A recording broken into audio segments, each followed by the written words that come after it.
Young, Walt Disney, Mickey Mouse, Donald Duck, and Carol Ann Beery. Our musical director, Louis Silvers. All brought to you under the direction of Hollywood's renowned producer, Mr. Cecil B. DeMille. Tonight, we celebrate the 100th broadcast of the Lux Radio Theater, and many of Hollywood's notables are here to observe the occasion with us. Among those in our audience, I see Madame Schumann-Heink, Carmel Myers, Sari Maritza, and Benny Baker. And to all our listeners, a hearty welcome from Lux.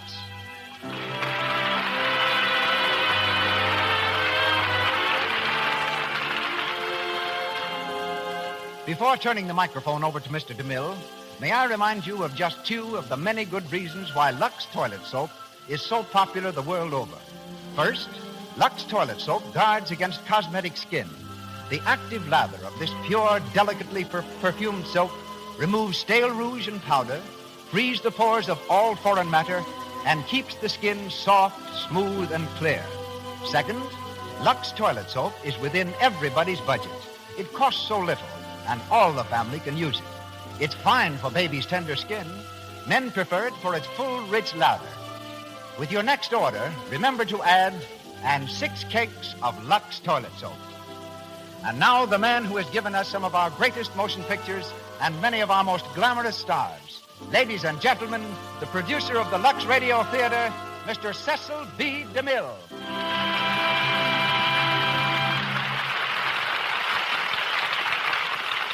Greetings from Hollywood, ladies and gentlemen. The most hilarious April Fool joke ever played on the world, and the one we most appreciate, is Wallace Beery. He was born in Kansas City on April 1st. At the age of 9, he was the biggest boy in the 4th grade. 3 years later, he was still the biggest boy in the 4th grade. The faculty was amazed at his ability to resist education, and his schoolmates were completely awed by him. They called him Jumbo, which was not only descriptive but prophetic. For at 15, he left home and became the best-known elephant trainer in America, bossing Ringling's herd of 26. Wally followed this with a humble, even humiliating start as an actor. It was as a chorus boy in Babes in Toyland.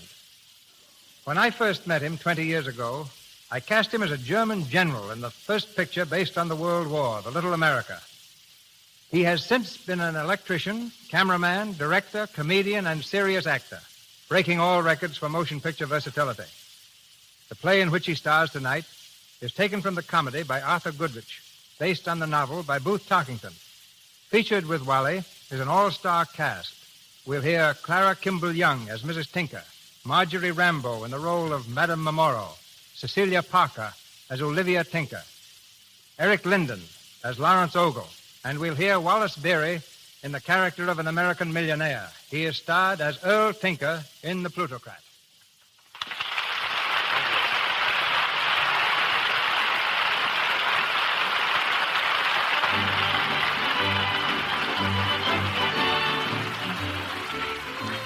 We're in a stateroom on board the steamship Doomveer. It's evening of the first day out, and already Mrs. Tinker has succumbed to the rolling sea. She lies in her berth, an ice bag on her head, a hapless, hopeless, helpless expression in her eyes. Earl, her husband, sits at her side, filled with concern.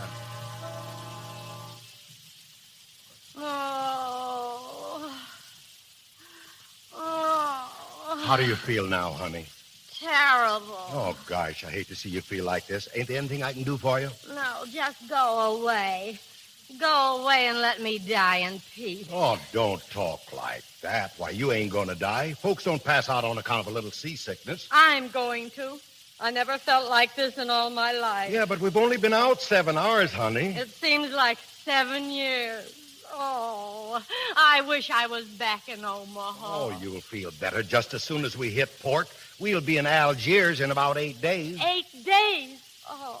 You'll never even know that you were sick. Mm. You know, I was speaking to the captain just after dinner. He said all this talk about seasickness is just imagination. Not with me, it isn't. Well, you probably ain't seasick at all. You just feel bad on account of that lemon meringue pie that you had for dinner.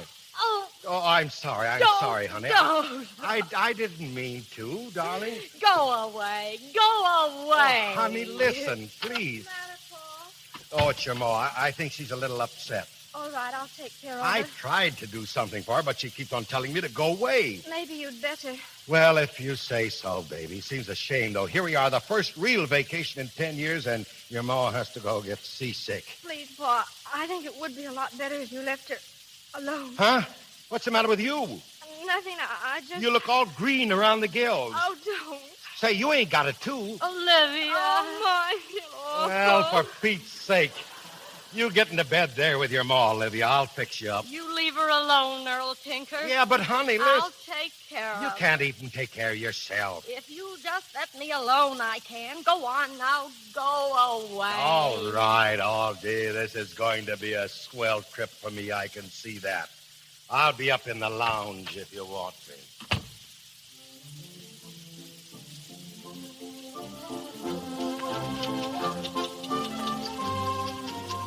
Will you have another, monsieur? Yeah, go on and fill it up, George. Oui, monsieur. You know, George, I am a terribly lonesome man. Oui, monsieur. Yeah, never mind that masseur stuff. Tinker's the name. Earl Tinker, president of the Tinker Packing Company, Omaha, USA. All steward. Monsieur? Demosthenes cocktail, please. One Demosthenes, oui, monsieur. Hi there, young fellow. Oh, good evening. You remember me, don't you? We sat at the same table, you and me and my wife and my daughter. Oh, yes, of course. Yeah, well, Tinker's my name. Tinker Meat Packing Company. I don't believe you said what yours was.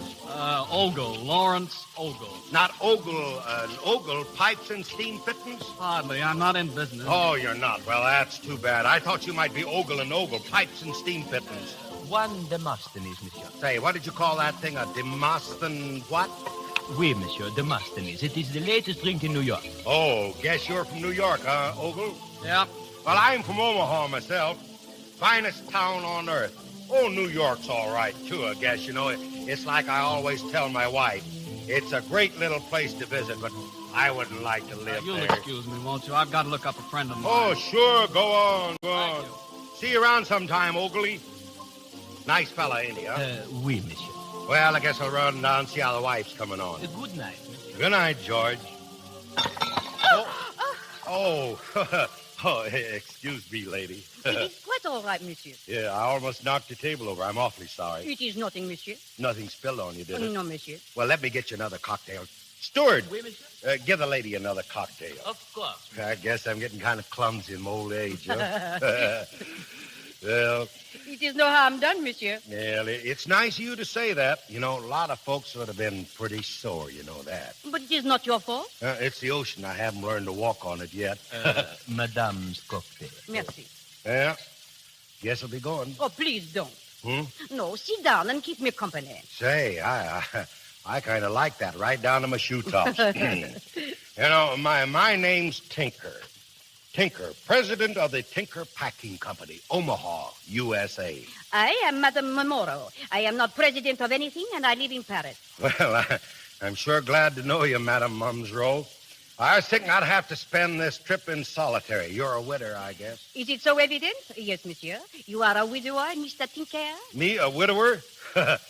Say, you wouldn't think so if you knew what would happen to me if my wife caught me talking to as good-looking woman as you are, Mrs. Gumsrow. You are very flattering, monsieur. Mr. Tinker. Oh, hello there, Ogley. I thought you went to look up a friend. Well, I did, but... Come on, sit down. Mrs. This is Mr. Ogley. He sits at my table. He's from New York.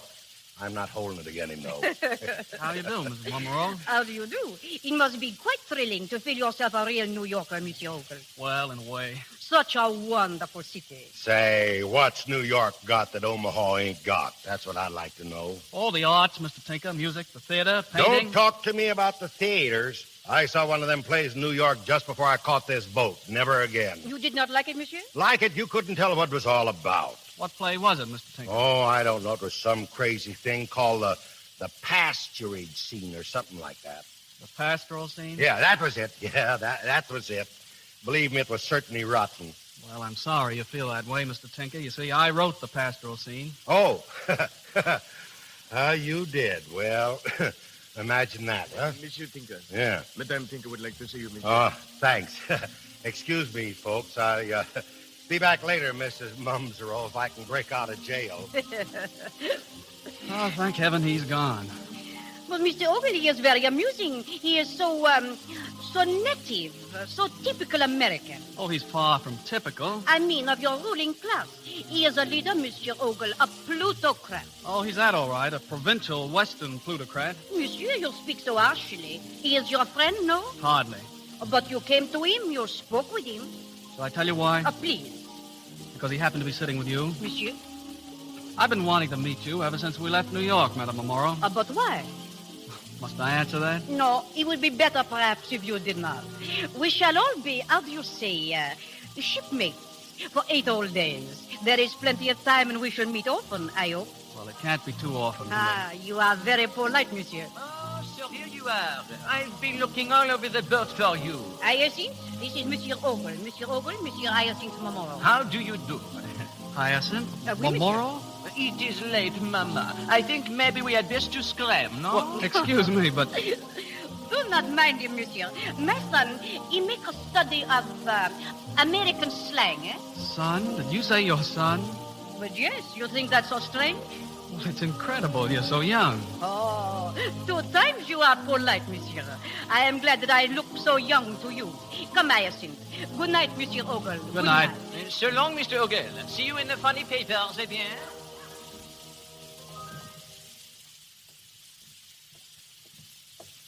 Well, Mama, you have found a rich American? 2 of them, Hyacinth. One young, one not so young. The not so young American is the richer, I think. Ah, hot stuff. Well, I say good night, Mama. Do bien, mon cher. Maybe when we reach Algiers, we have plenty of money, no? Maybe. Maybe when we reach Algiers, yes, perhaps. Go now to your cabin, Hyacinth. I am going to walk a bit on deck. Very well. Toodle-dee-doo, Mama. Take me back to Omaha. Take me back. Oh, hello, Miss Bumsrow. Monsieur Tinker. Say, you ain't turned in for the night, are you? In a little while, monsieur. Oh, don't do that. I was just back on the way to the lounge looking for company. It is too bad. But there is always tomorrow and the next day and the next, is it not so? Well, My chair is out on the promenade deck. If tomorrow morning after 10 you should be lonely... Yeah, well, I might be at that. You know, my wife and daughter ain't very good company right now. Then I will look for you tomorrow. Say, that'll be fine, Mrs. Maria.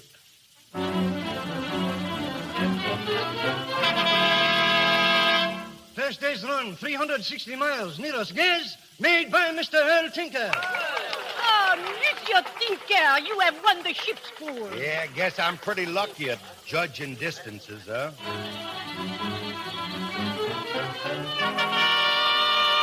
Fourth day's run, ship's pool, won by Mr. Earl Tinker. Encore. It is incredible. It must be your company, Mr. Mumro.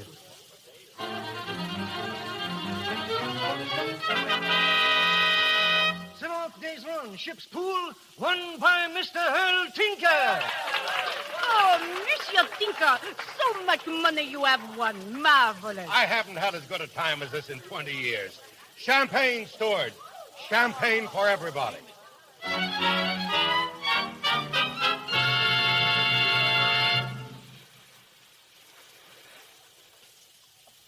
Oh, Steward, Oui, Monsieur Ogle? what time do we dock tomorrow? 9 o'clock, Monsieur. Thank you. Shall I bring you a blanket, Monsieur? It is cold here on deck. No, don't bother. Very well, Monsieur. Oh, excuse me. Oh, I beg your pardon, Miss Tinker. I'm afraid my chair is in a rather bad position here. I'll move it. It's funny, isn't it? What? I told Mama when she asked me to come up here that I'd probably bump into you. I see that I did. I'm sorry. Sorry to meet me? Yes, you always made that perfectly clear. Oh, you know I didn't mean it that way. It doesn't matter. I was looking for Papa. Well, I haven't seen him. You know where he is? No, not the faintest idea. That's not true. You know perfectly well. He's on the upper deck with Madame Amora. Oh, is he? And you know it and I know it, but Mama doesn't. If she did... Yes, I can imagine. No, you can't. Not possibly. There's one thing I want to say to you, Mr. Ogle. You won't believe it because you come from New York. Papa is good. Oh, is he? Yes. I knew you'd say just that in just that way. Oh, is he? Oh, you make me so angry. And then I get angry all over again because I can let you make me angry. Well, I don't understand. I'm sorry, really. Listen, Mr. Ogle. Tomorrow morning, we'll all be getting off the boat at Algiers. I'll probably never see you again. I said there was one thing I wanted to tell you, but there's more. I have sat at the table with you every day for 8 days. It hasn't been pleasant for me, not any pleasanter than it has been for you. And I know how unpleasant it's been for you. Well, really, Miss Tinker... Don't interrupt. I know what you think of Papa, what you think of me because I'm his daughter. You think he's just a common, ordinary, provincial Westerner that happens to have some money. Well, he isn't. You think you're oh so vastly superior. Well, you're not. And if you only knew what he thinks about you, of course that wouldn't matter to you, not one bit. He hasn't understood your unpleasantness. He just thinks you don't know any better. And you think I do? Of course you do. Thank you. If I see your father, I'll tell him you're looking for him.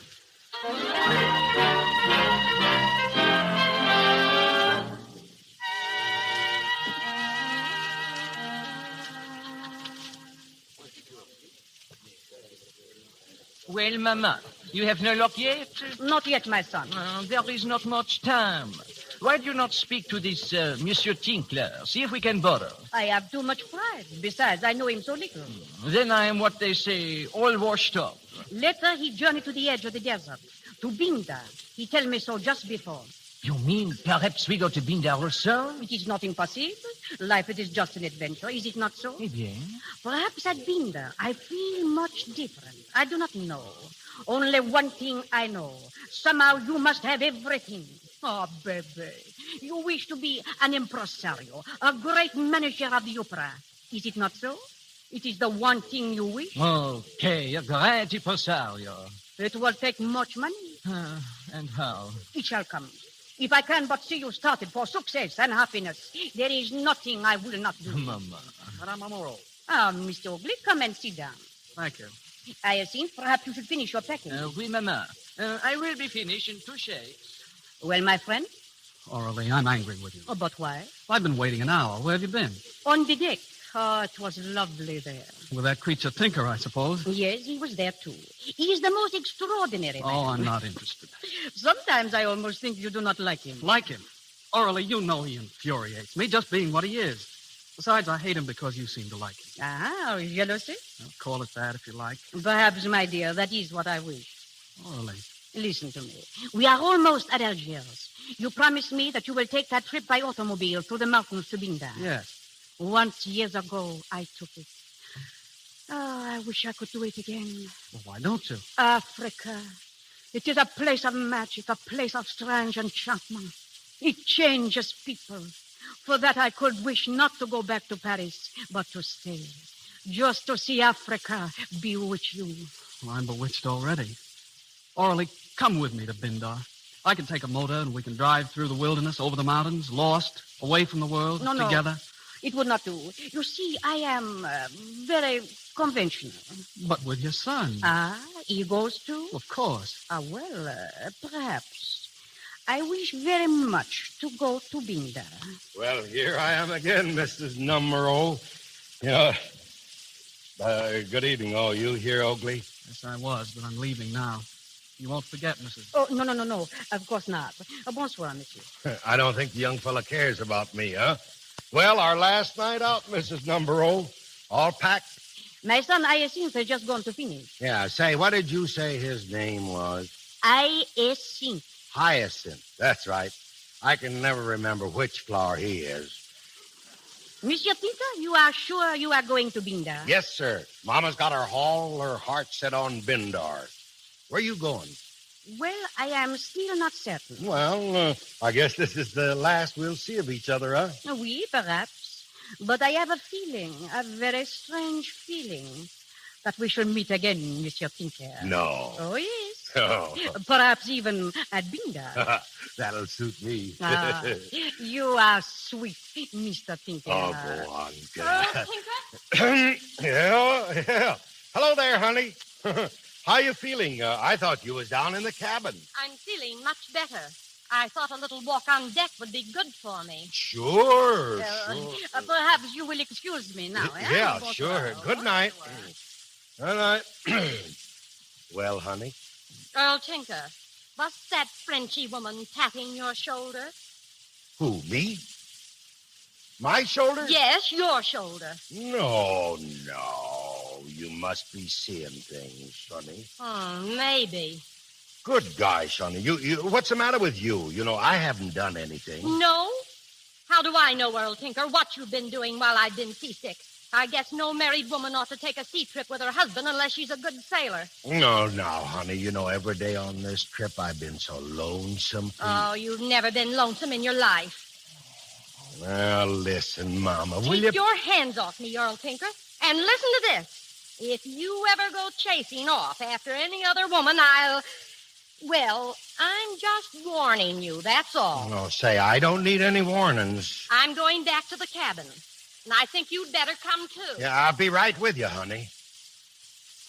Gosh. Monsieur Tinker? Mm-hmm. Here is the Daily Bulletin, monsieur. You did not ask for it this afternoon. No. Thanks, George.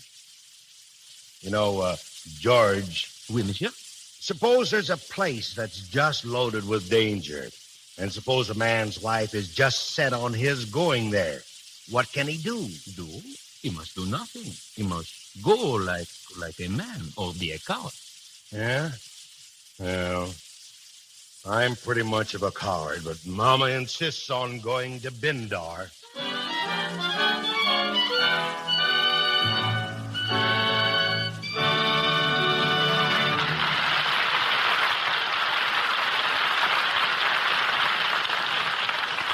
In just a moment, we'll go on with The Plutocrat, the Lux Radio Theater production with Wallace Beery and an all-star cast. Just now, we're going over to the Paramount Studios. Two girls have met on the lot. Let's listen to what they say. Hello, Judy. Going my way? Say, what's the matter with you anyway? Oh, thought I was going to make the grade for that taxi dancing scene in the New Orleans Cafe. But I didn't. Probably I'll never get a job on this lot again. Or any other, I guess. Oh, get hold of yourself, Judy. It'll come out all right. Flo, it won't. Well, I was all set for this job, and they told me nothing doing. They said that even though my dancing was good, I showed up badly in the close-ups. And it's all because of my skin. Flo, why should I have all these little blemishes? You don't. Your skin is lovely. Well, I do give my skin a little attention. For one thing, I use Lux soap regularly. You know, Judy, I bet you never really get all of the stale makeup out of your skin. No wonder you've got choked pores and little blemishes. There are thousands of girls today like Flo. They use rouge and powder as much as they like, but they keep their skin soft and smooth with Lux Toilet Soap's active lather. There are some Judys, too, who miss out because cosmetic skin has made them unattractive. It's foolish to risk cosmetic skin when such a simple, inexpensive care as Lux Toilet Soap guards against it. Begin to use it right away, as 9 out of 10 screen stars do. And here's Mr. DeMille. We continue our play, The Plutocrat, starring Wallace Beery with an all-star cast.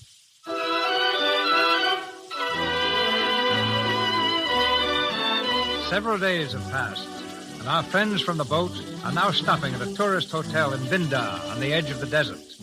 Downstairs on the piazza, Lawrence Ogle, the New York playwright, is slumped in a chair, hands plunged deep in his pockets, his whole attitude suggesting despondency. From the courtyard comes Tinker. He greets the playwright effusively. Well, look who's here. Little old New York himself. How are you, Mr. Tinker? When did you arrive? This afternoon. That's so. I've been out on a little trip across the desert all day. Well, how you standing it? Standing what? Why, this place here, you know, the heat, flies, bottled water, and all that. Everybody jabbering around in foreign languages. Say, have you had any fleas yet?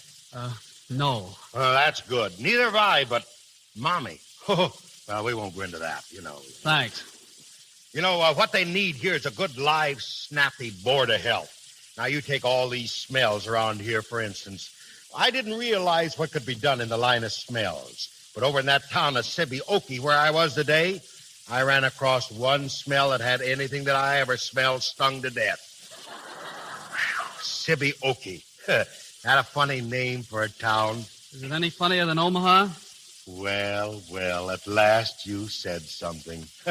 Up to now has been like talking to you has been like coming out on a train east from Chicago. Well, was listening to you the sort of thing one gets on trains west of Chicago? Sure, free and friendly. Well, that's one reason a lot of us stay east. Well, it would improve you to go west, you know. No, thanks. I prefer civilization. Now, what are you doing out here? That's what I'd like to know. Well, suppose you ask Madame Memorial about that. Madam, is she here? You don't expect me to believe you didn't know she was coming. Well, what in thunder are you talking about? Papa, Yes, Olivia. Mama wants to see you, Papa. Oh, yeah. Where's she? Upstairs. She wants to know where you've been. Well, I've been right here talking to Mr. Ogley. You know, remember Mr. Ogley, baby, there? Yes, I remember him. Yeah. Thanks. Mr. Tinker, Mm-hmm. a letter for you. It was left at the desk. Oh, at the desk. I see. Thank you, Georgie. No trouble at all. Left at the desk. That's funny. Yeah, ain't it? Must be a bill. In a lavender envelope. Well, And perfume, too. A perfume bill. yeah, yeah. You can't tell anything about these foreigners. You know, they do funny things sometimes. I guess I better run on upstairs and see him off. So long, Mr. Ogley. Of course, Mr. Ogle, that bill is really a note from your French lady. She isn't my French lady. I saw you arrive with all those bags.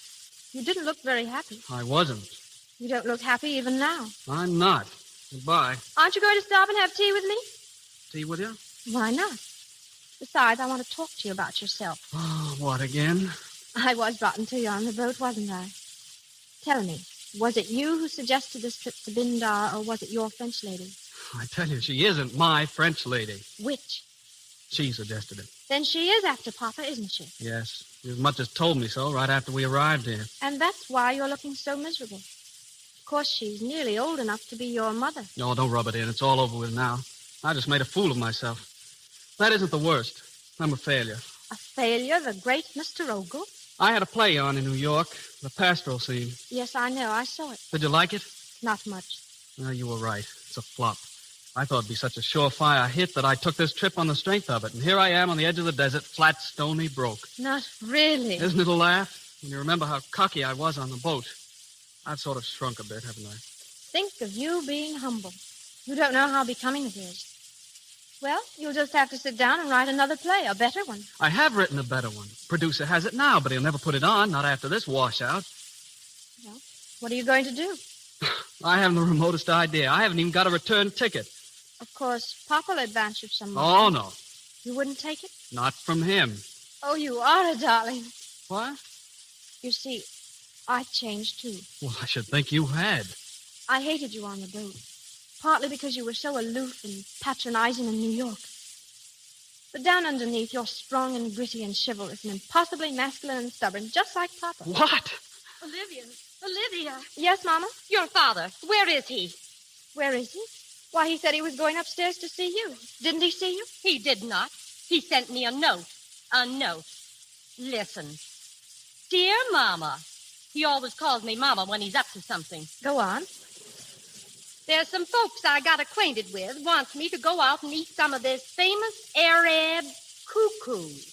Now, what in heaven's name are cuckoos? Maybe he'll explain. Oh, he'll explain all right. He'll explain plenty. Listen to this. You and Baby go right ahead and have your dinner. I'll be back early. At least, pretty early. Lovingly, Earl. Did you hear that?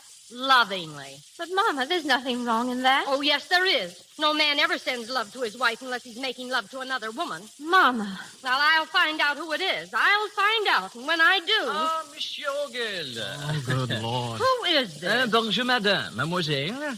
How is tricks, eh? How do you do? I've seen that young man someplace. Oh, but yes, madame. On the boat, perhaps, I was traveling with my mamma.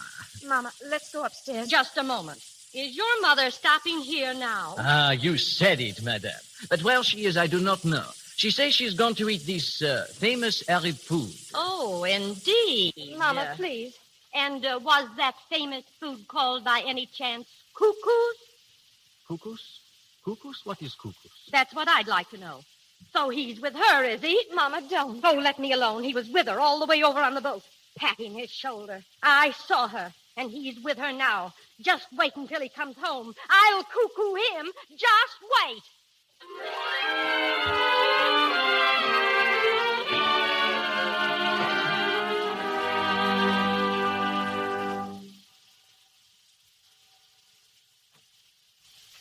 I'm on into the card room, Mrs. Munro. There is no one here. No, not at 2 o'clock in the morning. 2 o'clock. Gee, this is a terrible time to be coming home. My wife will be worried sick. It is late. If that guide had not lost his way. Yeah, a swell guide he was. But it was beautiful. Moonlight on the desert. Sure, moonlight's great anywhere. You ought to see it out in Omaha. You never forget, do you? I should say not. As a matter of fact, I'm getting kind of homesick for the old place right now. I ought to be getting started back there pretty soon. You will go, and I will stay. But tonight we are here together. Yes, ma'am. I'm not so sure it's a safe place to be, though. You turn on the lights? Must we have lights? Well, I guess it's more according to Hoyle. Besides, I got to shoot upstairs in a minute. Oh, no, not yet. See, I sit down just to make you sit down. Well, I'll stay just a couple of minutes, that's all. Have you never wondered about me? Who I am, where I come from? Well, maybe I have, in a way, but I wouldn't have thought about asking you. I want you to know. Listen, 20 years ago, I am at Budapest. I am dancing. It is a masquerade. I bet you was a stunner then. One man there thinks so. I meet him at 9 o'clock. I dance with him, with no one else, until 1. Then we run away together. Now, that's what I call snappy work. All night we drive. At daybreak, we are married. Too late, I find out that he is the crown prince of... Oh, no. It is better that I do not name the country. It is so long ago. He is the father of my son. Honeysuckle? I think. Oh, yeah, that's right. Oh, darn it. I'm always getting those flowers mixed up. Yeah, but say, then that kid's a king. But no. My husband, he cannot go back to his own country. He calls himself Momoro. He lives in Paris. He was a colonel in the war. He died for France. Little by little, we lose everything. I must help my son. So we try America. But no, there is no place for us there. So we start back home. But first to Algiers, where we have friends. Then on the boat coming back, I meet you, and... Oh, no, I cannot go on. I cannot say the rest. Say, don't cry, Mrs. Mumsrow.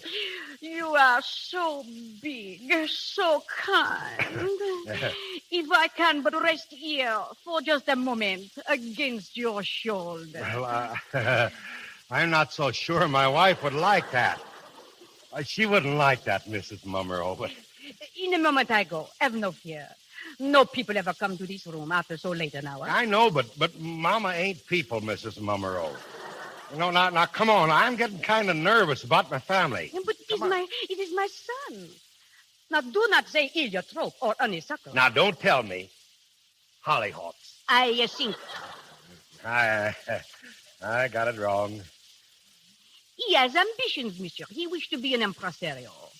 A what? An impresario. You don't say so. It costs 400,000 francs to buy him a partnership. 400,000 francs? How much is that in real money? Oh, you do not wish to give it me? Oh, I am so ashamed to ask. No, I didn't say I wouldn't. Monsieur Tinker, you like me, huh? Yes? Oh, sure. Very, very much? Well, now, I'm a married man, Mrs. Mumsrow. I got the finest little wife in the world. Oh, but you do like me. Well, I doggone, I think I better go on upstairs. Earl? Yeah. Is that you? Yeah, gosh, it's Mama. Mrs. Mumsrow, will you step out on the balcony, will you? Go on, get out like a good girl. Very well, but I will see you tomorrow, no? No. Yeah, What? I mean, yes. Go on. Good night, monsieur. Good night, monsieur. And I'm back in Omaha. Earl Tinker, Uh-huh. where have you been? Oh, hello, honey. Gee, did you get my note? I certainly did. Well, everything's all right then. That's fine. What's fine about it? Well, you see, some gentleman asked me out to fry some of the famous cuckoos, and well, I would have taken you along, but you haven't shown much appetite for these foreign dishes and all, and so I went. That's it. I went. Uh-huh. And who were the gentlemen you ate cuckoos with? What were their names? Their names? Why, honey, you wouldn't know them if I told you. Name one of them. One of them? Cinch. One is, well, Mr. Oakley was one of them. Yeah, I don't believe you know him, though. Oh, yes, I do. And Mr. Ogle has been out with Olivia all evening, looking for you. That's where Mr. Ogle was. Now, Mama, don't get excited. You know, come on over here and sit down, Let honey. me alone. I know where you were, Earl Tinker, and I know who you were with. You ought to be ashamed. But I ain't done nothing to be ashamed of, honey. Coming home at 2 o'clock in the morning. I can explain that, Mama. We had a guide, and after we ate the cuckoos, the guide showed us around, and he got lost. Lost? What kind of a guide was he? An Arab guide? Now, look, Mommy, I can explain... Don't bother to explain, Earl Tinker. I don't want to hear any more of your lies. Oh, Mama, After listen. 25 years. 25 years! This has to happen. Nothing's happened, honey. Well, it won't happen again. I'm going home. I'm leaving this place tomorrow. All right. I'll get the tickets. You needn't bother. I'll get them myself. You don't mean you're going home alone? No, I'm going with Olivia. What about me? I don't care what you do. Stay here if you like. I don't care. Oh, now. That ain't no way to talk. You don't mean that, Mama. Yes, I do. And I wouldn't care if I never saw you again. That's how much I mean it. Oh, Mama, This here. has to be Wait a very second, good. Mama. Oh, gosh.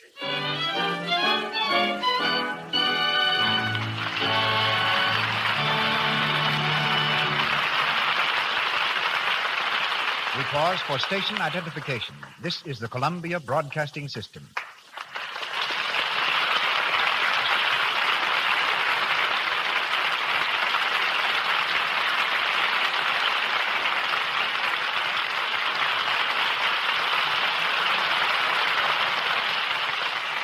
Since the advent of sound pictures just 10 years ago, Hollywood has become the world's largest colony of musicians. Victor Young is an outstanding member of this group. His career as a violinist ended abruptly when Victor tore up a $500 a week contract because it called for popular music. Then he changed his mind. Although symphonic music still dominates his private life, Victor has composed over 60 popular songs. The first one he wrote, Sweet Sue, was an immediate hit. A composer and conductor at Paramount Studios, he also directs the orchestra on the Shell Chateau Radio Hour Saturday nights. Ladies and gentlemen, Mr. Victor Young.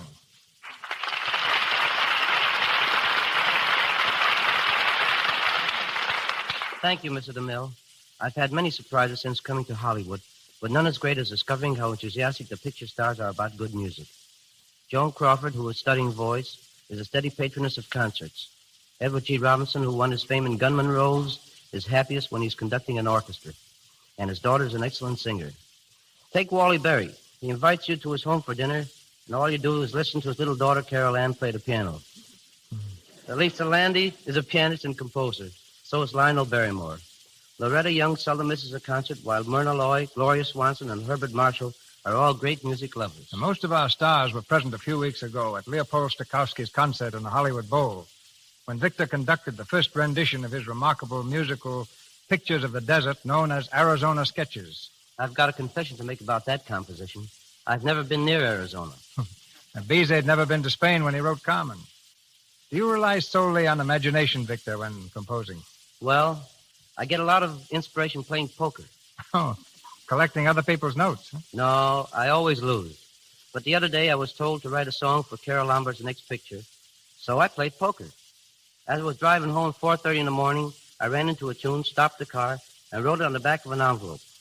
I once wrote a song on the back of a Lux soap wrapper. If the tune was as good as the soap, I would have had a real hit.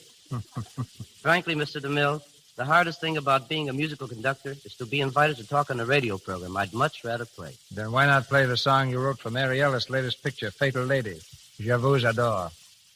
I'd be glad to.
Back to our play, The Plutocrat, with Wallace Beery and an all-star cast featuring Clara Kimball Young, Marjorie Rambeau, Cecilia Parker, and Eric Linden.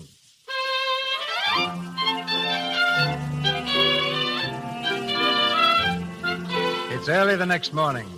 In the sunny dining room, Olivia sits at a small table, waiting for her breakfast. Lawrence Ogle, attired in a waiter's apron, comes to her side and addresses her in respectful tones. Good morning, miss. Would you care for your breakfast now? Yes, I'd like some. Lawrence Ogle, Yes, miss. what are you doing in that apron? Well, I'm the waiter, miss. The waiter? Why? Well, I had to do something. I haven't any money, you know, so I asked the manager for a job and got it. Well, I never. $9 a week and keeps. I've got it all figured out. If I hold this job and bank all my tips, I ought to have enough money saved up to get out of here by Christmas. Well, Easter at the latest. Lawrence Ogle, you're a fool. Yes, miss. Will you have some grapefruit? Listen to me. The melon's particularly nice this morning, miss. If you say miss to me again, I'll scream. Yes, miss. Listen, Lawrence Ogle, you go right out to the office this minute and resign. I'll see that you get back home all right. I'm sorry, miss, but I've got to see to that myself. You refuse to accept any help? Oh, not at all. If you could find it in your heart to leave an extra large tip, say 15 cents or maybe 20. Oh, why are you so stubborn? Well, I'll tell you why. Because I've been a failure. But worse than that, I've been a cheap, egotistical faker. I knew that last night, walking out across the desert with you by my side. You remember what I said? You were moonstruck. Well, the sun's shining now. Then you're sunstruck. Anyway, I made a decision last night. I determined that I had to work and to work hard to get back my self-respect because someday I'm going to marry the finest girl in the world. Are you sure she'll have you? Absolutely. When that girl marries, she's got to marry a man. Her parents might object to her marrying a waiter in an Arab hotel. Well, then I guess I'm out of luck. You will be, Lawrence Ogle. If Papa comes down and finds you dressed up like that, he'll laugh you off the map. Well, he's down already. What? Sure. Did he see you? Well, yes and no. He looked at me when I spoke to him, but I doubt if he really saw me. I think he's in a daze or something. Poor Papa. Where is he now? Outside on the porch. He's been walking up and down out there all morning. Up and down, back and forth. There must be something on his mind.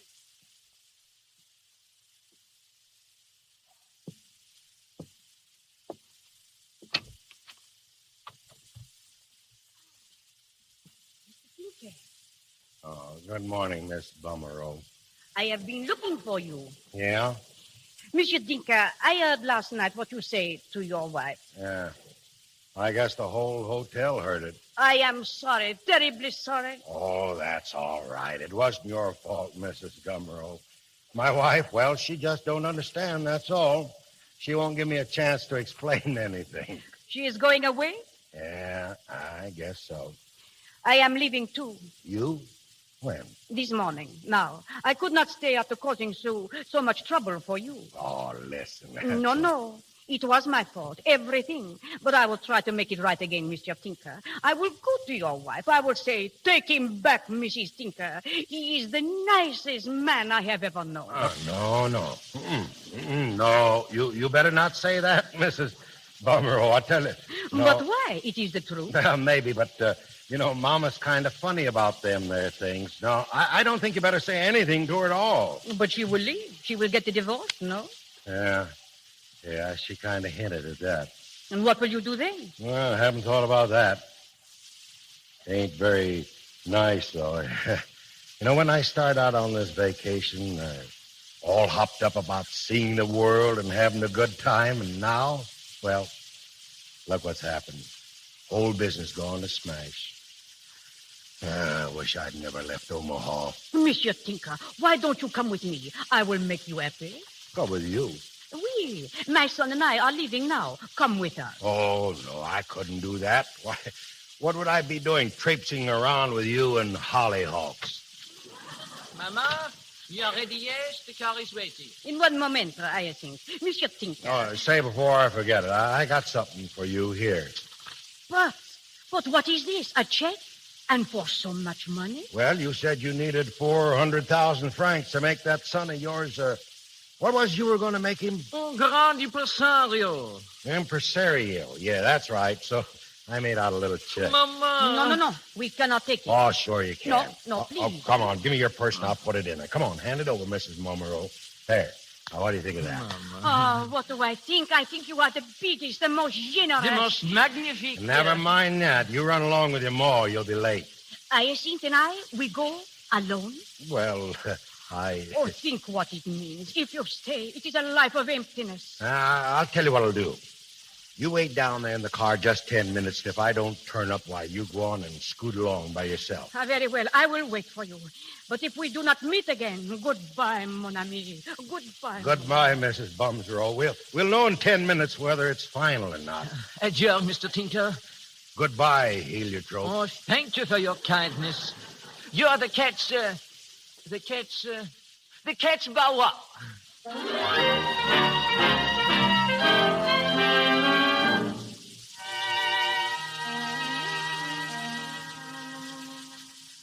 Olivia. Oh, here you are. What's all the excitement? And where is your waiter's apron? It's off. Gone. For good. Thank heaven. I suppose you were fired. I was not. I quit. Listen, I just got a telegram from that New York producer. Remember that second play I told you about? Yes. Well, listen. We put your other play in rehearsal before Pastoral Scene closed. Didn't want to tell you about it because we weren't sure we'd open. We did, last night. It's a knockout. Biggest thing in years. Oh, Lawrence. Sending a check for $5,000 in advance of royalties. Oh, it's marvelous. Olivia, will you marry me? What? Marry me. You know, wedlock, matrimony. I'm crazy about you, Olivia. Honest I am. Oh, Lawrence. Say it again. I'm crazy. Olivia. Mama, come here. I've got news for you. Oh, where's your father? Where is he? I don't know. Mama, listen. I'm going to be married. Oh, don't bother me with things like that now. Your father's gone. What? Oh, he's gone. Left with that Frenchy woman. Mama. Sure, Mrs. Tinker. Of course, I'm sure. She left a half an hour ago. The clerk told me. I've looked all over for Earl, and he isn't here. Oh, it's all my fault. I told him I never wanted to see him again, and he believed me. Mama, when did you tell him that? Last night. I didn't mean it. I just wanted to frighten him. And now, oh, no. Don't cry, Mama. Please don't cry. It'll be all right. I'll never see him again. Oh, there, Mrs. Tinker. And she won't treat him right. I know she won't. She'll let him go out in the rain without his rubbers. He always forgets his rubbers. And who's going to make him change to his heavy socks when the snow's on the ground?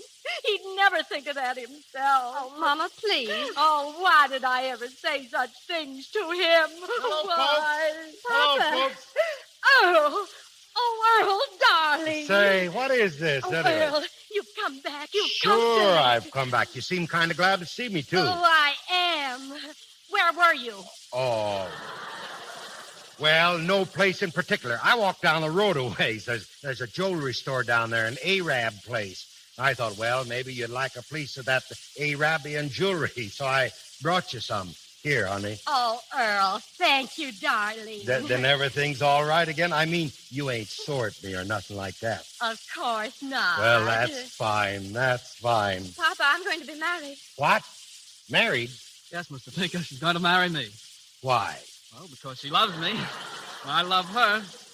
Well, I guess it's all right with me. Olivia always has her own way anyway. Shake. Thank you, Mr. Tinker. Well, everything looks rosy for a while, don't it, Mama? Yes, Earl. Well, I guess it ain't been such a bad vacation after all. Of course, you got seasick. Olivia got a husband. That kind of makes up for it.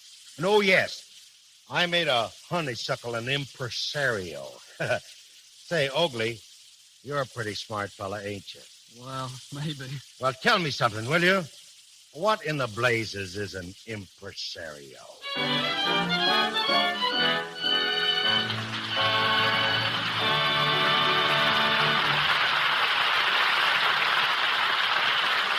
We leave the plutocrat on the eve of his return to Omaha, but we'll call Wallace Beery and Cecilia Parker back to the microphone shortly.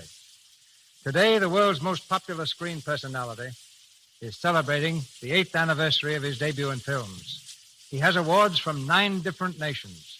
President Roosevelt, Queen Mary, and Benito Mussolini are among his most ardent admirers. In Alaska, he's warmly received by the Eskimos, while in Ethiopia, even the war failed to stop the showing of his pictures. In France, where he won membership in the Legion of Honor, he's known as Michel Souris. The Japanese call him Mikikuchi. The Spanish, Miguel Ratoncito. His name, as you may have surmised, is Mickey Mouse.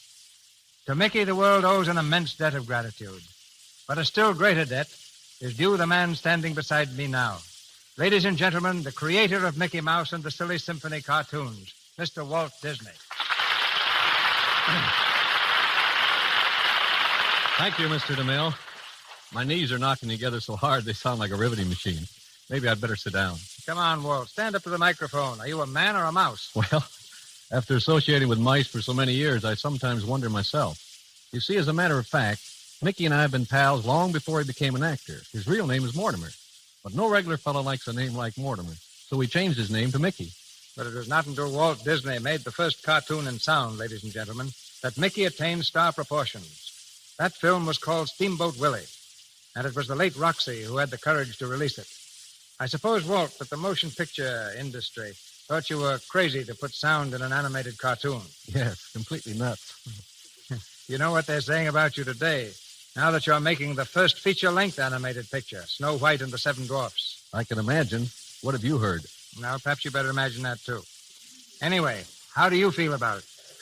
Well, Mr. DeMille, any picture's a gamble. But we're betting $750,000 that Snow White will be good entertainment. My bet's on you. And now, ladies and gentlemen, I think we should cross-examine the young fellow on whom Walt bet his money 8 years ago. Mickey Mouse, take the stand. Yes, Mr. DeMille. Mickey, how does it feel to have the whole world celebrating your birthday? Yes, Mr. DeMille. I mean, swell. Who's the better actor, Mickey? You or Donald Duck? Oh, gosh. I don't know. Mickey's an actor, Mr. DeMille. Donald's just a clown.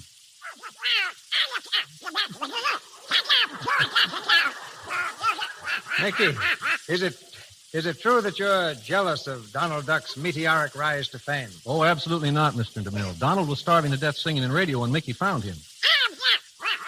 I remember on the airwaves, he was like a duck out of water. Yeah, just a wisecracker. Donald, get off Mr. DeMille's neck. Let go. There now. That's more like it. Remember, you're a star now. Yeah, and he's got a valet who washes his face with Lux soap.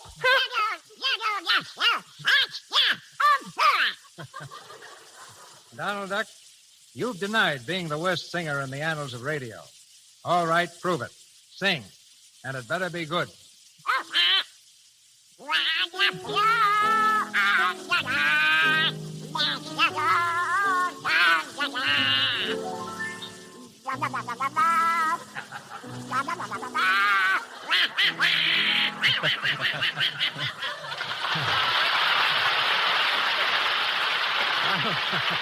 Donald, I apologize.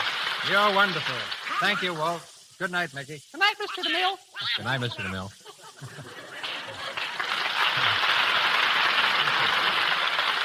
In As You Like It, Shakespeare says that each man in his time plays many parts. But surely few have played so many parts so well as Wallace Beery. Wally, I think, has been everything except a leading lady. But here he is now, leading a lady to our microphone. Wallace Beery and Cecilia Parker. Thank you, Mr. DeMille. You gave my history wrong. I was a leading lady once. My first part in pictures was as a beautiful Swedish housemaid. Were you as beautiful then, Wally, as you are now? Well, Cecilia Parker here takes care of the good looks department.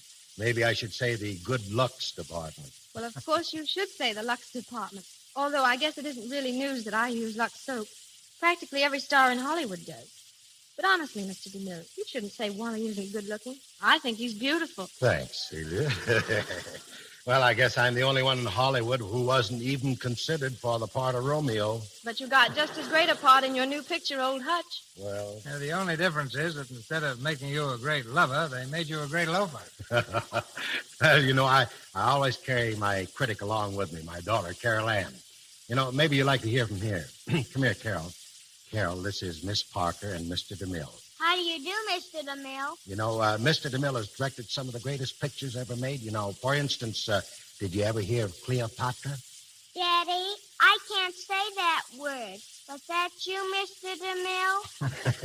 I'm afraid not, Carol. It's the first time I've been mistaken for the Siren of the Nile. You see, Carol, Mr. DeMille produces this program for Lux Toilet Soap.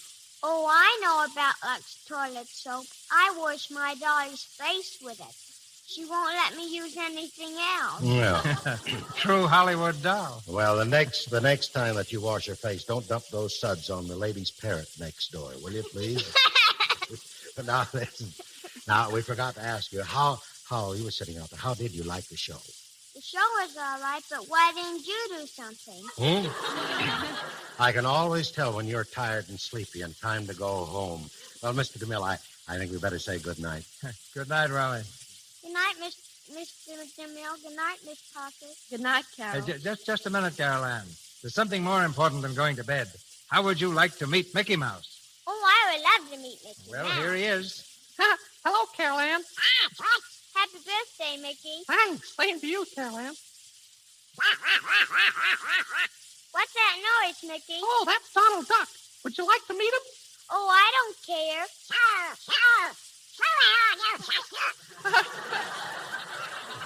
Donald, meet Carol Ann. I guess you've heard all about Donald. He's an actor. You want to hear him recite Little Boy Blue? Oh, I don't care.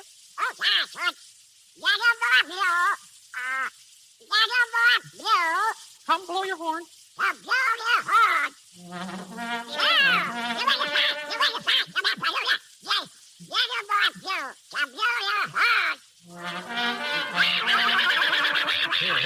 Here, Donald. Don't make so much noise. Control yourself. Come on away here. Good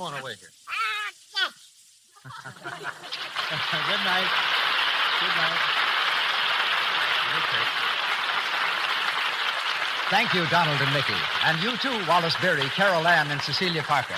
Ladies and gentlemen, this is your announcer, Melville Ruick. In a moment, Mr. DeMille brings word of next week's program. Tonight's star, Wallace Beery, appeared through courtesy of Metro-Goldwyn-Mayer, Mr. Young and Mr. DeMille, Paramount, and Louis Silvers, 20th Century Fox, where he wrote the musical arrangements for Shirley Temple's latest picture, Dimples. And now, Mr. DeMille. This coming week, the biggest event in baseball commences, the World Series. In observance of this, we bring you next Monday a story that will delight baseball enthusiasts and will equally delight those who think a baseball pitcher is something the water boy carries around. Next week, we give you a splendid comedy with one of the world's greatest comedians when the Lux Radio Theater presents Elma the Great, starring Joe E. Brown with June Travis.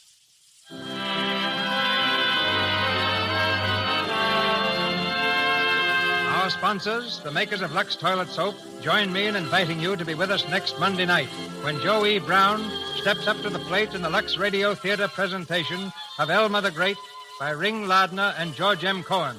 This is Cecil B. DeMille saying good night to you from Hollywood.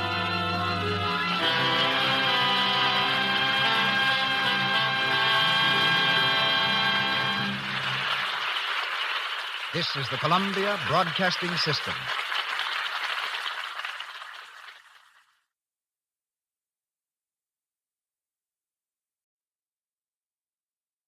Hollywood, California, Monday, September 7th.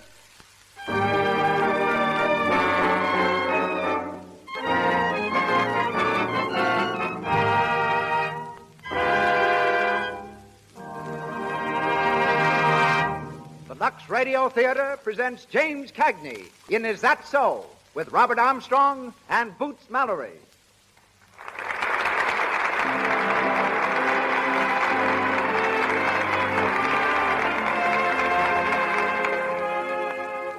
Lux presents Hollywood. During the next hour, the makers of Lux Flakes bring you an entertainment headed by such famous Hollywood celebrities as James Cagney, Robert Armstrong, Boots Mallory, Cecil B. DeMille, Dr. A.H. Giannini, Sheila Graham, and Louis Silvers.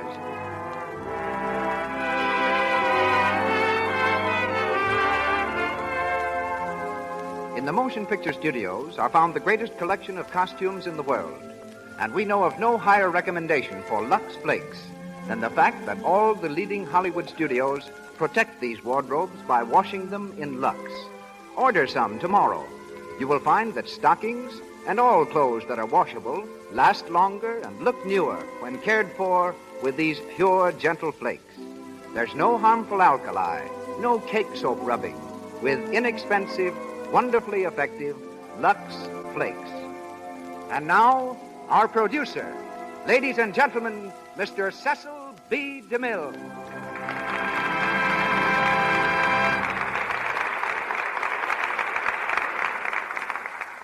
Greetings from Hollywood, ladies and gentlemen. Yorkville, one of the rollicking, frolicking sections of New York City, is famous for its fine German citizens and fine German food, its burgers and its hamburgers. Thinking of James Cagney coming from there is almost as hard as imagining Hitler a native of Dublin. Yet it was in Yorkville that James was born, a harp in a German band. Before he started swinging his fists at various screen villains, Jimmy was a bellhop, a bundle wrapper, and a tea-room waiter. With the money he earned, he studied art at Columbia University. But the most remarkable thing he ever painted was a verbal picture of his career as an actor when he talked his way into a job in vaudeville. Some years later, Jimmy won his first dramatic part by a hair. In fact, a whole head of hair. They were looking for an actor to take the part of a swaggering hobo in a play called Outside Looking In. The first requisite for the role was that the actor have red hair. Other players were after the job, but Jimmy took his hat off to the producer and went to work. When his biography is written, it will probably be titled So Red the Head. To moviegoers, Cagney has since become the perfect example of a wisecracking Irishman with muscles of steel and a heart of gold. In reality, there are few more cultured gentlemen in Hollywood. His tastes run to music, especially the piano, and art. He's quite accomplished in both. In tonight's play, however, he appears in the type of role that has made him successful on the screen. He is Hap Hurley, a prizefighter's manager. The unmanageable fighter being managed is Robert Armstrong, one of the stars of the play when it ran on Broadway for 2 years. We shall hear him as Chick Cowan, who rates as a lightweight, both mentally and physically. Our leading lady tonight is Miss Boots Mallory, who plays the part of Sue. And now the Lux Radio Theater presents the first round of our comedy, Is That So?, starring James Cagney with Robert Armstrong and Boots Mallory.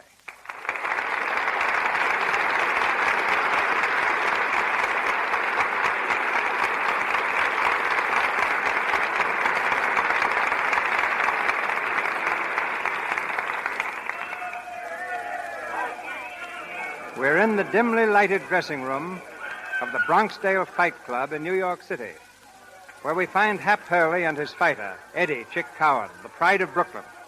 Chick, ready for the next bout, has just had his hands bandaged, but there's a dreamy look in his eyes, which seems to cause Hap a great deal of concern.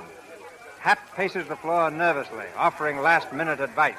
Now, Chick, listen, just remember one thing, will you? Keep your mind on the fight. Don't think of nothing else. Just think about the fight. What? The fight, remember? You're fighting tonight. Hey, Hap, you think she'll be there? Oh, for crying out loud. Will you forget games for a minute? I'm talking to you about a fight. Now, this is important. If we don't win, we don't eat. Gee, Hap, she's got such pretty eyes. Oh, now, look, Chick, I'm going to tell you just once more. Every nickel we got, our whole end of the price, everything's riding on that busted schnozzle of yours. Now, will you please, for my sake, for your mother's sake, will you please forget that dame for a while? Boy, has she got pretty teeth. Oh. Just like corn on a cob, no kidding. I wish you'd have broken a leg before you went to that Brooklyn yesterday. I wish you was born a hermit. Okay, you guys, you're on next. Okay, we're coming right up. Now, come on, Chick, now look. Just like I was telling you, this guy's a sucker for a straight left, see? I wish I knew where she was sitting. I'd like to wave to her. I bet she'd like that. Oh, all right. Don't listen to me. Go ahead and get your head punched off. And then see how much that dame will think of you. Oh, is that so? Yes, that's so. And fight the one. Now, listen, you get this. Come here.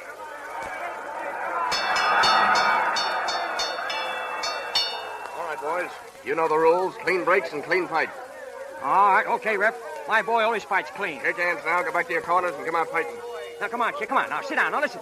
Just remember what I said. When he comes out, Hey, what are you looking around for? Hap, ain't that her sitting over there? Will you stop thinking about that dame?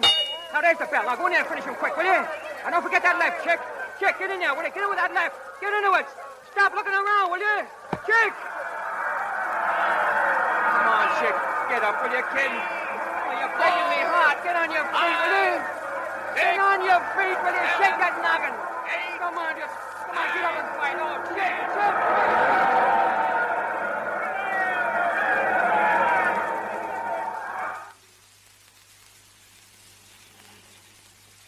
All right, come on. Come on, Chick, get off the grass. Huh? The grass, get off it. What for?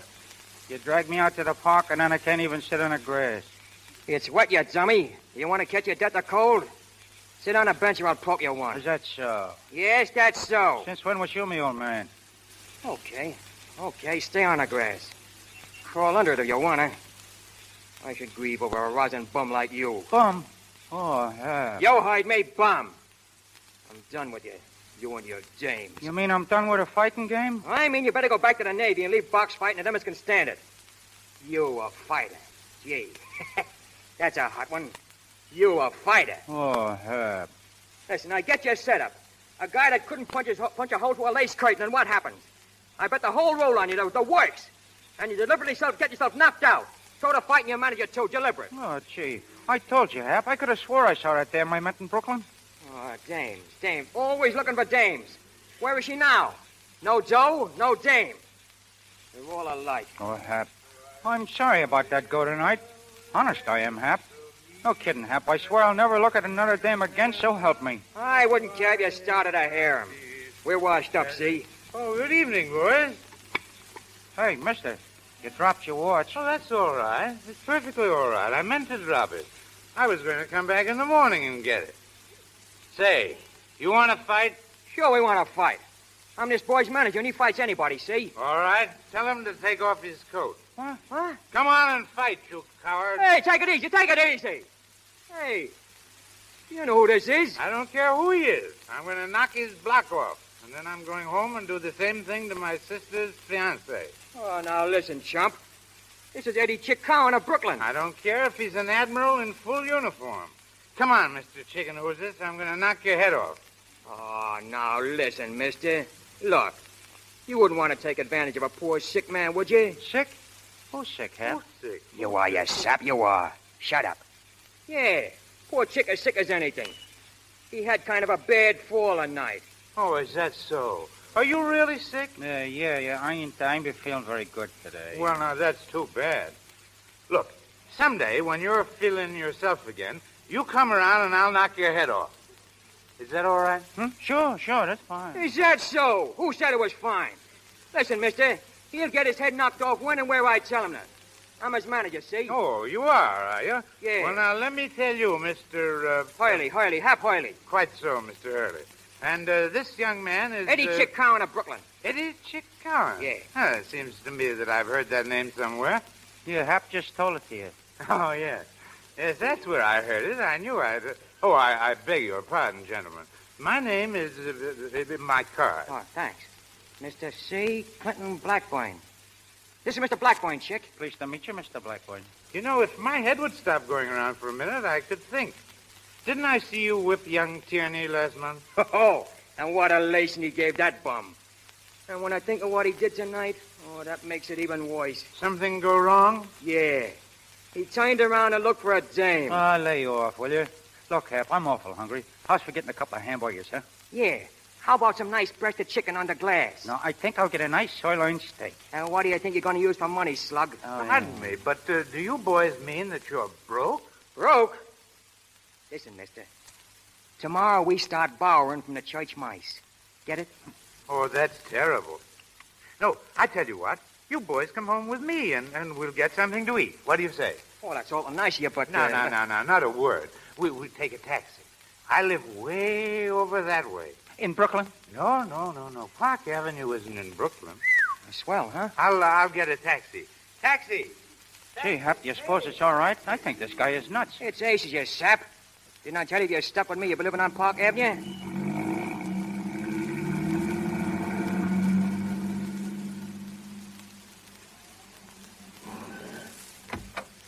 Come right in, boys. Thanks. Johnson! Oh, I've got an awful headache. Oh, you'll be okay in the morning. Johnson, where are you? Pretty swell joint, eh, Chick? It's the berries. I'm sorry, boys, but the servants seem to be out. You just drop your things over there. We'll see if we can find something in the kitchen. Hey, somebody's coming. Johnson. Oh, it's you, Parker, eh? Right into town again, weren't you, Clint? I was, beautifully. Mr. Hap Hurley, Mr. Eddie Chick Cowan of Brooklyn, my future brother-in-law, Mr. Robert Parker. Pleased to meet you. Well, I wish you'd make a little less noise, Clint. And you needn't bother calling for Johnson or anyone else. The servants have left. Oh, they've left, have they? Well, I don't have to ask why. Where's my sister? She'll be home presently. Does she know the servants have left? What difference does that make? They left because I told them to leave. I hope that's sufficient explanation. When Sue comes, tell her I'll be in the library. Oh. You and that guy get along fine, don't you, Clint? Yes, don't we? Oh, I wish I had enough nerve to do what I'd like to do. It's that bad, huh? It's worse than that. Say, I think you boys can do something for me, if you will. You want me to take a poke at that guy? Hey, you're always taking a poke at somebody. It's the one you wouldn't do it at the right time. And maybe you wouldn't hit the match so often. Is that so? Yes, that's so. Is that so? Oh, shut up and leave him get through, will you? Go ahead, Clint, choice. Well, as I was about to say, I'm almost convinced that my brother-in-law-to-be is a crook. No kidding. Well, at any rate, he's made some insinuations against one who can't defend himself. One whom well, you understand. No, I don't understand. That ain't nothing new. You never understood nothing in your whole life. Is that so? Yes, that's so. You just shut up and listen. Okay, Clint, go ahead. Thanks. Now, there's plenty of room here in the house. You boys might just as well stay here, and I'll stake you until you're back on your feet again. All I want you to do is to get me into some sort of good shape again, physically. Then I can attend to Parker myself. What do you say? Sounds good to me. Hey, Chick? When do we eat? Oh, it's no use. What are you going to do with a guy like that? Hello, Clenny. Oh, Sue, I want you to meet some friends of mine. Mr. Hurley, my sister. How do you do? Pleased to meet you, Miss Blackpoint. And this is Eddie Chick Cowan, my sister, Chick. Hiya, babe. Cut out that babe stuff, you lug. Hap, why don't you and Chick go into the kitchen and help yourselves? I want to speak to my sister for a moment. Sure, just don't bother about us. We'll be okay. The kitchen's straight back. Just keep walking. We'll find us all right. Come on, Chick. Clenny, where on earth did you ever... Who are they? Now listen, Sue, dear. They're going to stay here and get me into shape again, physically. Stay here. Oh, Clenny, don't be ridiculous. You know perfectly well Robert would make a terrible row. Well, let him. After all, this house is mine, or rather ours. You're not married to Parker yet, and I'll be darned. Clenny, you know we can't afford to antagonize Robert. I'm not so sure anymore. I don't believe everything that crook says. I don't care if he did handle the estate. I still don't think poor Jerry had anything to do with embezzlement or forgery or anything else. But, Clenny, how can we afford to take a chance? Robert swears that Jerry forged... I know. But I'd be willing to bet that Parker took that money himself. You know as well as I do that our brother never gambled, so how could he possibly have owed all that money? And forgery? Jerry never did anything crooked in his life. But what can we do, Clenny? We can't afford to drag Jerry's name through the courts. It'd be different if he were alive and here to defend himself. Well, he isn't. And Parker has enough evidence to blacken his name and ours, too. We'll just have to keep on this way. Well, I still don't see why you have to marry the crook. Well, you certainly don't suppose I like the idea any more than you. But he holds all the cards, Clenny. We've got to play his way. By George, Stu, I've got it. You've got what? An idea. A tremendous idea. Parker fired both of the men servants tonight. Why not make Hap and Chick the butler and second man? Oh, Clenny, you're talking nonsense. Well, why not? Well, because they know nothing about it. They'd be terrible. You know they wouldn't last a day. I'm not so sure. Oh, Hap! Well, right up. Hey, Clint, why do you keep the ketchup around here? Hap, there's something I'd like you to do for me, if you will. Clenny, please don't. Anything you say, Clint. You know me. Old faithful Hap Hurley. Good. 2 of our servants left suddenly tonight. Yeah? My sister's fiancé, Mr. Parker, you know, was rather fussy. So we thought perhaps that you boys would accept the situations, just for a week or two. You, Hap, you could be the butler. Butler?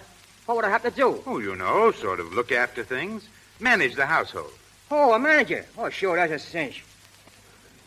And what about Chick? Well, he'd be the second man. Footman, you know. Footman? Oh, that'd be okay for the kid. Footwork's swell. Well, then it's all settled. You see, Sue? Yes, I see. Well, as long as you're going to remain here, you may as well begin now, Hurley. Straighten up the kitchen, then you may retire. I'll give you detailed instructions in the morning. Good night, Hurley.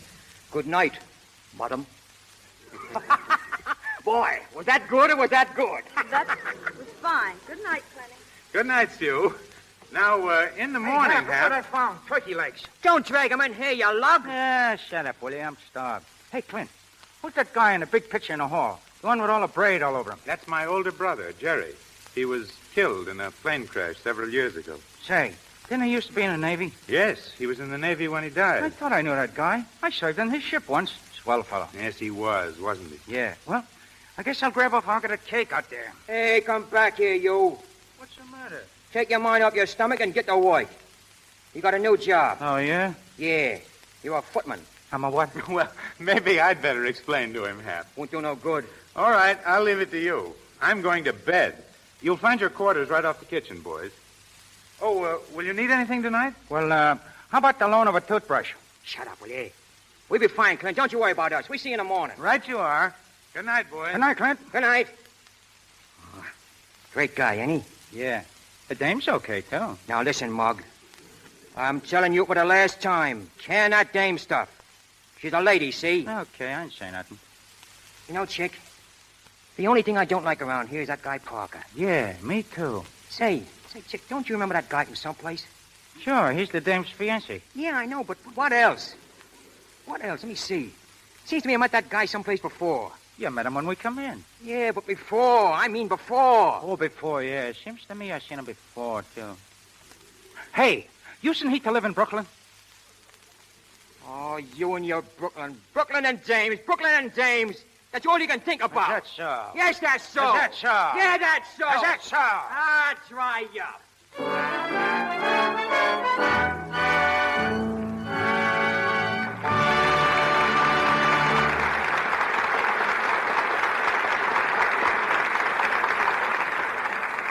In just a minute, we'll continue our presentation of Is That So? But first, a little domestic drama between the scenes. We're in the modern apartment of Jim and Elsie. They are dressing to go out in the evening. Elsie is putting on her stockings and pop, another run. Just listen to Jim. What, again? Oh, say, I'll bet I could cut down on those stocking runs. Oh, yeah? Well, put your mammoth brain to work. Say, it never stops working. I'm full of dope on the question right now. Well, spill it, big boy, but make it snappy. Okay, here's the first tidbit. You know, I heard Sis spilling a mouthful about runs the other day. Oh, I bet she was crabbing. That's why you're balmy, baby. She's got the runs problem licked. Come on, Sis says, I tell a guy how you do it. Elsie's runs are driving me nuts. And she says nothing to it. Hardly a run have I had since I switched to Lux.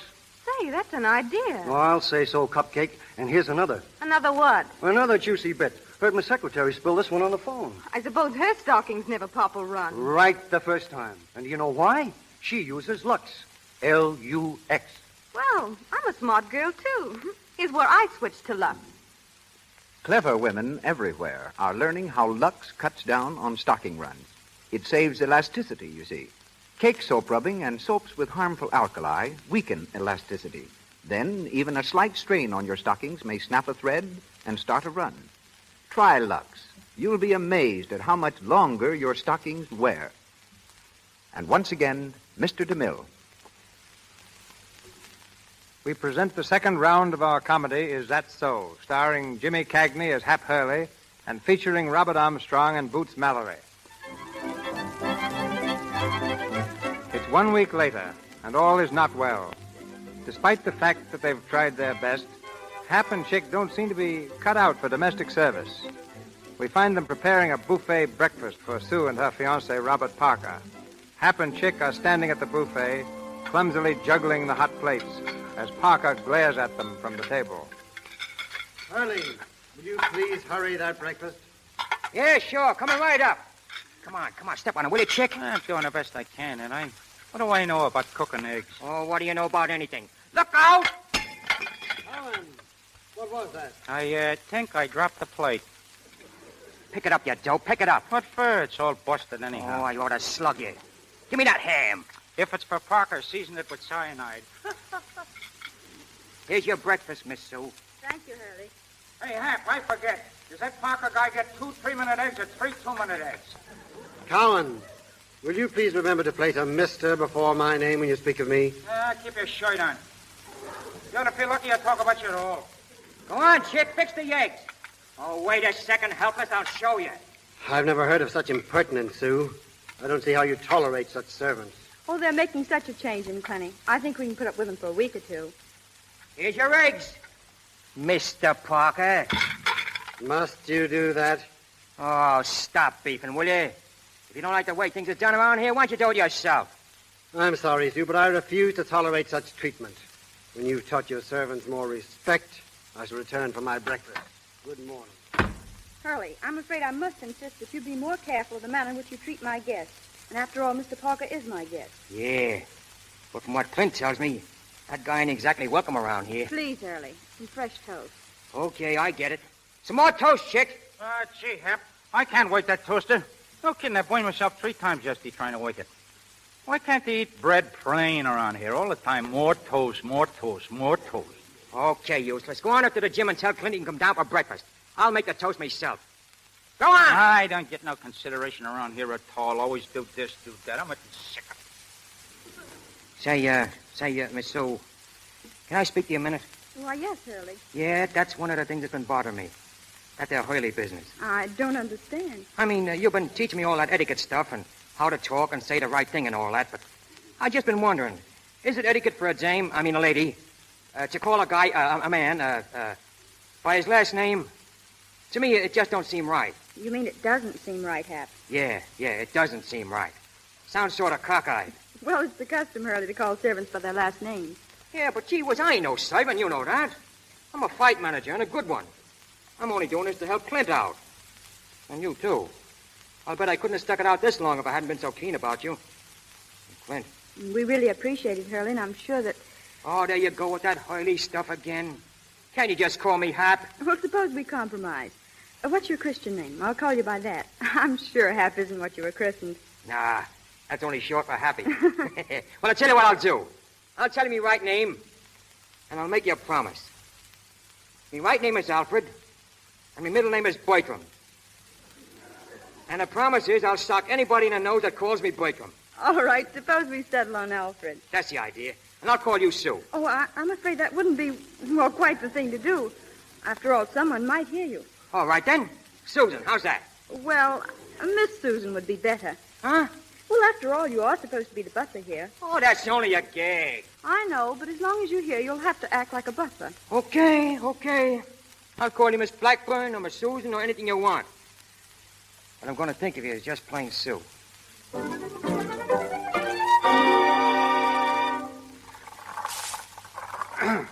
All right, Clint. 3 more.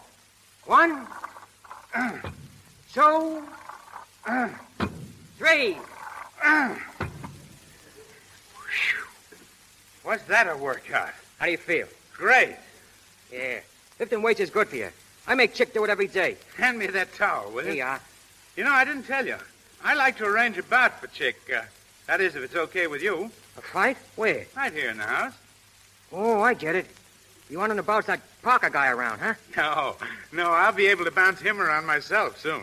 No, I'd like to arrange a regular bout for you for a week from Wednesday against a regular fighter. Who is he? Ever hear of Johnny Duffy? Duffy? Yeah, I know him. Well, he's driving a car for Major Fitzstanley, a friend of mine. We got to talking. We thought it might be fun to have a bout right here at the house. Chick versus Duffy. At the house? Yes. We could ring up a ring out in the garden and have some friends over. I thought it would be good training for Chick. Yeah, it'd be kind of a workout for him. But a palooka like Johnny Duffy ain't no match for my boy. I'll have to tell him to take it easy. Chick's coming around all right, eh? Coming around? Right now, he could lick 9 gorillas. Well, of course, this is just sort of a friendly match with Duffy. But, Hap, do you think we could trust Chick with a real bout? What do you mean? Can we trust him? Say, I seen a guy offer him $2,000 to throw one of the Navy championship fights, and Chick nearly threw him off the boat. That isn't what I mean, Hap. I don't doubt his honesty. I'm talking about women. Is he likely to repeat that last fiasco? Oh, I don't know, Clint. But I'm pretty sure if we got him a real important battle, he'd keep his mind on it. You really think he's ready to go? Oh, I'd drop my hat. All right. Hand me that phone. What are you going to do? I'll show you. Do you know Pat Kelly? Yeah, sure. He manages Soccer Goodman, light heavyweight champ. Yeah, I know he does. That's why I'm calling him. Hello. Mr. Kelly, please. This is Mr. Blackburn. Just tell him Clint Blackburn. He'll know. Hey, you mean to say you're going to... Hey, Chick! Hey! Chick, come up here! Hello, Pat. How are you? Well, that's fine. Say, Pat, do you know Eddie Chick Cowan? Well, I've acquired an interest in the boy. How about doing business? No. I mean for a bout with soccer, of course, for the championship. Oh, you do, huh? Well, how much? Wait just a second, Pat. Say, Hap. Yeah? Is it the usual thing for a champion to demand a guarantee before agreeing to fight for his title? Yeah, that's right. Cash on the line. Oh, I see. All right, Pat. It's a deal. I'll be down with Hap Hurley tomorrow, and we can discuss the thing in detail. You call me Hap? Shut up a minute, shut up. About 4? Right. See you then, Pat. Well, Hap, it's in. Yeah. You hear that, Chick? We fight the champ. No kidding. We sign the papers tomorrow and post a guarantee of $10,000 for Goodman's end of the purse. 10 grand? Of course. Why not? Yeah, but 10 grand... That's a lot of dough. Well, I've seen Chick work out, and I think he's worth the gamble. You see that, Chick? A match with the soccer laid right in your lap. Gee, I'm going to call up that dame in Brooklyn. She'll be tickled to death. Listen now. You ain't calling no dames, you understand? Who ain't? You ain't. Who says so? I say so. Oh, yeah? Yeah. Is that so? Yes, that's so. Is that so? Yes, that's so.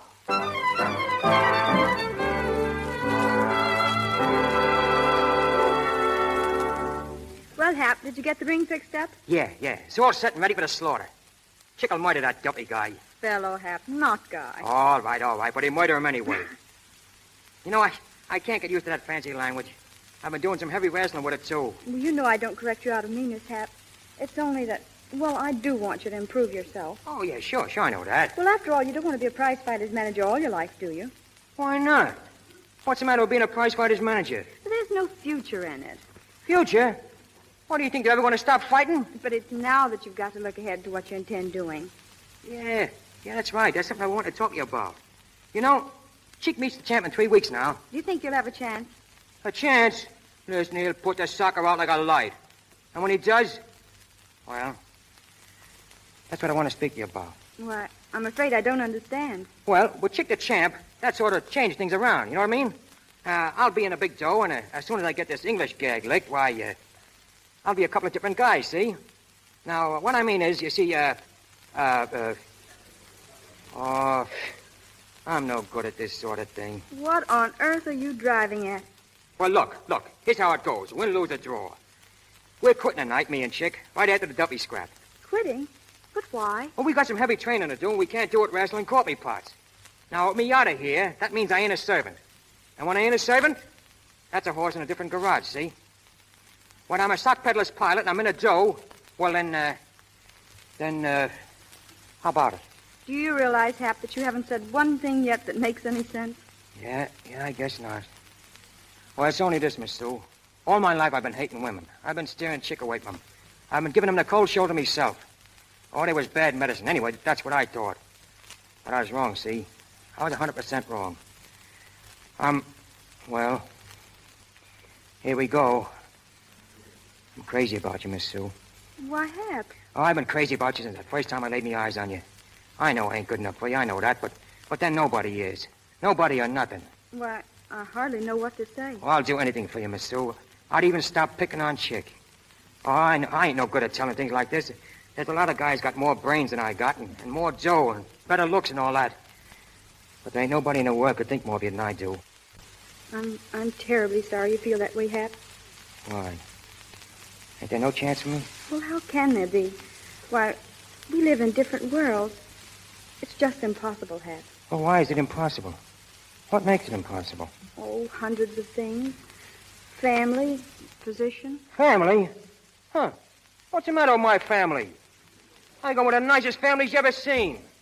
I'm Irish, see? Straight through I'm Irish. And I got the blood of kings in me. Back in Ireland, my family was the tops. From way back. And all we ain't got now is money. You make it so terribly difficult, Hap. Is that all you got to say? Make it difficult? Well, what can I say? Okay. I get it. Oh, I don't know where I ever got the idea I stood a chance with a gal like you anyway. Must have been off me nut. Oh, please don't feel that way about it, Hap. I like you. I like you a lot. Really, I do. It's just that, well, sure, I know. Well, don't let her worry you.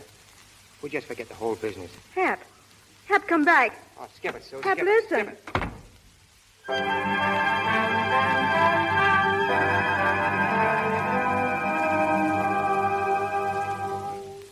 Hey, Hap, get a look at the old 1-2. 1-2. 1-2. Boy, when I land down on Duffy tonight. Hey, Hap. What's the matter with you, Hap? Ain't you paying no attention to me? Huh? What? Gee, Hap. I ain't never seen you like this before. What's eating you? Nothing. I mean, nothing. No, I mean nothing. Oh, that Susie dame, huh? You just keep your 2 cents out of this. Go on, lace up your shoes, will you? They'll be waiting for us up downstairs. Okay. I guess she's stuck on that Parker guy all right, huh? In a pig's foot.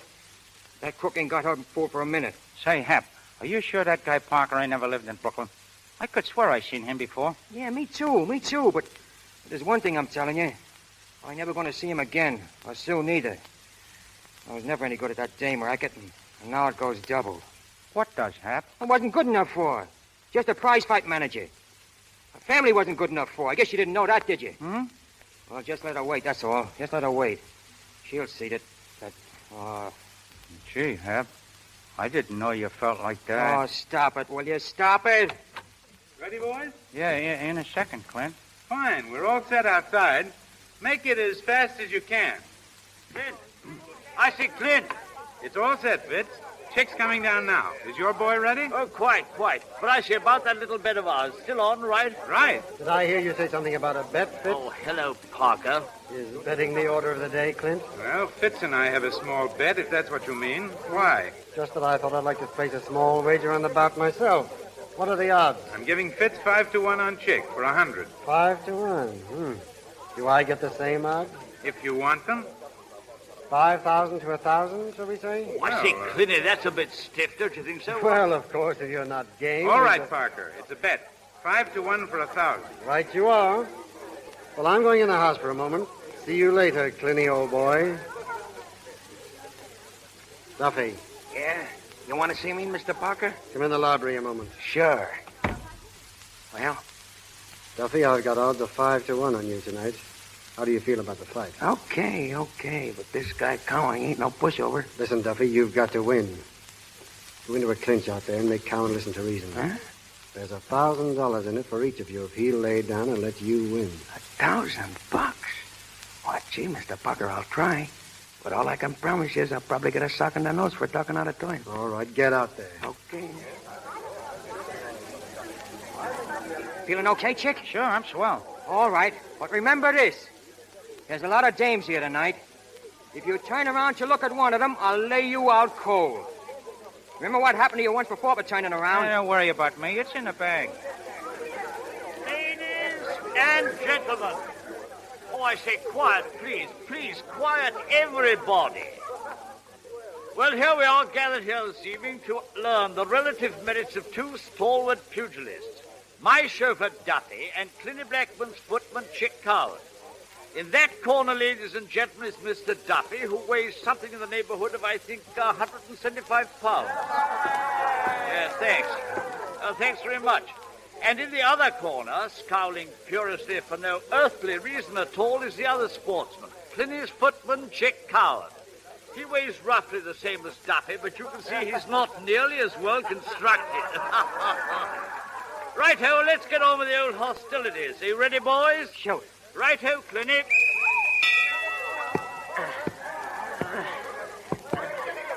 Say, Chick. Lay off the chatter and fight, Duffy. Now, listen. Listen a second, will you, Chick? Let me clinch a second, will you? Listen. I ain't gonna do no carrying, see? You're going out just as quick as I can put you out. Now, wait a minute, wise guy, will you? There's that brand in it, boy, if you let me win a decision, see? Oh, there is, huh? Hey, listen, Chick, you don't have to get sore about it, see? Oh, I don't, huh? Listen, I was only doing what Parker told me to do, see? Oh, Parker told you to tell me that, huh? Yeah, Parker. I got it. Hey, Hap! Don't turn around, you sap! Oh, this is marvelous. 1, 2, 3, 4, 5, 6, 7, 8, 9, 10, and out! The winner, Duffy! Splendid fella!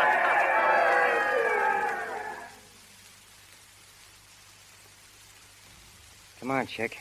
Snap out of it. Come on, you dumb egg. Snap out of it so I can take a poke at you myself. What hit me? Duffy hit you, you egg-headed dope. Why, that... Let me at him. Go on, sit down. You always want to fight after it's all over. Well, what were you looking for this time? Christmas? Hey, Hap, I remember him. Oh. His nibs, Parker, I remember him now.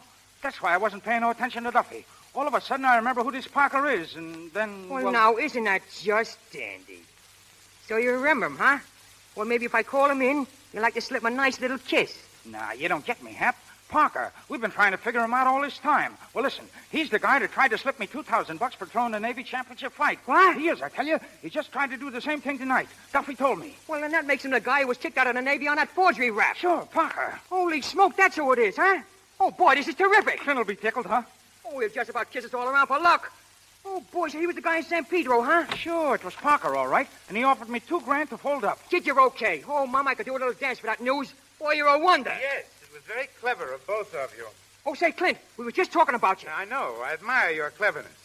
In fact, you're too clever to be wasting your time here. But, Clint, Chick just told me that... Yes, I heard. And as soon as both of you can dress for the street, please go. Throwing me down for a few measly dollars. Hey, wait a minute, Clint. You got this all wrong. Oh, for your own sake, you ought to listen, Clint. Chick just remembered There's where to... really no discussion necessary. If you leave an address, I'll send your wages to you. And the fight with the champ? That's off? Unless you can find another idiot to post a guarantee of $10,000. Okay. Come on, Chick. Let's get going. But I don't want to go letting Clint think that way. Oh, come on. He knows what he's doing. The Blackburns always know what they're doing. Wait a minute, Hap. Here's Sue. She'll fix it for us.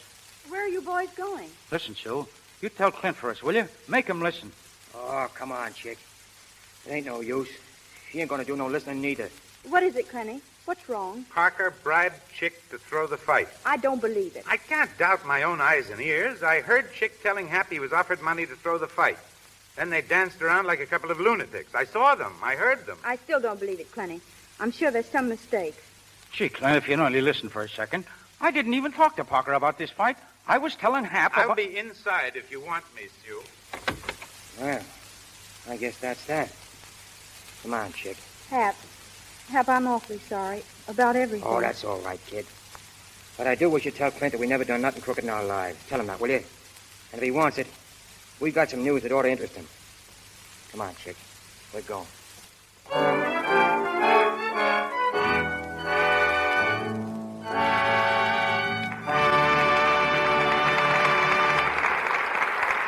We pause for station identification. This is the Columbia Broadcasting System.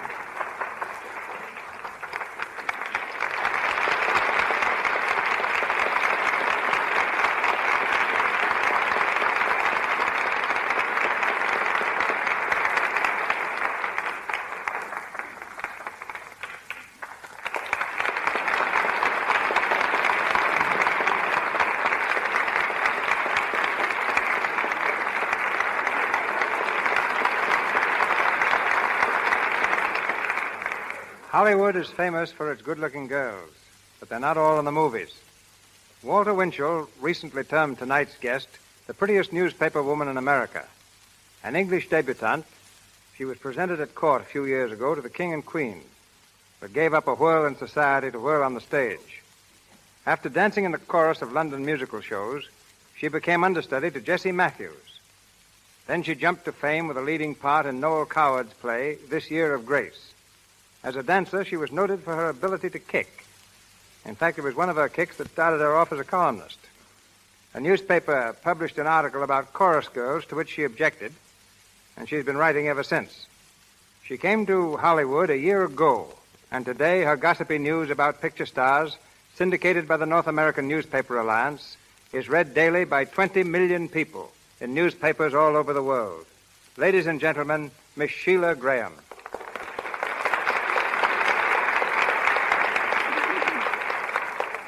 Very nice introduction, Mr. DeMille. After all, Sheila, you have 20 million readers. What would you like me to speak about? Your job? Nothing about luck?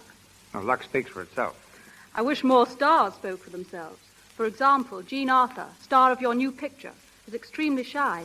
She sincerely believes she has nothing of interest to tell a reporter. And silence is golden. But not on the radio. You'd be in a spot if I followed that advice right now. Then let's discuss talking stars. Or shooting stars, like Gary Cooper. I saw him on your set yesterday, doing some fancy work with a six-shooter. Incidentally, he's the only star I've seen in Hollywood who's even better looking off the screen than on. Is that so? I've never regretted giving up acting and running my career into a newspaper column. To me, reporting is much more exciting. Still, I can't forget my chorus girl days abroad.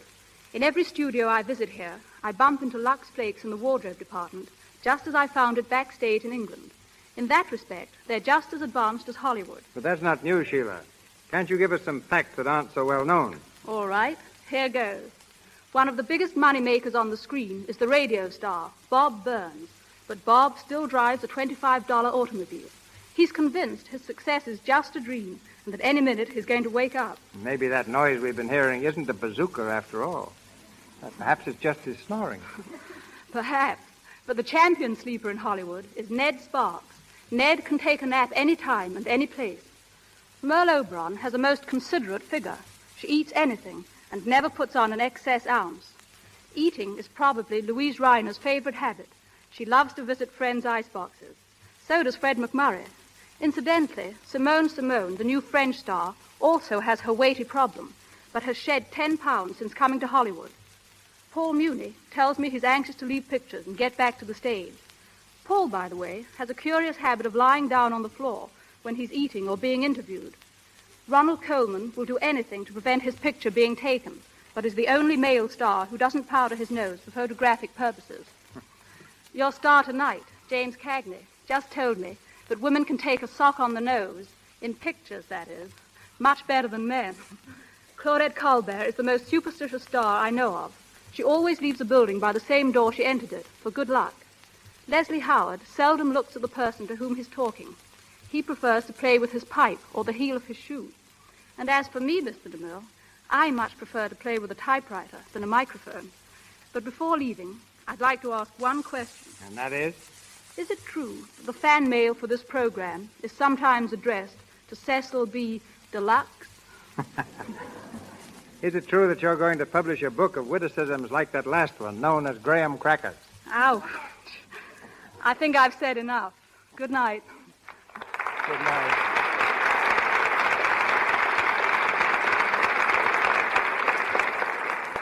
We raise the curtain on the final round of Is That So, starring Jimmy Cagney as the unhappy Hap Hurley and featuring Robert Armstrong and Boots Mallory.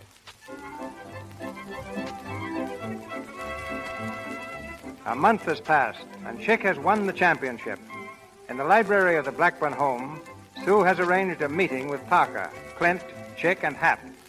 The fighter and his manager have still not arrived, and Parker stirs restlessly in his chair. My dear Sue, might I ask exactly why I'm here? Please be patient, Robert. I'm afraid, Sue, my patience is rapidly being exhausted. Wouldn't it be just as well if we postponed this gathering of yours until some more practical time? Oh, I couldn't think of putting this off any longer, Robert. This is something I've dreamed of for years. Clenny, will you answer that? I suppose I'll have to. Hi, Clint, old boy, old sock, old pal, old boy. Hiya, Clint. Come in. Oh, thanks. Come on, stupid. Good evening, Hap. Hiya, Sue. Make the new world's champ. Congratulations, Chick. It was nothing at all. Hiya, Parker, old bean. How's tricks? Just what is the meaning of this, Sue? Sit down, Robert. I'll explain everything. Yeah, sure. Pull up a chair, Parky. Well, Sue? But first, Robert, I'd like to make a public apology. I've made it privately several times. But I think I'll feel a lot better if I make it again here. Oh, now, Sue, listen, you don't have to. Please, Hap, I want to. I want to apologize to Hap Hurley for having been such a pompous little snob. I'm sorry, Hap, really. There now, I do feel better. You didn't hold this little party for that, did you? Patience, Clenny. We now come to a second vital point. My engagement to Robert Parker is here and now brought definitely to an end. That's telling him, Toots. Shut up, you. Well, that's the first good news I've had in weeks. So the engagement is broken, is it? Definitely. No, that's too bad. I was hoping there'd be no necessity for something ugly. Are you quite sure, Sue? Quite sure. I imagine we shall have to go to the law about a little matter of embezzlement and forgery after all. And courts are such a bother. Oh, I don't think you'll be bothered with courts much. Stop beating about the bush, Sue. What have you got up your sleeve? Well, as a matter of fact, Clint, I don't think that Mr. Parker's going to remain in this country very long. Do you, Hap? Well, personally, I think he's going to find it kind of hot around here. Of course, if he wants to stay, that's up to him. But if he's wise, he'll scram, and scram quick. South America would be nice. Don't you think so, Chick? Yeah, it's all right. But a lot of guys like Canada better. Pardon me, Sue, but aren't you a little premature about my plans? You're forgetting about your brother. He was involved in a little difficulty, as I remember it. I think his memory should be considered. It's being considered, Robert, I assure you. Now comes the third vital point. Robert Parker, it gives me the greatest pleasure possible to inform you that we know you to be a liar and a thief. What? And a double-faced water rat in a bargain. Why, you... Sit down before I slap you to sleep. We got the goods on you, Parker. I took it on myself to do a little investigating for Sue here, and I found out plenty. The way I understand it, You showed Clint and Sue proof that some dough had been lifted out of their estate. Then you showed them notes their brother was supposed to have forged and some records of gambling losses. But you didn't hand over the notes, did you? No. You kept them to hold over their heads. Well, that's called blackmail. Don't be ridiculous. Yes, blackmail. Well, you've known all along that I've hated you, and that Clenny hated you. Yet you used our love for our brother Jerry just as a means of marrying a portion of the Blackburn money. Well, it didn't work. I'm going to marry Hap Hurley. Huh? Sue, you mean it? Sue, think what you're saying. Well, I have thought. I love Hap, just the way he is.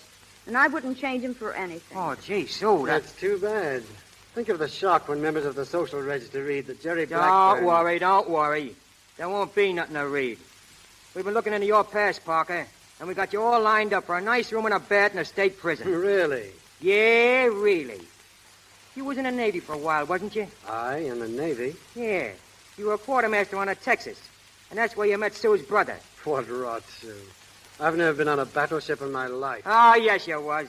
But you was using the name of Collins then. This is all preposterous. Really, Sue, I'm not going And you were dishonorably discharged from the Navy after it was found that you had forged the senior officer's name to some important receipts. That's correct, isn't it, Sue? Check. I think you've carried this far enough, Sue. I won't argue with you. The whole thing is too silly. But you've made a lot of ridiculous accusations that you can't possibly substantiate. Oh, can't I? Check, when was the first time you saw Mr. Parker? Well, I'm the favorite to win the Navy championship in the light heavy division, see? And this guy Parker, he was a quartermaster on our ship. He comes up to me and offers me $2,000 to take a dive. Wait a minute. Listen, Hap, is that what you and Chick were discussing the night of the fight with Duffy? Yeah, sure, Clint. Sure. That's what we tried to tell you. I was telling Hap that I recognized Parker. That was the reason I turned around. He told Duffy to offer me $1,000, and all of a sudden I put two and two together, and it spelled Parker. Well, I don't know what to say, boys. I've never been so ashamed in all my life. Oh, forget it. It just took you a little time to get on to things, that's all. But the fight, I've been wondering about that all night. Who provided the guarantee for Soccer Goodman? Well, it was Sue. Sue? You mean you put up $10,000? Yes, and it proved to be a very good investment. I now have a half interest in Chick and a full interest in Hap. Then you and Hap really... Oh, she was only kidding me about that, Clint. You got nothing to worry about. Did I say anything about being worried? And did I say anything about not being serious? Oh, now, wait a minute, Sue. I can take kidding just so long. Now it ain't kidding no more. But Hap, I meant it. Of course, if you've changed your mind. Oh, gosh, no. I just did. Dames, all the time, dames. They ain't no good, says him. Shut your trap, egghead. When I want any help from you, I'll ask you first. How is that so? Yes, that's so. Yes, that's so. While you boys settle your little difficulties, I'll see to it that Mr. Parker gets safely through the front door. Come, Mr. Parker, you're leaving. Say, Clint, just one poke at him first, huh? Oh, no. No, I'm going to show Mr. Parker out alone. Come, dear Mr. Parker. You all think you've been very clever, don't you? Go on, scram before I take a poke at you. Can you imagine that, Hap, letting that crook get off like that? Like what? Tommy, did you hear that, Sock? Well, I still wish I could have punched a couple of his teeth out. Listen, you'll do no more punching around here, you see? Only when I tell you to. I mean, I and Sue. Oh, Hap. Yeah, and you ain't going to be making so many trips to Brooklyn either. You got another fight coming up. Oh, but Hap. No, Chick, no argument. You do just as Hap tells you. Oh, is that so? Yes, that's so. Is that so? Yes, that's so. Is that so? Yes, that's so.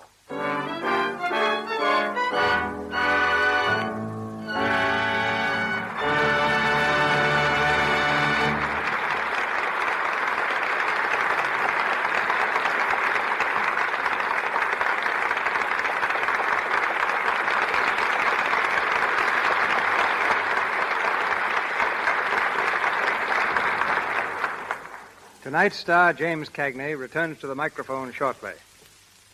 Though you have never seen him on the screen, though he is never credited with a single film, no man exercises more significant influence in Hollywood than Dr. A.H. Giannini, banker to the motion picture industry. Son of Italian immigrants and subject as a boy to all the struggles besetting people in straitened circumstances, this man who loans millions of dollars yearly to the picture studios began his professional life in medicine. As an intern, he once volunteered to treat a man dying of typhus. The victim lay in a pest house in San Francisco, confined with lepers. Dr. Giannini and a nurse went to his side, but it was too late. The patient died. 48 hours later, the nurse was dead. Dr. Giannini himself stricken. Another doctor came to treat him. That doctor died. But the young intern survived. During the Spanish-American War, he again volunteered to administer to 1,200 Negroes, desperately ill with smallpox. For this service, San Francisco publicly honored him. Dr. Giannini left his practice to follow his father and brother in a small banking business. Today, practically every major studio in Hollywood owes its start to him. He is now directly connected with films as president and chairman of United Artists Corporation and trustee of both Columbia Pictures Corporation and Universal Pictures Corporation. His presence is distinctly an honor to the Lux Radio Theater. Ladies and gentlemen, Dr. A.H. Giannini.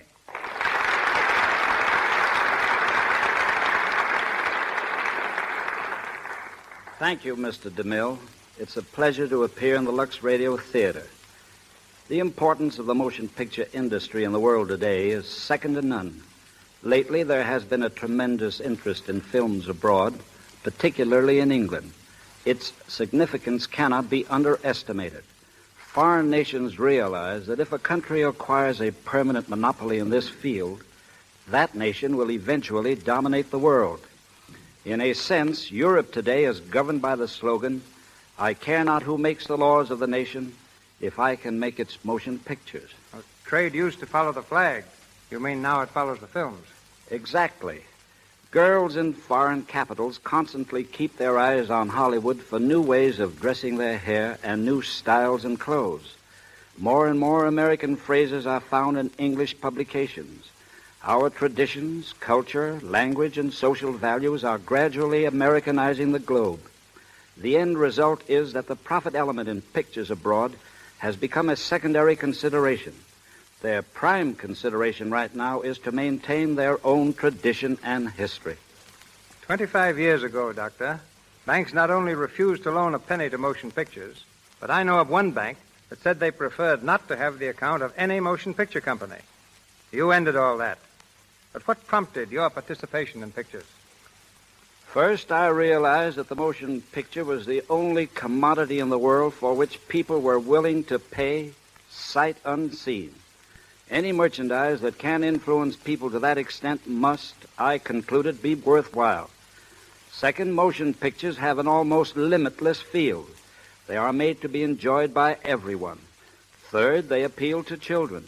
To me, that was and is yet the best assurance for the future of any business. I've seen what children can mean to banking. Many years ago, I started the first school savings system in California, and later in states all over the nation. These accounts, which began with pennies, have since increased into the millions. Yet when I entered the motion picture field, I was not entirely alone. A new bank in Hollywood was beginning to give recognition to movies.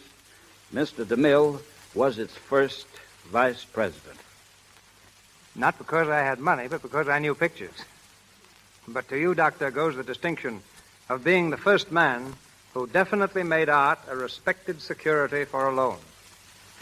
On one occasion, I was criticized by bank examiners for putting $500,000 in a company distributing Charlie Chaplin's picture, The Kid, instead of investing that money in gilt-edged securities.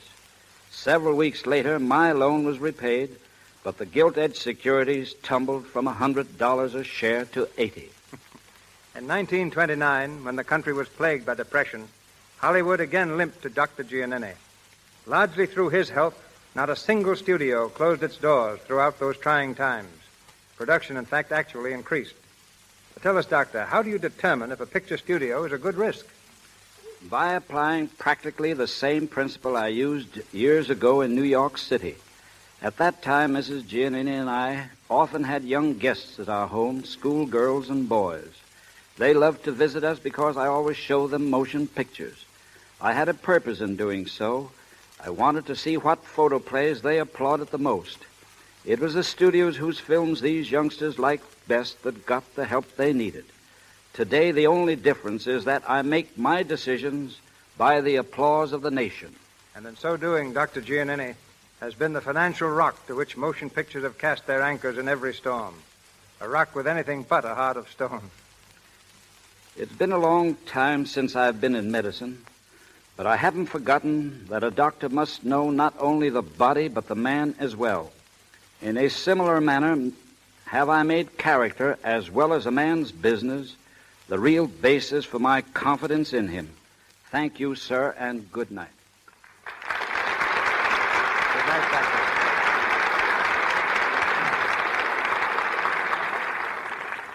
This fall, you will see James Cagney in a new film released by a new studio. The picture is titled Great Guy and is being produced now at Grand National Studio. As Jimmy comes to the microphone, I know you all join me in wishing him and Grand National all the success in the world.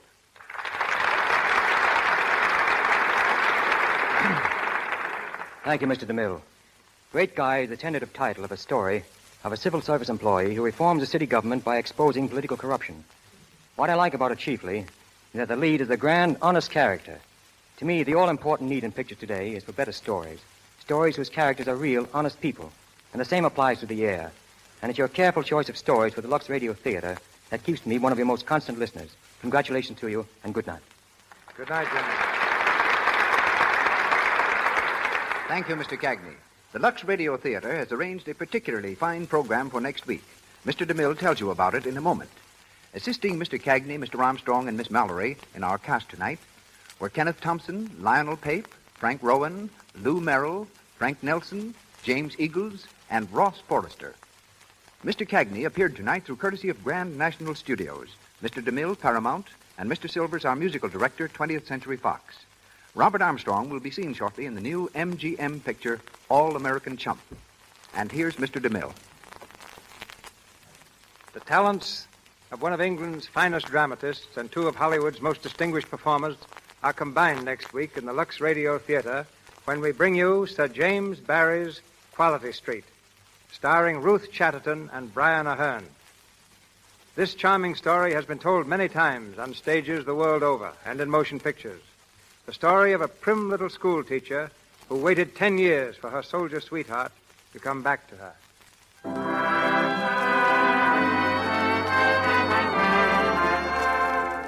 Our sponsors, the makers of Lux Flakes, together with Miss Chatterton and Mr. Aherne, join me in inviting you to be with us next Monday night in the Lux Radio Theater presentation of Quality Street. This is Cecil B. DeMille saying good night to you from Hollywood. Your announcer has been Melville Ruick. This is the Columbia Broadcasting System.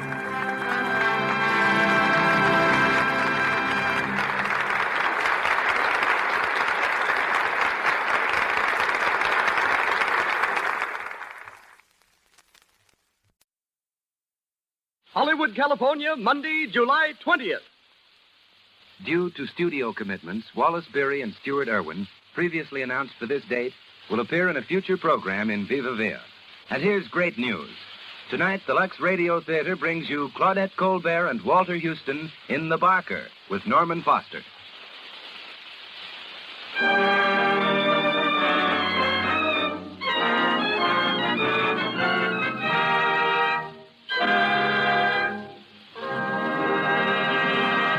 The Lux Radio Theater presents Claudette Colbert and Walter Houston in The Barker with Norman Foster.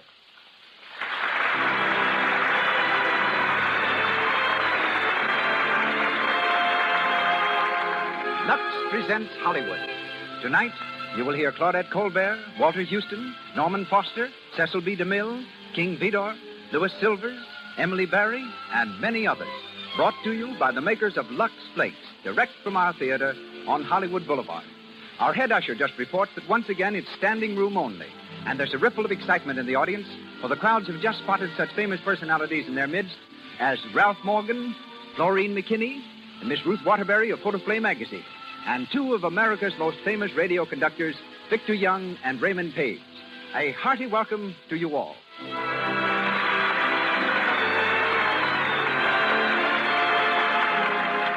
This entertainment is an expression of goodwill by the makers of Lux Flakes, those remarkable fine soap flakes that protect colors, freshen all fabrics, and keep your washables new-looking so much longer. No wonder Lux Flakes are used in all the leading Hollywood studios. And now our producer. A foremost authority on drama, he has created over 60 great pictures, started more actors, and developed more stars than any man in Hollywood. Ladies and gentlemen, Mr. Cecil B. DeMille.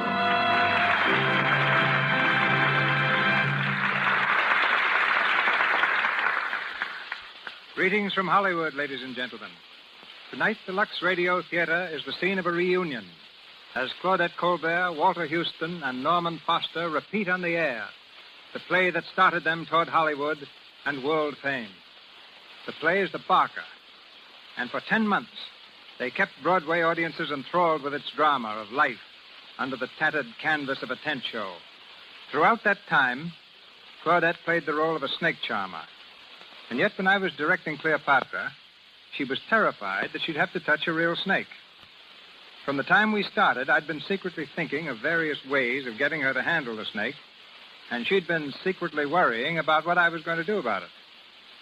As Claudette sat on the glittering golden throne of the pharaohs, I walked up to her with a live California king snake, almost 6 feet long, coiled around my right arm.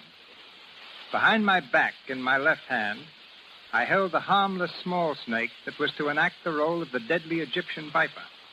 When Claudette saw the big snake around my arm, she shrieked, "Oh, Mr. DeMille, I couldn't touch that snake. I couldn't possibly. Please don't ask me to." "Well, how about this one?" I said, taking the little snake from behind my back. "Oh, that one?" She said. "Oh, that's just a baby. Yes, give me that," and took it in both hands, and we made the scene. My only contact with Miss Colbert's distinguished co-star is that he's always escaped me. In every picture I make, I have a great part for Walter Houston. But each time, he has a great part with some other director. So I've never been able to catch him in my net. But at last I have him on my network. If this were 45th Street, Walter Houston's name in lights would be a beacon over Broadway. Taxis would crowd the curb. Mounted policemen would be struggling to disentangle them. Through a packed lobby, top hats and ermine coats would move eagerly to their places. There's the same sort of excitement in Hollywood tonight as the Lux Radio Theater presents Walter Houston.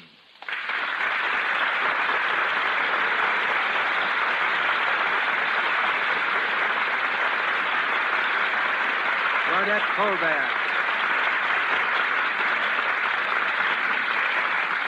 The curtain rises on our play, The Barker.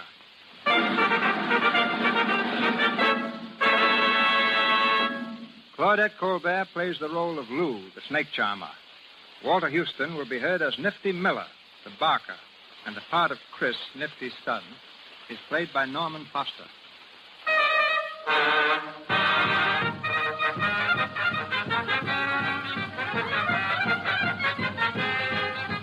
Colonel Gowdy's big city show has arrived in town. The Midway is crowded with pleasure seekers. Many of them stop before the sideshow where Nifty the barker is coaxing away their dimes with good-natured ballyhoo.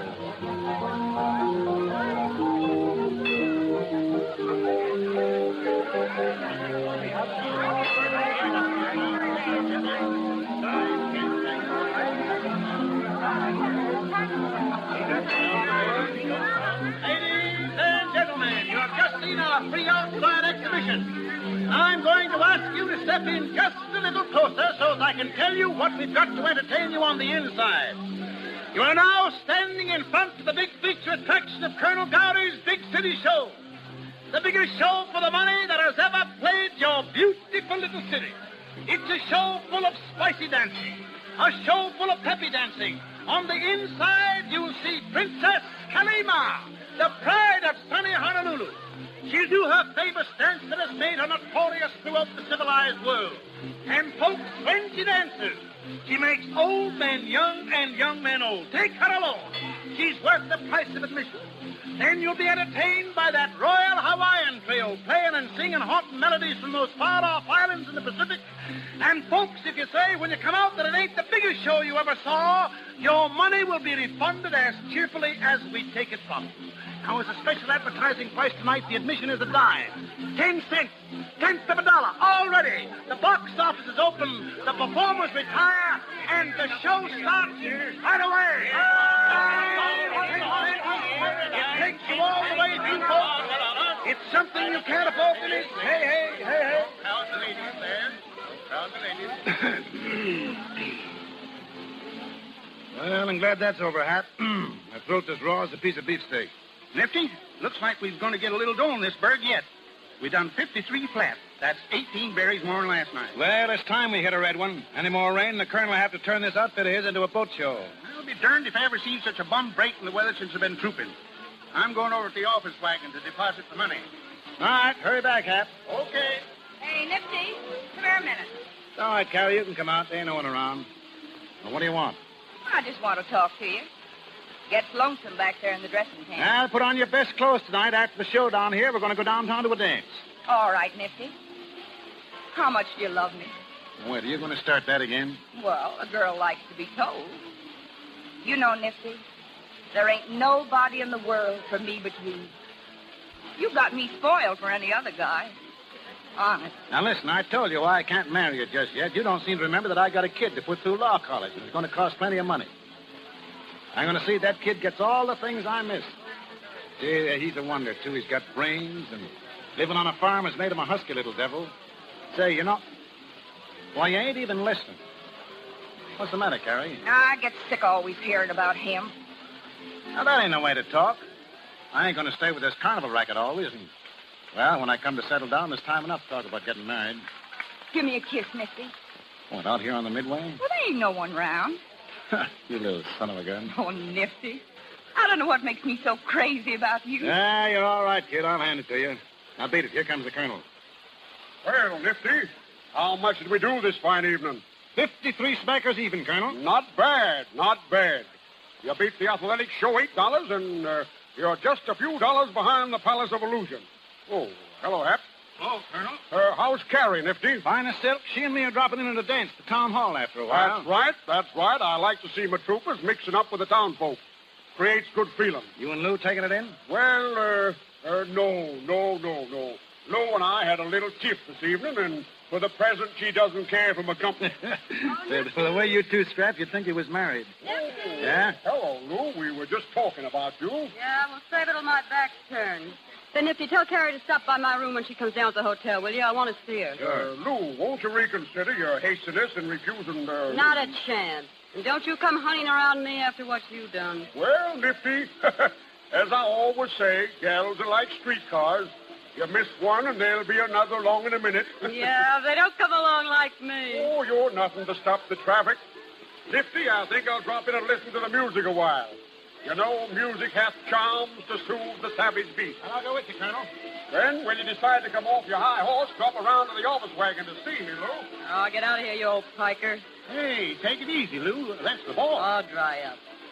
You got a peeve, huh? How's Snake charming? Rotten. Tell me that big diamondback rattler died on you yesterday. Sure, he starved himself to death. I told Gowdy if he was going to have me belly every 5 minutes, he couldn't expect to keep his snakes alive. Yeah. Hey, will you look what's coming? Huh? That kid, look at him.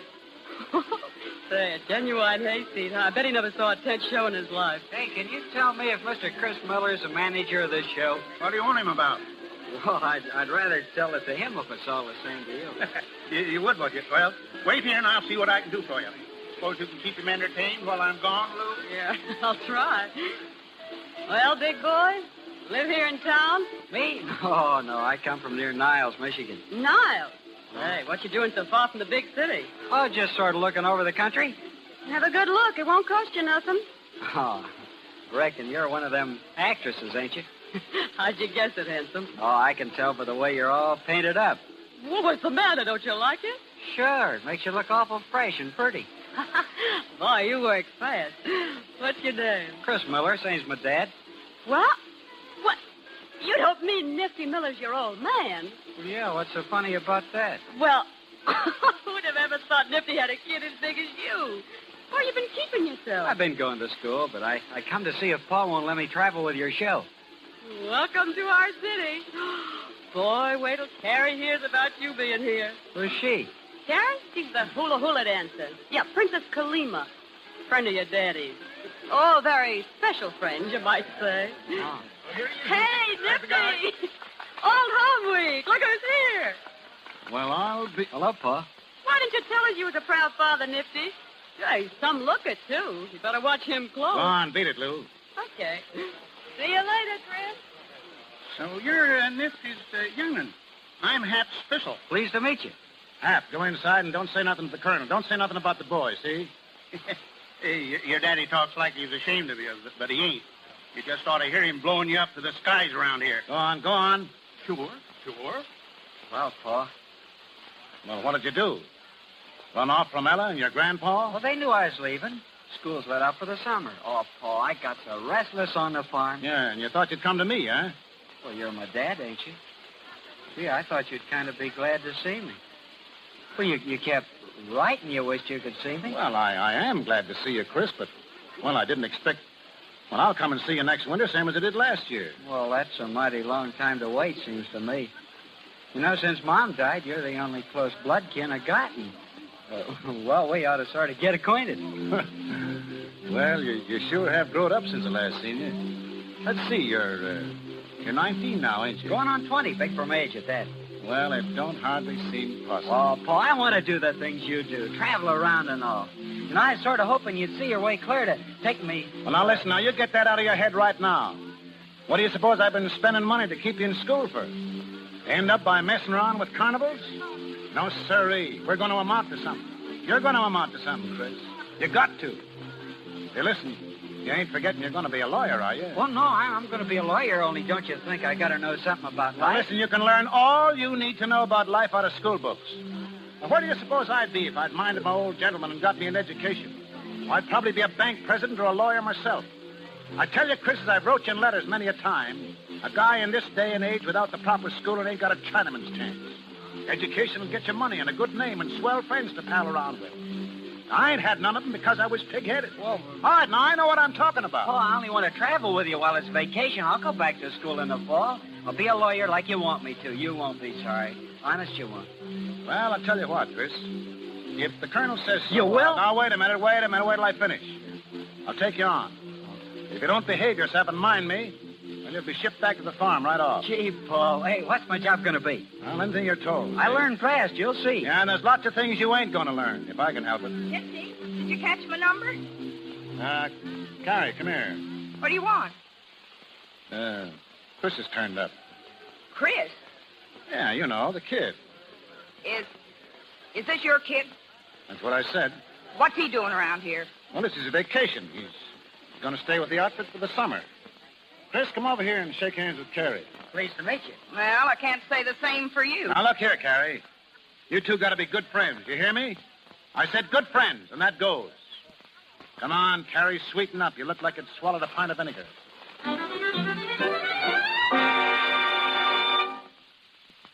What's it all about, Nifty? For the last 10 days, you've been treating me like I was the dirt under your feet. Well, I've been pretty busy, Carrie. Now, I'll say you have. Since that kid of yours joined the outfit, I ain't hardly had a minute alone with you. What's the matter with you, Nifty? You never used to act like this. Now, listen, Carrie, I've been thinking things over, and I decided the only thing to do is to lay our cards on the table. Now, it comes down to this. We're through. Through? Understand, this ain't something that I'm doing on the spur of the moment. But there's other things I've got to consider, and, well, I got to think of Chris. Chris? You make me sick. All of a sudden, you start squawking because you think I ain't good enough to associate with him. But I'll show you. You can't throw me off like an old shoe. I'll show you. Oh, what was I doing to ever fall in love with you? You ain't got a heart in your body. And, Carrie, I don't like this any better than you do. But it had to come sooner or later, and, well, now it's over. And I guess there's nothing more to say. Get out of here. Get out of here and let me alone. I'm sorry, Carrie. Carrie, could you lend me your... Hey, what's the matter here? Carrie. Oh, Carrie, what's come over you? Is it something Nifty done? He quit me, Lou. He quit me. Why, the dirty bum. Oh, pull yourself together, honey. No, there ain't a guy living worth crying over. There's only one thing for me to do, Lou, and that's quit the show. I can't stand having all the gang laughing at me behind my back. Now, who's going to laugh at you? No, I can hear him. Nifty's give Carrie the air since his kids come on the show. She don't know enough to clear out. Well, if you feel that way, instead of giving up, do something to turn the laugh on Nifty. The only way I could get back at him would be doing something to that kid of his.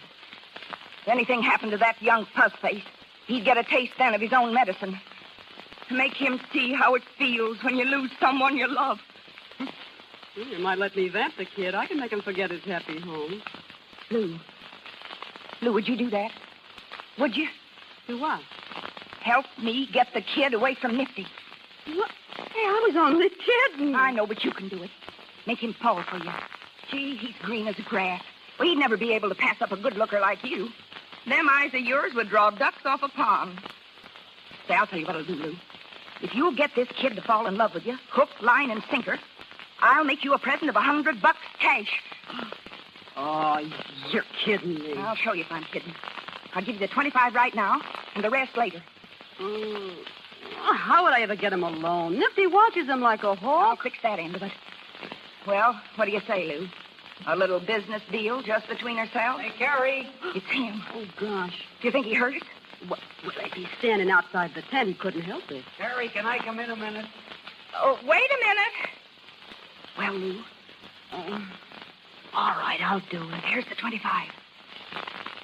All right, Chris, I guess you can come in now. Oh, hello. I kind of thought I heard talking in here. Yeah? Sit down, Chris.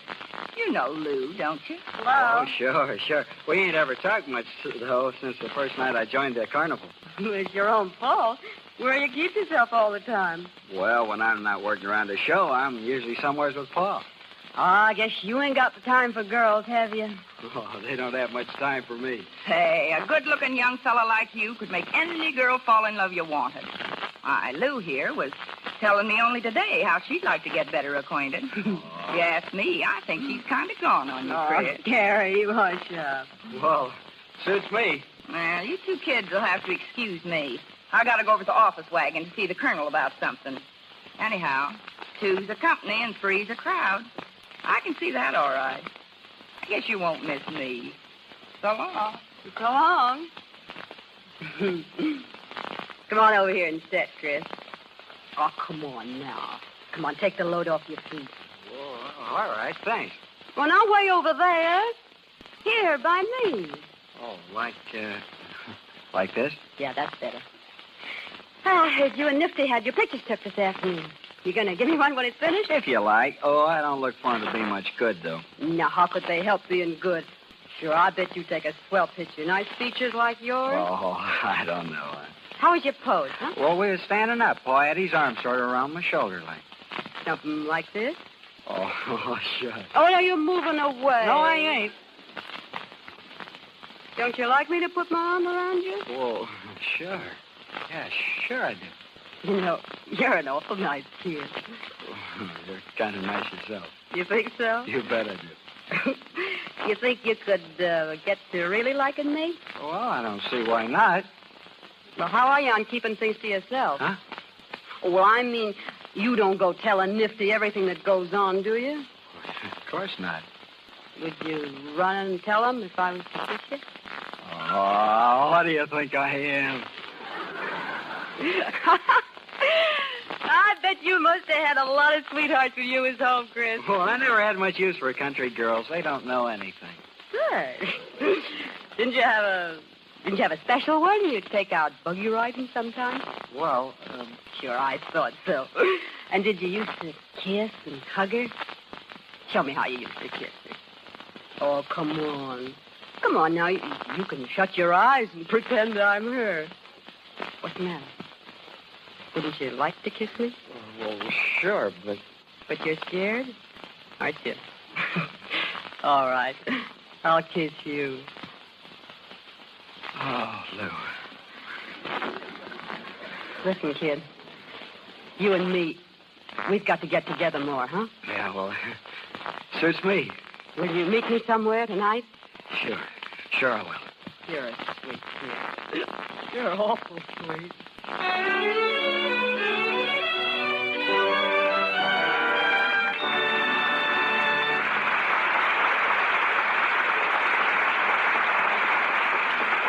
The second act of The Barker will follow in just a moment. Tonight, we take you inside a Hollywood movie studio. The lights are on, and they're all set to shoot a scene. Listen, here's the director. All right, let's get going. Let's get going. Time's money. Where's that extra that's going to climb on the chair when the mouse runs across the floor? It's me. Here I am. Okay, now here's what you do, sister. It's a mouse, see? You don't like mice. You hate them. So you take a flying leap and land on the chair, see? Okay, here I go. Oh, cut. Oh, dear, I'm sorry. Oh, holy smoke. Can't you girls get up on a chair without getting a run in your stocking? Oh, get down. We'll try somebody else. We haven't the time to fiddle around wasting time with you. Oh, gosh, that's 2 runs in 3 days. And that night, when the extra got home? So he wouldn't let me do the scene just because of that old run. Gosh, I'm just sick. Why, Peggy, it's your own fault, I tell you, when you rub your stockings with cake soap the way you do. Use your head and try Lux Flakes. You know they're mild, and with Lux, there's no rubbing necessary. Smart girls everywhere know that Lux Flakes cut down on stocking runs because they save the elasticity that allows the silk threads to stretch and then spring back again without breaking. Cake soap rubbing and soaps with harmful alkali weaken elasticity. Stockings tend to pop into runs under strain. Tonight, protect your stockings against tomorrow's runs. Use Lux. We continue with the second act of The Barker, starring Claudette Colbert as Lou and Walter Houston as Nifty.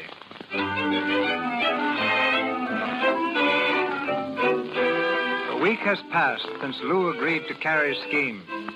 It's late in the morning, and outside the tent show, Nifty has been waiting for Chris to come to work. At last, the boy turns the corner of the tent opposite the sideshow and hurries across the midway. Morning, Pa. Sorry I'm late. I guess I must have went back to sleep. I suppose you know you're holding us up. I told you I wanted them jacks built. We got plenty of time. I thought we'd wait till it cooled off. Now, listen, when I give an order, I ain't talking just to hear myself talk. The sooner you get that in your head, the better. I'm sorry, Pa. I didn't know it was that important. Now, Chris, it ain't my idea to be nagging at you. But I ain't satisfied with the way you've been acting lately. And I might as well tell you, if you want to stay around here, you got to brace up and take more interest in what's going on. Well, a fellow's got to have his sleep. Yeah, if you'd go to bed nights, you wouldn't be so groggy mornings. Where'd you go the last 3 or 4 nights after we shut down here? Oh, I don't know.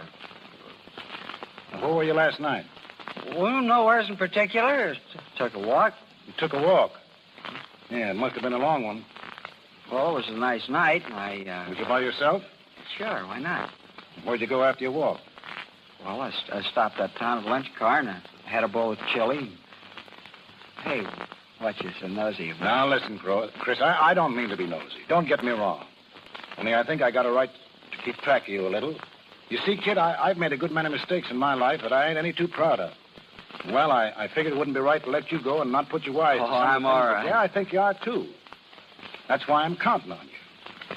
Now, you and me hit it off pretty good, and there's no reason that after you get to be a lawyer, we can't settle down somewhere together. I ain't going to spend the rest of my days on a lousy carnival. I got plans for us, Chris. Well, it'll be a long time before I get through all them colleges. Yeah, I know. It seems long now, but you'll see how quick the time passes. Just think how nice it'll be to have an office of your own and people coming in to see you to get them out of trouble and more dough than you'll know what to do with. Wow. Come on, Chris. Let's be pals. What do you say? I didn't know we ever stopped, Paul. That's the boy. Now get after them jacks. And when you get finished, you and me will go down to the creek and have a swim. Hey, how about it?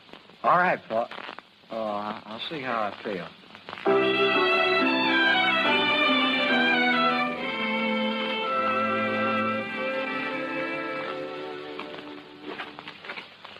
Well, Colonel, what's on your mind? Considerable, and of an unpleasant character. Do you know what that young squirt of yours has been up to, sir? What, Chris? He has the impudence and audacity to be carrying on a love affair with Lou right under our very noses. What? Why, there ain't a word of truth in it. Ah, my friend, in spite of your vigilance, the lad has fallen in love. And with Lou, of all people. Why, it couldn't be possible. Are you with your son every minute? For instance, were you with him last night? Well, he took a walk. I'll tell you where he was last night. He was keeping a rendezvous with the little snake charmer, that's where. How do you know? Last night, Nat Brody shadowed the lady in question, saw Chris meet her, and they walked off together with their arms around each other. Well, what do you think I ought to do, Colonel? Do? There's but one thing to do. We must put an end to such flagrant disregard of the conventions. I expect you to give your son a severe reprimand. And I shall dismiss Lou from my employ at once. That's letting her off too easy. She ought to be horsewhipped. Wait till I get hold of her. I'll make her pay for this. Now, Nifty, we can't blame it all on Lou. Boys will be boys. You and I know the lure of the petticoat. Yeah, now I can see what's changed Chris in the past week, the little simp. He'll try slipping something over on me, will he? Well, I've got a good notion to ship him right back to the farm.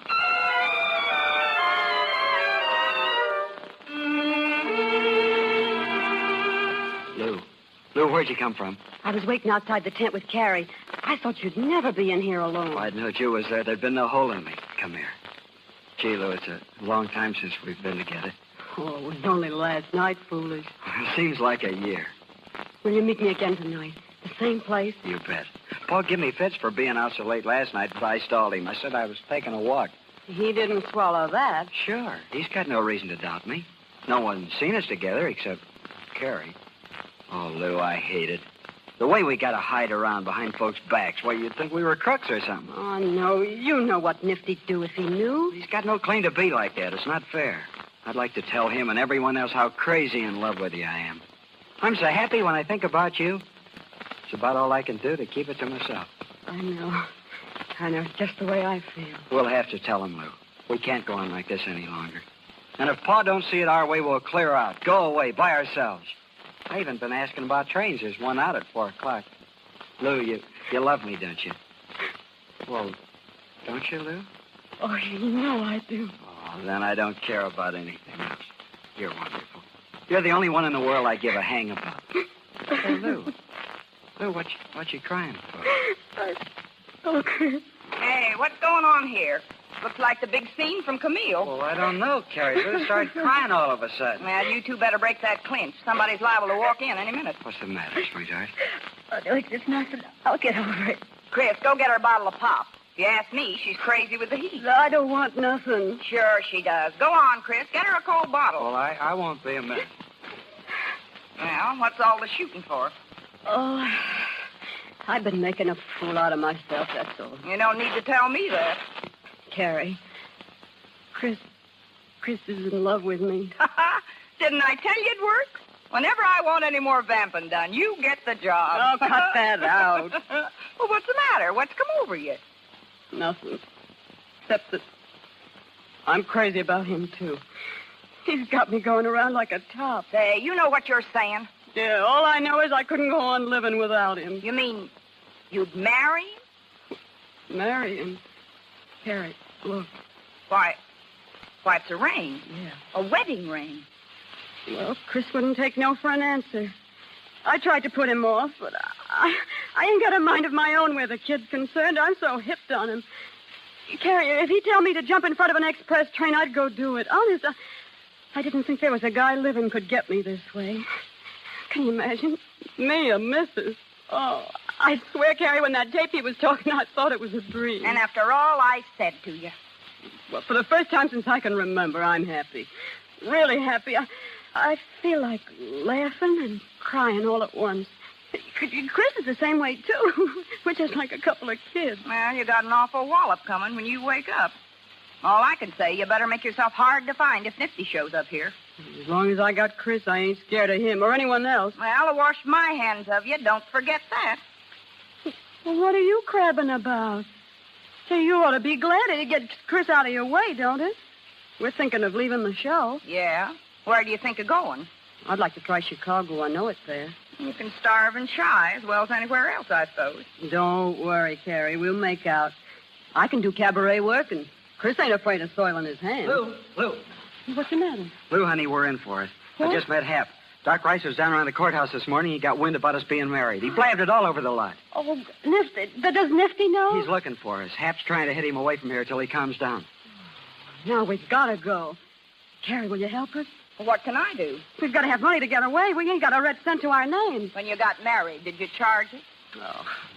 Chris had a 10 spot, but that went for the ring and the justice of the peace. Oh, yeah? Well, Carrie, what about the money you owe me? You only paid me $25, remember? You promised me $100. I ain't so sure I owe you anything at all. Seems to me you got your reward when you got Chris here. What are you talking about? You told me right in this tent you'd give me the other $75 after I got Chris to fall for me. Now, you know you did. So you got any idea what you're saying? Oh, you needn't worry. Chris knows all about it. He knows? I don't believe it. Oh, I asked him. It's true, Carrie. I heard the whole story. Well, I've never heard the beat. I've seen too many marriages go on the rocks through lies. And Chris knows the worst about me. Now it's up to me to show him I've got a good side, too. And you think I'm going to get you... You're going to get $75 out of me after blabbing your mouth like that? Are you trying to welsh? If you remember right, I said I'd pay you if you kept your mouth shut. I'm not paying any squealer. Oh, so that's your game, huh? Crawfishing. Well, let me tell you something, you dirty Welsher. You'll come across with that money or I'll make you wish you had. What do you think you can do? Do? I'll show you. I'll tell Nifty. That's what I'll do. Don't make me laugh. You'll be lucky if you don't bring your neck. Oh, you... Oh, so I'm a squealer, am I? Well, wait till I get through. What do you think Nifty'll do to you when he hears how you plan to get Chris away from him, huh? Just you wait. Chris. What is it, Hap? Nifty's coming down the midway. He's looking high and low for you. I can't head him off no longer. Well, if Nifty's on the lot, I guess I'll move along. This ain't my funeral. Go to it, kid. See you later, maybe. Hap, you think Nifty's liable to come back here? Sure he is. Oh, well, listen, Chris, you beat it quick. Pack your suitcase and then come back here for me, see? I'll take care of the money before I get away some way. Lou, I ought to be here with you when he comes. No, I can handle him. I ain't afraid. But I gotta be here, Lou. Oh, listen, Chris, he's your father, but I know him better than you do. Now hurry up and don't argue, will you, please? Sneak out the back way. Well, all right, then. Don't worry. Everything's gonna be all right. I'll be right back. Yeah. Hey, Lou, is it really true? Are you really married? Sure we are. Why not? No, listen, Hap. You've got to help me. I'm awful up against it. How much money you got on you? Well, how much you need? All you got and maybe more. How'll $20 do you? Is that all you got? Well, well, here's another 10. Oh, Hap, you're a white man. You'll never know how much we need this. I wouldn't have had to borrow it if someone hadn't welched on me. Don't you go saying nothing to Nifty about me giving it to you. Say, am I a fool? Oh. Hello, Nifty. Beat it, Hap. I want to speak to Lou. Yes, I was just leaving. Well, Nifty?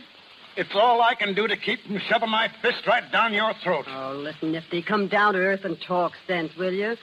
You might as well look things square in the face. Now, understand, I don't expect a kiss from you for what I've done. But also, I ain't going to stand for no strong-arm stuff. I married Chris because I love him and he loves me. Yes. Yeah, and we're hooked up as tight as if we'd had a strip carpet wedding in a 6-story church. Now, you can threaten, swear till your lungs give up, but you can't change that. Well, you know how I felt about Chris, what store I put by him, what plans I had for him, how I'd saved up to get him educated, but what did you care? You come along and flirt, in a few days you wreck him for life, and me along with him. Wreck him?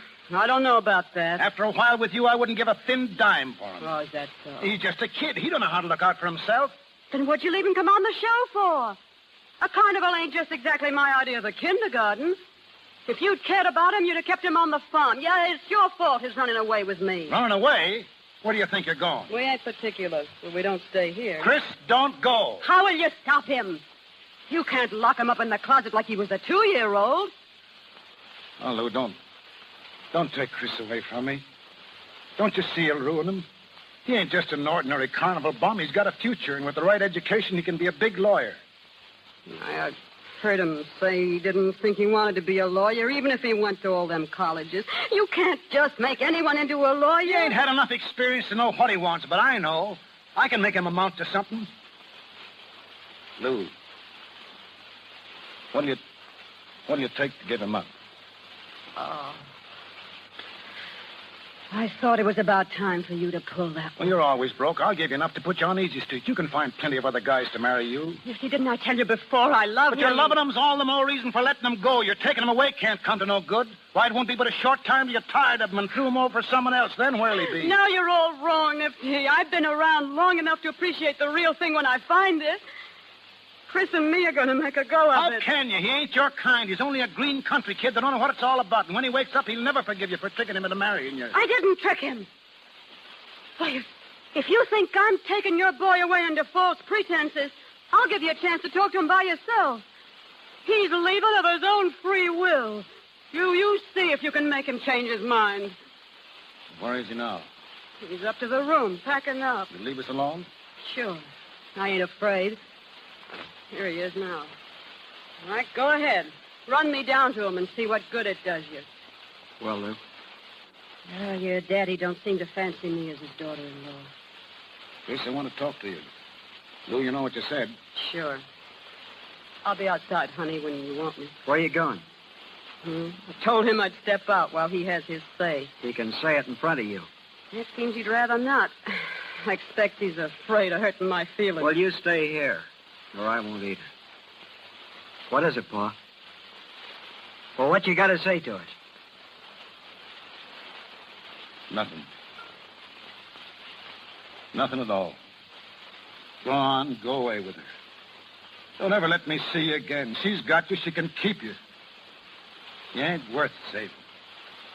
Well, that's the way you feel about it. Go outside. Honey, I'll be out in a minute. All right, love. Goodbye, Paul. All right, Misty. And here's something you don't know. Carrie got me to do it. Carrie? Yeah, Carrie. I wouldn't have squealed on her if she hadn't Welsh. She hired me to vamp him to get back at you for ditching her. Yeah. And as far as Chris is concerned, don't think he's going to be a bum like you. I'll do more for him than you ever did. That's all I got to say. Carrie. Carrie! Yeah, Nifty? All right. Come in here. What do you want, Nifty? There's one question I want you to answer, and if you lie to me, as God is my witness, I'll kill you. Did you get that little devil to take him away from me? You wouldn't take her word for it, would you? Did you? Answer me. No. You're lying, and you know you are. Nifty! Huh? Nifty, you're joking. Yeah, you don't like it, do you? Get out of thought of that. You'll double-cross me, will you? You'll never do it again. Yeah, I learned you. You'll double-cross me, will you? Nifty! I'll learn you. Nifty! He tried to kill me. He tried to. Come on, Carrie. You're all right. Give me a hand with her, Colonel. Take it over to the office wagon. I'll be there in a minute. Come on, Carrie. He tried to kill me. Go on with that, Carrie. I'll take care of Nifty. You're a fine one, I must say. Oh, you don't know what she's done. You don't know anything about it. No matter what she's done, you've got no right to do a thing like this. You ought to be ashamed of yourself. Well, I'm not. I wish I'd killed her. Now, that kind of talk won't do you any good. If you don't want Carrie here, why didn't you come to me and say so? We'll get rid of her. I don't care what you do with her now. I'm leaving, Colonel. You know you don't mean that, Nifty. I'll show you whether I mean it or not.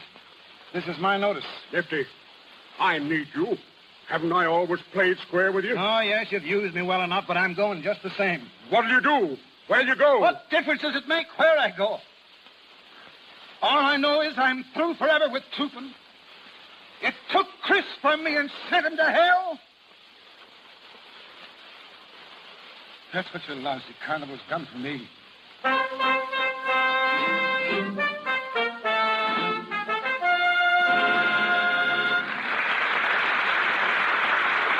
pause for station identification. This is the Columbia Broadcasting System.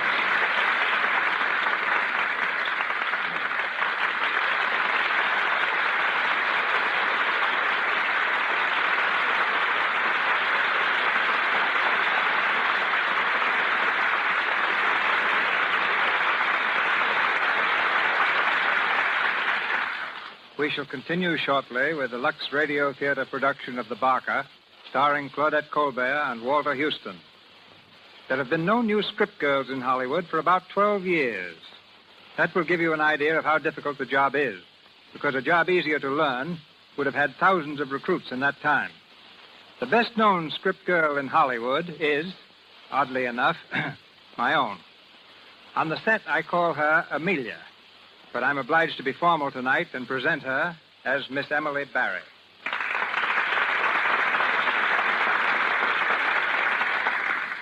As a matter of fact, Phoebe, the way you usually address me on the lot is, hey, you. That's when everything's all right. I'm not good at remembering names. You're not good at remembering small details either. No director is. That's why there are script girls in Hollywood. Why, working for you, a script girl even has to be an explorer. When we were making Four Frightened People in Hawaii with tonight's star, Claudette Colbert, I was sent by plane to an isolated mountain to pick api-api leaves for her costume. It took me 5 days, and when I finally reached the nearest village, my beautiful white linen costume looked like 10 minutes past midnight. Just black. I found a little inn, but no stores and no laundry. Threw myself at the mercies of a little Japanese housemaid and went to sleep, exhausted. When I awoke, there were my clothes, and fresh and spotless as when I got on the plane. I asked her how she'd ever managed to get them so clean. She couldn't speak English, but she led me to a wash tub and pointed to a box of Lux Flakes. Now, I know we use Lux Flakes at Paramount, but imagine seeing that familiar package at the foot of a mountain in Hawaii. That housemaid deserved a reward. I sent it to her from Honolulu.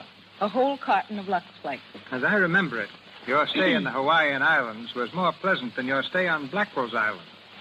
Even Lux Flakes couldn't help you soft soap your way out of there. That time, Mr. DeMille needed data on women's prisons, so he sent me to a much more exclusive island than Hawaii.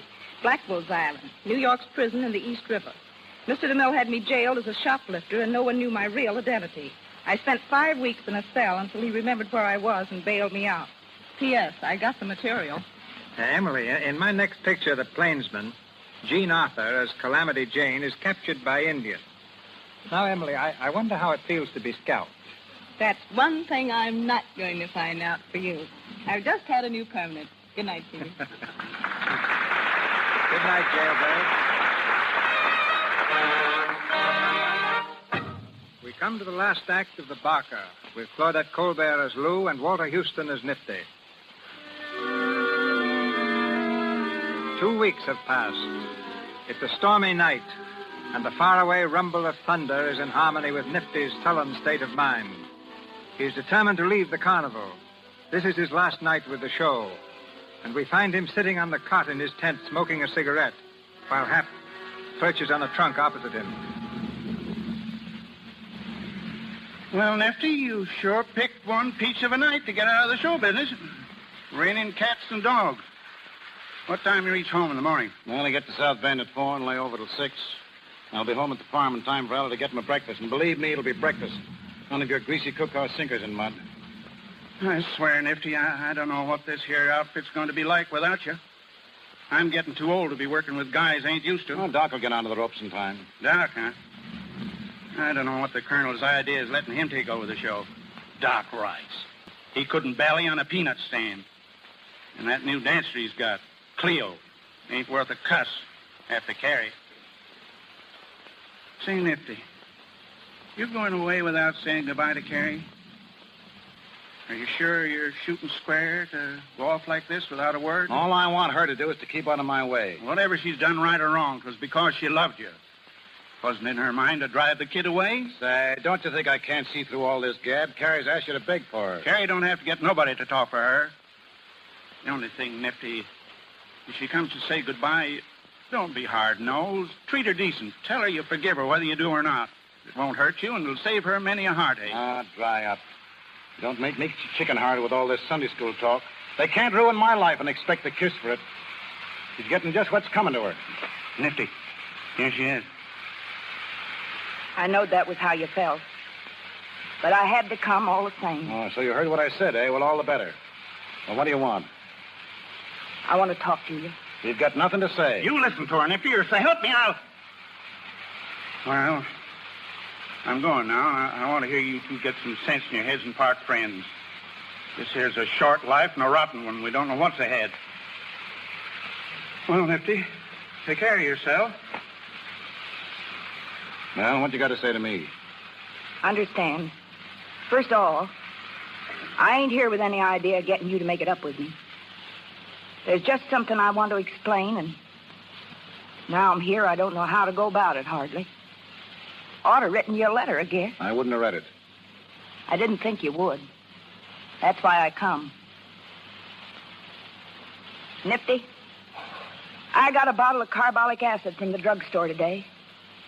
A bottle that's going to be empty this time tomorrow. What are you trying to do, throw a scare into me? I ain't grandstanding. I'm telling you what I'm going to do so's you'll see I ain't such a bad sport at that. I can see how much I harmed you by sicking Lou on Chris. And when I heard you was leaving the outfit through what I done, I made up my mind I wasn't going to have you believe I was getting off scot-free. Well, how's your drinking poison going to bring Chris back or help? You're crazy. I may be, but I see things pretty clear for a crazy person. It ain't as if I was somebody who had something to live for. I'm a nobody. Tired out and broke. I'd like to think you could forgive me, Nifty, but that ain't going to change my mind none. You see, I ain't doing this so much for you as for myself. The others will think I done it because you left me, but I don't care what they think if you understand that that ain't the real reason. Hey, Nifty! Nifty, what do you think? It stopped raining, and it's clearing off. It stopped raining, do you hear? And there's the prettiest moon coming up you ever seen, big as a washtub. That's too late. It won't do no good if it does turn clear. Colonel sent the band boys out to Bally. The whole Midway will be humming with people in an hour. You see if it ain't. It ain't going to be such a bad break for you last night at that. Oh, Nifty. Listen. There goes the old hobby horses. Listen. Say, Nifty, did you know we're opening up? You got your spiel ready, Doc? Know it like a book. It's a cinch. Now, I'll go out along and light up the stringers on the front, Nifty. And get the Hawaiians, and while you're at it, take them wet top folions off the platforms and ticket box. Okay, Nifty. Carrie, what you doing over here? Listen, Doc, you got all you can do. Tend to your own business. All right. Oh, go on, get out. Sure. Wait a minute, Doc. What's eating on you, Carrie? Nothing. Well, if I'm going to open up tonight, I got to be getting back to the doll rack. I'll say goodbye. So long, Nifty. Want to shake hands? I guess we can do without that. Oh. All right. So long. Carrie, come here. On, Nifty. How'd you like to go on tonight and place the new dancer? Go on tonight. Now, you heard me. Do your dance for the last time. Nifty. Well, it's just an idea of mine. Well, what do you say?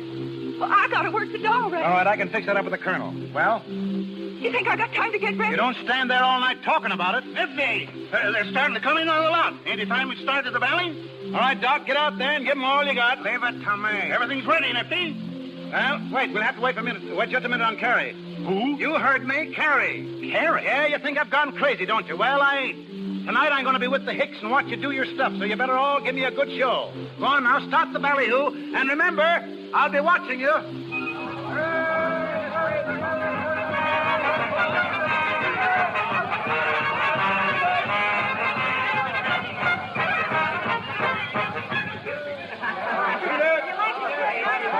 right, Doc. Come on, give out. Ladies and gentlemen, you are now standing in front of the big feature attraction of the Midway. The biggest show for your money that has ever plagued your town. It's a show full of spicy dancing, a show full of peppy dancing. And with your kind indulgence, allow me to introduce the artist.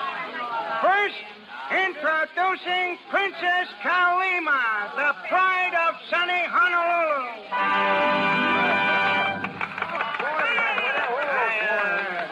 Well, as I said before, she's the pride of sunny Honolulu. And believe me, she's good. She can dance along with the best of them. He's dying on his feet, Nifty. Let him alone, let him alone. Next, we have the Hawaiian Three. A bunch of boys that'll please you and tease you with their haunting melodies. If you don't like them, then you don't know what's good music.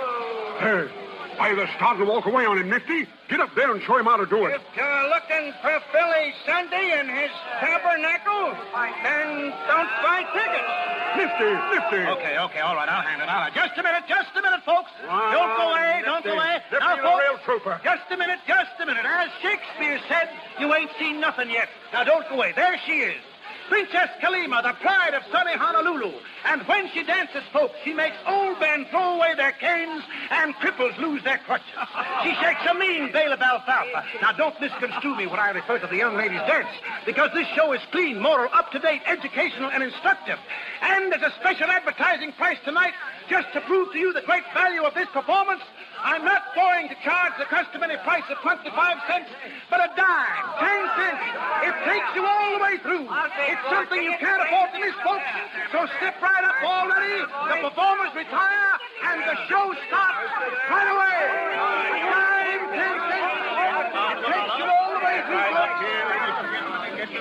Nifty, my congratulations. You certainly saved the day. I can do it, Colonel, as soon as I get the hang of it a little better. Doc, you'll never get onto it. You just ain't got the knack. You ain't got a selling personality. When you ballet, you've got to tell the world. I'm afraid Nifty's right, Doc. That's what I call a raw deal. Ah, Nifty, you were superb. If you'll reconsider your going away, I'll make you partner. I'll give you a quarter interest in this outfit. Well, I don't want to see the show go on the rocks. Good. I'll go over to the office wagon and make out a contract. No hurry about that. I got to think it over. Well, I'll just have one made out in case, Nifty. You're too old a dog to learn new tricks. I'll be waiting over there for you. Nifty, Well, Carrie, what do you want? I was just wondering, since you're going to stay on and all. Yeah, who says I'm going to stay all? Well, if you do stay on, I was wondering if you couldn't see your way clear to letting me come back on the job. Yeah, you don't want much, do you? The first thing I know, you'll be wanting to... Well, you can finish out the night, but I ain't making no promises. Oh, boy. Yeah, and I'll tell you people one thing. If I do stay on here, there's going to be more work done around here. You're all so lazy, you ain't worth a chaw of tobacco. Get inside there, Carrie, and do your stuff. Well, did you hear what I said? I'm the boss of this outfit. Go on, get in there. Oh, Nifty. Them's the first kind words you said to me in a month.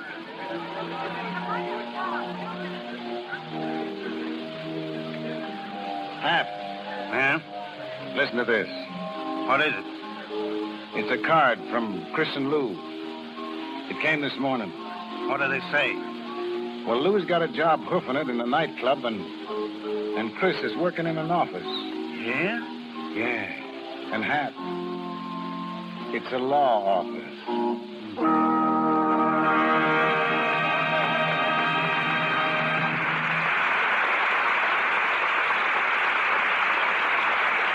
Our play is ended. Walter Houston is through barking, but he'll be back to talk to us in a moment.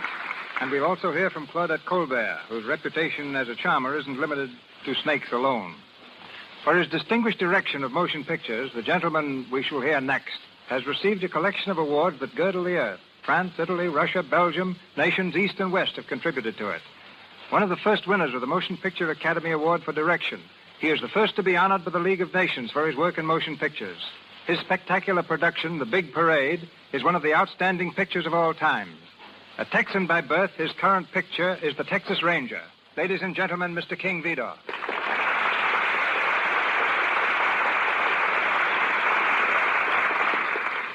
Even in that little Texas town, I had a hunch I could make motion pictures. I made one there before I ever saw the inside of a studio. I sold it, too. But I thought I'd better come to Hollywood before I tackled another one. I landed here in a broken-down car and 20 cents in my pocket. Perhaps you remember that, C.B. Yes, you were not only a Texas Longhorn, you were somewhat of a greenhorn. Maybe I was, but I remember you accepted the first suggestion I ever made to you. We were looking at a picture you had just finished called Why Change Your Wife? I saw how you could improve a scene with a close-up, and I told you what I thought. Everybody looked at me as though I had spoken out loud in a cathedral. But you said, that's a fine idea, and you put it in the picture. I never fail to adopt a good idea when it's offered to me, even by a greenhorn. And I never overlook an opportunity. The trouble is, people don't always know when an opportunity comes along. One time I was looking for the ideal American youth to feature in a picture called The Crowd. I tried to find the right actor for weeks, and then one day I saw a fellow go by on a streetcar. I chased it, jumped on board, and looked for him. But while I was getting on at the rear, he'd gotten off at the front. I left the car and roamed the streets, trying to catch sight of him, but he had disappeared completely.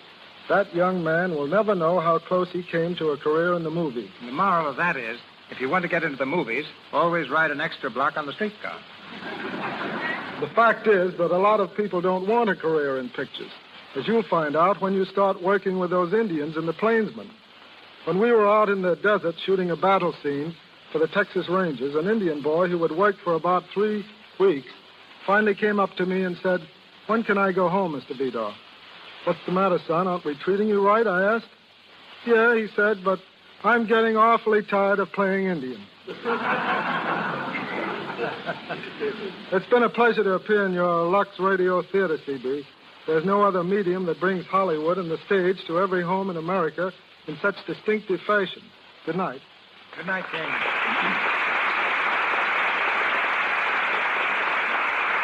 Last week, I engaged a little unknown girl for a major role in the picture I'm starting tomorrow. For the present, her name is a secret. She's never appeared before the camera. So the first time I talked to her, I arranged to have her see every Claudette Colbert picture made in the last 3 years and study them for technique.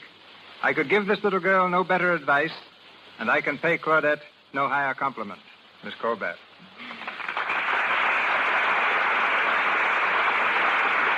Thank you so much, Mr. DeMille.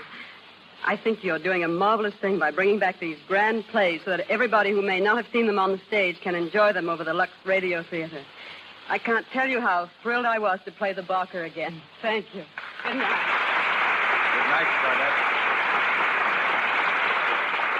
Walter, there's an old popular song called Where Did You Get That Hat? And I'd like to know why you've been wearing yours all through tonight's performance. Well, I'll tell you, C.B. That hat goes back to 1927 when we tried out the Barker in Atlantic City. After the performance, a real Barker came backstage to see me. He was the owner of a mitt joint, or, in polite language, a place for palms, I read. He liked everything he said. He liked everything I did on the stage except my hat and my acting. He volunteered to teach me how to bark, so I palled around with him and learned the tricks of the trade. After a few days, he told me I was a fool to keep on acting and offered me his hat and a job with the carnival. I took the hat. Maybe you missed your big chance. By this time, you might have owned a little mitt joint of your own. Well, C.B., we can't all be successes.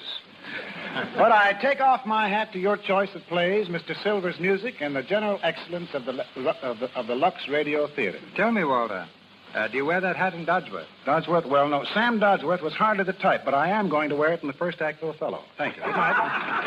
Good night, Parker. Miss Colbert, whose next picture is Maid of Salem, appeared through courtesy of Paramount Studios, as did Mr. DeMille and Mr. Vidor. Mr. Houston, now engaged in filming Dodsworth at United Artists Studio, through courtesy of Mr. Samuel Goldwyn. Miss Berry, Paramount, and Mr. Lewis Silver's 20th Century Fox. Now, Mr. DeMille. Next week, the Lux Radio Theater presents Joan Crawford and Francho Tone in Chains. Miss Crawford will play the same role she played on the screen, promising us one of the distinctive hits of the year.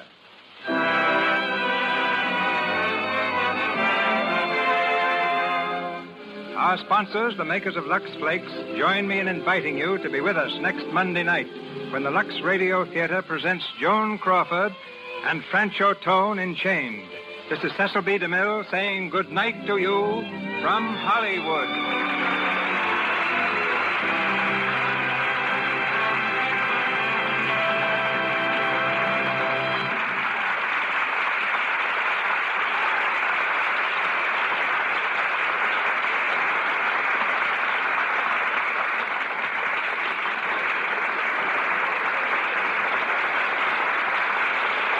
This is the Columbia Broadcasting System.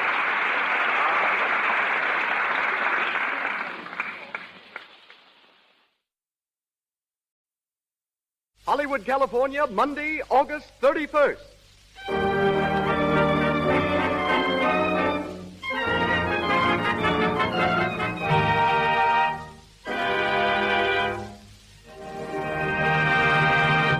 The Lux Radio Theater presents George Raft in Cheating Cheaters with June Lang.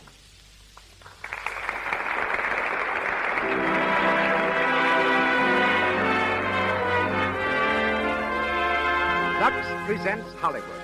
The makers of Lux Toilet Soap, official soap in all the leading motion picture studios, again brings you an hour with Hollywood's outstanding celebrities. Tonight, you will meet George Raft, June Lang, Cecil B. DeMille, Gloria Swanson, Donald A. Loomis, Louis Silvers, and many others. It is also our privilege to have in our visible audience such guests as Henry Wadsworth, Dean Janis, Lois January, Maxine Jennings, Sari Maritza, and Virginia Pine. And to all our listeners, greetings from Lux.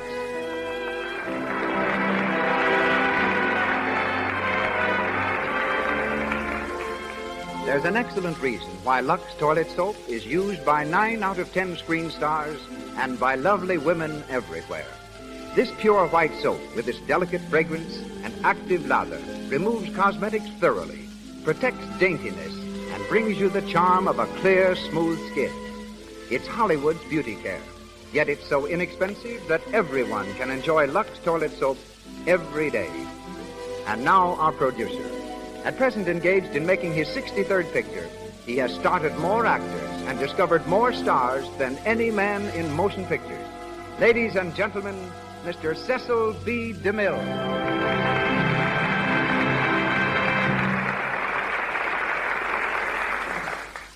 Greetings from Hollywood, ladies and gentlemen. In 1916, the famous Al Woods was a hit-and-run manager with a hit on Broadway that ran for many months.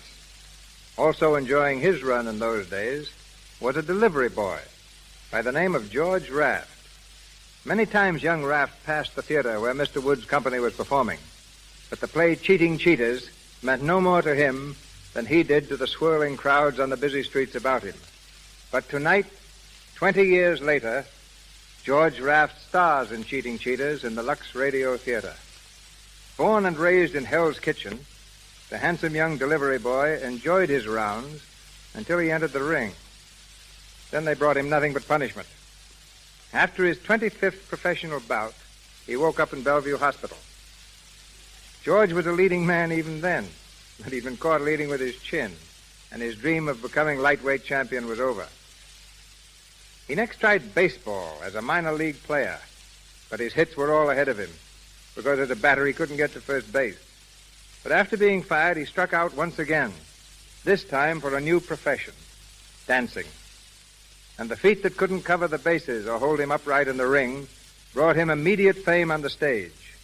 He starred in musical comedies, introduced a dance called the Charleston, taught King Edward VIII, then Prince of Wales, how to do it, and was the highest paid American dancer to tour the continent.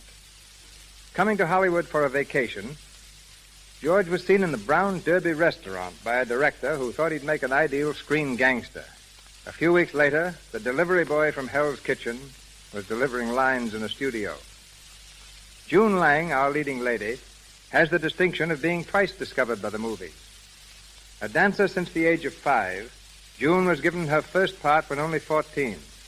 Last year, her contract expired and she was dropped. But Darryl Zanuck rediscovered her in an old test, called her back, and gave her leading parts in 4 recent films, Captain January, The Country Doctor, Every Saturday Night, and The Road to Glory, in which she plays the only feminine role, and is starred with Warner Baxter, Frederick March, and Lionel Barrymore. Tonight, we hear her in the part of Ruth Brockton. And now, the curtain rises on the Lux Radio Theater, presenting Cheating Cheaters, starring George Raft with June Lang.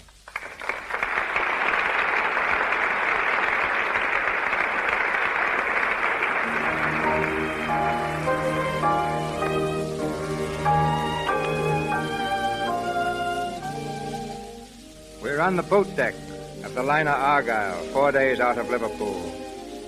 It's late evening, and in the shadow of a lifeboat, Tom Palmer, played by George Raft, and Ruth Brockton are sitting close to each other in deck chairs. As they gaze out over the moonlit waters, Ruth breaks the long silence.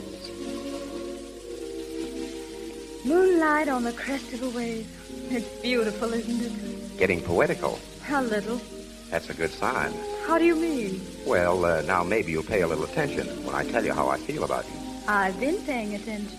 You haven't done very much about it. I meant every word I said. Perhaps you did with the ocean and the moonlight. But wait till we dock in New York. You'll forget me soon enough. Just like that, eh? Uh-huh. Well, you're wrong. You can't get rid of me as easily as that. I'll make you listen to me if I have to follow you clear across the country. And the villain still pursued her. Right. Oh, Tom, you're mad. Do you realize we've only known each other 4 days? That's long enough for me. I make up my mind pretty fast. If the steward hadn't accidentally put us at the same table, you wouldn't have had a chance to make up your mind at all. That's right. Remind me to leave an extra large tip for the steward. He's a great guy. Oh, I wouldn't give him all the credit. Who else is there to thank? Well, if my father hadn't gone to Antwerp to add a few jewels to his collection, I wouldn't be on this boat. 3 cheers for your father. And if my mother hadn't decided she needed a sea voyage, I wouldn't be here either. Yes, that's so. Well? Well, what? Go on. Say it. Oh, all right. I'm glad your mother decided she needed a sea voyage. Swell. Now we're getting someplace. Yes, that's what I'm afraid of. Well, there they are, Mrs. Palmer. I told you we'd find them spooning on the boat deck. Hello, Dad. Hello, Mrs. Palmer. My dear, we've been looking all over the boat for you. What's the matter, Mother? Mr. Brockton was afraid Ruth would catch cold up here, Tom. It's getting terribly chilly. Oh, I'm all right, Mrs. Palmer. Better get a steamer blanket if you're going to stay. There's a fog coming up. Say, looks like you're right. There goes your moon, Ruth. Oh, by the way, Ruth, I've quite a surprise for you. Yes? Mrs. Palmer just told me that she and Tom are taking a house in the country. And where do you suppose it is? Where? In Westchester.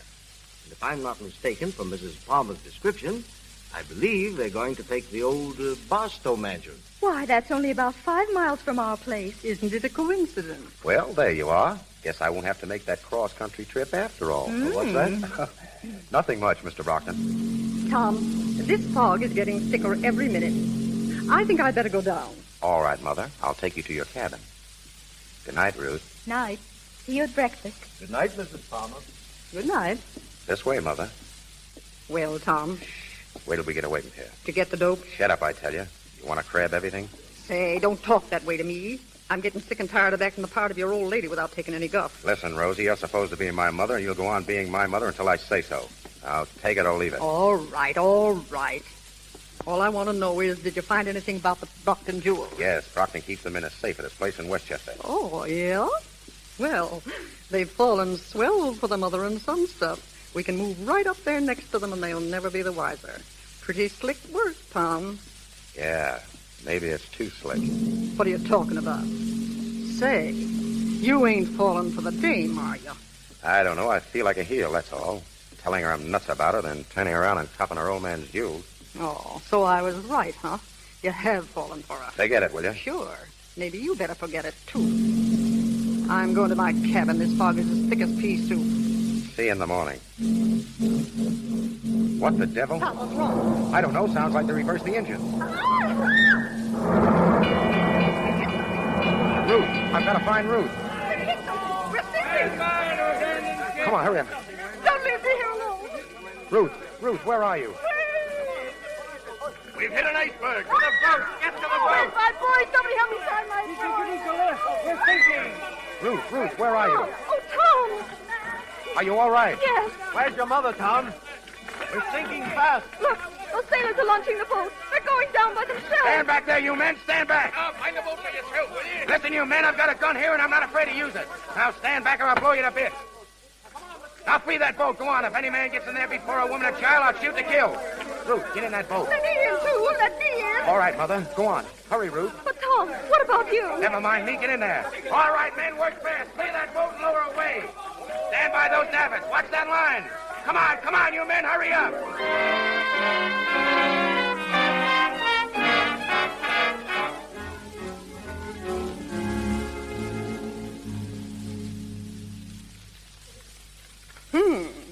Did you read this, Tom? What?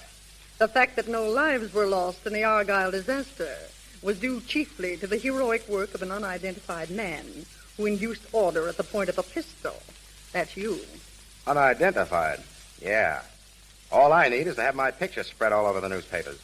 Might start a little excitement anyway.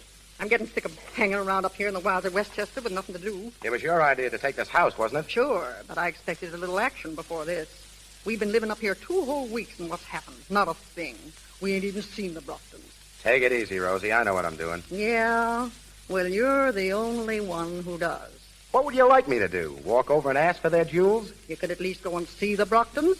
Pay them a little social call. You know, like you dropped in by accident. In society, Rosie, you don't make social calls unless you're invited. Oh, yeah? Since when are you an expert on etiquette? I know enough for that. You must have been reading again. Listen, Tom, my idea is this. Go on over and make yourself sociable. The dame likes you. You know that. You can get a line on the joint and spot the safe. Then Mike goes over at night, of course, and cracks it open. That's your idea. Well, why not? Better than sitting around twiddling our thumbs. We laid out plenty of shekels for this setup, and so far, all I've done is act polite to delivery boys. I'm getting fed up. Take it easy, Rosie. Rome wasn't built in a day. There you go, putting on the dog again. Hello, boss. Hey, can I come in? Sure, come on in, Mike. Hey, look, boss, I got a beef. Yeah? Spill it. Well, it's these here chauffeur clothes you got me wearing. The collar's choking the daylights out of me. Oh, shut up. Who's talking to you? Shut up, you dizzy dame. Keep quiet, now, both of you. Keep quiet. We didn't come up here to fight. No, we came up here to lay our hands on $250,000 worth of sparklers, but I don't see us doing it. We got the Stuyvesant collection in France, didn't we? Say, that job ought to net us $500,000 easy. Sure, but I ain't no piker. Besides, those Stuyvesant rocks are as hot as a live coal. Hey, that's right, boss. We can't get a fence to touch him. Yeah, what's going on? Come on and join the party, Phil. You're looking mad, Rosie. I am mad. Hey, Phil. Huh? Where's your tie? What do you mean? I said, where's your tie? You're supposed to be the butler around here, aren't you? Ah, now listen, I don't mind being a butler, but I gotta have something to buttle, don't I? Yeah, me we're walking gonna around sit this on a monkey hand suit. back What else and I back. got? You dummy, you Shut up, shut up! I'm running this deal, not you. Well, let's get started then. We'll get started when the right time comes. As it stands now, we ought to be glad of a chance to lay low.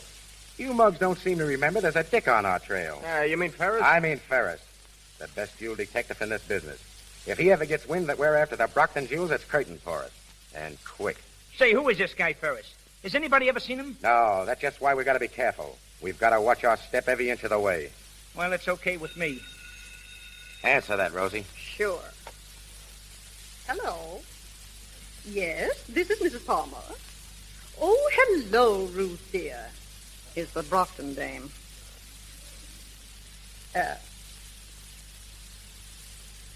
What do you say, dear? Of course, just a moment. She wants to speak to you. Give me the phone. Hello, Ruth. Pretty well. How are you? What? Well, yes, I think so. Wait a minute. Mother, Ruth would like us to come over for tea. Do you think we could make it? You bet your sweet life we can. Hello, Ruth. She says she'd be delighted. All right. Thanks. Goodbye. Hot stuff, boss. Tea at the Brockton.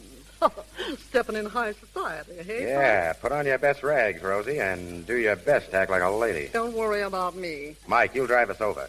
Wait there for us. Oh, sure. And remember, no gassing with their servants. Not even a word. Boy, this is a break. Right in the same house with the Brockton jewels. This may be the big chance you've been waiting for, Tom. Yeah, maybe.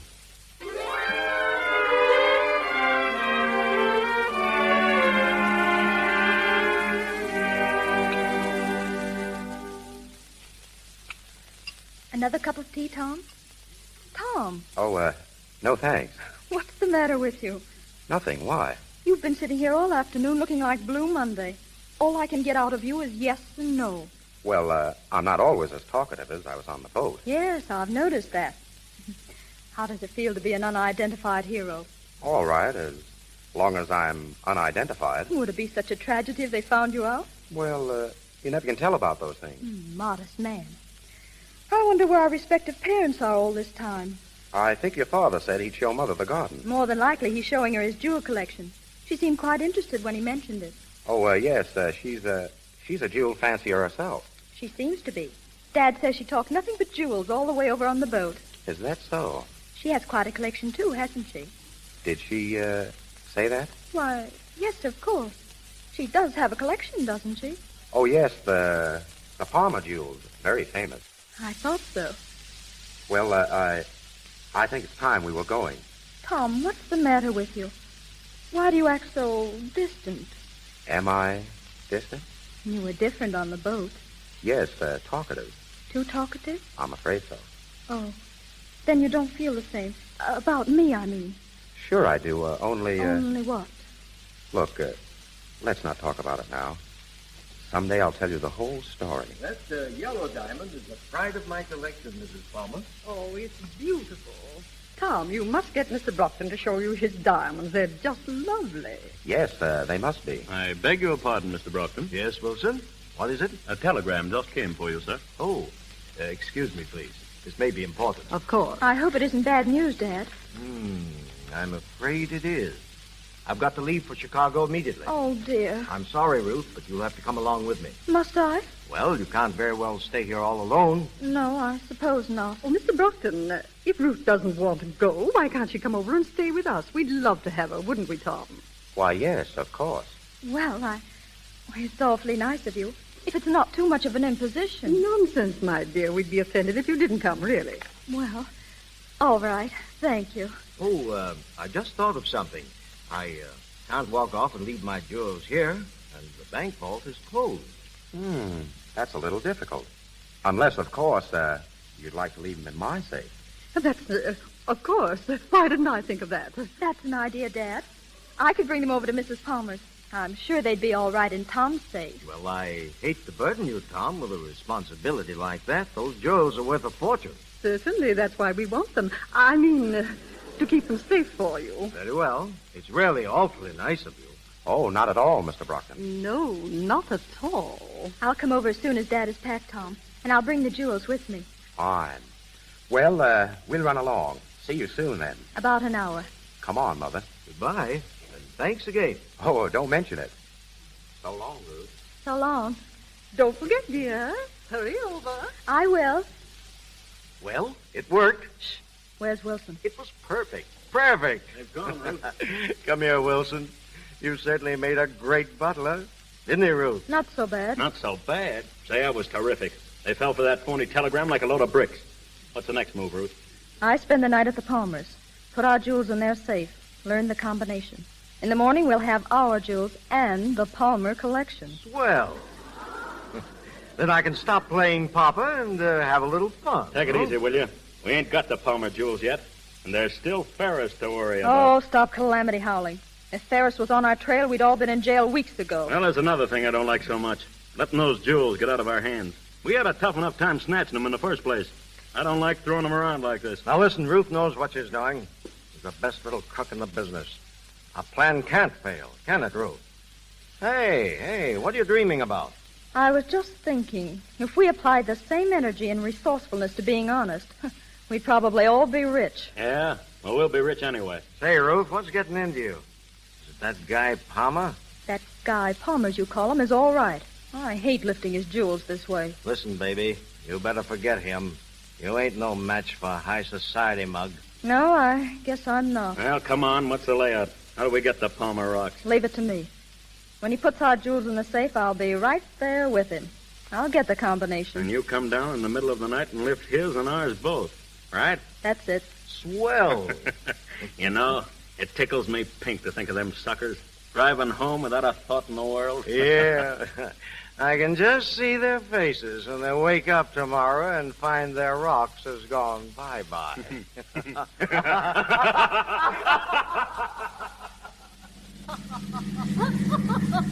Say, what suckers these Brocktons must be. Laying their jewels right in our lap. Yeah, it's perfect. Yeah, you sure had the right hunch, boss. Laying low like this till the time was right. Yeah, the Brockton jewels are practically in our pockets right now. Well, it looks like a good day's work for us.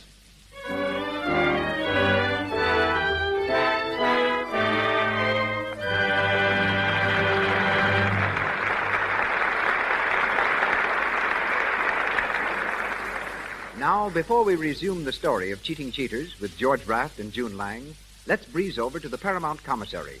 It is gay with waitresses in green and orange dresses and extras in costumes, hungry for their lunch. Near the window is a very pretty extra with a friend, and the extra says, Well, which you going to pick? The 35-center? Oh, I guess I'll have to.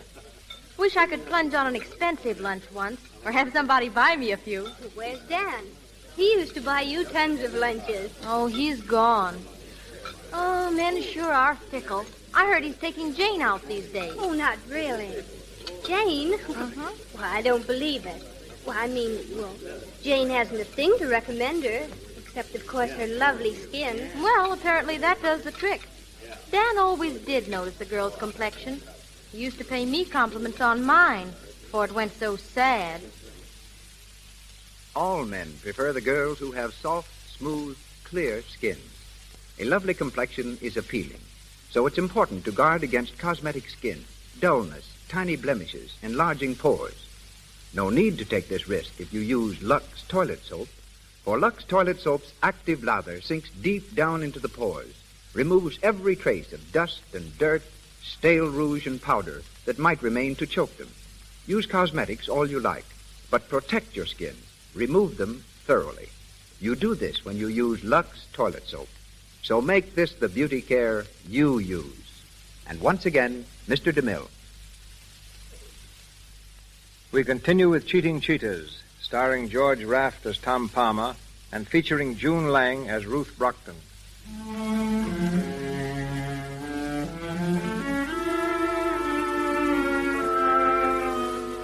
Two gangs of jewel thieves working at cross purposes, each gang intent upon robbing the other of a valuable collection of diamonds.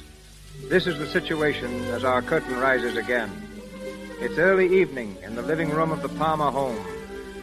Tom and Rosie, whom he calls his mother, are entertaining Ruth Brockton. They are more than welcome guests. Mrs. Palmer, your dinner was grand. I must thank you again for letting me impose upon you. No, not another word. You're embarrassing us, isn't she, Tom? It's a pleasure to have you, Ruth. Thanks. Oh, by the way, Tom, I do hope you've taken good care of Ruth's jewels. Well, no, not yet. I was going to speak to you about that. Do you think we'd better put them away? I brought them down with me. They're in this box. My dear, you mustn't let them lie around like that. They may get lost. Tom, open the safe for Ruth. Yes, Mother. Come over here, Ruth. Oh, is it in this room? Yep, behind this panel. Watch. Well, isn't that clever? No thief would ever think of looking for it there. Well, if someone did find it, he'd get a big surprise when he tried to open it. You see, the combination dial is charged with electricity, high voltage. You mean if he touched that dial, he'd get a shock? A couple of thousand volts. Oh, would it kill him? No, not instantly. Oh, I see. The torture would last about 10 minutes unless someone turned off the switch. It's hidden right here in this bookcase, see? Oh, yes. Don't you think you'd better turn it off for a moment? Of course. There you are. Now, just a second till I work the combination. Isn't that interesting? I've never seen a safe open before. This happens to be a pretty good one. Simple, but effective. I can imagine. All right. Let's have the jewels, Ruth. Here you are. Are the Palmer jewels in this safe, too? Oh, yes. We're very careful about our collection. Well, if you keep yours there, I guess mine are safe enough. Of course, dear, of course. I beg pardon, Mr. Palmer. Yes, Phil, what is it? Mr. Morton Hanley to see you, sir. Morton Hanley? The gentleman who's been calling you all afternoon. Oh, yes. Did he say what he wanted? No, sir.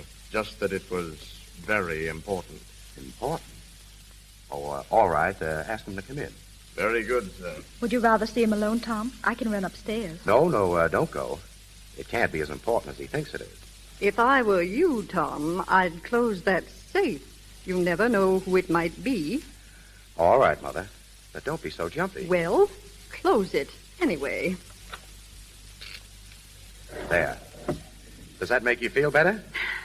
Thank you, dear. Mr. Palmer is in the living room, sir. Thank you. Thank you.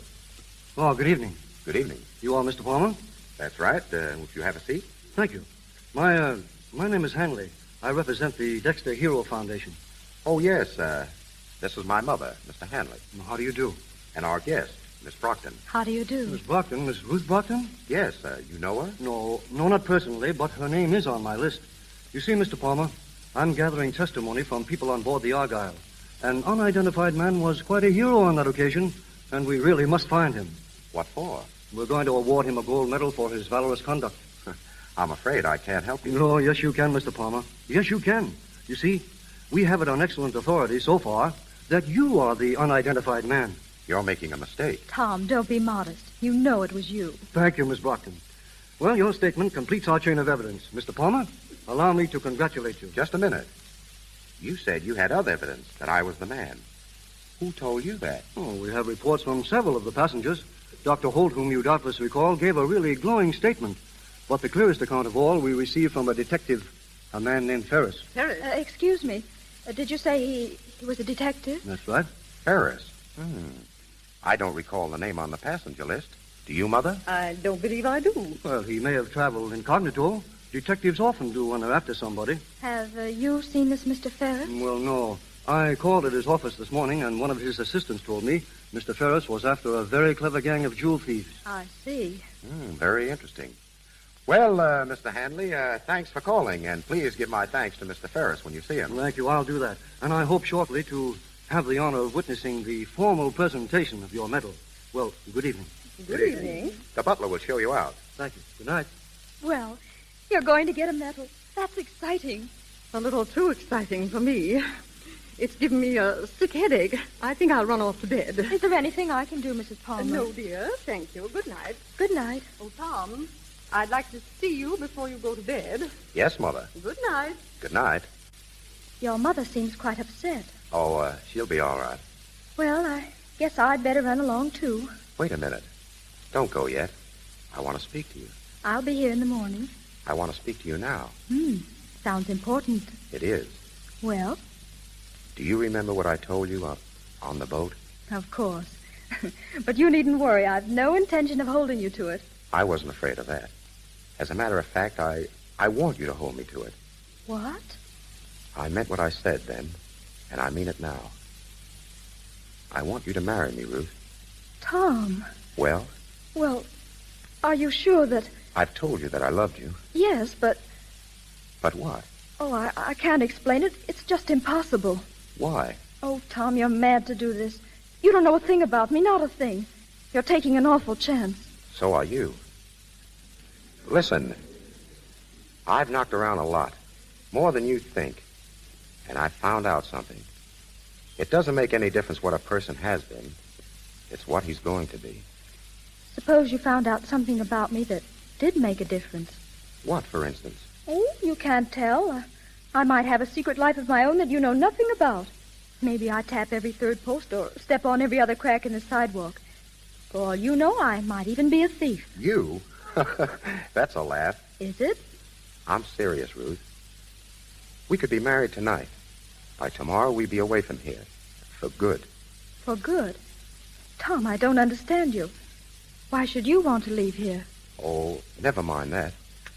Will you marry me? I can't, Tom. You mean you're not in love with me? I didn't say that. All right. I'm not going to rush you. Suppose we wait till tomorrow. You can give me your answer then. Tomorrow? Well? All right, Tom. Excuse me, sir. Yes, sir.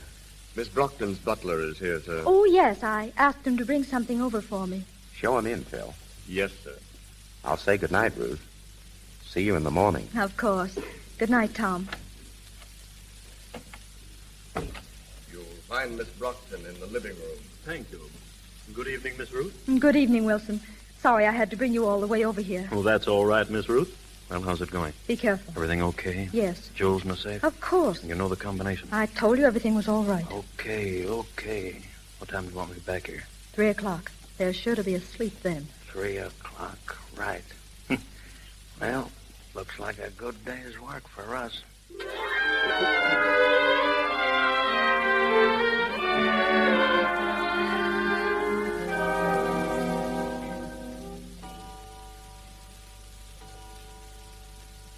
2 o'clock. Well, do we pull the job or don't we? Yeah, what do you say, boss? Yeah, we've been sitting up here for an hour doing nothing. Let's get started. Sit down. We'll get down for the jewels when I say so, not before. In the first place, we don't even know if she's asleep yet. She ain't no night owl. Shut up. In the second place, I'm not so sure we ought to pull this job at all. Say, what are you talking about anyway? Keep quiet. You all heard what that bird Hanley said. Ferris spotted me on that boat. He's got his eye on us right now. Ah, so what? We grabbed the rocks and scrammed. Sure. And get pinched at the border. A lot of smart guys you are. Yeah. Gee, I never thought of that. The way I see this is, we lay off the Brockton jewels for good. Clear out of here and forget it. Then when this Ferris thing blows over, you can get together and pull something else. Hey, wait a minute. What do you mean you can get together?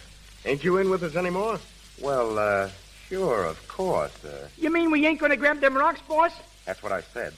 Holy gee, that hurts. $250,000 worth of sparklers, and we gotta leave them flat and play tag with a dick. Gee, that hurts. It's the best thing to do right now. Yes, I guess so. Wait a second, boys. Tom, you ain't fooling me at all. You ain't worried about Paris. No? No, it's that dame. You're soft on her, and you're trying to welch so she won't have to grab her jewel. What? You're a pretty smart girl, aren't you, Rosie? Smart enough to know when I'm getting a shakedown. Hey, now look, Tom. I don't know whether Rosie's got the right dope on this thing or not. All I know is that we sunk plenty of coin into this layout, and this ain't no time to go back on us. Well, what do you say? Keep your voice down. I'll tell you what he's got to say. He's going through with this deal whether he likes it or not. Because if he don't, I'll queer him with that dame for keeps. I'll tell her what you are. I'll tell her plenty. Yeah, and so'll I. You dirty two-time and double-crossing up. Holy Moses. I warn you to keep your voice down. Now, if you want another sample of that, get up and start yelling again. Now, listen, you mugs. I never double-crossed anybody yet. And I'm not going to start now. I'll go through with this job, sure. But this is the finish, understand? I'm through with you, all of you. Now, get out of here and let me alone.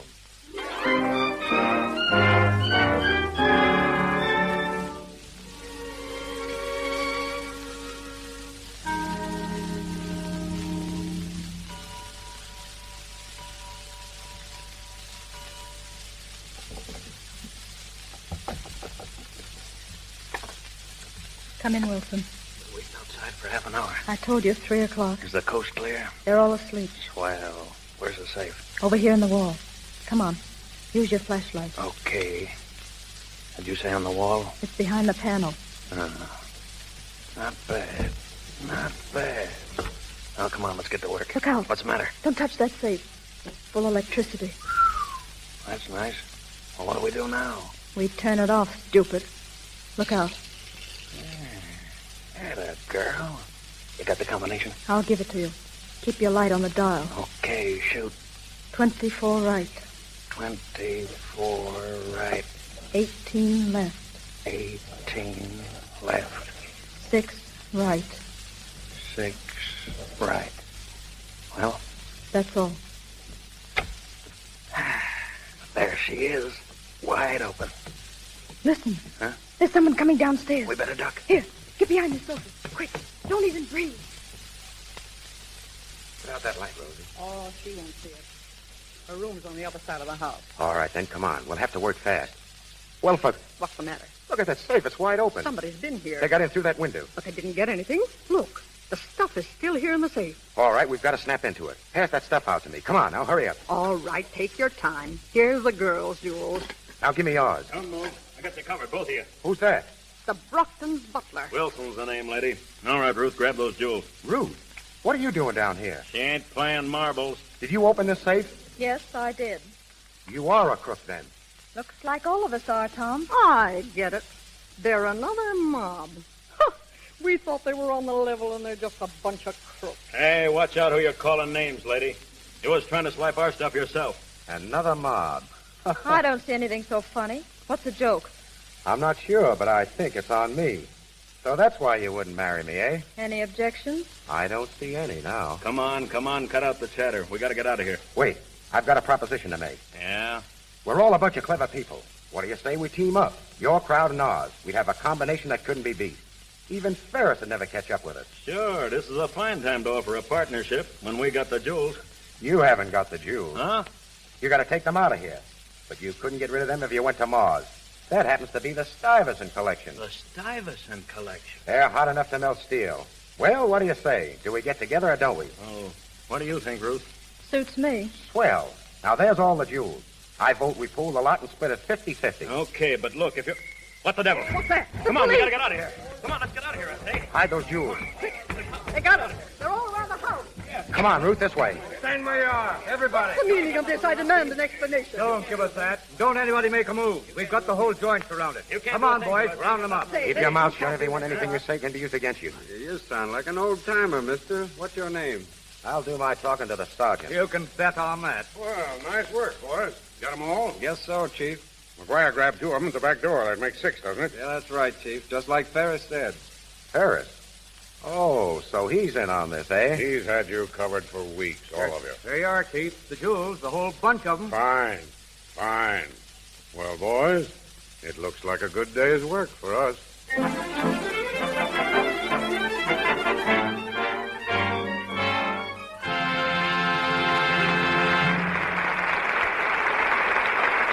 For station identification. This is the Columbia Broadcasting System.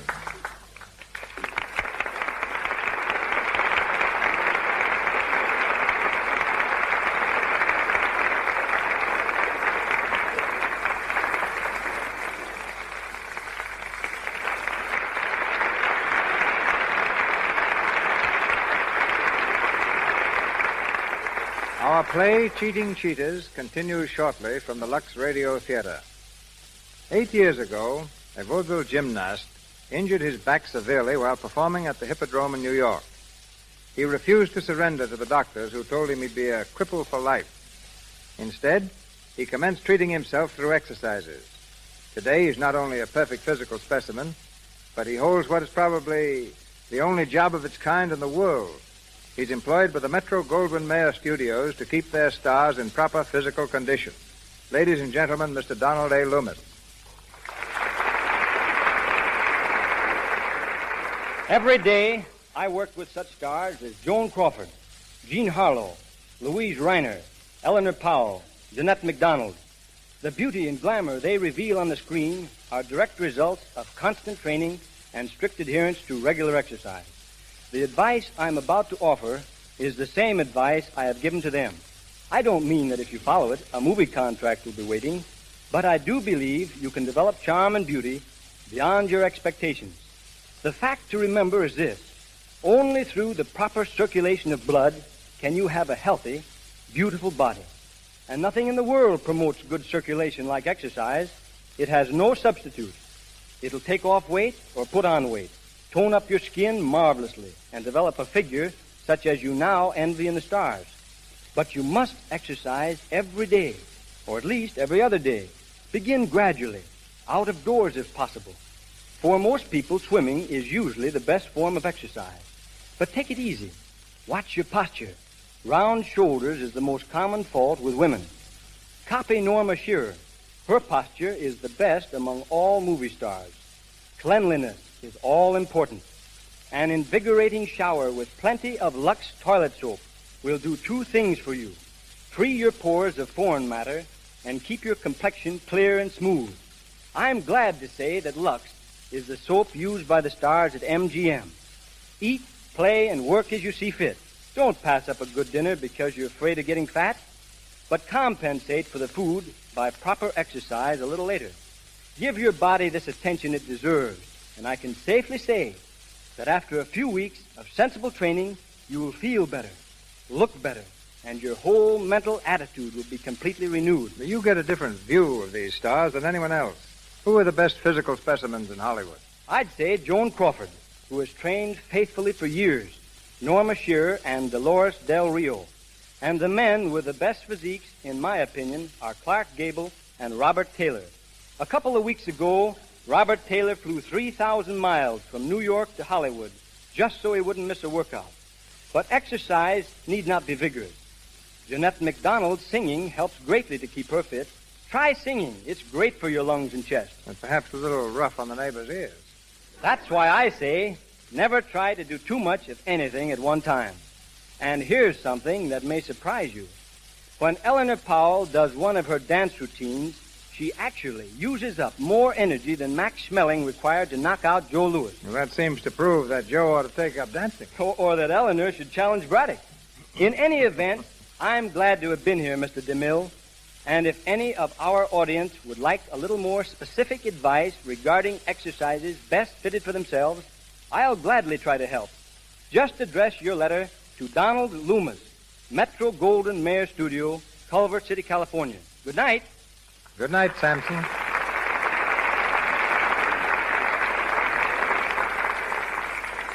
And now we bring you the last part of Cheating Cheaters, starring George Raft as Tom Palmer and featuring June Lang as Ruth Brockton.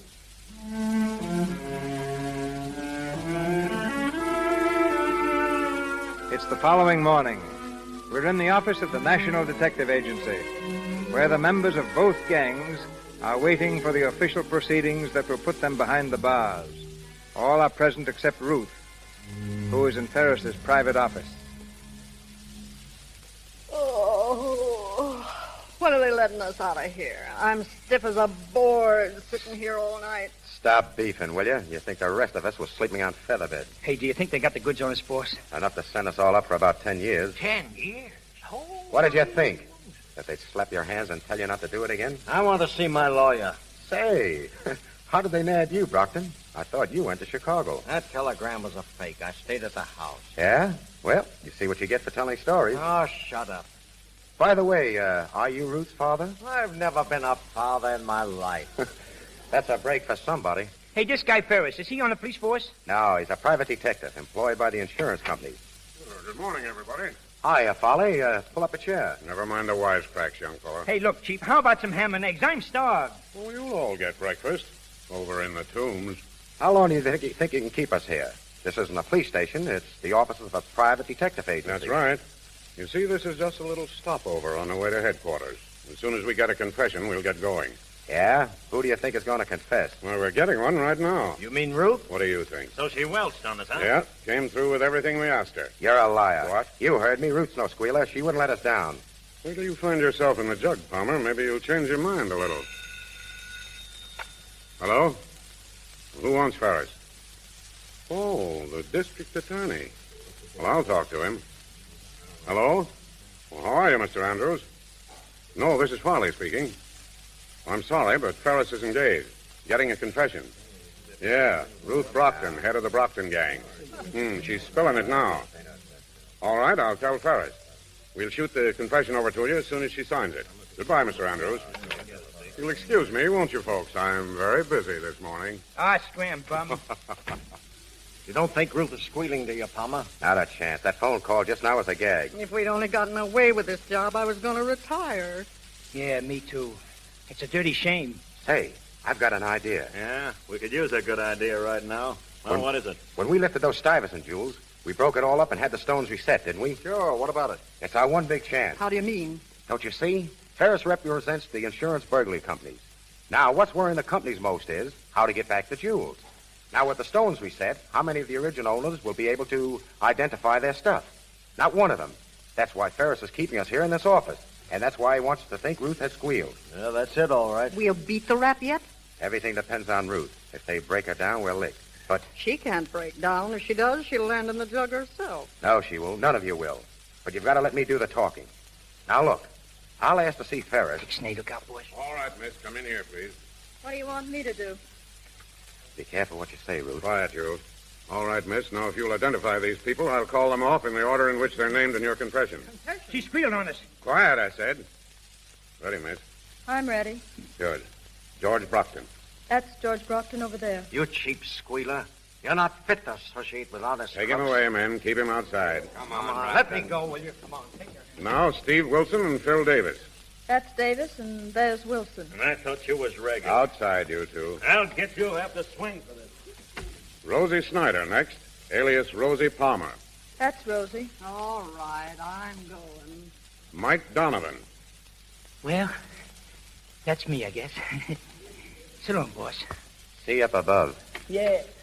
One more, Tom Palmer. I'd like to speak to him, please, alone. I want to see Ferris. Hold your horses. Okay, miss. You can talk to him here. I'll go out and take care of the others. Thank you. So you squealed on us, eh? You let us down. I'm sorry, Tom. I had to. Pretty low, even for a crook. You hate me, don't you? If I do, it's your fault. I almost went straight for you last night. I would have taken the rap for you today. What do you mean? If I could have gotten to see Ferris before you confessed. I was all set to cover you up. Take the rap myself. You would have done that for me? Oh, Tom, I'm sorry. Oh, what's the use? It's all over now.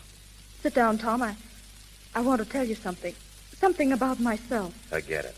Please, Tom. Well, what is it? You see, I used to be a newspaper reporter at $30 a week. On one assignment for my paper, I ran into a gang of crooks and recovered a lot of money for an insurance company. They liked the way I handled the case and offered to set me up in business as a private detective to investigate their thefts.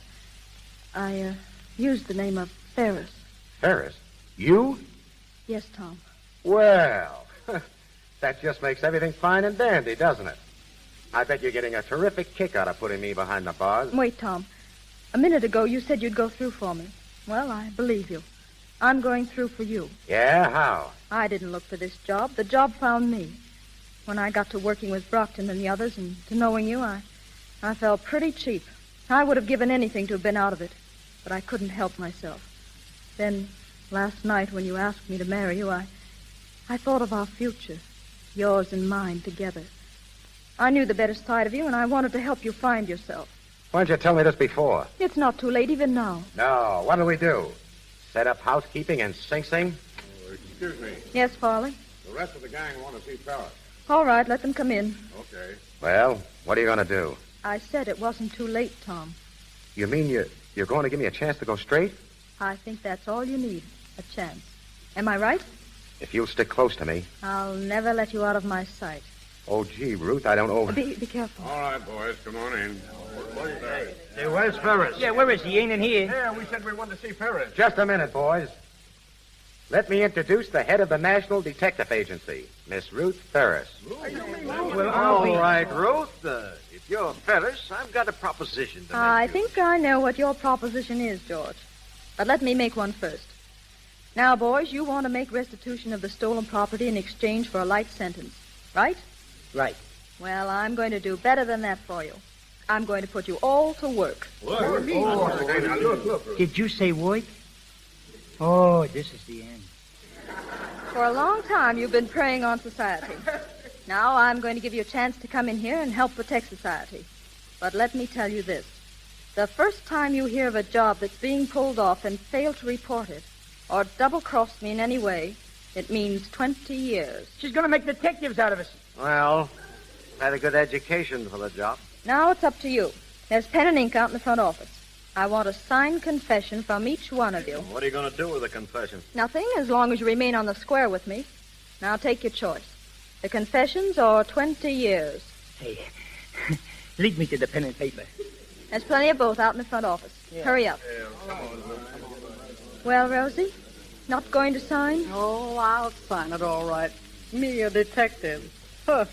I'll never be able to hold up my head again. Well, Tom? I suppose you want a confession from me, too. Uh-huh. All right, I'll go outside and write it. That's not the kind of confession I want from you. No? I want you to confess that when you told me you loved me, that you meant it. Every single word. Guilty. You want a couple of witnesses to that? I think we could use them. Sure. 2 witnesses. We can let them sign the marriage certificate. Well, it looks like a good day's work for us.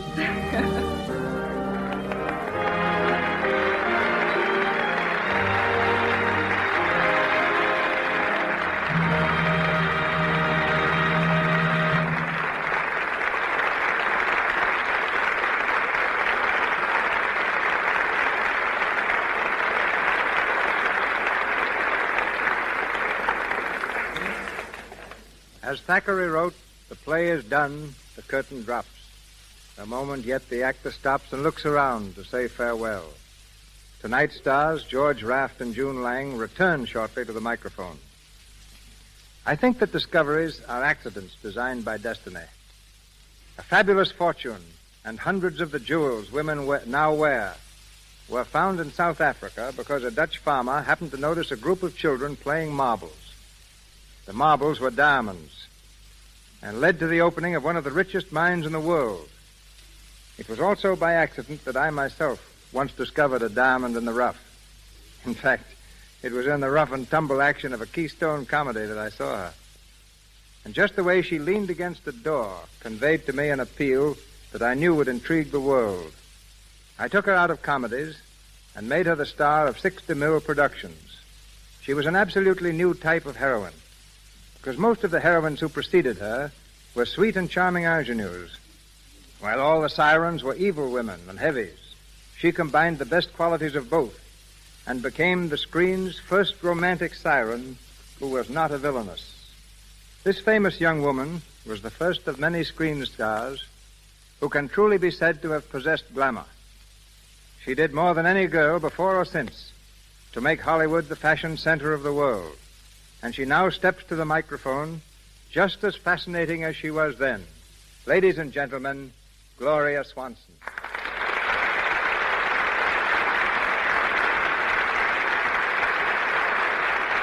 Thank you, Mr. DeMille. You're very generous. I changed the old adage of hitch your wagon to a star and hitched mine to a director and became a star. That's just modesty, Gloria. You're talking through that pretty little brown and white turban of yours. As a matter of fact, ladies and gentlemen, I just happened to fit into the DeMille scheme of things, which consisted of putting realism, beauty, style, and sophistication on the screen. You're one of the world's most exotic women. It just happens that you're also a very good actress. No, all women are good actresses. And I still insist, ladies and gentlemen, that it was Mr. DeMille's daring that made me a star. Until he produced Old Wives for New, every picture followed the same formula. A boy met a girl, lost her for a while, and then finished the picture by marrying her. Mr. DeMille took the story up from there. Though producers believed that you couldn't make a successful picture about a husband and wife, Mr. DeMille made one, and thereby made history. It was a great success and introduced the social drama to the screen. It wasn't my daring that people talked about. It was yours. Do you remember the scene in Male and Female? When we duplicated the famous painting, The Lion's Bride, and had a lion crouched above you with its claws on your bare back while the trainer cracked a whip in its face to make it snarl? Yes, Mr. DeMille, I remember. Now, I've got a scene in my present picture that... I'm very sorry, but I'm not as daring now as I was then. Well, you're just as charming.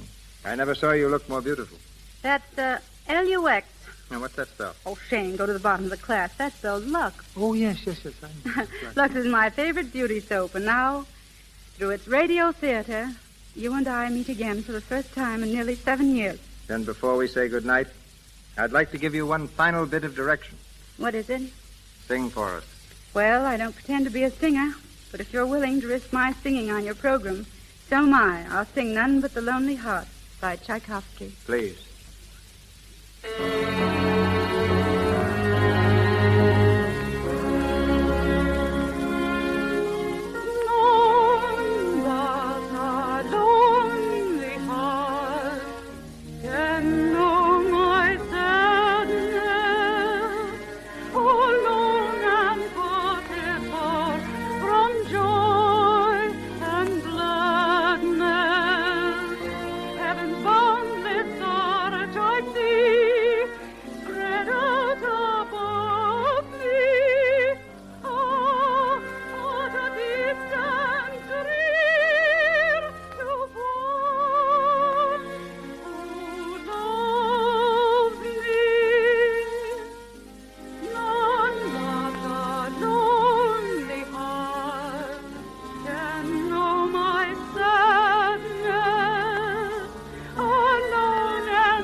George Raft and June Lang are a study in contrasts. So far, June has always played the role of a young and innocent girl, while George made his reputation as Hollywood's streamlined villain. George spent most of his life in New York. June has just returned from her first trip to Manhattan. But suppose they speak for themselves and as themselves. Ladies and gentlemen, George Raft and June Lang.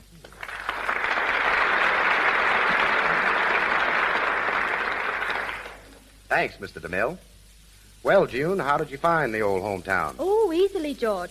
I took the plane to Newark and drove over the Skyway, through the Holland Tunnel, and there it was. I mean, did you like it? Oh, immensely. I was fascinated by the New York crowds, and I've never seen so many well-dressed women before. And judging from their wonderful complexions, they apparently use Lux toilet soap just as much as we do here in Hollywood. I even had Lux in my hotel room. It made me feel really at home in New York. In New York, George was the most popular boy in his neighborhood. The other kids would do anything he told them to. Incidentally, George's grandfather owned the merry-go-round on Coney Island. My grandfather also was a gold prospector here in California. He made several strikes. And you followed his example as a ball player?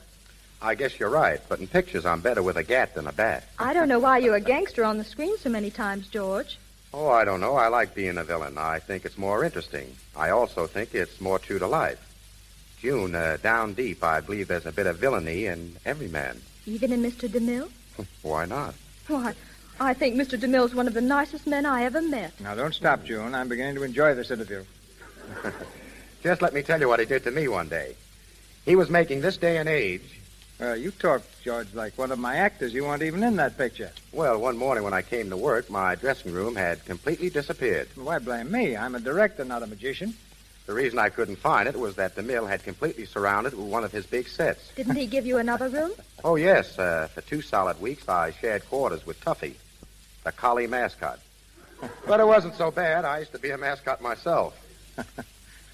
George was mascot of the New York Yankees, if I remember rightly. Yeah, I chased home runs all over New York City. Tonight you hit one yourself, George. And you too, June. Thank you. It's been marvelous being here. Good night. And all is forgiven, Mr. DeMille. I've had a great time, and I hope to be back again sometime. Good night. Good night, George.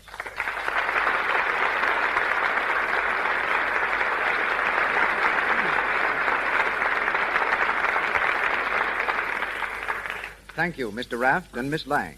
Ladies and gentlemen, this is your announcer, Melville Ruick. Assisting our stars in tonight's play were Wally Mayer as Mike, Justina Wayne as Mrs. Palmer, Victor Rodman as Mr. Brockton, Lou Merrill as Wilson, Frank Nelson as Phil, Ross Forrester as Hanley, Richard LeGrand as Farley, and John Lake and Charles Emerson as police officers. Mr. Raft and Mr. DeMille appeared through courtesy of Paramount Studios, Miss Lang and Mr. Silvers, 20th Century Fox, and Mr. Loomis, Metro-Goldwyn-Mayer. The music for the new picture, Road to Glory, produced by 20th Century Fox, was arranged by Mr. Silvers. Mr. DeMille tells us now of next week's program. One of the screen's most colorful figures comes to the Lux Radio Theater next Monday night, James Cagney. You've seen him as a sailor, taxi driver, gangster, G-man, and aviator. But you'll hear him next week in an entirely new role, the manager of a prize fighter in the famous comedy Is That So? By James Gleason and Richard Tabor. Robert Armstrong and Boots Mallory will be featured in the cast with Mr. Cagney.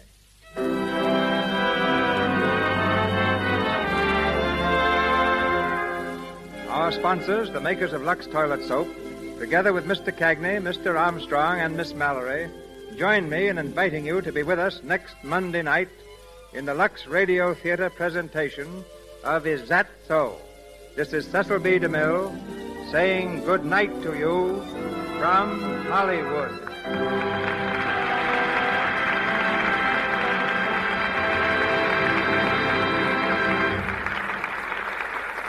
This is the Columbia Broadcasting System.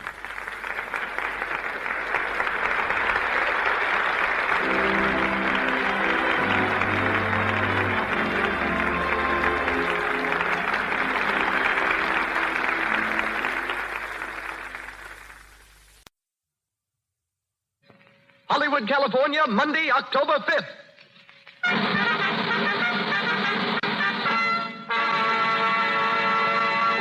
The Lux Radio Theater presents Elmer the Great, starring Joe E. Brown with June Travis.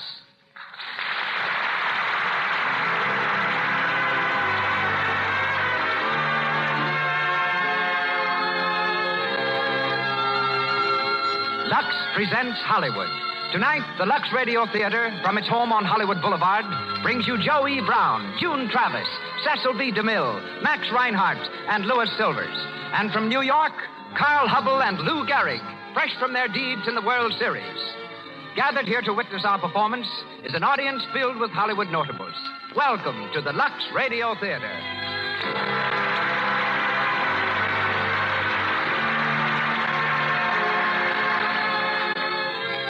We can think of no higher recommendation for Lux Flakes than the fact that these sheer, marvelously effective flakes are used by all the leading picture studios here in Hollywood for wardrobe protection. And now the producer of the Lux Radio Theater takes his place at the microphone. Motion Picture's most eminent director, ladies and gentlemen, Mr. Cecil B. DeMille.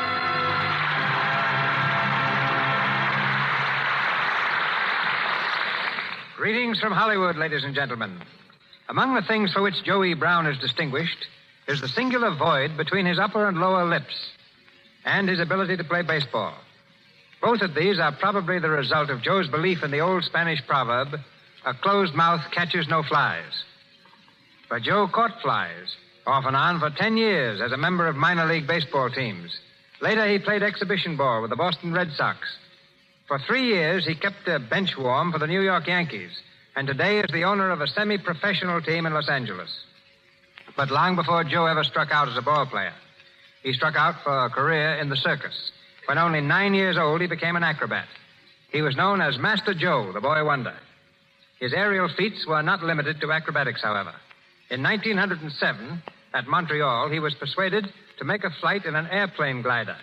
He sailed 50 feet in this pioneer venture, landed on his head, and broke a finger. But no records. Joe was earning $300 a week as the daring young man on the flying trapeze when he decided to turn comedian. For 1/4 the salary. It was the wisest move in his career. A series of hit plays soon brought him stardom. Among them, the baseball comedy in which we hear Joe tonight, Elmer the Great. Hollywood was quick to sign him when he appeared on the West Coast.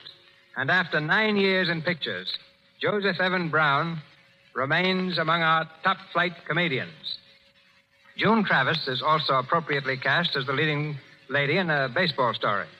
For she's the daughter of Harry Grabiner, vice president of the Chicago White Sox, and while at college, played first base in an all-girls team. In pictures, June has played leads in Ceiling Zero and with Joe E. Brown in Earthworm Tractors. Tonight, we hear her in the role of Nellie Poole, owner of a small-town grocery store.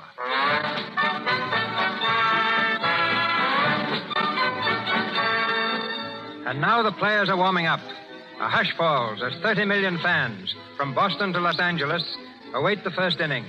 The Lux Radio Theater presents a 4-base hit by Ring Lardner and George M. Cohen, Elmer the Great, starring Joe E. Brown as Elmer Kane and featuring June Travis as Nellie Poole.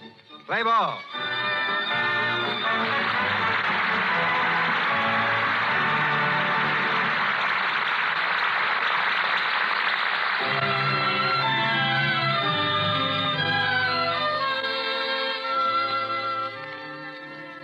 Our scene is Elmer Kane's home in the village of Gentryville, Indiana. It's 2 o'clock in the afternoon on February 22nd, Washington's birthday. And our hero, taking full advantage of the holiday, has still not come down for breakfast.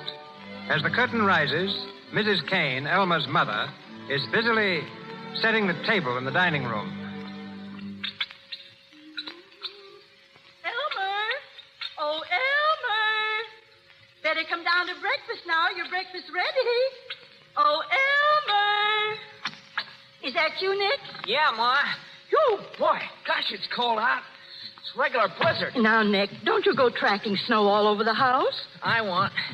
Oh, what are you setting the table for, Ma? Your brother Elmer's going to have his breakfast. Breakfast? In the middle of the day? Well, there ain't no reason to get up early on Washington's birthday.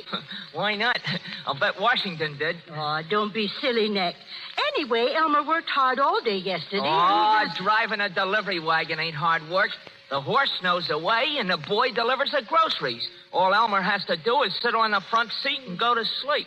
Hello, Ma. Oh, hello, Elmer. Breakfast ready yet? In a minute. You can sit right down now if you want. Again? Say, that's the best news I had since dinner time last night. How are you, Nick? All right, Sleeping Beauty, and how are you? Oh, pretty good. A little tired, but pretty good. Oh, Elmer, Mr. Wade just telephoned. Said it was important. Wade? Oh, yeah, I know him. He wants you to call him back at the commercial house. Oh, he does, huh? Well, he's going to have a long wait. Bring on the ham and eggs, Ma, and let's get down to business. Maybe that's him again. Yeah? Well, if it is, you tell him that I ain't in. Hello? Oh, hello, Nellie. How are you? That's good. It's Nellie Poole, Elmer. Oh, gosh, what does she want? Here, Ma, give me the phone. I'll go and get you breakfast. Oh. Hello, Nellie. Yes. What? Oh, Mr. Wade. Yes, I know him. I was speaking to him yesterday. He's scout for the New York Ball Club. Hmm? Well, what was he doing over at the store? Oh, yes? Well, listen, boss. You tell him he's wasting his time. I had all the league baseball I wanted when I was with Terrell Hutt last summer. I don't have to think it over, boss. Sure, I know the New York club bought me. The New York Ball Club? Holy gee. Wait a minute, Nellie. Listen to me, will you? I know what I want to do. I'm going to stay right here in Gentryville and drive your delivery wagon, just like I always done. Now, listen, boss. Let's not go into extra innings about this. I'll explain it all to you when I see you at the store tomorrow morning. Here's your breakfast, Elmer. Gotta say goodbye now. My food's here. So long. Say, is that right? Did New York buy it from Terre Haute, Elmer? Yes. How's the ham, Ma? And you knew it right along, Elmer? Sure I did. How's the ham, Ma? It's all ready. Is anything the matter? Nothing's the matter with me except that I'm hungry. They really want you to join the New York Ball Club? Yes. The New York Giants. Well, what are you going to do? Well, right now I'm going to eat this food. You mean you're going to pass up a chance to pitch for the Giants? Yes, but I ain't going to pass up a chance to pitch into this ham.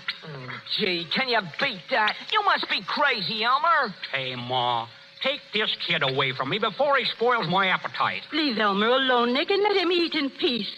There's pancakes, too, Elmer. Swell, Ma. Shoot him right along. and bring plenty of syrup with him, too. Oh, gee, Ma, he'll never get a break like this again in 1,000 years. Turning down the Giants. Do you know what that means? No. What's it mean, Elmer? Don't mean a thing in the world to me, Ma. But it'll probably cost them the pennant. Where's the pancakes? Oh, yes, I'll get them right away. Oh, listen here, Elmer. You ain't serious about this, are you? Oh, forget it, Nick. But if you go with the Giants, you're liable to turn out to be the greatest pitcher in the world. Liable to turn out to be? Say, where do you get that stuff? Well, Len, you are the greatest pitcher in the world. Didn't I always say you were? Yes. Well, I had to explain it to you first. Oh, Ma, got any more ham? I'll bring it right in, Elmer. Listen, Elmer, why don't you see this fella Wade again and have another talk with him? Talk about what? About pitching. Say, he can't tell me nothing about pitching. I don't care who he is. Oh, gosh. I'm so excited about this thing, I won't be able to sleep tonight. Well, I will. I think I'll take another little nap this afternoon, too. Boy, that sure was good ham. Oh, how can you talk about ham at a time like this? What time is it? Here's the pancakes and more ham, Elmer. Yeah, well, put them right down there, Ma. I'll dive right into them. Oh, sit down there, Ma, will you? Let's talk to this fella. He's got the chance of his lifetime. A chance to become rich and famous. Is that so, Elmer? Let him rave, Ma. Let him rave. Oh, listen, Ma. This may be the most important day of his life. Why? Because it's Washington's birthday? As a corker, Ma. Hey, where's the syrup? Oh, dear, I forgot the syrup. Do you want a piece of apple pie, too? Yes, bring it in. I'll flirt with it. Oh. Why don't you want to go to New York? Why? Because I don't like it, that's why. Oh, how do you know you don't like it? You never been there. That's just it. I hate places I ain't never been. Oh. But New York's the greatest city in the world. How do you know? You ain't never been there. Well, I can read, can't I? Well, that ain't nothing to brag about. 7 out of every 10 can read. I don't prove nothing. See if you like this syrup, Elmer. It's a new kind. And here's the pie. Say, Ma, that sure looks scrumptious. Oh, gee, Ma. Can't you even try and talk some sense into him? He's passing up a fortune, I tell you. Gosh, I only wish I could pitch like him. Yes. So does Dizzy Dean. Say, if you were only as good as you think you are, you're not as good as Dizzy Dean, I'll tell you that right now. Who's Dizzy Dean? There you are. That's how good Dizzy is. Well, who is he? Who is he? He's the greatest pitcher in the world. Is he, Elmer? Well, I ain't saying a word, Ma. Got any donuts? Oh, donuts. Say, are you going to eat donuts on top of all that? Sure, why not? Fella's got to eat something to keep up his strength. And, Ma, better give me a glass of milk and a couple of bananas, too. Oh, ye God. How many donuts do you want, Elmer? Oh, only 5 or 6. Don't want to spoil my supper. Hey, listen, somebody's driving up. See who it is, Nick. Oh, it looks like Nellie Poole's sleigh. Yeah, that's who it is. It's Nellie. Nellie. Oh, gosh. Why, Elmer, ain't you always glad to see Nellie? Well, sure I am, but not just when I'm starting my breakfast, I ain't. It's all right. You can begin all over again after she leaves. Answer the door, Nick. All right, Ma. Hello, Nick. Hiya, Nellie. Come on in. Thanks. Good afternoon, Nellie. Hello, Mrs. Kane. Hello, Elmer. Hiya, boss. Just having a bite to eat. Oh, don't let me disturb you. Oh, that's all right. I ain't very hungry anyhow. Well, it's some day, ain't it? I'll say it is. Sit down and make yourself at home. Thank you. How's things at the store, Nellie? Oh, pretty well. People are still buying groceries. Everyone says it's wonderful the way you took over that store after your pa died and put it on a good paying basis. Yeah, with Elmer in town, any grocery store could make a big profit. Hey, that'll be just about enough out of you, young fella. Well, if you'll excuse me, Nellie. Of course, Mrs. Kane. I'd better get after those dishes. I'll see you before you go. Elmer. Yes? What's on your mind, boss? Well, I went over to the commercial house after I spoke to you, and I saw Mr. Wade again. Yes, I thought that was it. Well, I ain't going to go to New York, and you might as well not... Now, wait a minute. Now, listen to reason, Elmer. Wade is going to leave town in a few minutes. Yeah? I ain't holding them back. Oh, but you're passing up a wonderful opportunity. Why, Wade says you're the greatest pitching possibility of the season. He predicts you'll be a second Dizzy Dean. Boy, what a boost. Yeah, for Dizzy. Nick, will you run upstairs for a few minutes? I want to speak to Elmer alone. Oh, all right. But it ain't going to do no good. I can see that. You'll never be able to get anything through that swell head. He's a great kid, ain't he? Elmer, what's the matter? Why are you throwing this chance away? Oh, I got more reasons. Is it because you're afraid to go to New York? Afraid to go to New York? I wouldn't be afraid to go to Chicago. Oh, no. I mean because it's the big leagues. Is that what scares you? Scares me? Say, listen. I could take the whole 16 clubs in both leagues and make them look as though they never had a bat in their hands. Scared. Say, is that what that fellow Wade thinks? That I'm scared? Well, he's got to think something. Yeah? Well, I'd knock his block off if he said it to me. Elmer, they paid Terrell Hart $10,000 for you. Did you know that? I didn't get any of it. Oh. Oh, so that's the reason you won't go. I wouldn't go if they paid $1 million. Elmer, look at this. What is it? Your contract. I asked Mr. Wade to let me have it. It's all ready for you to sign. Yeah? Well, I ain't ready to sign it. Well, then you're out of baseball if you know anything about the game. I know all about the game. Well, here it is on the table in case you change your mind. Oh, Elmer, what's the reason for your acting this way? Why do you want to stay in a one-horse town like this when you've got a chance to get out and be somebody? There's no future for you here driving my delivery wagon. Oh, what is it? Tell me. You really want to know? Yes, Elmer. Well, Here, take a look at this watch. Your watch? Well? Well, open the back of the case. Oh. There. Now you see. My picture. You carry my picture in your watch case. Yes. I never thought I'd get up courage enough to show it to you. That's the first time anyone's ever seen it outside of myself. But I don't understand. Gee, boss. Don't you know what I mean? Gosh, I'm miserable. I dream about you when I go to sleep at night. Even when I'm eating, I think about you. And sometimes when I'm driving a delivery wagon during the day, I make believe you're sitting beside me and I talk to you. Just like you was there. No matter what I do, I can't get my mind off you. Oh, I know I got an awful crust for even having such thoughts. But this has been going on for years and getting worse every day. Had to come out sometime, I suppose. Well, now I guess you know why I've been acting like I was half off my nut. I'm sorry, boss. Please forgive me. It's all right, Elmer. Here's your watch. Yeah. Do you mind if I keep the picture in it? No. I don't mind. I don't suppose I got a chance in the world, have I? I mean, with you. I'm sorry, Elmer. You ain't gonna hate me, are you? No. You don't know how sorry I am. Oh, yes, I do. I ain't no darn fool altogether. I understand. Elmer. Yes? Elmer, I don't think you ought to come to the store anymore. No? No. Well, I guess you're right. I'm sure I am. Well, I've got to go now. I've got an awful lot to do. Well, goodbye, Elmer. Goodbye. Gosh. Hey, Elmer. Oh, what do you want? Did Nellie go? Yeah, she went.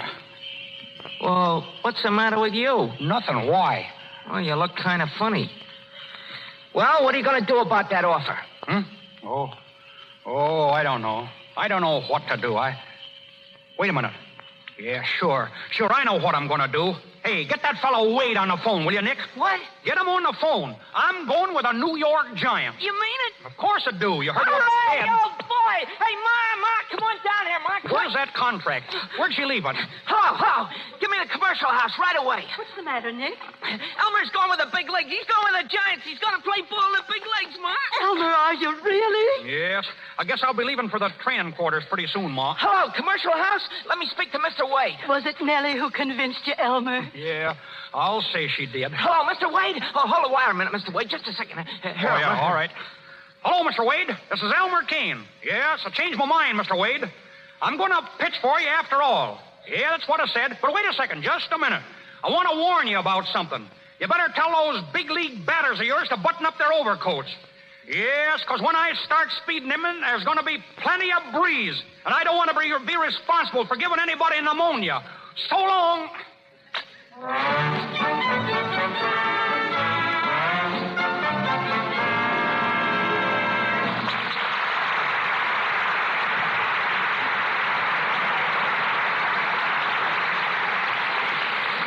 Here in Hollywood, working hours are often irregular, frequently very long. Wives often spend the evenings with each other for company. So here you have Mabel sharing the evening and Jim's radio with Mrs. Jim. Suddenly they hear... Pale hands I've loved beside the Shalimar. Oh, Mabel, that's the song Jim always sang when we first married. He was so proud of my hands. Doesn't he sing it now? No, and I don't blame him. Dishwashing has made my hands perfectly horrid. Why, you poor lamb. Don't you know that Lux for dishes keeps hands soft and white? Honestly, it's like a beauty treatment right in your dishpan. You must try it. Lux Flakes do keep your hands lovely. Just because you have housework to do, dishes to wash, don't think that your hands need look rough and work-worn. They can stay as soft and white as they were on your wedding day. When you use Lux in the dishpan, hands are protected against roughening and reddening. Lux has none of the harmful alkali ordinary soaps may have. Lux does not irritate or dry your skin. Begin using Lux for your dishes tomorrow. And once again, Mr. DeMille. We continue Elmer the Great, starring Joey Brown as the modest baseball pitcher and featuring June Travis as Nellie Poole.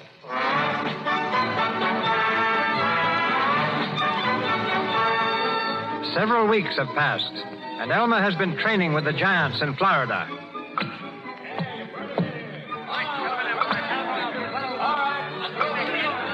Elmer is a sensation, but he's been taking a good deal of ribbing from the other players and has twice threatened to quit.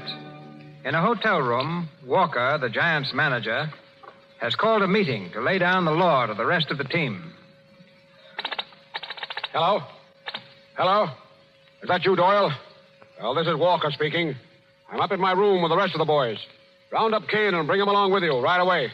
Hey, what's all the excitement, Dave? Why the big meeting? Well, it's just this. I've been telling you guys for a month to lay off Elmer Kane, and you haven't listened to me. Well, you're going to start now. Stop kidding. Leave him alone. I know he's a fathead, but lay off. This guy Kane is a valuable man. We need him, and you Bert ain't going to laugh him off this team. Sure, let's give him a loving cut. Oh, never mind the sarcasm, Noonan. No, I mean it. If we're going to humor him, let's go after it right. Maybe if we keep telling him how good he is, he'll quit telling us. Ain't that what I preached to you right along? And take it from me, that's the only way to handle him. Well, Doyle, where's Kane? Bad news, boys. He's quit again. He's packed and everything. No. Yeah, I had to talk fast to stop him. I told him we had a big surprise for him. He's on his way down here now. Yeah, but what's the surprise? I don't know. I was thinking maybe you could tell him he was going to pitch the opening game or something. Yeah? Well, maybe he might at that. Hey, I got an idea. Well, spill it. Listen, this guy's crazy to talk on the radio. Well, what of it? You got an electric heater, ain't you? Yeah, but what's an electric heater got to do with Kane talking on the radio? Listen, give me the heater. We'll tell him it's a microphone and let him talk in it. He'll never know the difference. He'll think he's talking on a coast-to-coast hookup. Well, all right, Noonan. Set up the heater. There it is over there by the bed. Yeah, I'll fix the wire so it'll look like a microphone leader. Hey, wait a minute. See who that is.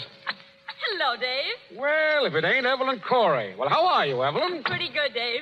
The clerk told me you were here, and I just couldn't wait to see you. Well, what are you doing in Fort Gregg? Blew in about 2 hours ago. It's my hometown. Don't you remember? I told you that in New York, the night you came backstage to see me. Sure, that's right.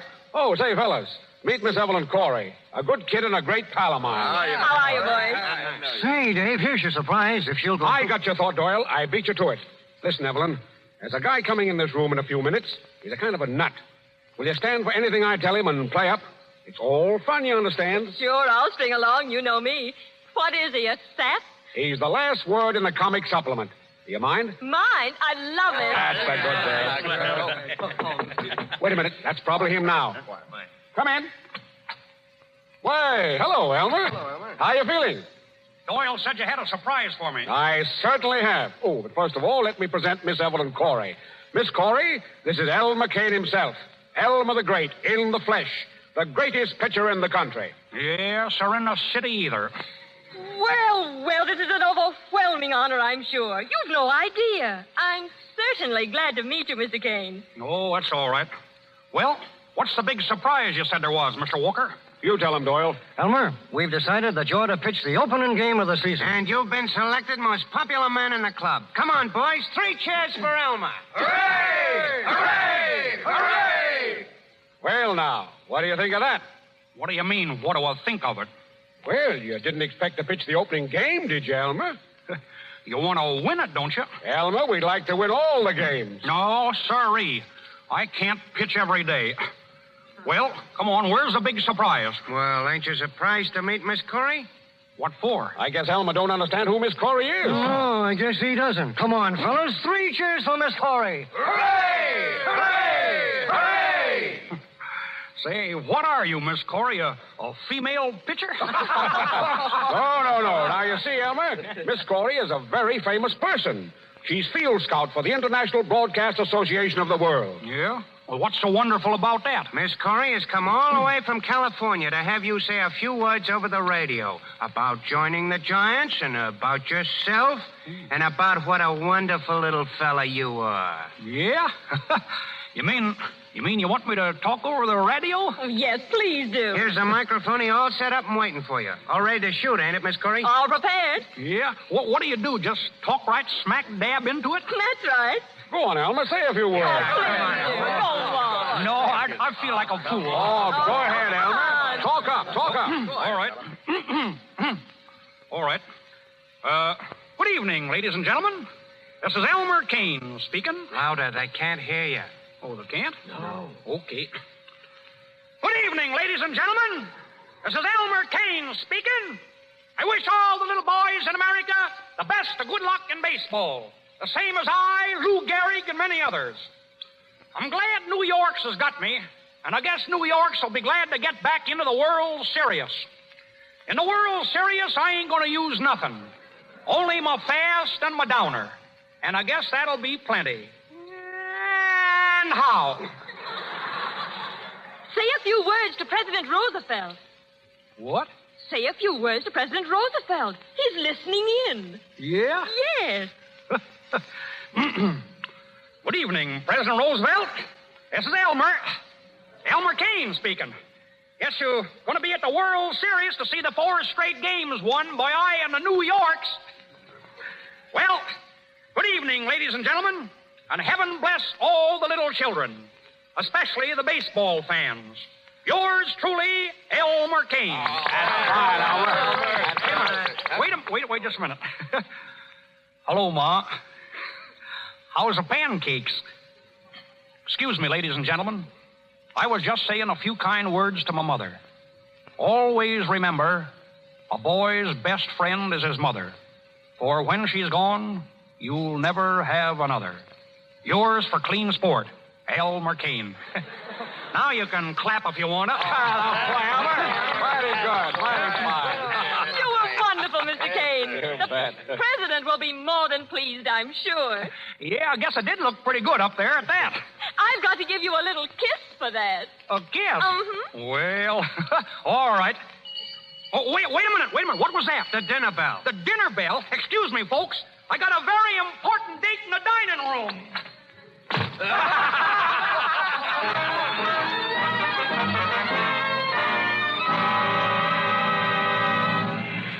Here your final baseball scores. Elmer Kane wins opener for Giants. Shuts out Phillies. Here you are.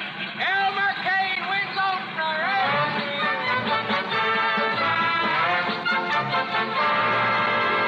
Hello, everybody. This is Jerry Osborne, the Daily Express sports reporter, giving you the latest news of the sporting world. Well, folks, the baseball season got off to a big start today with Elmer Kane, the hayseed hurler, leading the Giants to a shutout victory over Philadelphia. Kane pitched one of the greatest games I ever saw.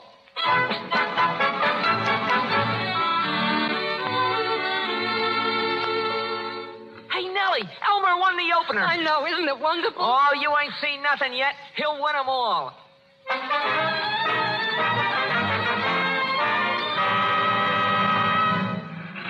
Baseball extra. Kane wins 17th straight game. Giants get pennant. Detroit Tigers take American League race.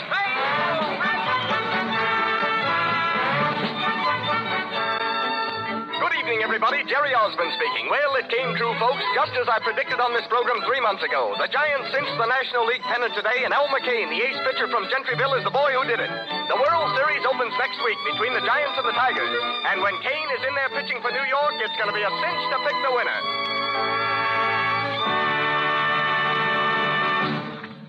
Gee, it's good to see you, Evelyn. Sit down. Thanks, Dave. You had my telegram, huh? Yes, now let the show flat in Pittsburgh. What's the excitement? Oh, it's Kane again. He's walking around in a daze. He didn't sleep a wink on the train last night. Never closed his eyes on the whole jump to Detroit. What do you suppose it is? Oh, I don't know. But there's one thing certain. The World Series starts Thursday. He's got to work 2 out of the first 4 games or we're sunk. And I'm depending on you to get him right. Well, I'll do my best, Dave. Atta girl. Listen, he's on his way up here right now. Okay. Say, Dave, you know this is the 3rd time this season you've sent for me. You might as well put me under salary and I'll travel with the club as Kane's keeper. I wish you could. But find out what's on his mind, will you? You can make him talk. He likes you. No, he's got a rube sweetheart back in Gentryville. He told me all about her. But he's got an idea I'm crazy about it. Hello? Want to see me, Walker? Well, if it isn't Elmer. Oh, hello. How are you, Elmer? Oh, pretty good. Bet you're surprised to see Evelyn here, eh, Elmer? No, not much. I couldn't stay away. I want to see New York win the series. We'll win all right. There's nothing going to stop this ball club now, is there, Elmer? Yeah. How do you know I won't drop dead? Oh, Elmer, you wouldn't pull a trick like that. Well, I might if I don't get some sleep. I ain't had no sleep for 2 nights. Excuse me for butting in, but I got to see you, Dave. What's the matter, Doyle? Oh, plenty. Noonan is off again. Again? Yeah, he's lit to the skies. I got him up in his room now. Can you beat that fella? I'll tell him his right name. See you later, Evelyn. Come on, Doyle. Okay. Guess Mr. Noonan's got it coming to him, evidently. Yeah. I told that guy to lay off the liquor. He was drinking all night on the train. He's that left-handed pitcher, ain't he? Yeah. But he drinks with both hands. Gee, I hate that fella. Wish I'd have never met him. I told him when I told his friend Crabtree what I thought of both of them. Crabtree? Yeah. Friend of Noonan's in Chicago.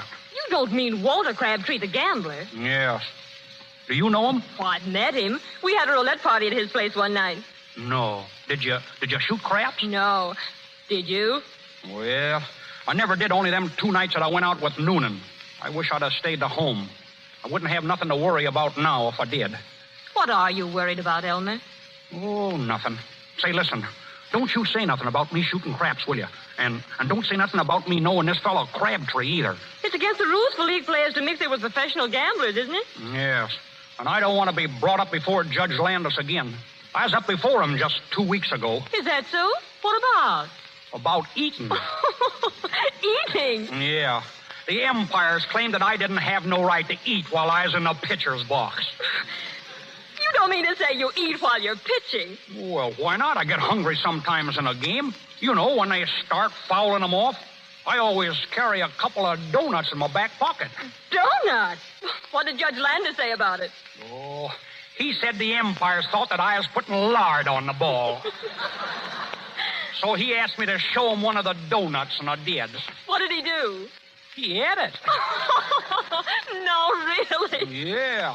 He said there wasn't no rule against donuts, but I'd have to eliminate them. Well, I guess he'd rather see a ball player eat than drink at that. Yeah. Look at Noonan. He and Crabtree was drinking all the time we was in Chicago. Say, Elmer, did Noonan introduce you to Crabtree? Yeah, that's how it all happened. We got to playing dice, and I didn't even know we was playing for keeps. But now I owe him a lot of money. What do you owe him? You know how much money is $5,000? $5,000? Yeah, well, it's 500 more than that. You don't mean to say you owe Walter Crabtree $5,500? Yes, I think that's it. Can't you pay him off? Pay him off?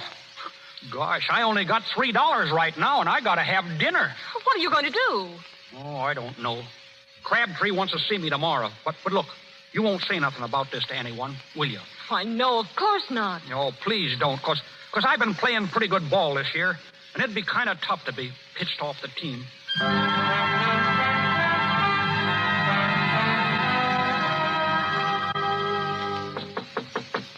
Come in. Hello there, Kane. Oh, hello, Mr. Crabtree. All alone? Yeah. Sit down. Thanks. Well, I suppose you know why I'm here, Kane. Yes. But I ain't got it, Mr. Crabtree. I ain't got but only a few dollars. Look, you'll have to give me more time. I'll dig it up someplace. Honest, I will. Oh, that's all right. Now, don't get excited. I'm not going to rush you, son. Oh, no? Why, of course not. After all, what's $5,500? Chicken feed. Chicken? You don't say. Sure. That's all it is to me. Chicken feed. You know, as a matter of fact, I came here tonight for the express purpose of telling you not to bother about it. Yes? You mean I don't have to pay you? That's the idea. Well, say, that's swell. But I owe it to you, don't I? Well, I'll tell you. You see, Kane, you know, you're in a position to do me a little favor. And maybe make a little something for yourself on the side. Say, what are you getting at, mister? Well, I'm plain spoken, Kane, so here it is in a nutshell. Now, I'm willing to forget that little debt and cut you in on a percentage of all I win betting on the series. Oh, you mean you're betting on the Giants to win? Say, you understand. You weren't born yesterday. I'm betting on the Giants to lose. Oh, see. You want me to throw a game, and then you'll call everything square. Is that it? Yes, that's it. Get out of here. What? Get out of here before I bust you one in the nose. Now, just a minute. You heard what I said, didn't you? I ain't throwing no ball game for anybody. Now, listen, Rube. Get out of here, I tell you. All right. But get this. You'll either play ball my way, or you won't play ball at all. No, how are you going to stop me? Well, there's more than one way to skin a cat. Yes, and there's more than one way to skin a set of knuckles, too. You get out of here before I lose my temper. Go on. Now, keep your hands to yourself. I'm going. You bet your life you are. But don't forget this. I've got plenty of dough on this series, and I'm not going to lose it. I've been up against suckers like you before, and I know just how to handle you. So long, Rube. Dirty, four-flushing crook.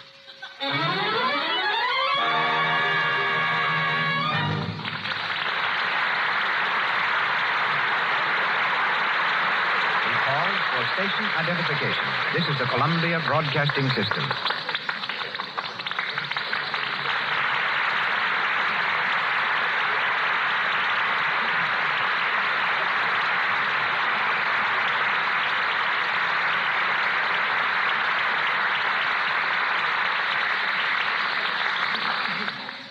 Our play, Elmer the Great, starring Joe E. Brown with June Travis, continues shortly. While we are in the middle of the greatest baseball comedy of the season out here in Hollywood, the greatest baseball drama of the year is being enacted in New York. There, the World Series between the Giants and the Yankees is at its peak. This week, the star of the Giants, Carl Hubble, and the Yankee slugger, Lou Gehrig, have their pictures on the cover of the magazine Time. an honor reserved for the outstanding personalities of the week. The Lux Radio Theater is proud to present both these stars direct from New York. All right, New York, batter up. You know, Lou, I seem to remember you saying that the Yankees would win the World Series by Monday night. Well, Carl, can I help it if it rained last Thursday? It didn't rain today. No, and it didn't rain Thursday either. I kind of wish it had, Lou. You Yankees sure gave it to me Sunday, and your homer cinched it. Well, I was lucky, Carl. It was the biggest curveball in the world, but it was about time. I'd batted against you for quite a while without even getting a loud foul. And that Schumacher, was he tough today? He sure pitched a ball game. What was it he threw you when he struck you out in the third with the bases full? Or is that too personal? It's personal, all right. He threw me everything, and then he came through for the third strike with his Sunday pitch. It was a curved ball, and I missed it a mile. I'll have to get him to teach it to me. You've got enough right now. What do you say we forget about today and talk about tomorrow? What's going to happen, anyhow? The Giants are a cinch. A Fitzsimmons will show you more than you saw today. Oh, sure, the Giants are a cinch. Just like they were in that 18-4 game. It's a good thing for you fellas we let up in that game yesterday. What do you mean, let up? You got 6 runs in the 9th inning. That's when we let up. We were afraid if we made any more, you wouldn't show up for the third game.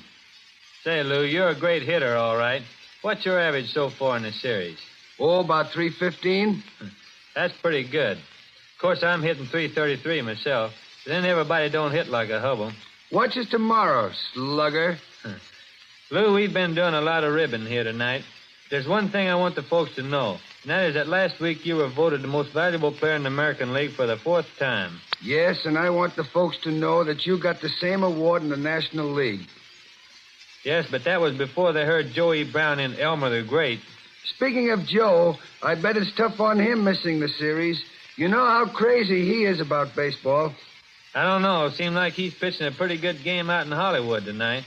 By the way, Lou, who's going to pitch for the Yankees tomorrow? Looks like Gomez. And then we all go home for the rest of the winter. Why don't you have dinner with me tomorrow night, Carl? We're going to have Yankee bean soup, Yankee pot roast. Wait till after Wednesday and eat with me. I'll treat you to some of the best giant raspberries you ever saw. Sort of a celebration, you know. And then I'm going back to Meeker, Oklahoma, and get in some hunting and fishing. What are you going to do after the series, Lou? Well, tomorrow night, I'm going to sleep about 2 days. And then I'll figure out some way of spending the big end of the series money. That'll be my toughest problem. No, Lou, your toughest problem will be to get the big end of the World Series.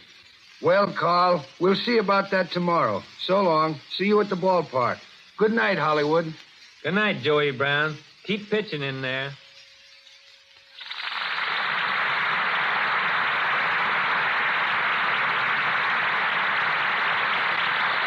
We come to the final inning of Elmer the Great, starring Joey Brown and featuring June Travis. After turning down the gambler's proposition, Elmer pitched the opening game of the World Series and won it. 5 games have been played since, and the score is now tied, 3-3. The winner of the next game will, of course, win the series.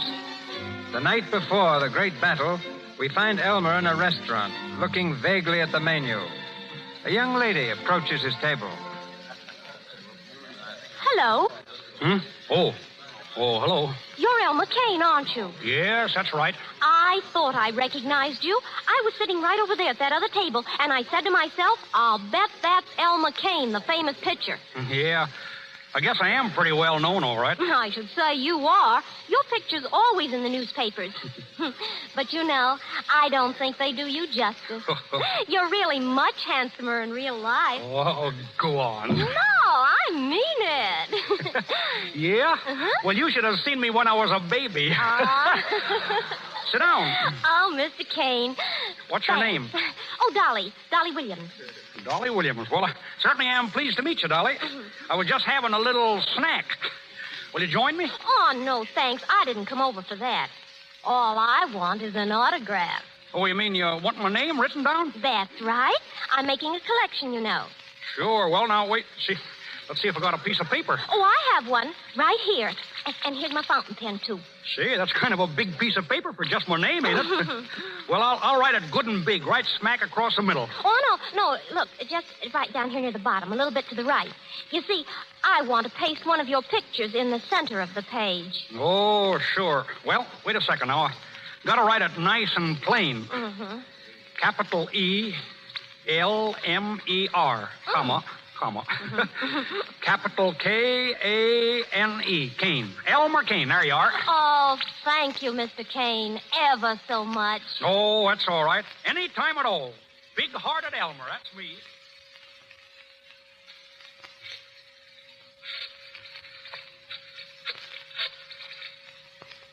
Hello? Hello, is this Crabtree? Oh, this is Dolly Williams. Yeah, I got the sap signature all right. Sure, right where you wanted it, on the lower right-hand corner of the paper. You can write anything you want above it, and it'll look just like a signature to a letter. X3,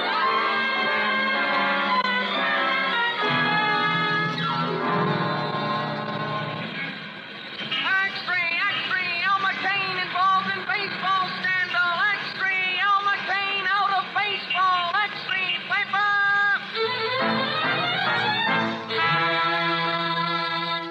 Good evening, ladies and gentlemen. Here's a bit of hot news that'll knock you right off your chairs. 20 minutes before I came on the air, Elmer Kane, the Giant star pitcher, was thrown out of baseball. The trouble started early this evening when an unidentified man delivered to manager Walker a letter signed by Elmer Kane which definitely established that Kane was involved in a plot to throw the final game of the World Series. Upon questioning, Kane denied all knowledge of the letter and swore he never signed it. But it's all against him, and he's out of the World Series. It's a tough break for the Giants.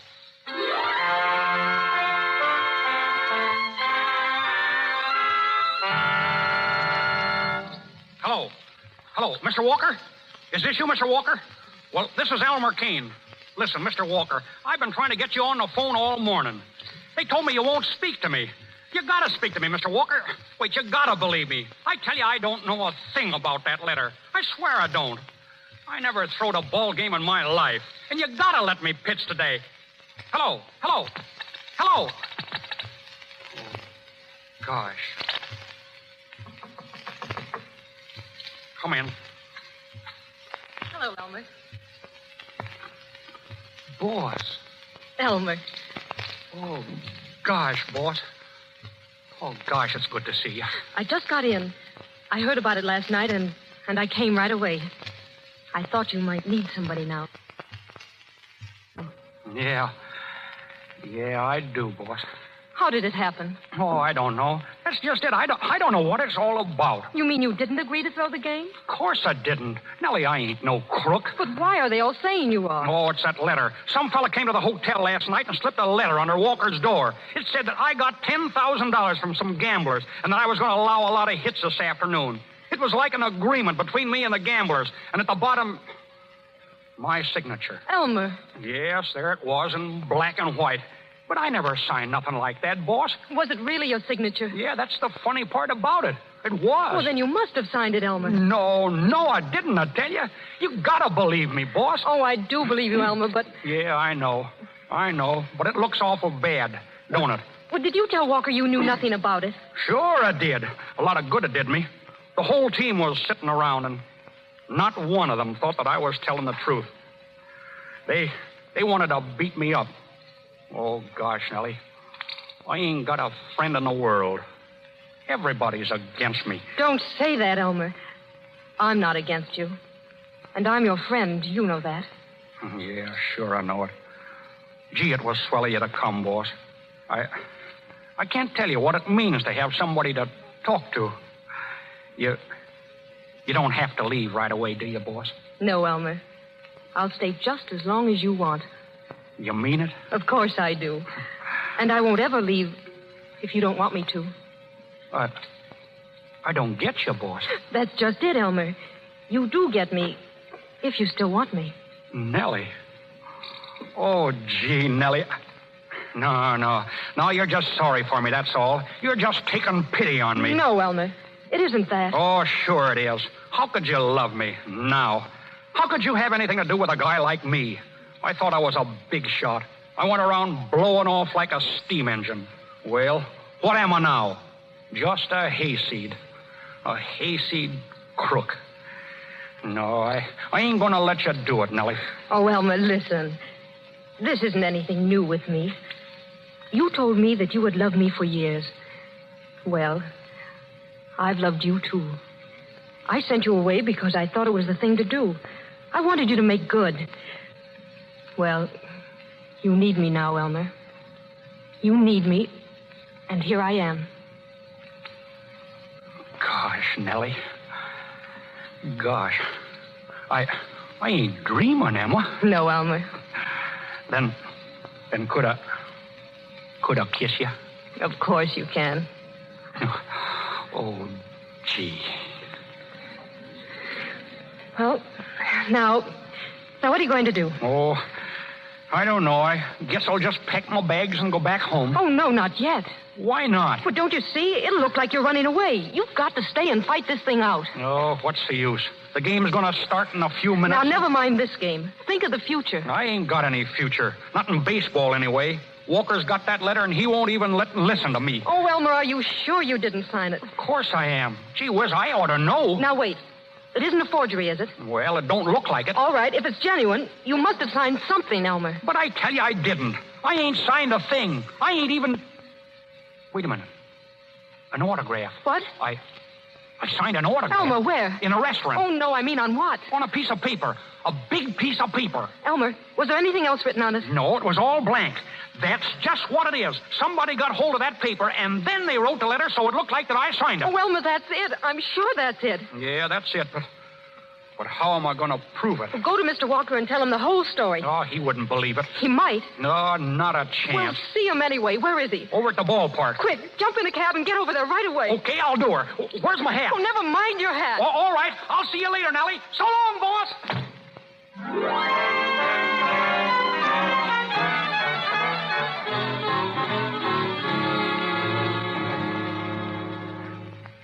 And that's the honest truth, Mr. Walker. I signed that autograph, and then they wrote the letter afterwards, just so as they could keep me out of this game. I'd like to believe it, Kane. No, there's a little too much against you.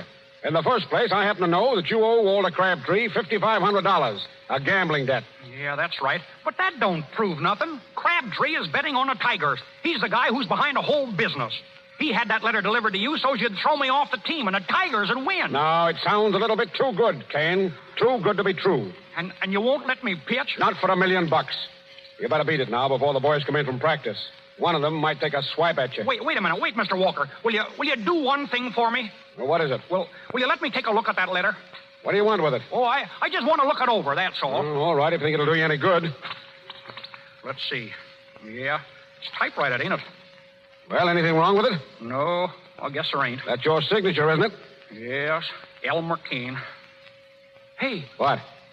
Hey, look. Look at what? Look at my name there. Well, what of it? Well, wait, you see where it says yours truly? Yeah? Well, look at the letter Y and the word truly. I'm looking at it. Well, don't you see? See what? That Y comes down and crosses over the L in Elmer. Yeah, so what? Wait a minute. I get it. It crosses over it, you see? Over it. The typewriter letter comes down and crosses over the letter that I wrote. Holy gee. That proves it, Mr. Walker. That proves that all this typewriter stuff was put in after I signed the paper. Holy gee. Now, you believe me now, don't you, Mr. Walker? I'll say I do. Then I can pitch today? You bet your sweet life you can. Get out on that field and warm up. Warm up?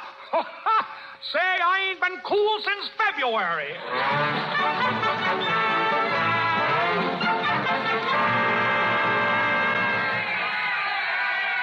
Boy, oh boy, is this a ball game? Is this a ball game? It's the last half of the ninth inning, folks, with the score 3-2 in the Giants' favor. The Tigers are up at bat, 2 men on base, and a hit means the ball game. But there's 2 down, folks, and don't you forget it. Game lines up. Here it comes. Strike 2. It's 3-2 now. 3 balls, 2 strikes, 2 men on base, and 2 down, and the crowd is going mad. Kane's got the ball now. He's looking toward the catcher for instructions. This may be the last pitch ball of the season, folks, and little Elmer isn't taking any chances. He wipes his hands on his shirt. Now he's winding up, and here it comes. Strike 3, and the batter's out. It's all over, folks. It's all over. The Giants win, and the fans are going wild. They've surrounded Elmer Kane down there on the field, and they won't let him go. I'm going down to see if I can get him to say a few words over the air. Stand by a minute, folks. Hey, wait a second. Wait a second, folks. One at a time. One at a time, folks. Elmer. Oh, Nellie. Oh, Elmer, you were wonderful. Yes, I guess I was pretty good at that. Mr. Kane, will you say a few words to the radio audience? Radio, huh? Yes. Hey, wait a second. The last time I spoke over the radio, I was talking into an electric heater. This ain't no fake, is it? Of course not, Mr. Kane. There's a million people listening. Go ahead, Elmer. All right. Howdy, radio and baseball fans. Now that the World Series is over and I won the game for the Giants, I want to let you in on a little secret. Wasn't no surprise to me at all. The trouble is, I knew how it was all going to turn out right from the start. Trouble is that a bashful fella like I has got to make it look difficult. Otherwise, people wouldn't believe you. I could go on for hours talking about myself and telling you how I done it. Only I always say that a fella should not brag about himself. And I've always made it a rule never to talk about myself. And in closing, I want to tell the followers of the New York Giants that you don't have to worry none about the pennant again next year, as your old friend Elmer Kane and myself will be out on the field in a Giants uniform. So long, folks. Oh, yes, and don't forget to read the story that's running the serially in all the newspapers next week. And before I forget it, hello, Ma. You better start the cook stove going. Me and Nellie are on our way.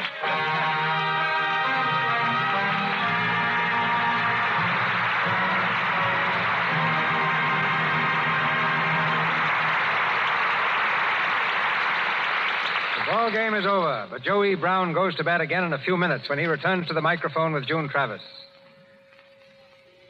No man occupies a more exalted position in the theatrical world than tonight's guest, Dr. Max Reinhardt. An energetic and inspired worker in the theater since he was 20. He has been responsible for more than 300 productions, exerting a tremendous influence on the international stage. In this country, we think of him chiefly in the light of two achievements, the stage version of The Miracle and the motion picture production A Midsummer Night's Dream, now about to be shown in neighborhood theaters all over the country. He has just returned to Hollywood from Europe, where he produced Everyman and Faust, and is now at work for Warner Brothers preparing Sheridan Gibney's famous drama of the French Revolution, Danton. Ladies and gentlemen, Dr. Max Reinhardt.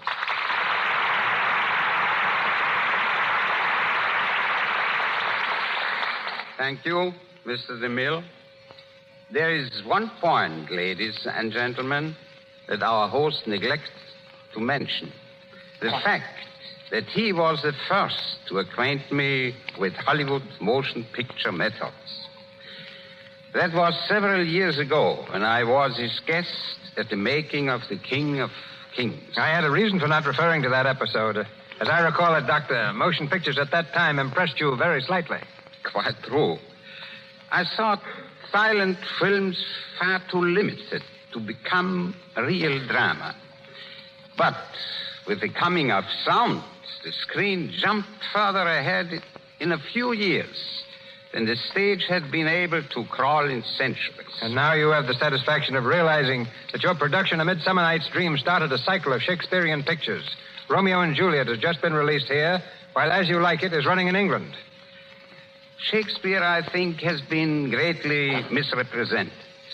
Scholars have tried to make him an artist who wrote only for the poetic and intellectuals. Nothing could be further from the truth. Shakespeare wrote for the entertainment of the average person. He is responsible for some of the greatest melodrama, the most delightful comedy, and the loveliest romances in all literature. And surely, his humor is not above the head of anyone.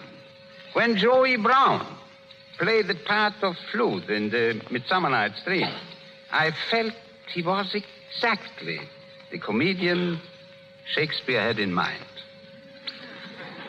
And now that Shakespeare has come into his own in pictures, I am convinced he offers an equally great contribution to the radio.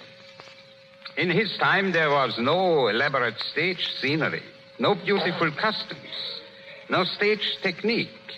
Hence, he wrote for the ear. His magic phrases fired the imagination and, to my mind, contain a treasury of values for the radio. Perhaps someday we will hear them. And I know of no other man and no other program capable of giving them a finer, truer presentation than the man and the program responsible for so many entertaining hours in the past, Cecil B. DeMille and the Lux Radio Theater. To all of you, my thanks and good night. Good night, Dr. Reinhardt.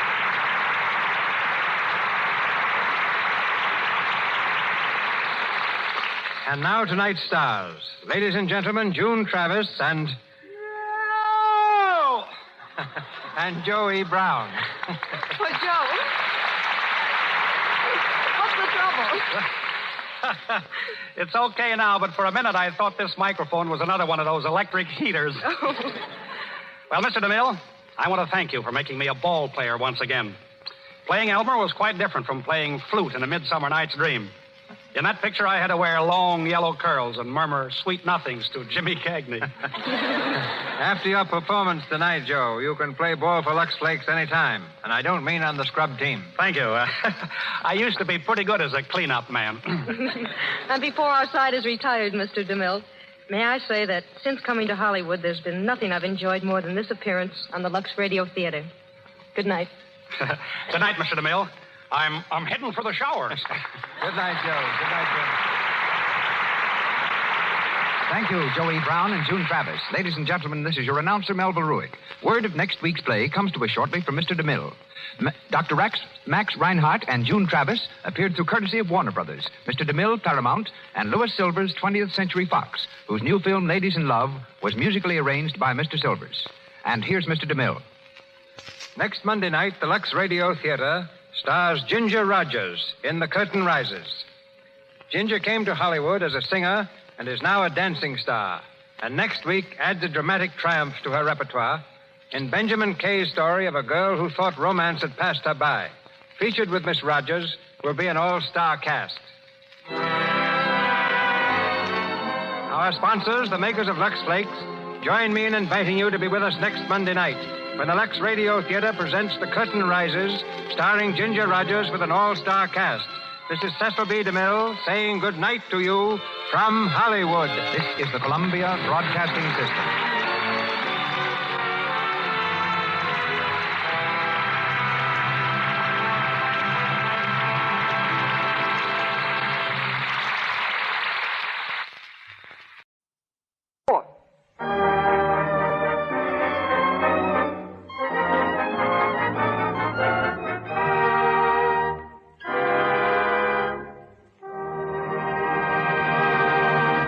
Lux Radio Theater presents Jack Oakey and Helen Twelvetrees in one Sunday afternoon.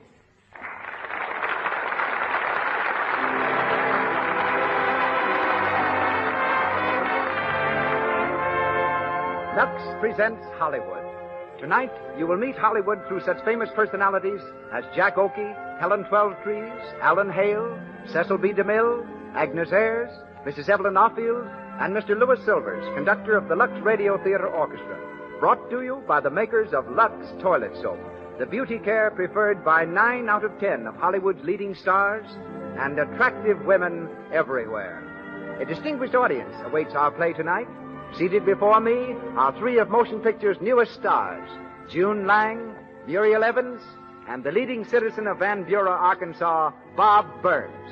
Greetings to all from Lux.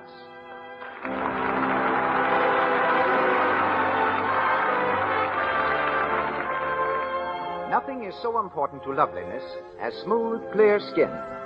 Just remember that while Lux Toilet Soap is fine enough for movie star complexions, it is so inexpensive that any girl anywhere can buy and use it all the time. Keep your skin fresh, smooth, and delicately fragrant with the gentle, active lather of Lux Toilet Soap. And now, let me turn you over to our producer. He brings to radio stars and plays of the same great caliber that have established him as the world's outstanding contributor to motion pictures. Ladies and gentlemen, Mr. Cecil B. DeMille.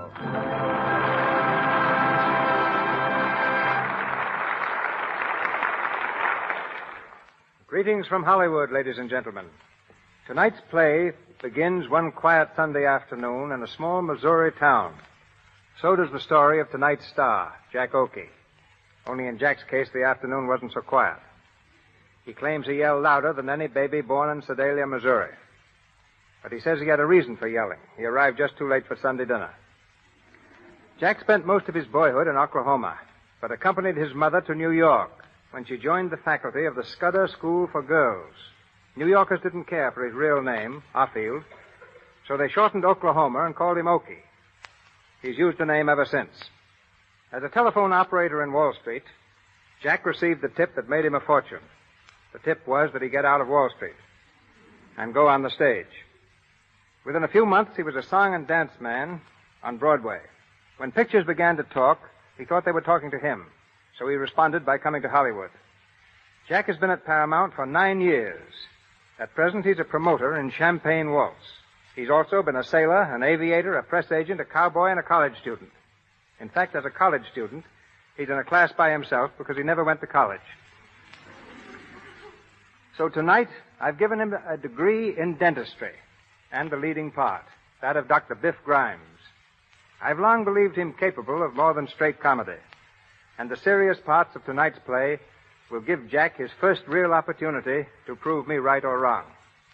Our other star tonight is Miss Helen Twelvetrees.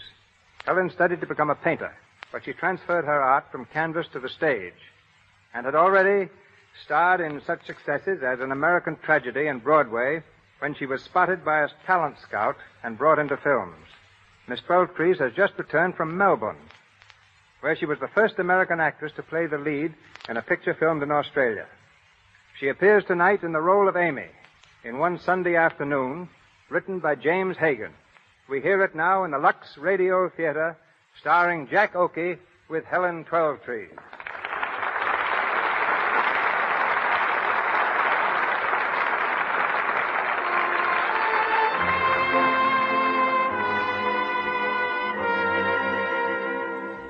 It's a stifling Sunday afternoon, late in August. In Biff Grimes' tiny office, he and his old friend Snappy Downer are growing sentimental about old times, recalling the songs of their younger days. Biff, middle-aged and slightly gray, sits sprawled in his dentist's chair, silently regarding the red-nosed Snappy, who leads off with a chorus of an old favorite. It was there I knew that you loved me true. You love me true. You were 16. You were 16. The village queen. Oh, baby, what a voice. Yes, Amy? Stop that noise. Noise. Me and Snappy singing. Stop it. All right. You see, the little woman doesn't understand, Snappy. Nothing artistic about it. You know, Biff, I used to have a good voice. So did you. You sing something. Huh? Yeah, sing something. Say, listen, you brought over the refreshments this afternoon. Biff Grimes wants to be entertained. Biff Grimes, the well-known dentist of Hillsdale, was entertained on Sunday afternoon by Snappy Downer, the man who sells fish and crabs at Duncan's Market. Ha ha! Go on, Snappy, another little song. Say, Biff, I know a pip. Good. You know, I used to sing it with a harp effect, but I busted the harp. That's fine. You know, you like this song, Biff. In the good old summertime. In the good old summertime. I said cut it out. I don't like that song. Yeah, what's the matter with it? Well, it brings up something that... Well, I just don't like it. See, I don't want to hear it. Okay. Don't get so... Oh, forget it. Hey, listen, I got a song that's for you. Give me a note. Yeah, which one? Any one. Biff Grimes ain't particular. Bum, bum, bum, bum, bum, bum, bum, bum. Put on your roll. Start again. Bum, bum, bum, bum. Put on your old gray bonnet with the blue ribbons on it, then we'll hit your top into the sleigh. Biff, Yes, Amy? do you want me to come in there? You don't want to see my wife, do you, Snappy? No. Never mind, honey. Stay where you are. Making all that racket. If I hear any more, I'll come in there and put you both out of the house. All right, honey. You see what I have to put up with? It's a shame. Man can't have a little peace and comfort in his own home. You know, it ought to be in the marriage laws. What? Peace and comfort, that's what. Am I right? Right. Good old Snappy. Snappy, remember when we was kids? Remember Avery's amusement park? How long ago was that? Oh, must have been 108 years ago or so. There was you and me, Beansy Miller, and Hugo Barnstead. Yeah, Hugo Barnstead. And Virginia Brush. You know, you were stuck on her, Biff. Nah, I wasn't. Oh, yes, you was. Yes, you was. You was in love with her. You used to sing, in the good old summertime. In the good old... I know. I used to sing this song just because Virginia liked it. You know, she was a swell girl, Virginia was. Hugo stole her away from you, remember? Ah, that Hugo was just a plain everyday skunk. I never did like him. I bet I'd have married Virginia if it hadn't been for him. He stole her away from me. It's an awful thing for a skunk to steal another man's girl. Yep, I never did. It ain't right. Virginia never cared for him nohow. I was the one she was nuts about. Hugo Bonstead. Oh, I'd like to get my hands on him. What I wouldn't do to him. Yeah, you're not jealous, are you, Biff? Say, Biff Grimes is too big a man to get jealous over anybody. Anyway, haven't I got Amy? Haven't we been married for... Oh, shucks. I didn't care nothing about Virginia. Yeah, what'd you say if I told you they was in town? What? Yeah, they stopped at the hotel across the street. Virginia and Hugo? Yep. Have a swell car, too. Say, they must have plenty of money. Hugo's president of a bank, so I heard. Yeah? Did you see Virginia? Sure. How'd she look? Swell. But Hugo, he looks kind of bilious. You know, you're the one she should have married, Biff. Well, maybe you're right. That dirty, sneaking little rat. All my life, Hugo Bonstead has stuck his nose around. I'll get even one of these days. Sure, and he'll deserve it, too. Sing me a song, Snappy. Yeah, sad music or comic? Better make it sad and soothing. Sad, all right. You know, I always cry when I sing this one. Goodbye, little girl, goodbye. Why is there trouble with the cry, girls of little today? girl, They don't should be home cry. with their mothers. In my uniform of blue, I'll come marching back to you. Well, answer that, Snappy. Yeah. Tell him the doctor's out of town. Hello. Hello, the doctor's out of town. Did you get that, Biff? Snappy Downer himself. Yes, sir. Dirty, sneaking little rat. Huh? Hugo Bonstead. Oh, yeah. You know, you should have married Virginia, Biff. I know it. Say, what is this? Hello? Say, didn't I just tell you that... Who? Oh, hello, Dick. Yeah, this is Snappy. Oh, yeah? Yeah, wait a minute. It's Dick Martin from the hotel. Man over there got a toothache. Yeah, give me the phone. Hello, Dick. Yeah, it is Biff. No, it's Sunday. I never work on Sunday. Besides, Amy and I are going out for a little walk. Huh? I don't care if he's important. Biff Grimes important, too. Bank president, who cares? Hey, what? What names you say? Hey, Snappy, yeah? It's Hugo Bonstead. No. Oh, hello, Dick. Yeah, I'll see him. Send him right over. Hugo Bonstead. You speak of a skunk and he sticks his nose around. Yeah, you going to pull his tooth for him? Yeah. Can you imagine? Hugo Bonstead coming to good old Biff Grimes to have his tooth pulled. He picked a good place to come to, didn't he? Yeah, a swell place. Now, Biff, you be careful. Sure. Yeah, don't do anything you'll be sorry for. Don't worry about me. Biff Grimes is never sorry for anything.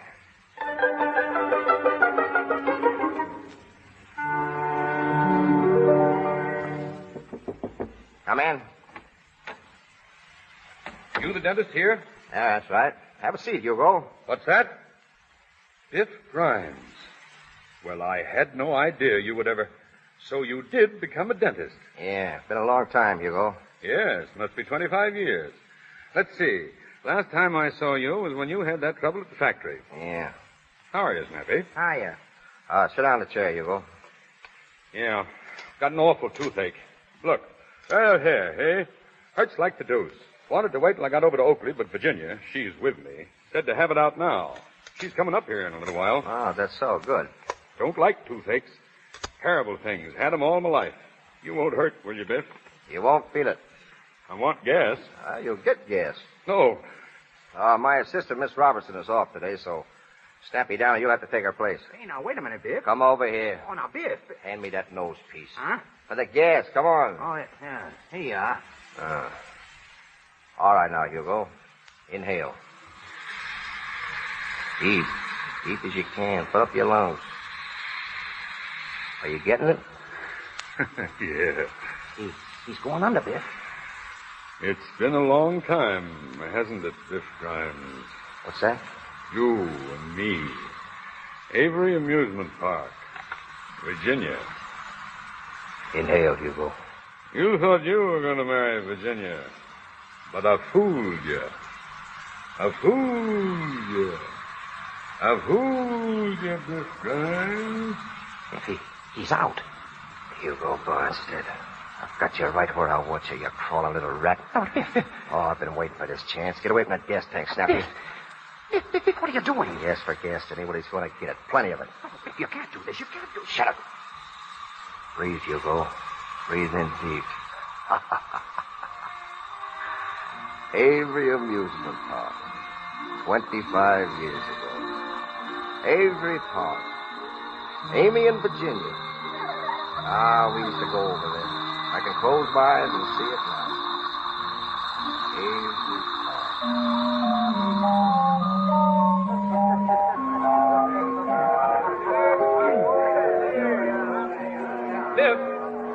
Hey, Biff Grimes. Hello, Hugo. Say, I've been looking all over for you. You're late. The girls are waiting? I don't know. I haven't seen them yet. Where are we supposed to meet them? Oak Street Empress, wasn't it? Yeah, come on. Hey, who are they anyway, Hugo? You know Biff Grimes is pretty particular about the girls. Well, I only know one of them. Name's Virginia. Said she'd bring a friend. Is she a good looker? Ooh, Virginia is. I don't know about the friend. Well, won't do any harm to take a look. But if they don't suit me, Hugo, you know Biff Grimes, 23 Skidoo.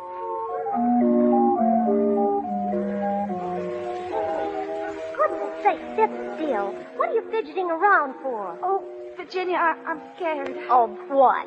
Well, I never met a boy like this. That is, without a proper introduction. Well, Hugo Barnstead will introduce you to him. Do you suppose he's a nice-looking fellow? Oh, of course he is. And do you think he'll like my new dress? I know he will. And do you think he'll like me? He'll fall in love with you the minute he sees you. Virginia, you stop that. Don't you talk like that. Well, he might. You can't tell. And you might fall in love with him. Oh, Virginia, I'd die. Tell the truth, Amy. Weren't you ever in love with a boy? Oh, Virginia. Oh, you can tell me. I won't tell anybody. Well, I thought I was once. I don't know. Well, when I was very young, of course, that's a long time ago, you understand. It was in school. Mm-hmm. There was a boy. I don't know. He never even looked at me, but... Virginia, did you ever have a feeling in your heart? Something that you feel is going to happen, and it doesn't? That's the way my heart was. This boy always seemed lonely somehow. Everybody had it in for him, even the teachers. They called him a bully, but I know he wasn't. I saw him do a lot of good things. When the big boys picked on the smaller ones, he helped the little fellows out. I know he had a lot of good in him. Good that nobody else could see. Who was this boy? Oh, you wouldn't know him. Well, I might. Who was it? Biff Grimes. Biff Grimes? You mean that big bully that hangs around Larson's drugstore? Yes. Why, Amy, he's terrible. The reputation... Amy, I'd be ashamed to mention his name. I heard that he drinks and smokes cigarettes. Well, of course, that was a long time ago. Oh, shucks, I'm all over it now. He doesn't even know I'm alive. Amy. What? They're coming. Oh, dear. Look, that's Hugo Barnstead, the fellow with the orange tie. And the other fellow... Amy. Oh, dear. It's Biff Grimes. Oh, yes, it is, isn't it? Oh, Virginia, I think I'd better go. No, just sit down. Now, just pretend you don't see them. And that'll show them that we're good girls and that they can't trifle with us.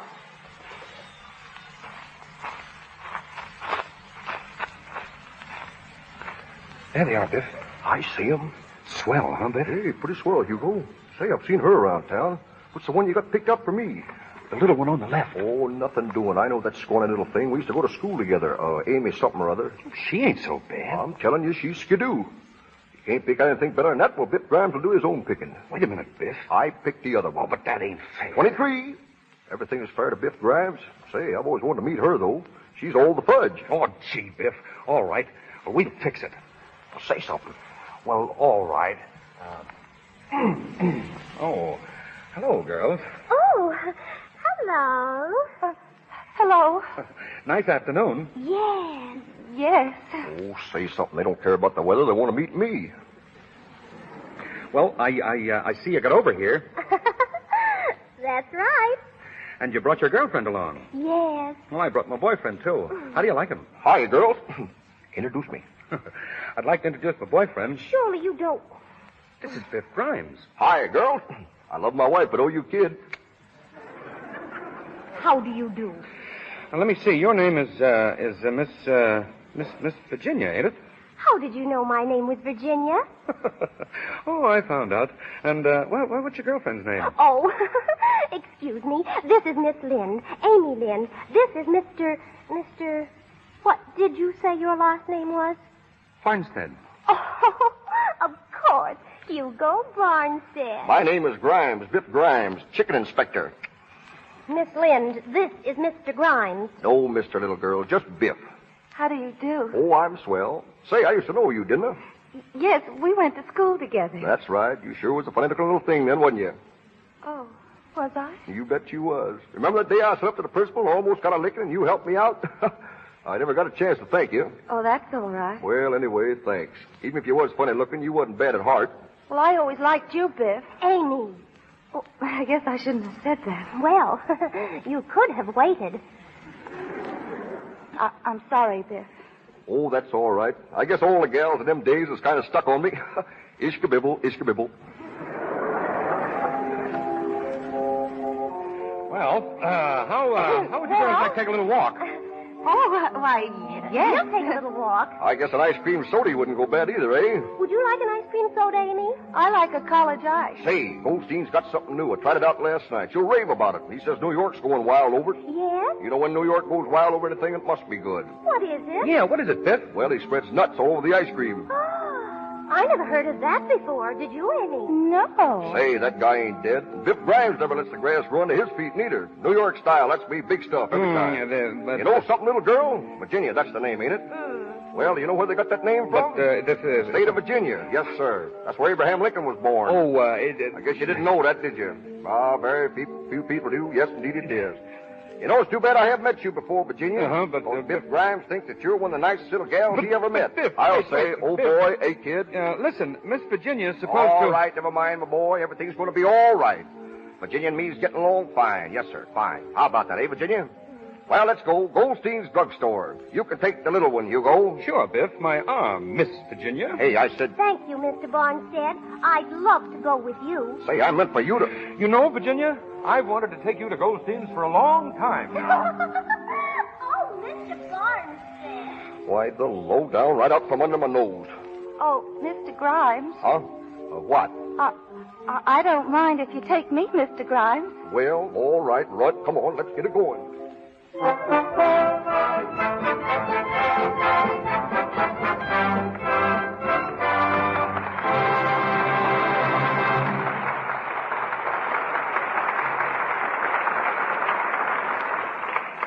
Jack Oakey and Helen Twelvetrees will be back with you in a minute. But in that minute, we're going out near Santa Monica, where they're shooting Ladies in Love on the 20th Century Fox lot. You'll overhear what two extra girls are saying about their friend Dot. Search me, what's the matter? Do I know why they don't want to ask Dot?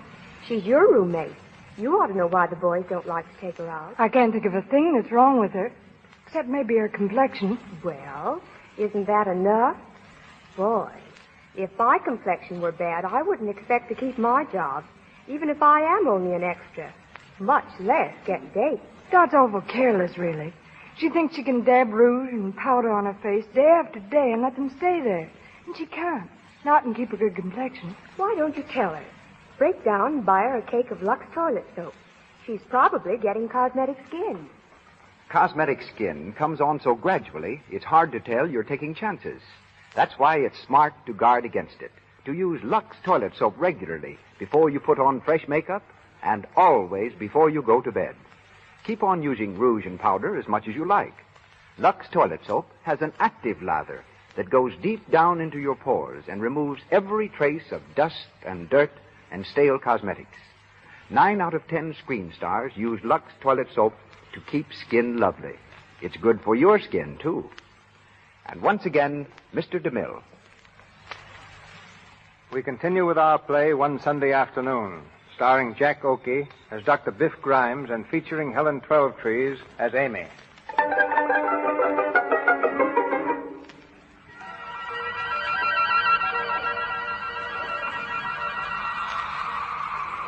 We are back in the present day, in Biff Grimes' office.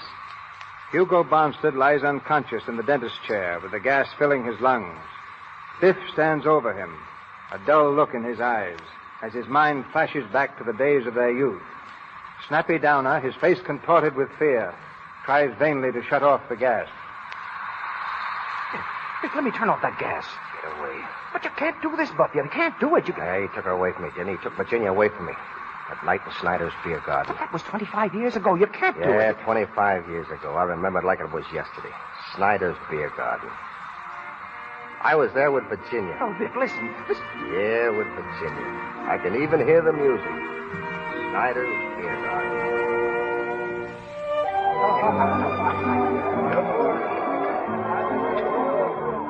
Mrs. Oberstetter! Yoo-hoo! Mrs. Oberstetter! Sure, big A. You see the fine sign? Yes, over by the bowling alleys. That Biff Grindstoy has won. Oh, such a bully. Such a loafer. Always he has to spoil a good time by punching. Oh, sure. I suppose you heard that. Heard what? Mrs. Oberstadt and Mrs. Schutzendorf, didn't you hear what they said about you? That don't worry me. Well, it does me. Biff Grimes, I want to tell you something. I'm a respectable girl, and I'm not in the habit of going with people that want to drink and fight. I didn't start the fight, did I? Yes, you did. I did not. You think I'm going to stand by and take an insult? Oh, that boy didn't say anything. He did, too. I know what he said. When Biff Grimes takes his girl out, nobody's going to pass a remark. Aren't you a gentleman enough to ignore it? No, I'm gentleman enough to take a slap at his nose. Well, if you ever do it again, I'll walk away from you. Well, all right. I'm sorry I did it, Virginia. I've hurt your feelings. I'm sorry about that, too. I guess I was just jealous. Well, I don't see why you should get jealous over me. Well, I can't help it. See, ever since that day I first met you in Avery's Park, I've cared about you. Well, you know that, Virginia. Why don't you go with those other girls that you like to talk about? Because I want you. Amy Lind likes you. I don't care anything about her. You're the only one I want to... Virginia, listen, whenever I'm near you, I just seem to forget everything. Oh, don't be foolish. I'm not. Can't help it. Say, by the way, they're running an excursion down Elections next Sunday. Well, maybe you'd like to go. I'm going to be busy next Sunday. I have an important engagement. Is it more important than I am? I should say it is. I thought I was your steady. You've got another thought coming. Want to meet Hugo Barnstead? Suppose I am. That's who it is. Hugo Barnstead. You can't fool me, Virginia. You've been meeting him all the time. Well, suppose I have. Well, I won't stand for it. What are you going to do about it? Well, he better keep away from me, that's all. I don't like him. I never did like him. He's a sneak. And the next time I see him, I'm going to tell him what I think. Listen to the little boy talk. I thought you were a big man, Mr. Grimes. To hear you talk, one would think you owned the world. I've heard of the great things you're going to do. So far, I haven't seen anything. Well, ain't I... Ain't I studying hard to be a dentist? A dentist? Yes, a dentist. Only got 4 more years to go. When I get through, I'm going to put up a big dentist shop right in this town. I'm not in the least interested. Well, you will be when you see my name hanging out in front. I'm going to have a big gold sign painted. Biff Grimes, painless dentist. Yoo-hoo, Virginia. Oh, there's Amy. And Hugo Barnstead. Oh, what's he doing here? Hello, Virginia. Hello, Amy. Hello, Hugo. Hello, Virginia. We've been looking all over for you, Virginia. We were looking for you. Hello, Biff. Hello. Hello, Biff. Yeah. Well, come on, sit down. Called your house, but your mother said you was out. So you brought Amy. Yes, and we've been on the loop-de-loop 3 times. Yeah, we went through the tunnel twice. Did you kiss her in the dark? Of course he didn't kiss me. Are you having a good time, Biff? Yeah, swell. Oh, Biff, I hear you was in a fight. Well? With Andy Mullen, is that right? What about it? Nothing. Only I just saw him outside and he was... Here he is now, coming in the door. Yeah, I see him. Got his pal with him, too, ain't he? I think we better go. Oh, don't get excited. I ain't going to start nothing. There he is, Andy, over there. Yeah, hiding behind the skirt. Biff, sit down. Oh, we'll just walk out. I ain't going to fight. Yeah, funny how a cute little girl takes up with such rough people. Yeah, ain't it? Yeah, you'd think she'd pick up somebody that was decent. Why the Come on, Amy. Which girl was you talking about? Why, the swell-looking one. Ain't she some cutie, huh? She's good enough for me. Hiya, cutie. How about a little stroll down by the lake? Shut up, you rats. We ain't going to get in any fight. Listen, you. That last remark. Well, what about it? But I don't like it. Well, what are you going to do about it? This. Now, try and get up. Just try. Yeah. So you fight in my place, yeah? House with them. Come on, boys. Think about it, yeah? House with Get them, yeah? back, you guys. You lay a hand on me and I'll drop you alongside of this mug here. I'll get out of here by myself, see? And I don't need any help. Come on, Virginia. No. I never want to see you again, Biff, right? I hate you. You're a bully. A big bully. All right. I'll see you over in Avery's Park Wednesday evening at 8 o'clock. I won't be there. Avery's Park at 8. Come on, you guys. Spread it up. Let me out of here.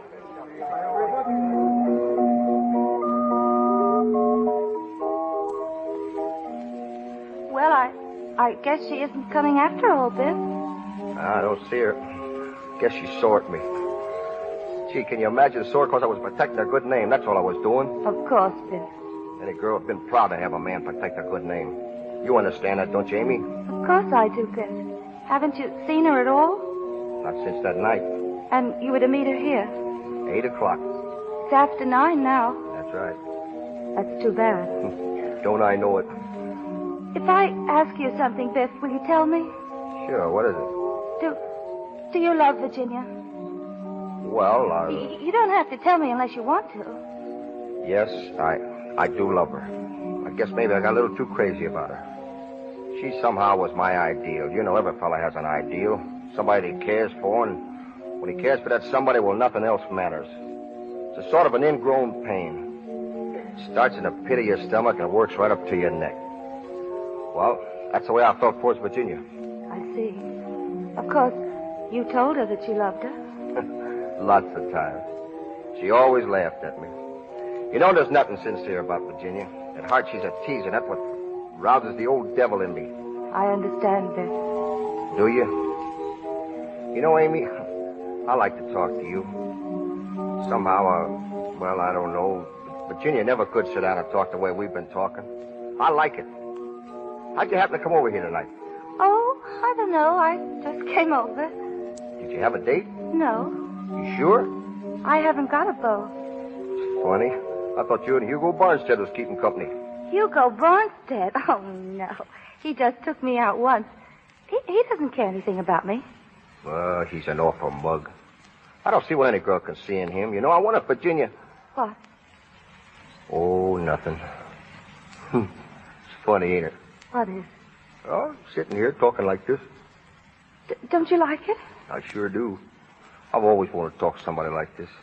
See, over at our house, there's nobody but the old man and the kid brothers, and Pop don't work much, so I gotta go out and do the hustling. By the way, I'm starting next week at the Phoenix Box Factory. Of course, most of that money's going to help me through that dental school. I'm studying to be a dentist, you know. Are you, Biff? Yeah, I'm going to be the swellest little molar extractor in Oakley.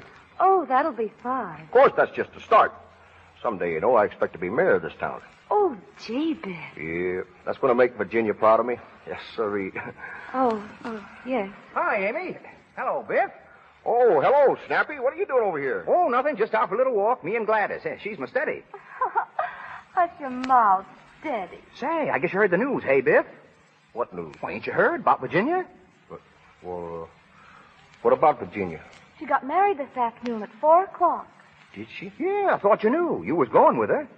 Yeah, say, it seems I did hear something about that. Guess you know who she married, don't you?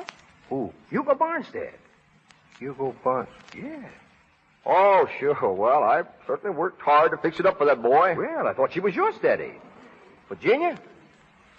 No, she's just a nice little girl, that's all. Well, I guess everybody around here thought I was kind of stuck on her, but I wasn't. That was just one of my little jokes. So, Snappy, when you see the gang, you just say Biff Grimes is leading his own life and he's doing fine. Sure. Say, I saw Hugo this afternoon. He's going to work for his uncle in the box factory. Got a swell job. He and the happy bride leaving on the midnight train. Say, we're going to throw rice and everything. That's good. That's swell. Well, I guess we're running along. All right, Snappy. See you later, Biff. Come on, Gladys, come on. Biff, listen. Yeah? I know, Biff. It hurts, doesn't it? I guess it does. Sure it does. Your heart feels like it was all cut open and bruised. I know. Do you, Amy? Yes. Oh, when he climbs in that train, I hope he breaks his leg. Biff, you mustn't say that. It isn't... Well, I can't help it. You mustn't. Say you're sorry, please. Oh, all right, I'm sorry. See, you know, Amy, you're the first person that ever made me take back anything. I kind of feel, well, I don't know, I'm just glad I know you, that's all, Amy. If I ask you something, you won't mind, will you? What is it? Can I be your steady? Oh, do you want to? Sure. All right, Biff. Oh, that'll be swell, Amy. But, Biff, you aren't saying this just because she... What? Oh, never mind. I don't care anyway. I'm awfully fond of you, Biff. I've always been.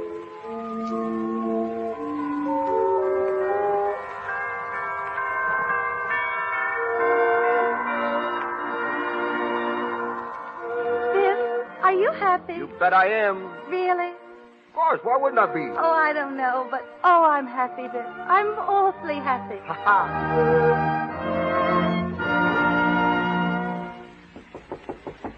Come in. Oh, come in, Biff. Sit down. You want to see me, Hugo? I wouldn't have sent for you if I hadn't, old man. You know, I haven't seen much lately of you, Biff. I've been busy. Still studying to be a dentist, huh? Yep, every night. You're not letting that interfere with your job down here at the factory, are you? Why should it interfere? You're not studying on our time. I told you I was studying nights. All right. Now, don't get sore. You know, I'm in a pretty important position running this plant, and I got to make sure my employees do their jobs. All right. What's it you want to see me about? Biff, how long you and Amy been married now? About 2 years. That's right. You got married just a little while after me in Virginia, didn't you? That's right. Seen Virginia lately? Oh, I met her a couple of times on the street. Looking pretty swell, ain't she? Great girl, Virginia. Finest little woman in the world. I only said... Listen, Hugo, that cut machine out there is being overhauled. I got to go see... Sit down. I won't keep you long. Well, what is it? Biff, my uncle isn't satisfied with the way things are going down here. We're not making enough money. No? Oh, he expects me to double the output and cut down the expenses. So you see, Biff, I got a scheme a bit. Uh-huh. Maybe you can help me. I may be able to do something for you a little later. Don't worry about that. Oh, I mean it. I'd be glad to do something for you and Amy. You better let me worry about Amy, Hugo. Oh, come on now. Forget your pride. You work along with me, and I think I can show you how to make some more money. Now, let's get on to the point. What do you want? Well, my uncle informs me that there are too many men laying off sick. At least that's what they say, and I'm going to put a stop to it. The Phoenix Box Factory is paying its help to work, not to be sick. I found the men good workers. Well, they're not. Now, what I have in mind is I'd like to have you mingled with the men. You can keep your eyes open and kind of see what's going on. Yeah, I do my own work. I don't notice the others. But you could begin to notice them. Some of them are on the job, I suppose, but others ain't. I want you to report those fellas to me. Now, who would you suggest I get rid of? You mean get fired? Yeah. Oh, spy work, eh? Oh, I wouldn't call it that. Well, I would. If you think you can make a sneak out of me, you're crazy. I'm not doing anybody's dirty work, you understand? Still the same old Biff Grimes, ain't you? Always looking for trouble. No, I ain't looking for trouble. Yes, you are, but don't forget this. The Phoenix Box Factory pays you your living, and you'll do as I want to get out. All right, I'll get out.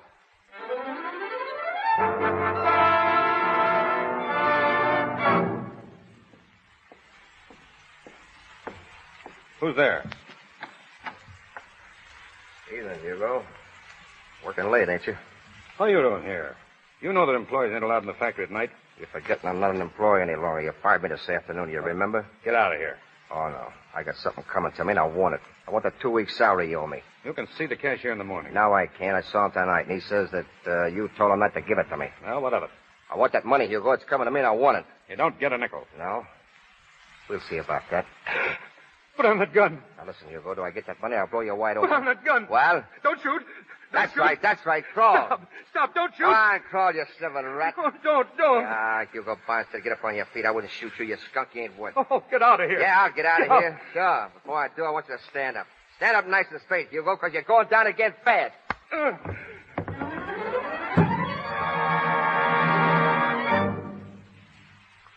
Where were you, Biff? Huh? Oh, I was just taking a walk. Where to? Oh, I down the station. Biff, you're worried about something. Who, me? Is everything going all right at the factory? Well, sure. Well, what makes you say that? Oh, who could that be? That's right. I'll answer it, honey. All right.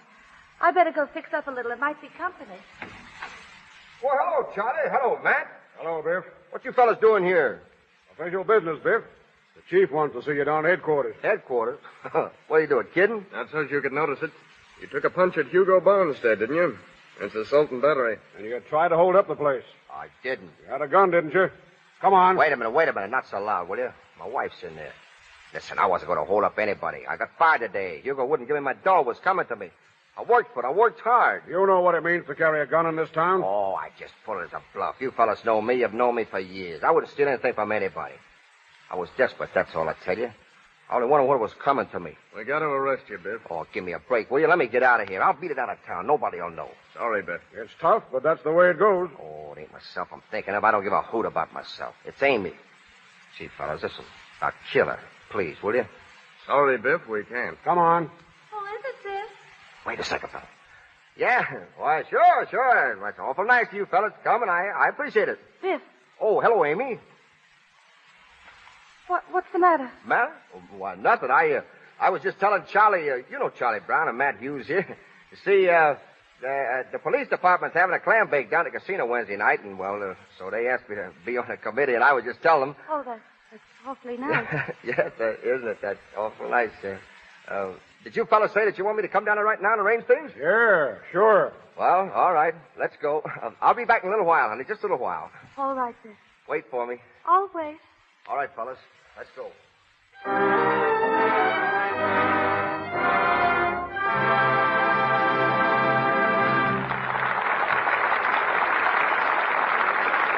We pause for station identification. This is the Columbia Broadcasting System.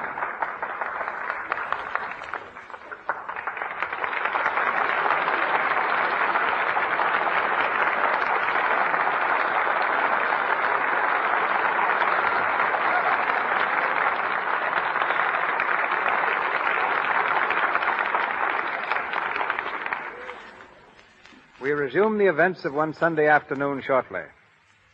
Actresses usually climb to prominence on the screen, but tonight's guest reversed the order. She descended to stardom. I was directing a scene in Forbidden Fruit. The star, dressed in a glass costume, had to walk down a staircase also made of glass. But her dress was so rigid and the glass stairs so slippery that the star just, couldn't play the scene naturally. I asked if there wasn't someone who could walk downstairs. One of the minor players volunteered. She had been recommended to me as the most beautiful girl in America. So I let her compete with the star, and she won in a walk. The part in Forbidden Fruit opened the way for a role as Rudolph Valentino's leading woman, which brought her international fame and envy. She is as lovely now as she was when Valentino made his reputation as a great lover playing opposite her. Ladies and gentlemen, Miss Agnes Ayres.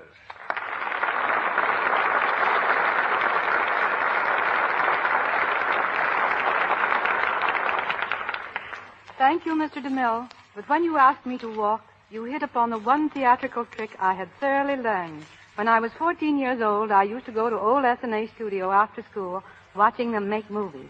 An old extra saw I was dying to act, and he spent days trying to teach me. His entire course consisted of showing me how to walk. I'm glad he didn't teach you how to swim, or you'd never have given such a fine performance as the rescue scene in The Affairs of Anatole. In order to make that scene, I had to be pushed off a bridge into a river. When I told Mr. DeMille I couldn't swim, he said, "That's just fine." And over I went into 18 feet of icy water. It was a game performance, too. And must have convinced you that it was more enjoyable to work with Valentino than with DeMille. Hardly so. It was my good fortune to play with Mr. Valentino in his two big hits, The Sheep and The Son of the Sheep. Valentino died just 10 years ago yesterday. Yet people still ask me if he would have starred in talkies the same as he did in silent pictures. I'm sure he would have. He had a slight accent, but it was far more charming than detrimental. He was also a fine singer. And in selecting you, Valentino showed that he knew how to choose a leading lady. You're very lovely, Agnes. And you're very diplomatic, Mr. DeMille. But I believe in taking as good care of myself as I possibly can. And I'm really glad to pass along the same advice that was given me as a child by my mother. She told me to always use the best soap I could find. For a while, I thought she meant the most expensive kind. But since then, I found the answer to be Lux toilet soap.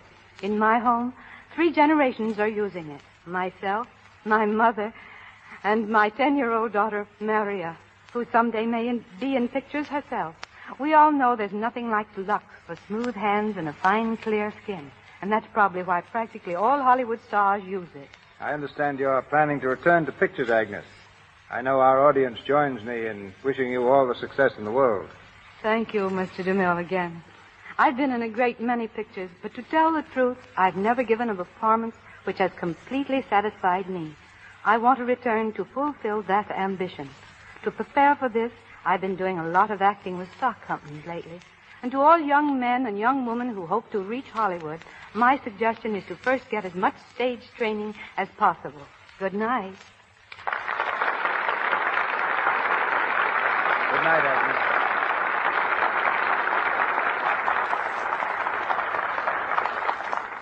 And now we bring you the last part of One Sunday Afternoon, with Jack Oakey as Dr. Biff Grimes and Helen Twelvetrees as Amy.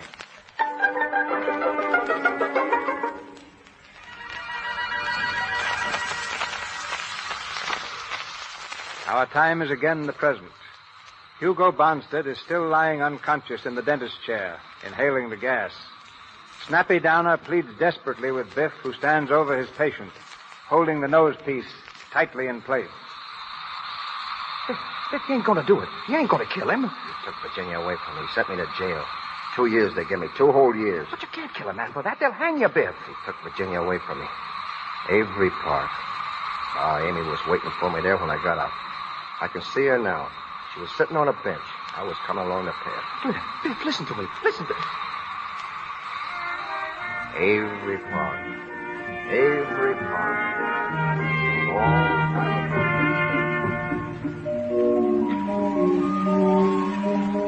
Hello, Amy. Biff. Yep, it's me. Just going over to the house. I dropped off the junction. I could have made the 5:45, but I didn't want anybody at the station to see me. I know. Oh, something told me you'd be here. I don't know, just something. When did you get out, Biff? 12 o'clock. Gee, the warden was a prince of a chap. Shook hands with me, and You glad to see me, Amy? You know I am, Biff. Gee, it feels good to see you. Sure feels good to be back. 2 years. Gosh, seem more like 10. Biff, I'm so glad to see you. I'm glad to see you, honey. Guess I'd have been all shot to pieces if I hadn't gotten your letters. The thought of you waiting and... Well, I just somehow... It's all right, Biff. Oh, I knew you'd be waiting over here. Amy, I want to thank you for all your kindness, all your goodness. That's all right, Biff. You know, I learned a lot since I've been away. I'm going to make a new start, begin all over again. I want to be somebody because I've got to. I know how you feel, Biff. Sure, you always knew. But, honey, I'm not so sure we can begin again in this town. We may have to move away for a while. All right, Biff. All right with you? Wherever you go, Biff, I'll go. There's something big coming up for Biff Grimes and his wife. I can feel it in my bones. Biff Grimes is going to be Biff Grimes, yes, sir. There ain't going to be nothing too good for Biff Grimes and his family. You want to go home, honey? Yes. All right. Gee, I love you, Amy. I think you're the loveliest lady in the world. I love your hair, your eyes, and your mouth. I love you too, Biff. Look at that old sky up there. Must be a million stars out tonight, huh? Moon's full up. Yes. It's spraying, too. Let's walk home, huh?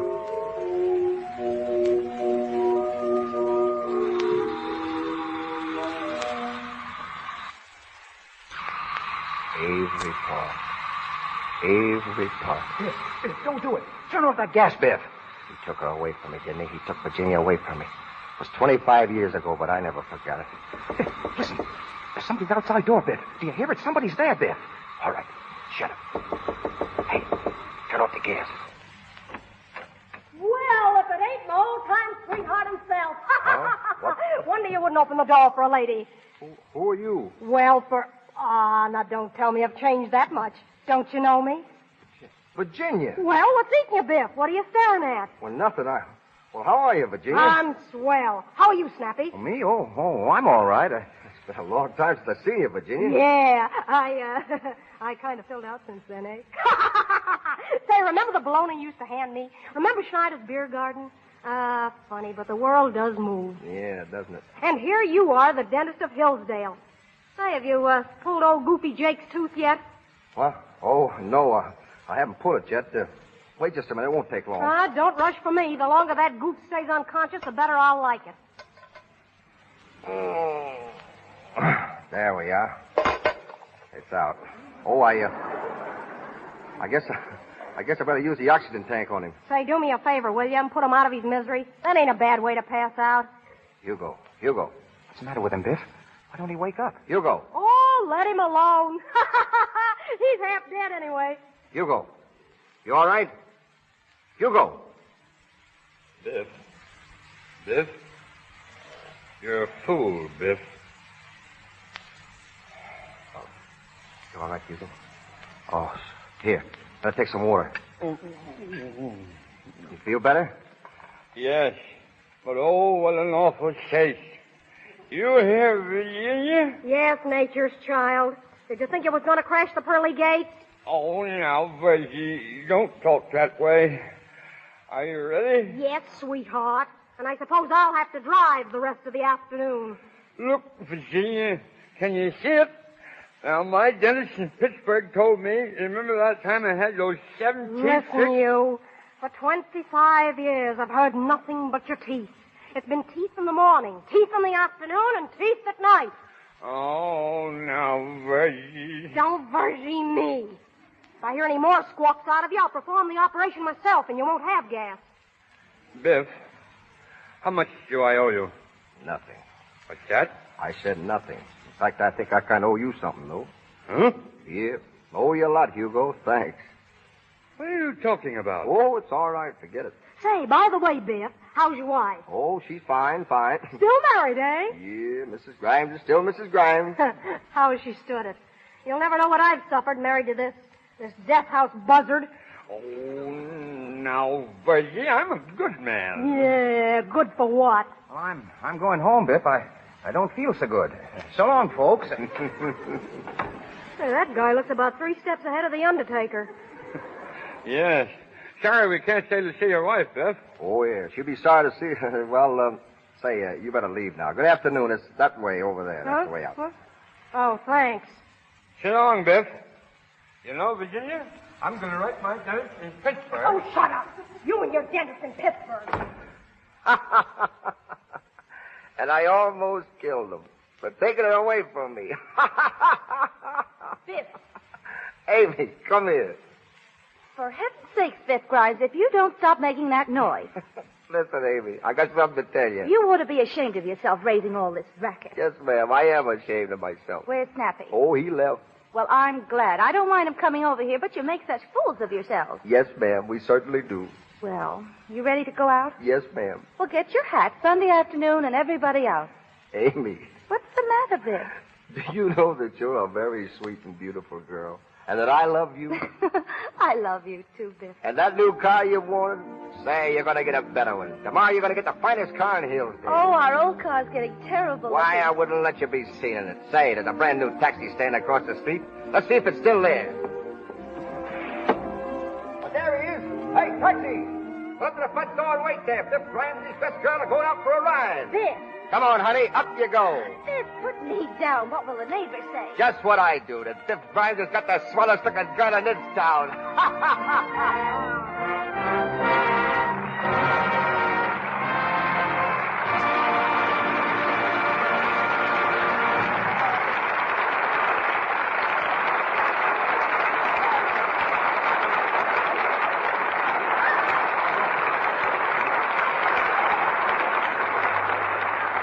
The play's the thing, but not the only thing, because we're going to hear further from Jack Oakey and Helen Twelvetrees a little later. When you see Jack Oakey clowning on the screen, it's hard to realize that he's the son of a school teacher who had hopes of his becoming a preacher.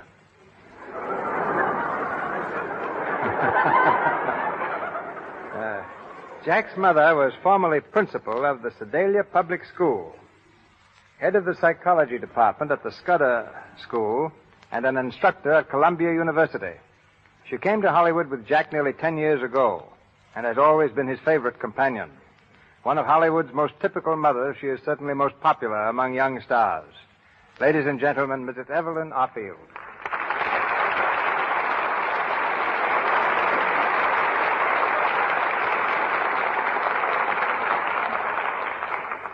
Thank you, Mr. DeMille. I've practiced this 40 times.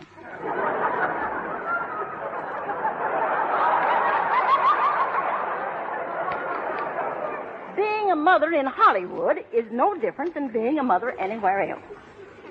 Children need a parent's help, advice, and sympathy, just as much here as in your own home family. As a teacher and mother, I'd like to give this little message to all young parents. You are the best instructor your child will ever have. The training you give him now will show its after effects when you're gone. It's a job you'll never finish. But no job in the world will bring you greater happiness. Still, there are times when a mother should stand aside and not be a hindrance, particularly in choosing a career. Let your son and daughter be what they want to be. Well, apparently you had no objection to Jack going on the stage. Well, when he told me he wanted to be a hoofer, I didn't know what he meant. I just told him to go ahead. And he took your advice literally. He's gone ahead, right to the top. But I hope you're not going to tell us that Jack was a model boy. Now, that would be pretty hard to believe. Oh, he embarrassed me more than once. But he was always generous. If he'd find some frogs or toads, he'd come right home and divide them with me. Maybe that's the reason the girls have always liked Jack.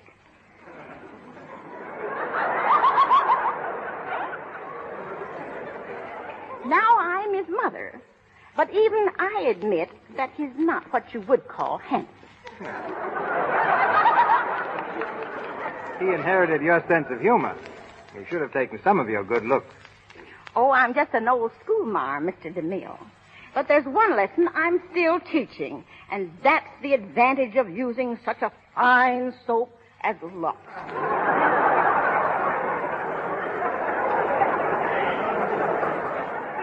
I've used it every day for the last 10 years. Why, if I were as young as my complexion, I'd ask you for the next rumba. If I were as young as you act, I'd accept. I acted only once. That was in the movie Too Much Harmony that starred Bing Crosby.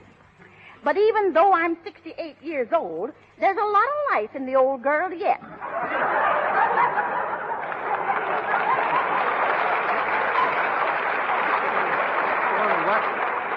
What's your next picture going to be? Life Begins at 68?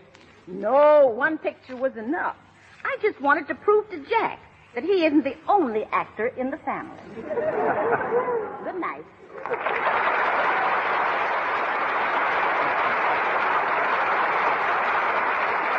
Good night, Ma. She's killing the people. Well, what do we do now, Mr. DeMille? Well, if you'll sit down for just a moment, Jack, I intend to bring you and Helen Twelvetrees back to the microphone. Oh, don't bother. I'm here already. I tell you, I'll introduce Helen for you myself, and maybe my mo over there will think I'm the producer. Maybe. Glad to help out. Well, folks, here she is. Miss Helen Twelvetrees, an orchard to you.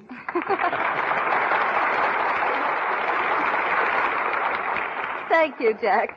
Mr. DeMille, I think you're right. Jack should stop being a comedian. Yes, particularly after that introduction. His plunge, our punishment. Now, how can I be serious? Every time I get set to be dramatic, people take one look and begin laughing. Listen, I've even grown a mustache to look more distinguished, and now the people laugh louder. Then why don't you take it off? What, make a fool out of Gable?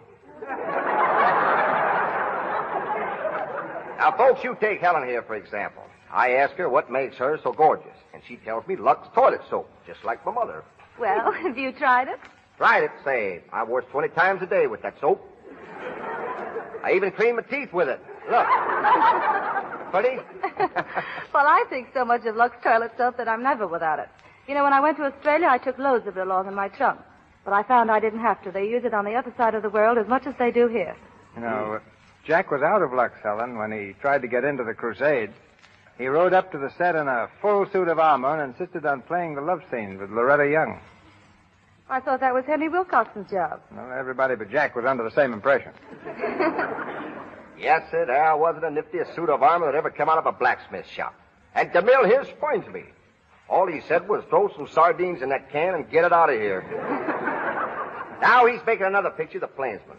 I knew he was dying to have me play the lead, Helen, but he's too proud to ask me. So what did he get? He got a tuba player. You know that big, tall guy. What's his name? Gary Cooper? Gary Copper. That's the fella. A newcomer. So I made a picture called The Texas Rangers. I'm not only a cowboy, but I sing a song as well. I sing it for you, Helen, but I don't want to make Mr. DeMille feel bad. Well, it's very kind of you, Jack, and besides, it's getting a little late. Well, since you insist, Mr. DeMille, my friend, I'll be a sport. Folks, you're about to hear Bing Okie, the Oklahoma groaner. In that touching old cowboy lament, I can't play the banjo with Susanna on my knee.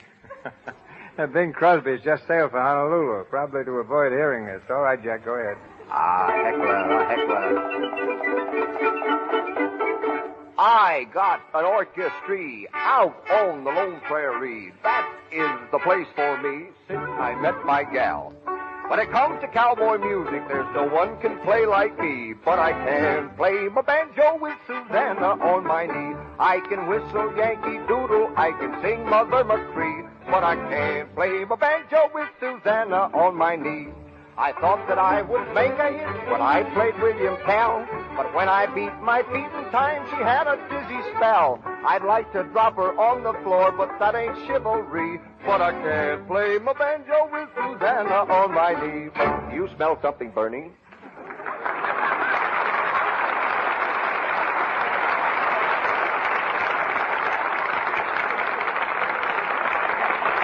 Thank you, Mr. Oakey and Miss Twelvetrees. Ladies and gentlemen, this is your announcer, Melville Ruick. Our supporting cast tonight included Alan Hale as Hugo, Hal K. Dawson as Snappy, Inez Seabury as Virginia, Greta Myers, Justina Wayne, Frank Nelson, James Eagles, William Royal, and Mary Lou Fisher.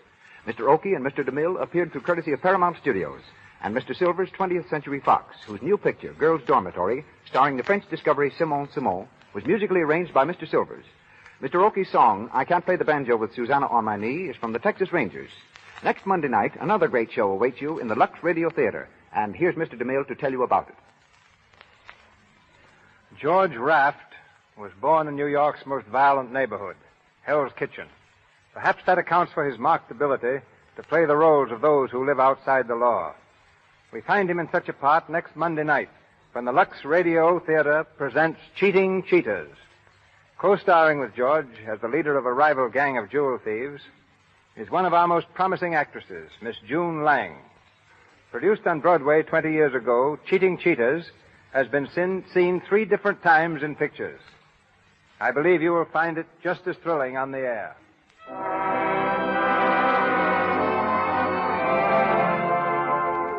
Our sponsors, the makers of Lux Toilet Soap, join me in inviting you to be with us again next Monday night when the Lux Radio Theater presents Cheating Cheaters, starring George Raft with June Lang. This is Cecil B. DeMille saying good night to you from Hollywood.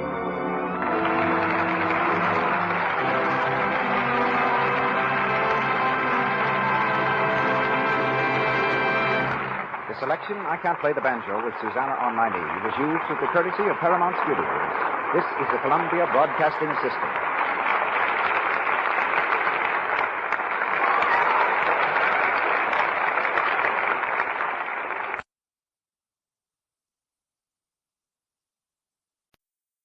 Hollywood, California, Monday, June 15th.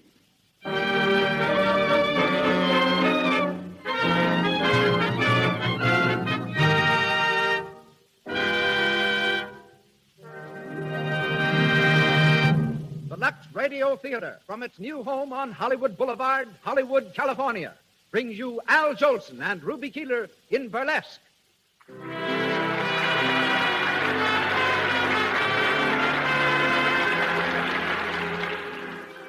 Lux presents Hollywood. Tonight, you will meet such great personalities as Al Jolson, Ruby Keeler, Cecil B. DeMille, Daniel Frohman, George Barnes, and many others. Among the many distinguished guests in our brilliant audience tonight, I see from here one of Paramount's directors, Mr. Chester Franklin, and his wife.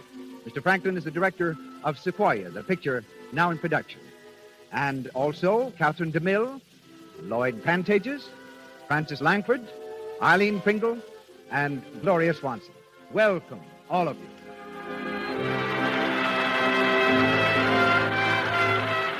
This entertainment is presented by the makers of Lux Toilet Soap, the beauty soap used by 9 out of 10 screen stars and by attractive women everywhere. As producer of the Lux Radio Theater tonight, and each Monday from now on, we welcome back Hollywood's famous pioneer director, a man who has made 62 of America's great motion pictures and has started more great stars on their careers than any other producer in Hollywood. Ladies and gentlemen, Mr. Cecil B. DeMille.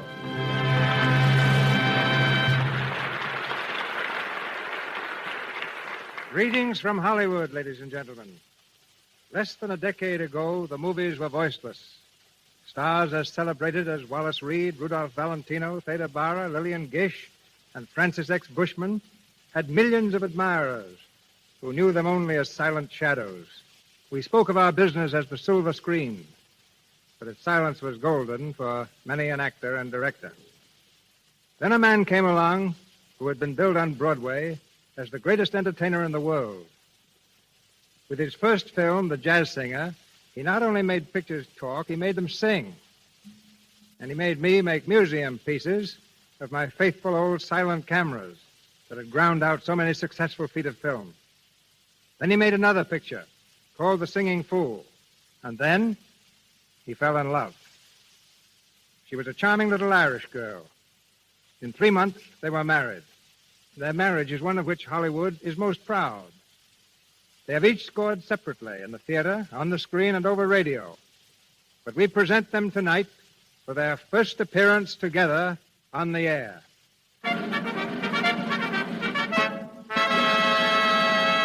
In lights above the entrance of the Lux Radio Theater is a glittering legend, and excited crowds along Hollywood Boulevard tonight read the words, Al Jolson and Ruby Keeler in burlesque.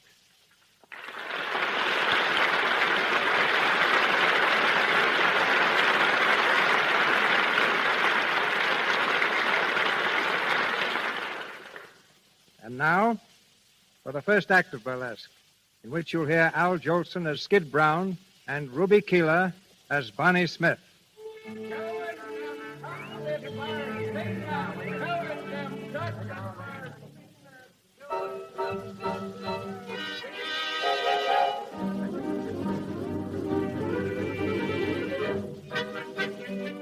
We're backstage at a burlesque show, playing a small town in the Middle West.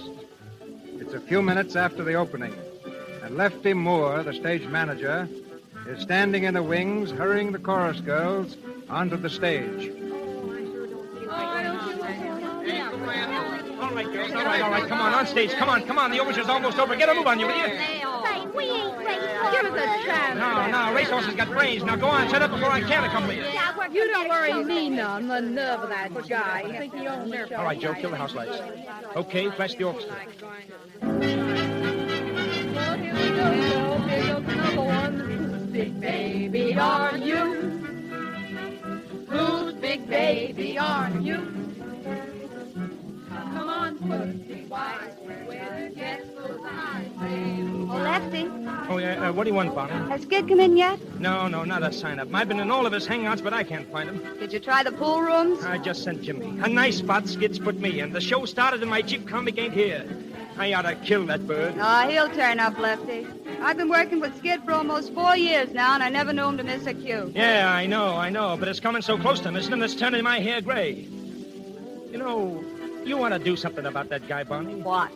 Well, it ain't none of my business, but why don't you marry him and have it over with?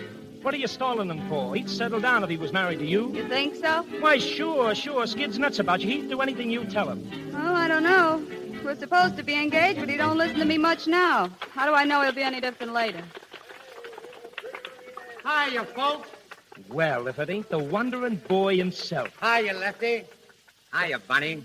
So, you decided to come, huh? Sure, never keep the public waiting. That's my motto. Well, now, that's nice of you. Go on, get in your clothes, will you? You're on in 5 minutes. Okay, Lefty. Well, Bunny, how's the kid? All right, I guess. Nice time to be showing up. What's the matter? You ain't sore at me, are you? Would it do any good? Atta baby. Come on, you'll be late. You gotta change your clothes. Well, you know me, Skid the fireman's child. I can dress sliding down a pole. Where have you been? Who, me? I've been playing pool. I suppose you couldn't make a shot thinking of me eating all alone. I told you after the matinee I wasn't hungry, didn't I? Just thirsty, huh? No, and I wasn't thirsty neither. I just went out to get a little air. Oh, some nice pool room air. Oh, cut it out, will you, Bunny? Did you have anything to eat? Yeah, I had a couple of hot dogs. Well, that's fine, that is. How do you expect to be funny on hot dogs? I'm going to send Jimmy out at Intermission for some soup. But I don't want no soup. You'll eat it and like it. All right, I'll eat it and like it. Skid, will you get into your makeup? Come in, Lefty. See you later, Bunny. Okay. Come to me, my melancholy babe. Cuddle up and don't be blue. Oh, Bonnie. Hiya, Maisie. Well, I want to see if the boyfriend got in all right. Yeah. That dame Marco was looking for him just before she went on. Again? Yeah. Why don't you take a poke? Oh, she's not worth it. What'd she want to see Skid about? To say goodbye, I guess. Goodbye? Is she going someplace? Say, don't tell me you ain't heard. Heard what? Marco's leaving the show tonight, going with the Manhattan Follies. Oh, Broadway, huh? Well, that's a nice break. Yeah, I could kill her. Well, there's one consolation for me. She won't be around Skid anymore.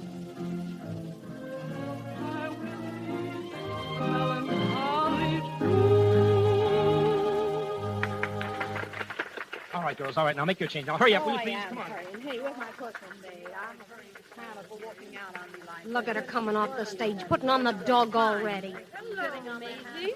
Hello, Miss Marco. Did you hear my number? No, I was spared that. Oh, you're not jealous, are you, Maisie? Why, you slink-eyed pony, I ought to slam you up against the Don't wall. you cut it out, Maisie. No fighting, do you hear? I wouldn't hit her. I just want to hear a yelp. Hey, what's going on here? Nothing, Bozo. Maisie starting to scrap again? Of course not, Bozo. It's just a friendly argument. Sounded like the Battle of the Marne.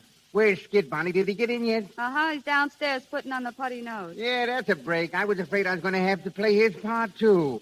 Say, Bonnie, your cattle king is out front again. Oh, is he? Yeah, he's a boy, he is. This is the 6th time he's been in to see the show. He's fell hard for you, Bonnie. I'll have to see him sometime. He's the only following I ever had. When Marco here was singing, he... Hey, where did she go? Who? Marco. She was standing here a second ago. Yeah, until she heard where Skid was. She's probably downstairs by now, gurgling her fond farewell. You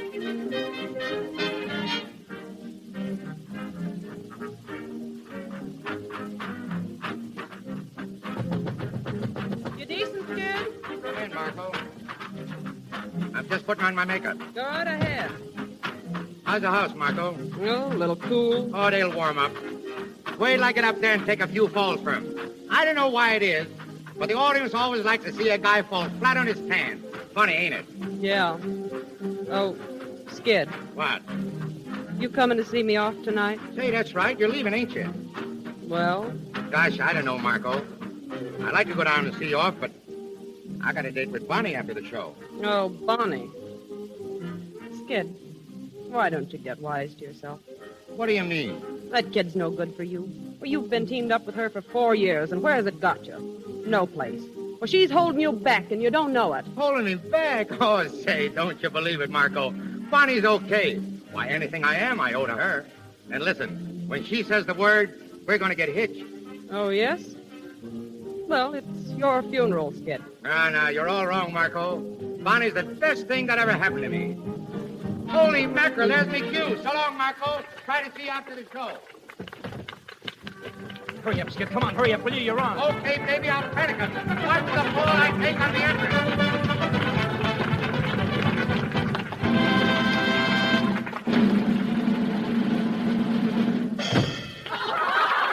Holy cats, that guy'll kill himself taking those falls.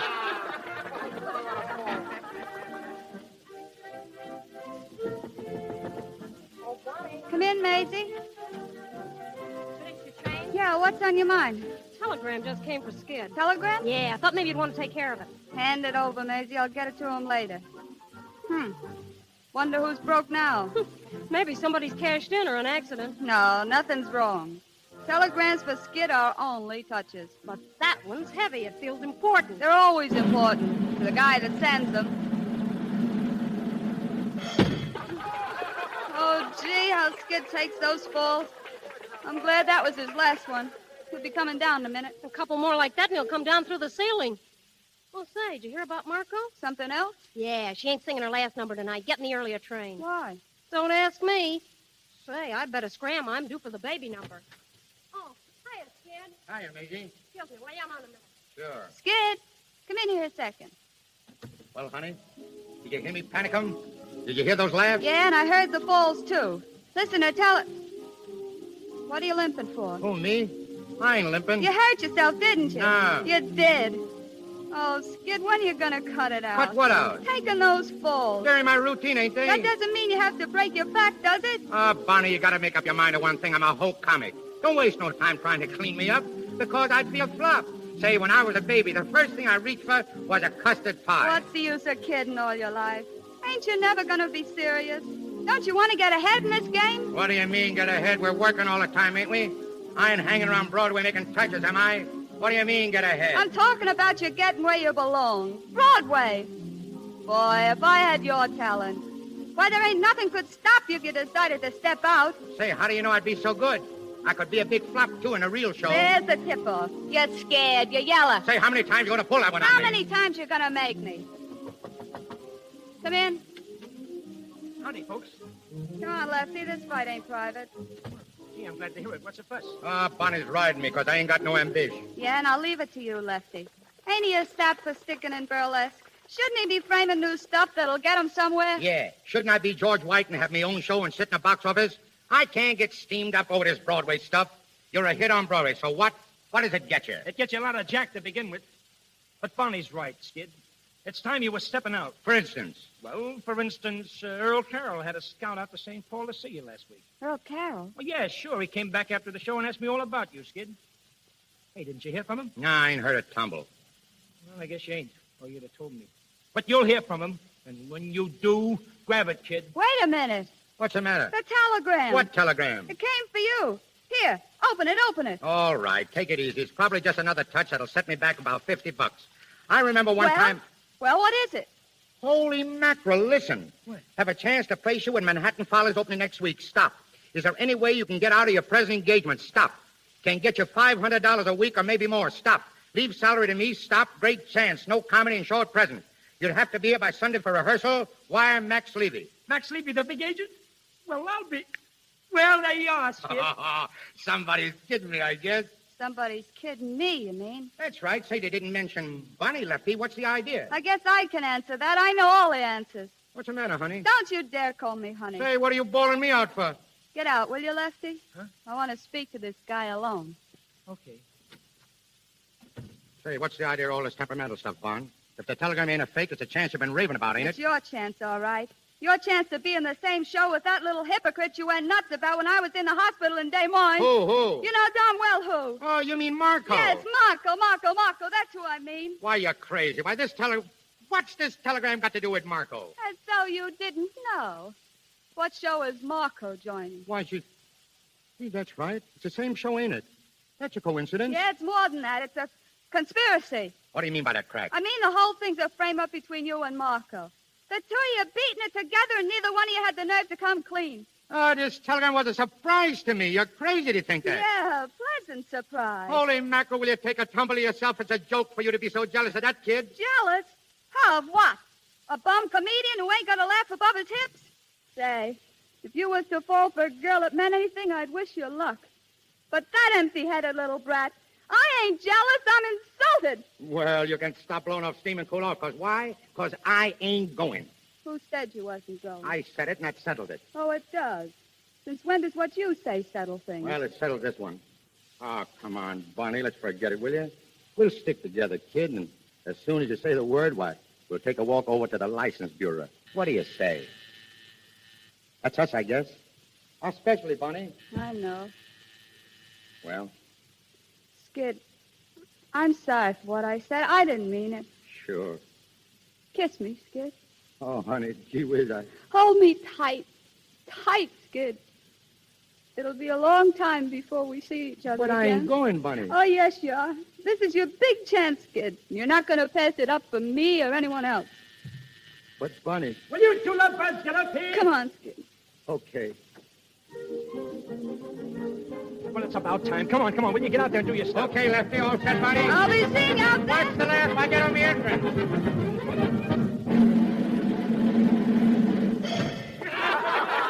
Lefty, Yeah?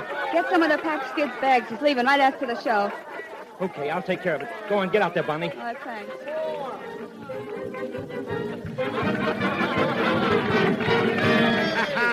Well, look who's here. Little Lucy Twinkletoes. How are you, Miss Twinkletoes? I beg your pardon. What for? What did you do? Oh, you think you're smart, don't you? Smart. When I was a little boy in school, I took the first prize. You did? Yeah, the teacher told me take it, and she made me put it back.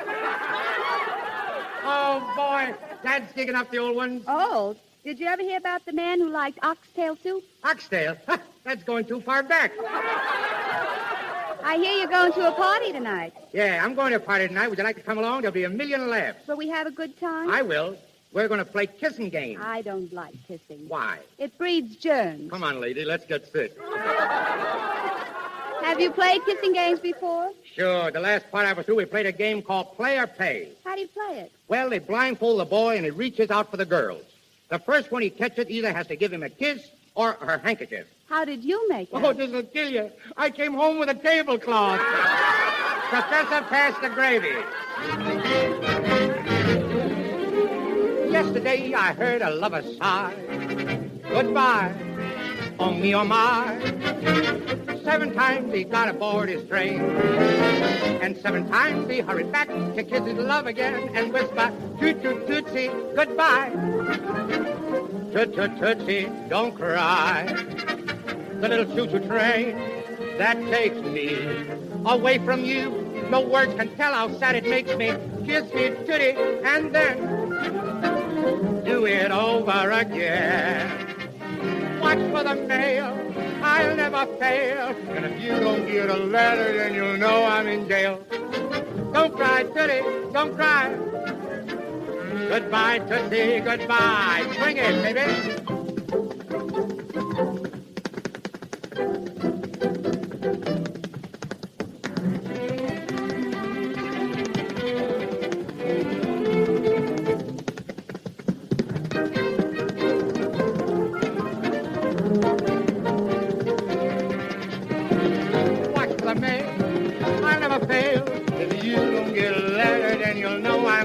Swing it. Don't cry, Tootie, don't cry.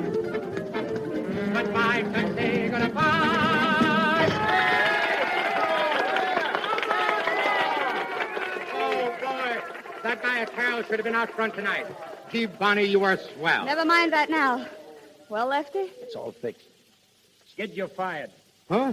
Can. What for? You're going to New York. I got 2 guys packing your bags, and I just phoned for a reservation. But wait a minute. I told Bonnie that I Now, wasn't... forget what you told me. I'm running this partnership. You're leaving for New York, and you're leaving tonight.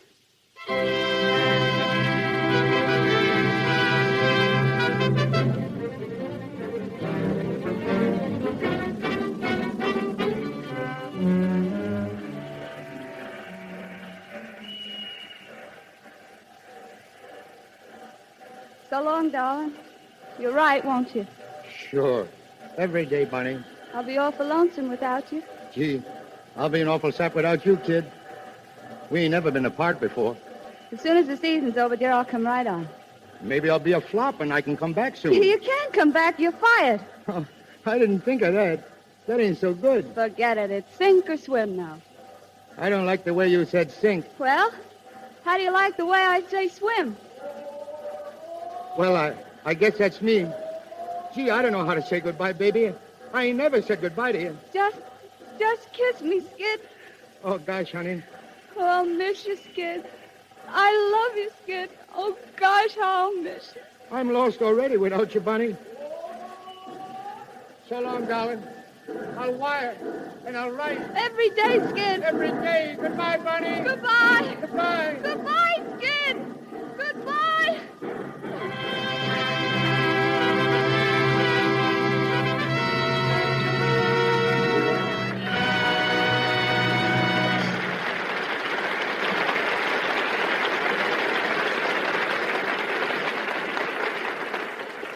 As we pause in the Lux Radio Theater's presentation of Burlesque, starring Al Jolson and Ruby Keeler, I'm going to ask you to listen to a very interesting conversation. In this brief interval, we want you to meet one of Hollywood's youngest and most charming stars, Cora Sue Collins. Here she is now, Miss Cora Sue Collins in person.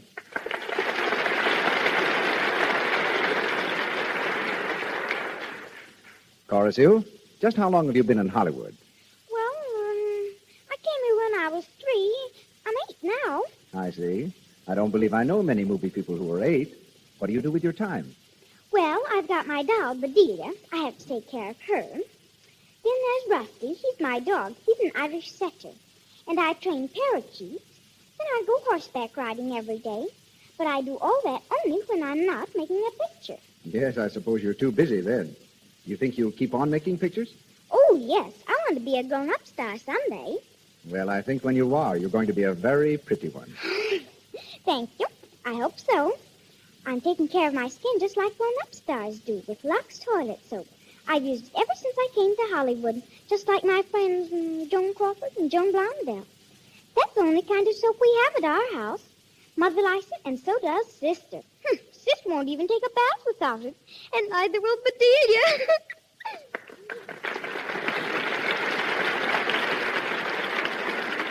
That's very nice, Cora Sue. Thank you.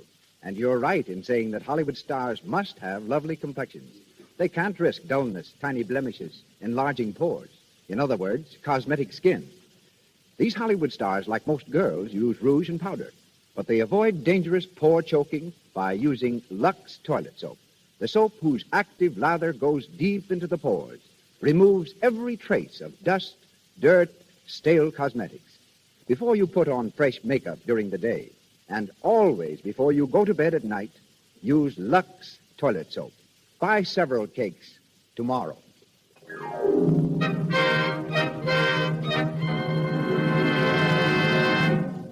We return now to Burlesque, the story of Skid Brown, played by Al Jolson, and Bonnie Smith, played by Ruby Keeler. Several months have passed since Skid left to join the Manhattan Follies. Bonnie is still on tour with the Burlesque Company. In her room in a small-town hotel, she lies huddled on the bed, reading the morning paper. Her friend Maisie enters. Morning, dearie. You're up kind of early, ain't you? Yeah, a little. What's the idea? I couldn't sleep. Oh. Any word from Skid yet? Not a line. Gee, I'd like to brain that guy. How long is it now since he wrote to you? Well, I don't know. About 6 weeks, I guess. Just a big Broadway man. Boy, success must have hit him right between the eyes. No, Maisie, Skid ain't the kind who gets a swelled head. It's something else this time. The thing I was afraid of. Marco? Yeah. I've been kind of following him in the Broadway gossip columns. Here, get a load of this. Let's see. Oh, yeah.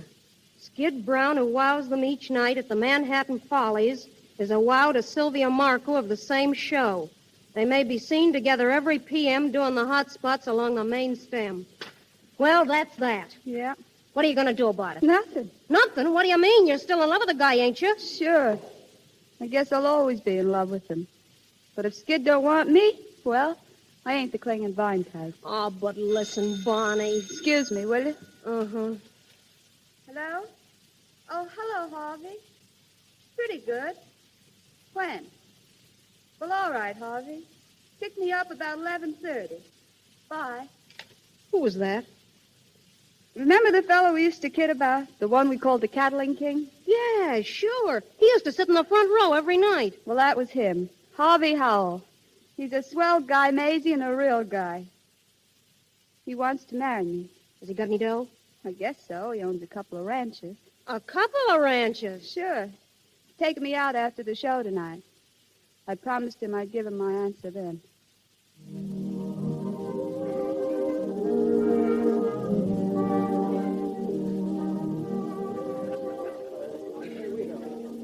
Want to dance, Money? Thanks, Harvey, but do you mind if I don't?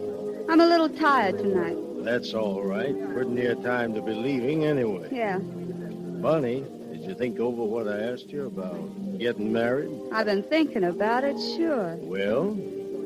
Harvey, I don't know how to say this, but do you mind waiting a little longer? Take all the time you want, Bonnie. I'm not in any rush. It ain't that I'm trying to stall or anything, but the show's moving back east, Harvey, and I want to see Skid. Just once more. Okay, Bonnie. You understand, don't you? Sure, I understand. Well, thanks, Harvey. You're a grand guy.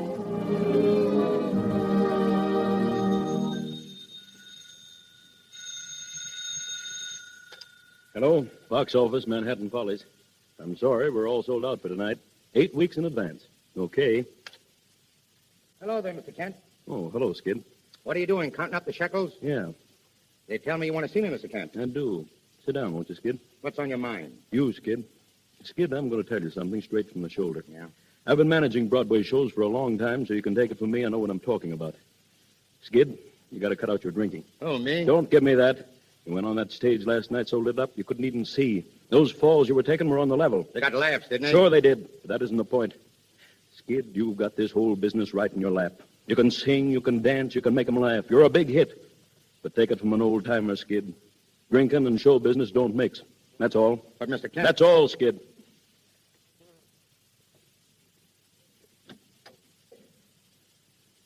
Oh, Skid. Skid. Hello, Marco. Been in to see Kent? Yeah, What'd he say? nothing much.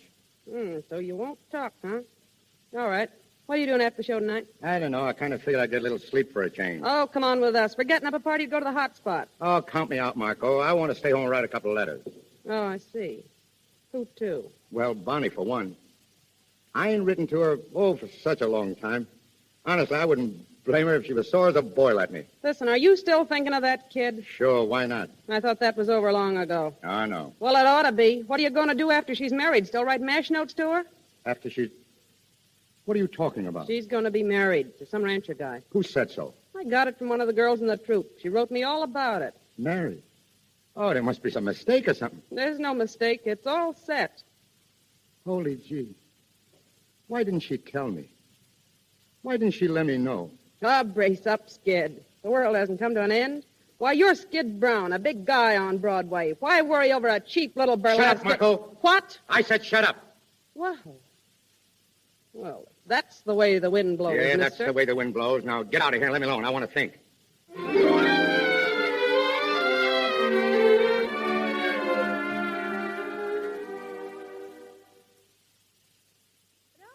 Hotel Carlton. One moment, please. Hello? Hotel Carlton. Go ahead. Hotel Carlton. I'll see if he's in. Hotel Carlton. Hello, operator? This is room 707. Did you get that number? Oh, thank you. Hello? Hello, Winter Garden? I'd like to speak to Skid Brown, please. Yes, I'll hold the wire. Is he there, Bunny? They're going to look. I hope they don't find him. I can't understand why you... Hello? Skid? This is Bonnie. Yeah, Bonnie. Where am I? Why, New York, of course. Got in yesterday. Yes? I caught the show last night, Skid. You were all right. I'm at the Carlton. You want to come over after the show tonight? All right. I'll see you then. Bye. He's coming, huh? Yeah. What's Harvey gonna say? Harvey knows about it. He's coming, too. It's gonna be a nice party. I can see that.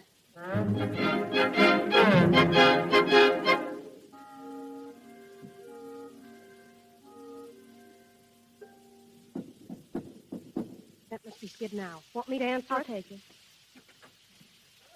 Hiya, Bonnie. Hello, Skid. Step right in, boys, and meet Bonnie Smith, the greatest little trooper in the business. Hello, Bonnie. Lefty, I didn't expect to see you. I've been traveling around with this guy, and he's got me all tired out. Oh, getting old, Lefty, getting old. Hello, Skid.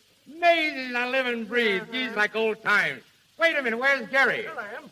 Girls, I want you to meet the greatest little songwriter in the world, Jerry Evans. That's what he thinks. Get over at that piano, Jerry, and show him what's what. Always ready to oblige, friend. Oh, where's a nice, comfortable chair? I want to go to sleep. Try this one, Lefty.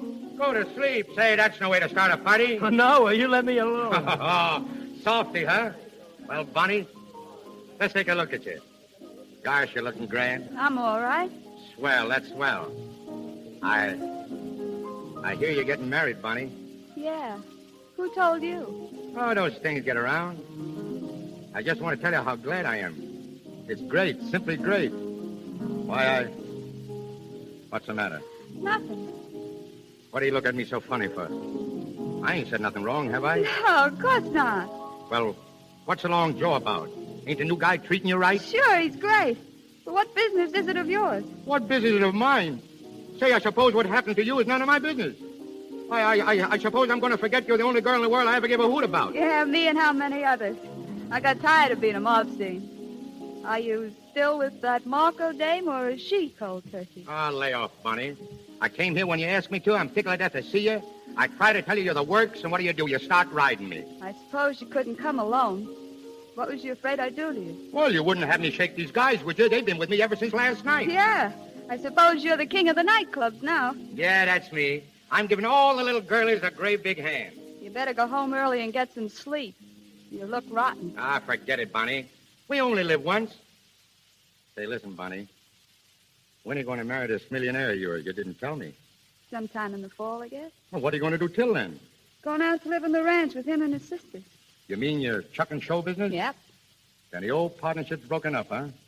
Going to leave me to struggle on alone. At the rate you're going, dearie, you won't have to struggle long. The nightlife will land you right out in the alley with the rest of the has-beens. Is that so? Yeah, that's so. Well, if I do get the gate, there are other shows. They always need comics, dearie, and as long as I can make 'em laugh, I'll be all right. Say, Bunny, you ain't told me whether I'm good or rotten in the show. The jury was in long before I got here, Skid. Gosh, this is funny. You're telling me for years what a riot I'd be if I got a chance. You pushed me into my chance, and I clicked. And all the time I'm wishing that you were here to see me get away with it. You finally get here and see me, and we don't even talk about it. I don't know. I'm wondering if planning for things so long don't take all the kick out of them. I suppose nothing can be as good as you think it's going to be. No, I suppose not. Jerry, play something lively. Hot dog, come on, Bonnie, let's dance. You and me, huh? Come in. Oh, hello, Harvey. Come on in. Thanks. Oh, I didn't know you were having a party, Bonnie. Come on and join us. This is Jerry Evans. How do you do? Oh, yeah. And Lefty Moore, you remember him. Well, sure. How are you, Mr. Howell? Oh, sure. Yeah, sure glad to see you again. And I know you've heard of Skid Brown. Oh, yes. Yeah, how are you? I certainly enjoyed your show last night. I don't know when I laughed so much. Thanks. But I wasn't so good last night. Well, that's what Bunny said, but you seem good to me. It's awful hard to please Bunny. You know that gag about my severest critic. Yeah, I've heard that one. Say, I hope I didn't stop your music. Won't you go on, Mr. Evans? Well, sure. What would you like? Well, I don't know any of the new songs. My favorites are all old, like In the Gloaming. Bunny sang that for me once. Yeah, come on, sing it, Bunny. Yeah, Bunny, sing it, sure. It's so nice and gay. Say, what do we celebrate anyway, a wedding or a funeral? Shouldn't we be toasting the bride and singing gay ditties with the groom? Skid! Hey, mister, I wouldn't have spoken about that if you hadn't. In a way of speaking, I'm your successor, but I don't want to dwell on my good fortune except to assure you that it'll be my aim to make life happy for Bonnie. And I'm sure you'll be glad to know that. Sure, I'm glad to know it. Why wouldn't I be glad to know that Bonnie's going to get along all right without me? Well, what I'm saying is, why can't we be gay about it? Why can't we have the wedding march played with pep and ginger? And why can't I be giving the bride away? Stop it, Skid! Why'll I stop it? Who's got a better right to be giving the bride away? It shows there's no hard feelings. Why do people get sore and crabbed when they lose out? Why don't they join the festivities? Come on, Jerry. Play the wedding march and play it fast. It's a dancing wedding, folks. Watch my smoke. Watch my smoke. Here comes the bride. Here comes the bride. Da da da da da da da da da. Come on, everybody. Whoop it up. Whoop it up. Here comes the bride. Stop it! You better go. I'll go, mister. I'm leaving right now. Goodbye, Bonnie, and lots of luck. Here comes the bride.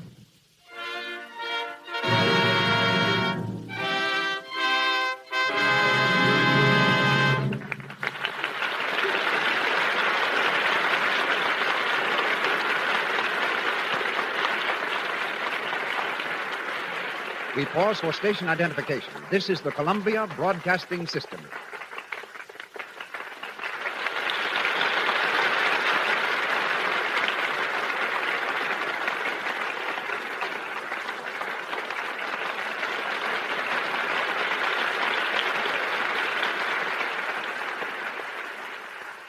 This is Cecil B. DeMille speaking to you from Hollywood. Al Jolson as Skid and Ruby Keeler as Bonnie return in just a moment for the conclusion of the Lux Radio Theater production, Burlesque. In the meantime, I'm going to have you meet one of Hollywood's most famous cameramen. Most people think of a cameraman as a fellow who puts his cap on backwards and grinds away at the crank of a camera. As a matter of fact, the first cameraman never touches the camera. He's an artist who paints with lights and shadows, giving the screen depth and third dimension. The only cranks on a set today are the directors. The cameraman who will speak to you is Mr. George Barnes of Warner Brothers Studio. He has photographed both of tonight's stars many times. Mr. Barnes.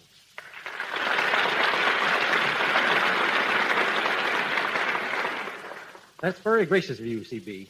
But, folks, We don't really think directors are cranks. We think of them as fellow sufferers. You see, a cameraman and his director are practically the only people who have to work every day while a picture is shooting. No actor appears in every scene.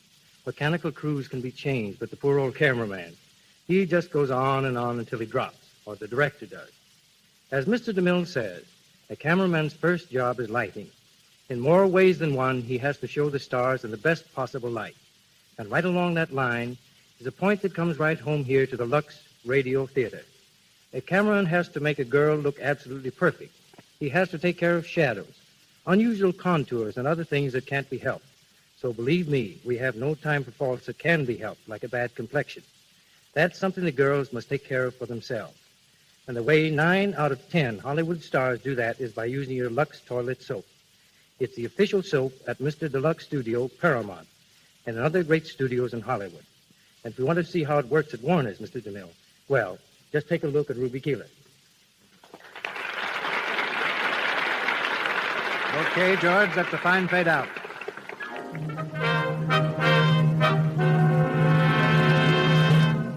The lights go up for the third act of Burlesque, starring Al Jolson as Skid and Ruby Keeler as Bonnie.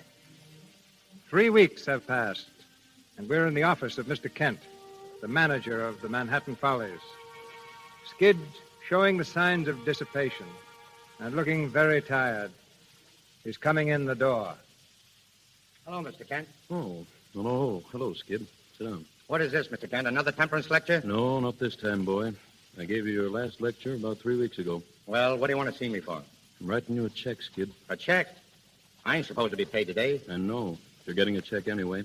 Your last one with this outfit. What? You heard me, Skid. You mean I'm canned? That's right. I warned you, boy. I told you what was coming. You wouldn't listen to me. I'm sorry. Well, there's your check. Canned, huh? All right, so what?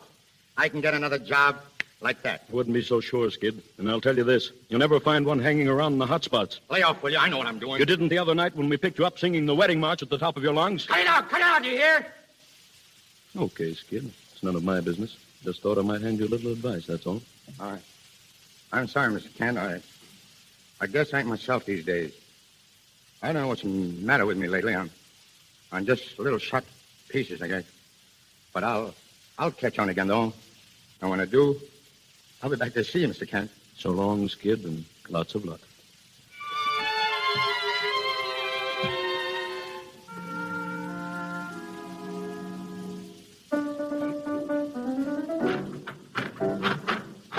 Come on, girls. Come on. Swing it. Will you swing it? This is a rehearsal, not a funeral. Give, will you give? Now, come on. Hey, Lefty, listen, will you? Oh, what do you want? What do you want, Bozo? Don't you see I'm rehearsing a number? I know, but this is important. Skid is here. He wants to see you. Skid?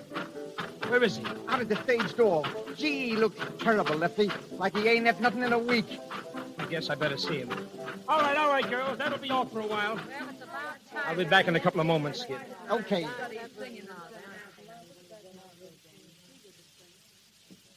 Skid. Oh, Lefty. Gee, Lefty. How are you? What's happened to you, Skid? Where you been? Oh, just knocking around. After I got canned, I kind of hit the chutes. Oh, boy, you sure look it. Any prospects of a job? No, I've been looking around for a month, but I guess they don't want me, Lefty. Then I heard you was putting on a new show, and, well, I come around to see you about it. You want a job with me? Yeah, that's right. In burlesque? Sure. What do you say, Lefty? You got a spot for me? Oh, gee. I don't know, Skid. Oh, please, Lefty, give us a break, will you? I need it bad, honestly, awful bad. What about the liquor? Liquor, say, that's all over with, Lefty. That's finished. Yeah, well, it seems to me I've heard that before. It's on the level this time. Well, okay, Skid. I'll give you a chance. Thanks, Lefty. Now, listen. We open in a week. Do you think you can get on your feet on that time? Sure. All right, then. All right. Now, listen to me. Remember it. You got to be here for every rehearsal, and you got to be here on time. Don't worry, Lefty. I'll be a new guy. Wait, you'll see.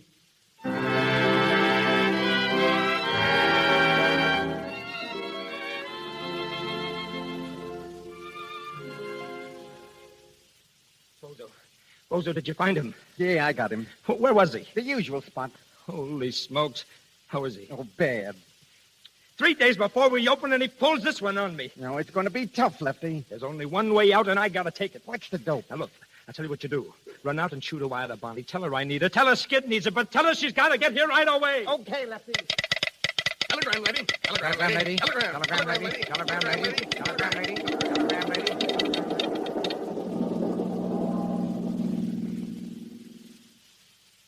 Sit down, Bonnie, sit down. Did I say it was great to see you? Yeah. Well, it's more than that. What's it all about? Skid. Of course, I knew it was Skid. What's happened? Haven't you heard anything about him since you was here last? Nothing. I read that he was out of the Follies, but that didn't surprise me. He was heading for that when I saw him. Yeah. That afternoon, he danced out of your room. He danced himself right out of show business. He went on a grand bust, and he ain't played since. Oh, I gave him a job, but he's been handing me an awful ride. Here I am. I'm opening tomorrow night, and up to now, he ain't rehearsed half of this stuff. Honest, Bonnie, I don't know which way to turn. I know what's in your mind, Lefty, and what you want me to do. So I'm going to save you the trouble of asking me. Huh? I'll do what I can. Oh, gee, you're an ace. How long will you stay? Till you get your show right and Skid gets straightened out. Oh, thanks, Bonnie. Thanks a lot. Say, I don't know what I'd do without you. There he is now. Huh? Oh, gosh, look at him. Hello, Lefty. Skid. Where's the rehearsal, Lefty? Am I early? Yeah, for tomorrow you are. I was only... Skid. Huh? Who's that? Am I seeing things? Do you see her, Lefty? Sure I see her. Don't kid me. I've been seeing things lately. How are you, Skid? It's really you. Oh, gee, Oh, Bonnie. don't, Skid. I'm all right. How are you, kid? Let me have a look at you. You're looking great. But you've been crying. No, I haven't. Oh, you can't fool me. I've seen you cry too often. But what are you doing in this dump? Oh, I'm on. Why is Mr. Lefty, Mr. Lefty the fox? To get his rotten soap meat calling out of the grave. It wasn't exactly the grave, Skid. Well, don't waste a minute around here, honey. I'll open all right. Nobody's got to worry about me. You know me, Skid, the fireman's child. I'm always there. Sure you are. But you got to take care of yourself, Skid. You got to start tapering off now. Okay, Bunny. You're the only one I ever knew that had any sense. Oh, you're not ashamed of me, Bunny, are you? No, Skid. I've been an awful sap, but don't ride me, will you? Bunny, don't ride me. I won't ride you, Skid. That's right, kid. I've listened to so many lectures, honestly. I carry my own slides. Don't you think you better get some sleep, Skid? Nah, sleep. I ain't never bothered about sleep. Oh, gee, Bunny, it's great to see you. I told you I'd be an awful sap without you. You never was a sap, Skid. You got more brains than all the comics put together. You make mistakes, but who don't? But after all, Skid, fun's fun. Lefty's opening his first show tomorrow night, and without you, he'll be sunk. He's been too good a friend of ours for you to throw him. Gee, Bunny, I don't think I could ever make it. Sure you can make it. I'm all shot, honey. Oh, honey, you can come out of it. You think I can? I know it. You wouldn't kid me, would you, lady? I would if I could, mister. I would if I could. Say, where's your cattle rustler? You remember he got sore at me that day, didn't he? I don't know. Sure he did. For singing, Here Comes the Bride, remember? Here comes the bride, here comes... He's fainted. Bonnie, gee, loosen his tie. I'll take care of him. Bonnie, do you think I'd better postpone the opening? Let's try not to, Lefty. I'd hate to see you up your first opening, and it wouldn't look so good for Skid either. Poor Skid.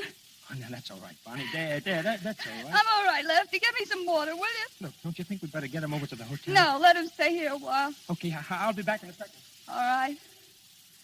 Skid, look at me. You'll be all right, honey. Nothing can stop you. You'll be all right. You'll knock him dead. You ain't started yet. You'll be all right. You gotta be all right.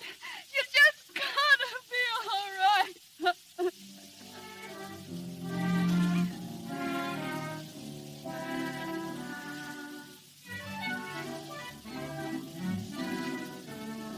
How is he, Bonnie? All right. He's on his way up from the dressing room. Well, he's on next. Do you think he can do it? I hope so. Well, he almost fainted in his last routine. Hiya, Lefty. Oh, hiya, Skid. You all set, baby? Sure. What's this going to be, my song? Yeah. Cut the opening routine, Skid. No falls tonight. Go right into your number. Cut the falls, huh? Okay, Bonnie. You're the boss. You all right, Skid?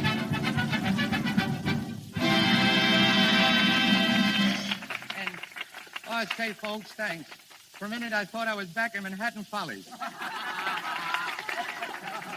Lefty's swaying out there. He's gonna fall. No. He's okay, Bonnie. But seriously, folks, I'm glad to be here. And right now, I'm going to sing a little number for you. One I like a lot. A little music there, Professor. Take it easy, Skid. I'll make it. People brag, people boast, and consistently drink a toast to a place that a lot of them place at the top of the list. Are they wrong? Are they right? Is there a reason for their delight? I must live in doubt till the day that I find out. Is it true what they say about disease? Does the sun really shine all the time? Do the sweet magnolias blossom that everybody's gone? Do folks keep eating possum till they can't eat no more? Is it true what they say about Swanee? Is a dream by that stream so sublime? Do they laugh? Do they love like they say in every song? Is this true? That's where I belong. Is it true what they say about Swanee? Is a dream by that stream so sublime? Do they laugh? Do they love like they say in every song? If it's true, that's where I belong.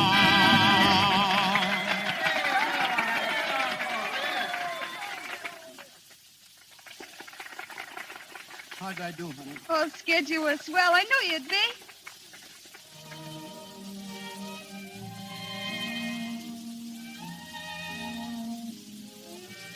How you feeling? Oh, I'm all right. Do you think you can go on being all right? I can, Bonnie, if you stick by me. Sure, Skid. I'll stick. For good? For good. Oh, gee, Bonnie. But what about your cattle rancher? Oh, it's all right. I explained it to him, Skid. You see, when I left, I had an idea I was coming here to stay. Oh, Bonnie, I'm crazy about you. I can't get along without you, sweetheart. You won't even have to try. From now on, it's you and me together. For better or for worse. Yeah, better for me and worse for you. Ah, there you go. Always clowning.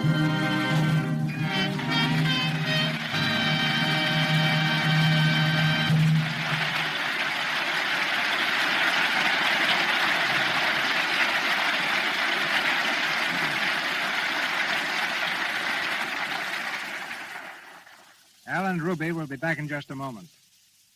We are honored tonight by the presence of Daniel Frohman. DF, as we call him, produced the first play that my father, Henry C. DeMille, and David Belasco ever wrote. It was called The Wife. When the play opened, it was a failure. Nobody came. Naturally, Mr. Frohman decided to close it. My father and Belasco had spent a year writing this play. All their savings were gone. They were desperate. So they went up to Mr. Frohman's office. One took him by the throat. The other took a heavy octagonal ruler from his desk and shook it in his face, saying they'd kill him if he took the play off. So Mr. Frohman kept the play running. He says they changed it to suit him. But in any case, it ran 5 years. Everyone in the theatrical world knows and respects this pioneer of the theater. We revere him as an artist, philanthropist, and gentleman. The 85-year-old dean of the American stage, Daniel Frohman.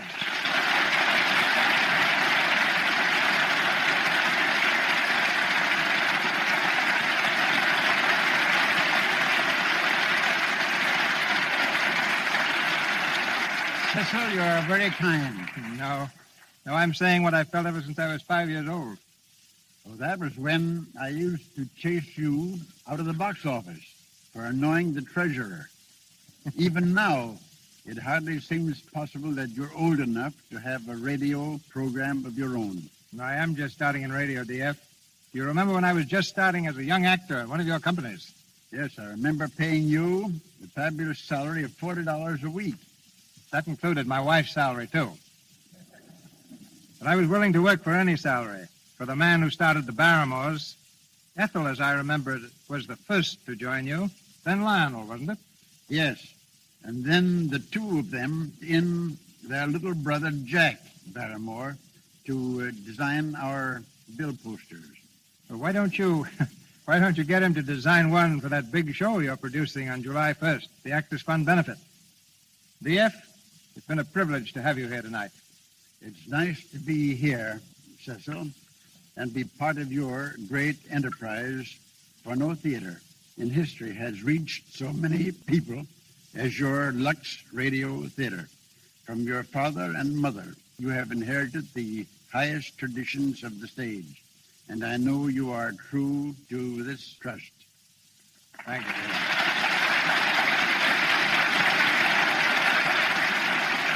Grand old gentleman.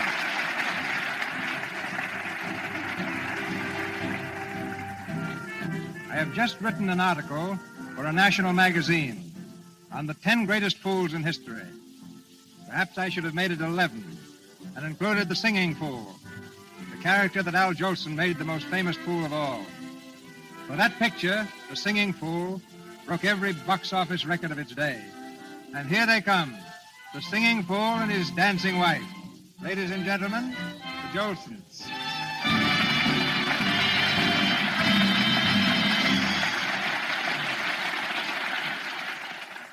Al and Ruby, you have enjoyed wealth, fame, and success. All the things most people dream about. But that's nothing, Mr. DeMille, compared to the thrill I got when little Al Jr. spoke his first word. Now, what do you think was the first word he ever said? He said, Daddy. No, Al. He said Mama. Did he? Well, didn't he? If you say so, I guess he did. But, oh, that kid. Good, solid arms and back. Is he a husky? What a baby.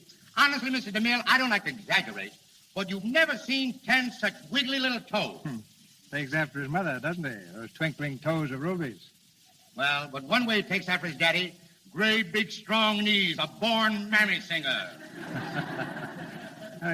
His toes from his mother and his knees from his father. His good looks, I suppose, from Lux. Yes, sir, just like his mama. She's a Lux lady, aren't you, Ruby? Of course I am. As a matter of fact, Lux soap is what makes all us Jolson so handsome. We've had countless requests for two things, a song by Al and a dance by Ruby. Unfortunately, we haven't time for both, so which shall it be? Oh, that's very easy, Mr. DeMille. I'll decide that. We're going to have a dance by Ruby. Just a minute, Al. I've decided. You're going to sing.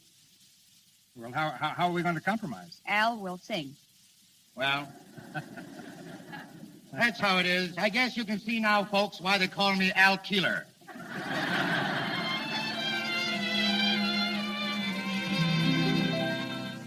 A pretty girl is like a melody that haunts you night and a day, just like the strain of a haunting refrain. She'll start a marathon, and run around your brain. You can't escape. She's in your memory by morning, night, and noon. She will leave you and then come back again A pretty girl is just like a pretty doll.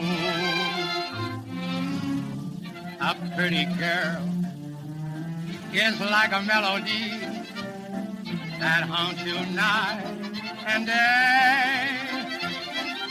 Just like the strain of a haunting refrain, she'll start upon a marathon and run around your brain. You can't escape. She's in your memory by morning, night, and noon. She will leave you and then come back again. A pretty girl is just like a pretty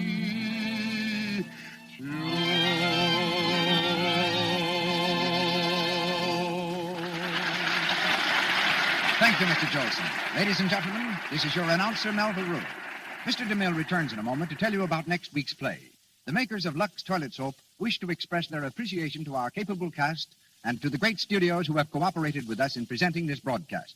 Our cast tonight included Wally Mayer, Victor Rodman, Eddie Kane, Rita Leroy, Inez Seabury, Frank Nelson, and Lou Merrill. Al Jolson and Ruby Keeler appeared through the courtesy of Warner Brothers, as did George Barnes. Our producer, Cecil B. DeMille, comes to us from Paramount. Louis Silvers, our musical director, represents 20th Century Fox. And Mr. Daniel Frohman is in Hollywood as producer of the Actors Fund Benefit. And now, here is your producer, Mr. Cecil B. DeMille. Next week, our play is The Dark Angel, a vital romance played against a background of war. A dramatic triumph on the Broadway stage and twice successful on the screen. This unforgettable drama will be presented on the air by the same stars who thrilled us in its most recent movie version, Merle Oberon and Herbert Marshall. Our sponsors, as well as Miss Oberon, Mr. Marshall, and I, cordially invite you to be our guests in the Lux Radio Theater next Monday night. This is Cecil B. DeMille saying good night to you from Hollywood. This is the Columbia Broadcasting System.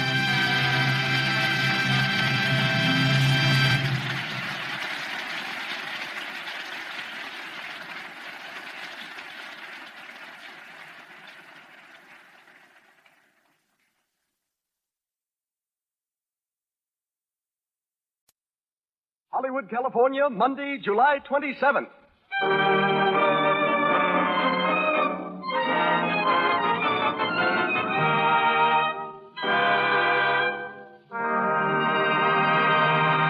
From its home on Hollywood Boulevard, the Lux Radio Theater presents Joan Crawford and Franchot Tone in Chains.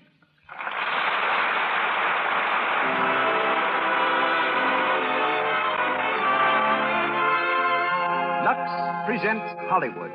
Tonight, the makers of Lux Toilet Soap, the beauty care used by 9 out of 10 screen stars and by attractive women everywhere, brings you another assemblage of Hollywood's most distinguished citizens. Joan Crawford, Franchot Tone, Gilbert Emery, Cecil B. DeMille, Oliver Hinsdale, Helen Burgess, Louis Silvers, and many others. We are also proud to welcome, as members of our audience, a score of celebrated personalities.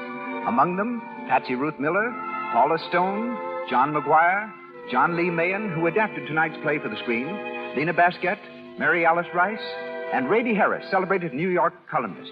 To all of you, greetings from Lux.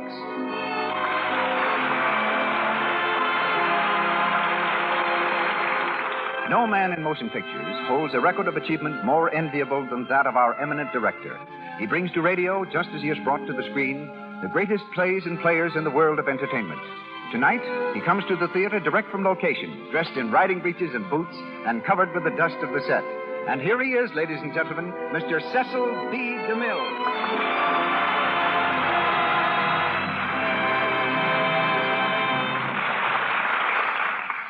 Greetings from Hollywood, ladies and gentlemen. Many paths cross and many double-cross in Hollywood. But this is my first professional contact with Joan Crawford and Franchot Tone. But I know their history, perhaps better than they do. I can trace it back 150 years. Their romance, which began in 1933, was more than a courtship. It was a coincidence which had its beginnings in 1798, when an undersized Corsican named Bonaparte was lighting the fuse that was to explode all Europe, and an Irish patriot named Wolfe Tone was enlisting French aid in a revolt against England. The sympathies of the French people were with Tone, the handsome Irish rebel. But like most Irish rebellions, his was a glorious failure. He merely laid the groundwork for mutual admiration between the French and Irish. And Francho Tone, a descendant, and Lucille LeSueur, a little French girl, took it up from there. You may never have heard of Lucille. Her first job was at the Kansas City department store. After that, she danced in a Broadway chorus and finally came to Hollywood from a Winter Garden show in New York. A magazine asked its readers to suggest a new name for her. And from the names submitted, the studio chose Joan Crawford.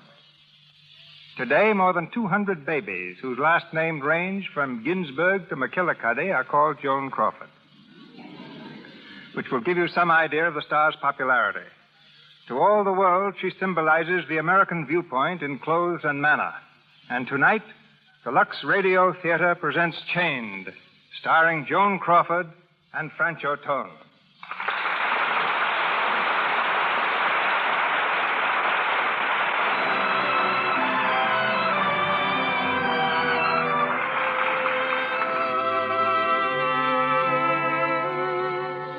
Tonight, Miss Crawford plays the part of Diane Lovering, indispensable secretary of a middle-aged but attractive steamship magnate, Richard Field, who is deeply in love with her.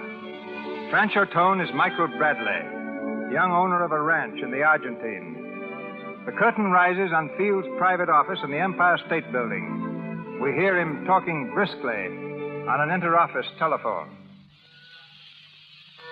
Hello, Norris. Yes?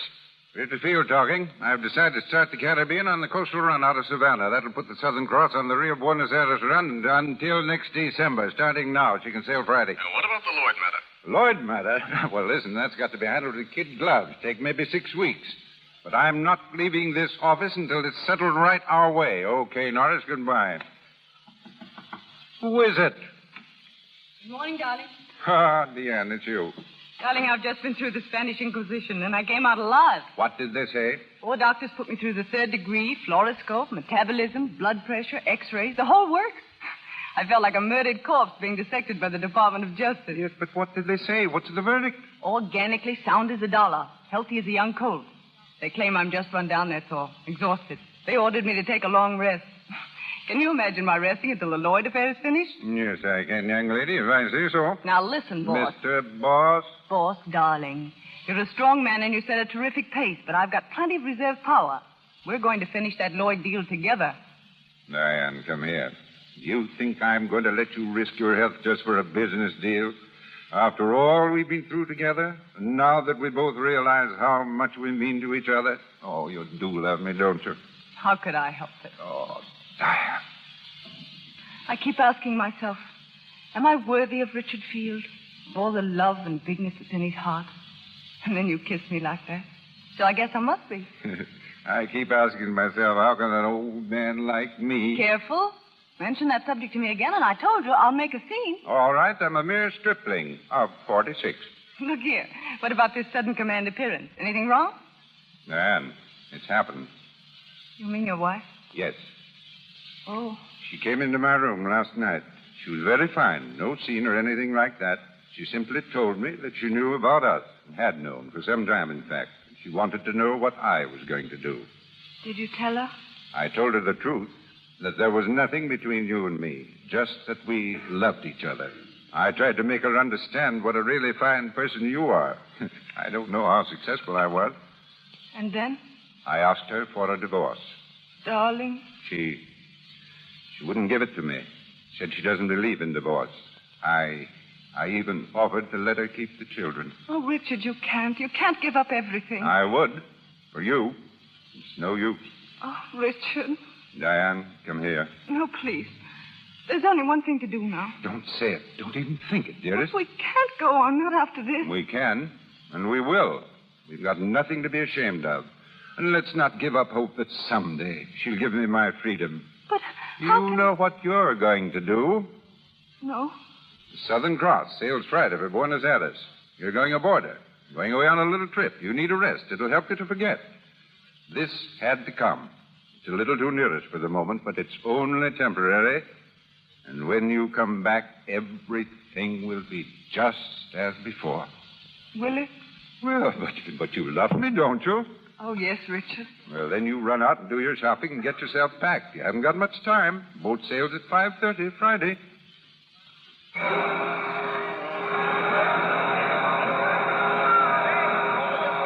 What a lovely boat. I wish you were going along, too. I want no soul on board. It'll be only 6 weeks. Besides, I have to give you a chance to know your own mind, haven't I? It isn't my mind anymore, darling. It's yours. Stuart, where's the ambassador suite? This way, Miss Field. Here you are. When we take the Southern Cross together, it'll be called the bridal suite. Oh, Richard, look at those flowers. You shouldn't Well, they knew you were coming and grew overnight. Stuart? Yes, sir? Mine now is Miss Lovering asked for a water spout. You get it for her. Yes, sir. Oh, here's the chef, sir. Oh, Mr. Field, you want Emile? Emile, this is Miss Lovering. She likes crepe Suzette and thinner than you've ever made them before. And I know she'd like to pompano with that sauce. And corned beef hash, too, Emile. To perfection, mademoiselle. And if you don't outdo yourself, I'll have you transferred to a banana boat. And I will deserve it, monsieur. Now, here's your bedroom, Diane.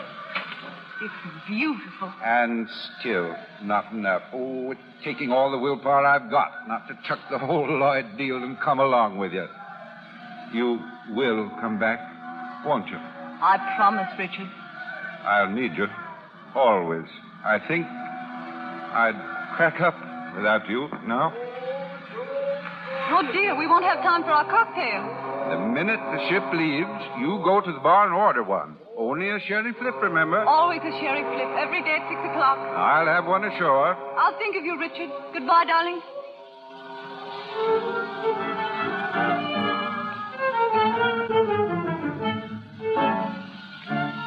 A sherry flip, please. Yes, madam. And I'll have the same thing, and I hate sherry flips. Well, there I go, giving in already. Oh, say, aren't you the young lady who always orders chicken salad? We've met before, huh, miss? No. My name is John Smith. Quaint? How are you and who are you? No. Yes, please. Please, no. Pretty please. With sugar on it? I want to be left alone, Mr. Smith. It's a hard name to remember, and I can take a hint. I'm off to dress for dinner, and you'll be sorry when I'm gone. I won't even know it.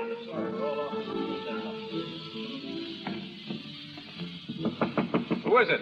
It's Johnny Smith, your faithful servant. Where have you been?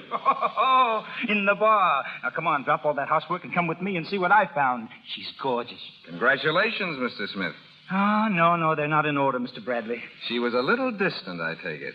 Straight from the Arctic regions. Is she worth an expedition? From pole to pole. Don't stop to get dressed. We'll start now. Lead on, guide.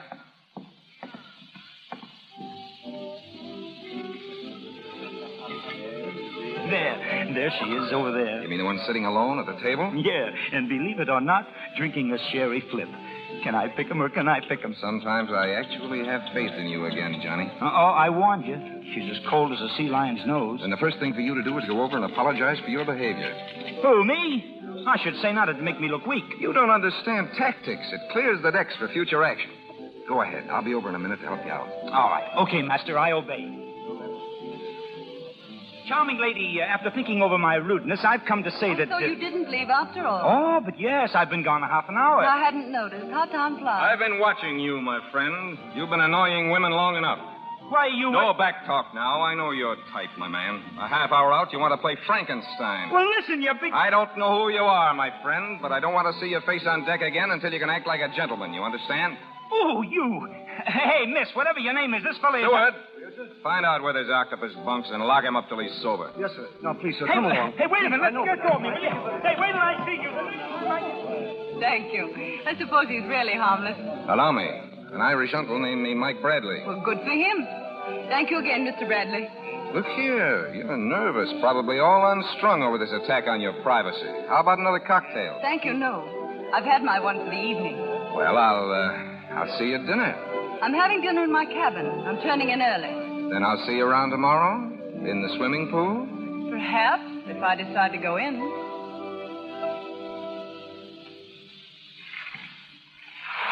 Hey, Ma, watch me.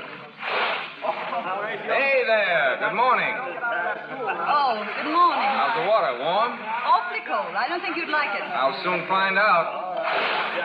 Say, what's the idea? Can't you keep on your own side of the pool? I'm not chasing you. I just turned up like an old cantaloupe rind. The ocean is full of them. Hey, wait. Hey, maybe I'm the door-to-door brush man. Not today. Special offer. Full set of kitchen brushes and a set of Charles Dickens. I haven't got a kitchen. How about a set of Dickens without the brushes? I couldn't afford it. You see, it's a contest, ma'am. The one that sells the most brushes gets sent away on a vacation. And the more you sell, the farther they send you? That's right. Hey, give me all you got. Yeah? Oh. You see, that's what comes of trying to swallow the whole pool. Here, let me slap you on the back. Oh, that's enough. Unhand me. You know, your eyes are very large and beautiful.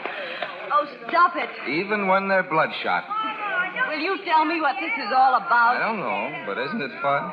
Yes. Now look at me, really. I'm not such a boogeyman, am I? Just an honest, open face. A little too open, maybe. When are you leaving this boat, Mr. Bradley? Going all the way to Buenos Aires. How far do you go? All the way to Buenos Aires. Isn't it great, Dinah?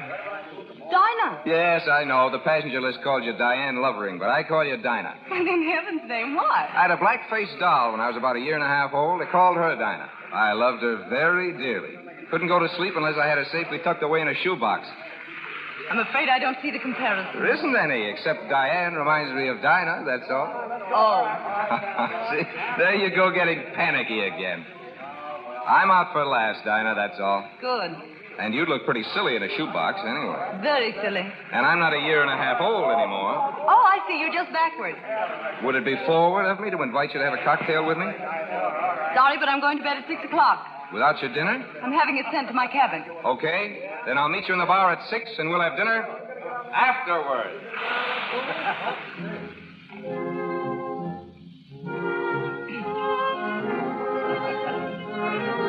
Hello, Dinah. You're early. It's only 6:15. Then I've got 15 minutes to get back to my cabin. Now, how about just one cocktail? Well, I'll have a sherry flip. Sherry flip? What's the matter? You seasick? No, not in the least. But sherry flip's just like water. No tang, no feeling, no oomph to it. I still like sherry flips. Okay, lady. I'll show you I can take punishment, too. Oh, Stewart, one sherry flip and a plain lemonade. Yes, sir. Right away, sir. I'm afraid you're a problem girl, aren't you, Dinah? What makes you think so? Well, you're a problem to me. And something tells me you're full of problems yourself. What did you come on this trip for? The ride? Mm-hmm. Darn long ride. I wanted a long ride. Who's the guy? What guy?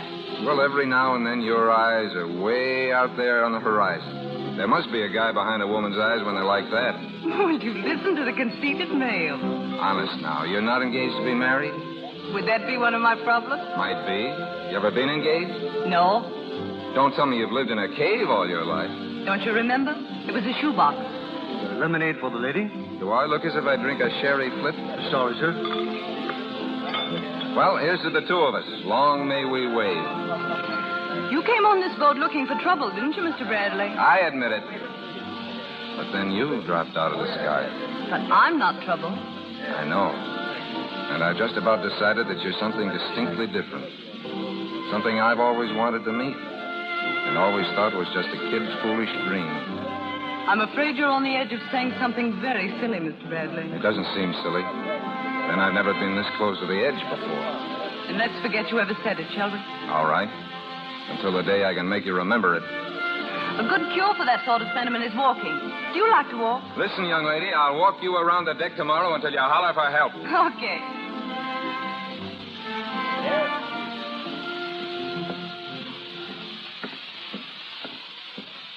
20 times around so far. How are you holding out? I haven't even started. Then let's go a little faster. What for? Because there are a couple of long-legged old schoolmoms that look as if they want to race us. Oh. Good morning. Miss Weebles and I have just about decided that you two set the nicest face on the deck. We like to walk fast. So do we. I think we make a nice little squad, you might say.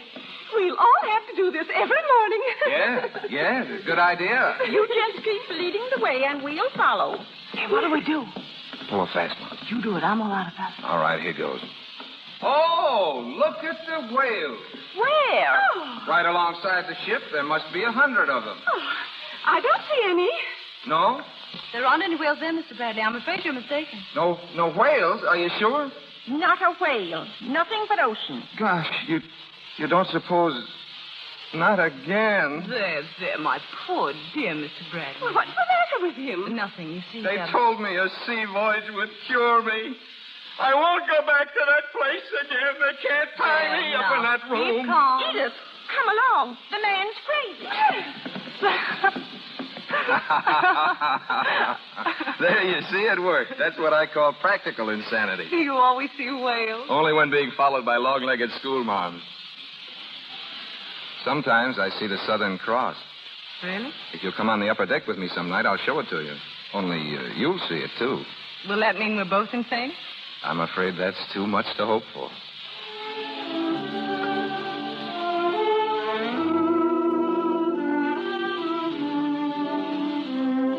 It's glorious. Where's the Southern Cross? Right up there. Where? There. Right along the line of my finger. Oh, I see. Oh, how beautiful. You're telling me. We're looking at the Southern Cross, Mr. Bradley. You speak for yourself. I'm going to do all the looking at you I can our last night on board ship. Are you coming out to my ranch in Buenos Aires? I'm afraid I won't have time. I've only 2 days and I've some shopping and things to do. Where are you stopping? With some friends. Who are they? The Wilsons. The Wilsons? I never heard of them. I've lived there 10 years, know everybody in town. Pick another name. No, really. They moved down last winter. Now, look here, Dinah. What's behind all this? Are you still scared of me? Why should I be scared of you, Mr. Bradley? I asked you, Dinah.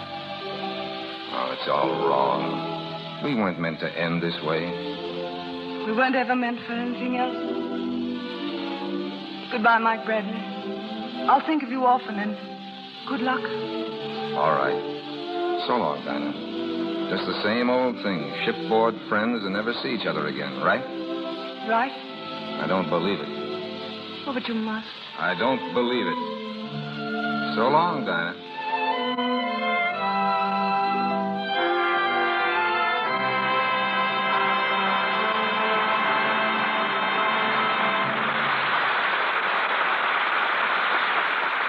In just a moment, we'll go on with our Lux Radio Theater presentation of Change, starring Joan Crawford and Francho Tone. But first, we take you to Hollywood's playground, Santa Monica Beach, only 14 miles down lovely Wilshire Boulevard from Hollywood to the sea. We're on the set at famous Santa Monica Beach Club. There are two girls near us, very much excited. Listen. Look, it's Carol Lombard. There? No, over there to the right. They say she's crazy about the water. Swims beautifully. Doesn't she look slick in that bathing suit? Mm-hmm. Some low cut. Wish I could wear one like that, but my back isn't smooth enough. Say, I read in a movie magazine that Carol Lombard uses Lux toilet soap as a bath soap, too. Gosh, that's an idea, all right, huh? Mm-hmm. It's dollars to donuts. That's why her back is so smooth. I'll have to give it a try. It certainly is Carol Lombard's Lux toilet soap care that keeps her skin so lovely. And this beauty bath does other things, too. Carol Lombard herself has told us... Often I come home from a long day before the camera, so tired I can't bear even the thought of going out. And then I try a Lux toilet soap bath.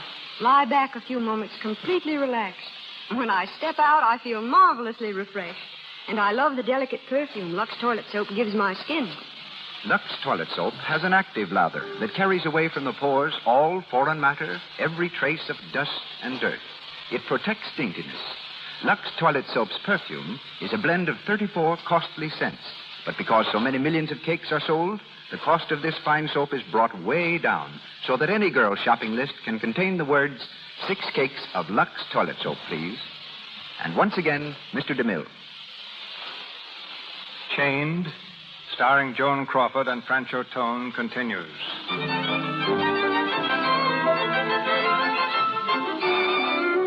It's the following morning, and Diane thinks she has escaped from Mike by telling him she's visiting the Wilsons, some non-existent friends.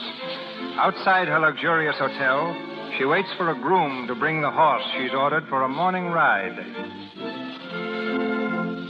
Miss Lovering. Yes? I am Mr. Partos, assistant manager of the hotel. There has been a slight delay about your horse. I shall phone the stables again. Thank you, Mr. Potter. Madame has been made comfortable, I hope? Oh, perfectly. The flowers in my room are gorgeous. Mr. Field ordered them for you every day, madame. Oh, did he? Oh, Mr. Potter, I shall want a guide today, someone who knows the city. I have already arranged for the guide, madame. Can he speak English? But si, senorita, I was speaking English for 25 years. Allow me, senorita, to present myself. Senor Pancho Mike Bradley at your service. Mike, where did you bob up from? You scared me. Oh, still a boogeyman, huh? No, but how did you happen to be here? Well, I thought I'd drop around and say hello to the Wilsons. Nice little cottage they have here. Lots of servants, guests. Are they home? No, but they left word for me to mind the children. I was taking the twins to see the executions on the plaza. Little Otis is tall for his age, isn't he? Mm-hmm. Or do they have him stretched? Mike, are you a bloodhound, or is this just accidental? I'm a bloodhound who can read trunk checks when a lady carelessly leaves her trunk outside her stateroom. Besides, Mr. Partos here is a friend of mine. He owes me money. Oh, so he told you I was going riding at 10 o'clock. Exactly. So I thought you'd like to ride out on the Bradley Ranch, for horses are horses, not candidates for the bull ring. I'd love to, Mike. That's better than I hoped. Let's go.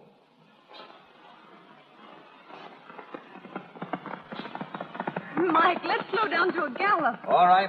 Oh, boy. Oh. Quiet. Let's get off and rest a while. I brought a couple of thermos bottles of cold tea in my saddlebag. Tea?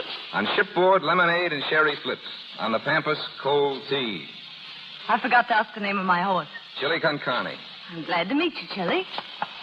Hey, you got a cold, wet nose. Tell her she shouldn't smell so nice, Chili. Where do we hitch them? To a blade of grass? And just throw your reins over his head. He'll stand like a sentinel. Nothing like cold tea on a warm day in the Pampas. Quenches thirst, peps you up, gives you that relaxed feeling. Yeah. Are you going to sell these horses? Not Chili con carne. Chili's grandma once won the sweepstakes for me and saved the mortgage. Isn't it quiet out here? Not a human being or a house in sight. Yes, quiet and harmless, like a day nursery. And you had to lie and run away from me. Why? I should think you could guess, Mike. Diane. No, please. Let me go, Mike. Oh, my darling. You see, there's nothing to run away from, is there? No. Just then when you kissed me, you and I reached high above the earth. I don't know where, but we were all alone together where nobody else will ever be. We're going to settle down up there. Right in the sun, where we can feel it beating down into us. However you spell it, it's love. Whether there's sun, or moon, or rain. On the boat. Did you really know so soon? I've known about somebody like you ever since I could think. When did you know? I never thought about anybody like you. So I guess it must have been the minute I saw you. You're going to see me from now on, Mrs. Mike Bradley. Oh, Mike. Now I know that's what I've wanted to hear you say. But I've never dared let myself think about it. What have you dared think about? Everything. Your arms around me. Everything except being Mrs. Bradley. Why? Because perhaps I'm that kind of a girl. You're going to tell me about some dark, silly past that doesn't concern you and me. If that's so, I hope you won't want me to start in. No. I'm going to tell you about the present. There's no present except you and me. There's another man. I've promised to marry him. That's the man I said was behind your eyes? Yes, but you don't see him there now, do you? No. Had I forgotten he was ever there? I can't just forget that way. I know. But I've never really known anything until you put your arms around me. You see, I thought I loved him, Mike. He's gentle, honest, dear. And I owe him everything. This trip. I even owe him you. Well, you've got to write him a letter right away. No, I've got to go back and tell him face to face. No, that's only an unnecessary ordeal. It wouldn't be fair if I didn't. You see, he didn't run out on me, and I couldn't run out on him. If I see him myself, I can make him understand. We couldn't be happy any other way, could we, Mike? I suppose not. You've got to go back and tell him. But, Diane, darling, please hurry back.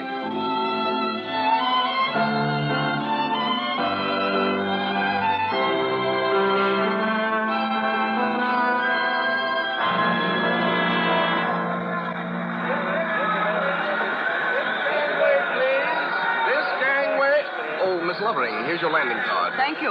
This gangway, please. Dion! Richard. Darling. Oh, my dear darling. How are you, Richard? Here, let me look at you. Why, it's almost worth letting you go away just for this moment. Come on, let's get out of this crowd. I've got the car outside. What about the custom? Oh, I've attended to all that. You've got the courtesy of the port. This way, darling.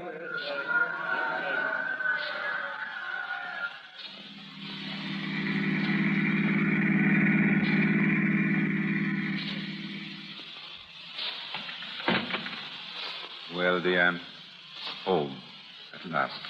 Yes, Dad, of course. sometimes I had a strange, terrible feeling that you wouldn't come back. Well, did you have a good time? Yes. Nice crowd on the boat? Why? Yes. You're tired, aren't you? No. Maybe a little excited about getting back. Well, I've so many things to tell you, I don't know where to begin. Considering that I'm never going to let you out of my sight again, you have the rest of your life to tell me everything. But, Richard, I want to tell you something, well... I don't want to hear a thing. Not till you see what I've got for you. What is it? Here. It's your welcome home present. It's a wedding ring. Take a look at this morning's paper and see what you think. Listen. Shipping magnate divorced. Mrs. Richard I. Field, wife of Field Line Head, now in Reno. Oh, no. No, Richard. True, dear. We had it all out shortly after you left. She saw that it was the only way. You can't do this. Oh, but it's all right. She recognizes there's nothing between her and me anymore. She's an honest person, Diane.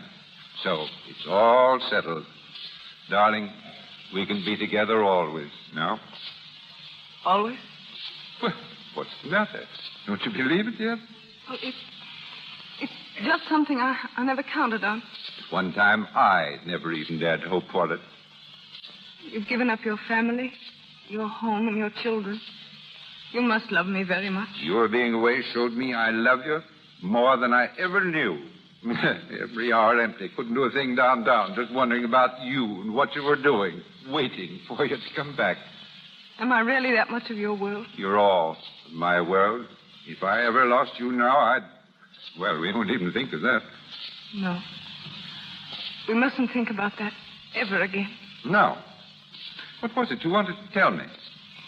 Nothing. Nothing important. Richard? Yes, dear? When are we going to be married?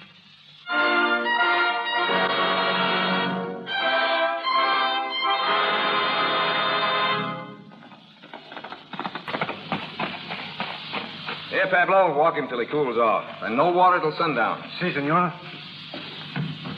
Diamond, is there anything fine? Hey, Johnny. Yeah? Mail come in yet? Yeah, sure. It's a letter from New York in small feminine handwriting.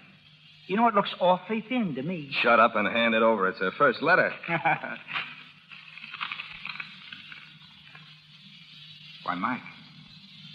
Mike, what's the matter? Nothing very much. No. Really nothing at all. It just seems there was a first-class chump in the Argentine. His name's Mike Bradley. You mean... I mean the works. She's taken a run-out powder. She's married that guy in New York. Oh, gee, that's tough, Mike. It looks like all women are the same, doesn't it? Yeah. Only most of them aren't so frank in admitting they're only out to make a sap out of a man. Well, I never dreamed it about her.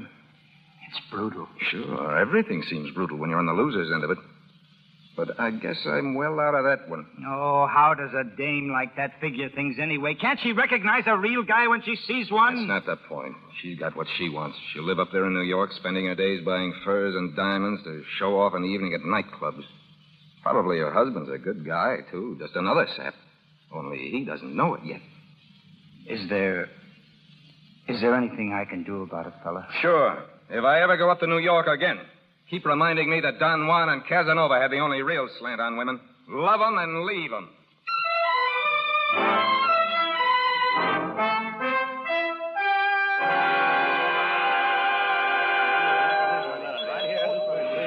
This way, please. Cash, please, Mr. Brown.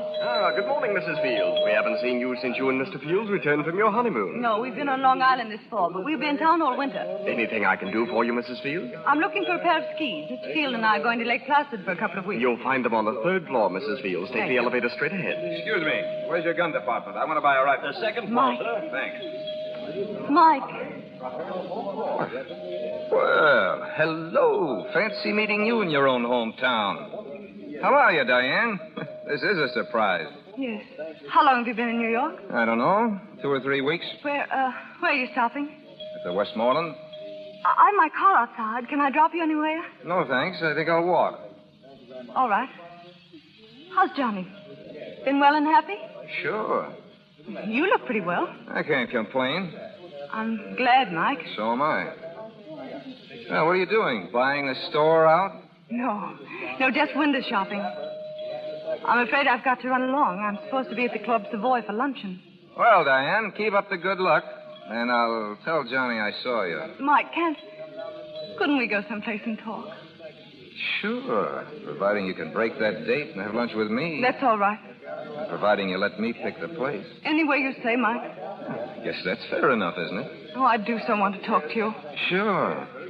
I know a neat little joint just about a block away from here.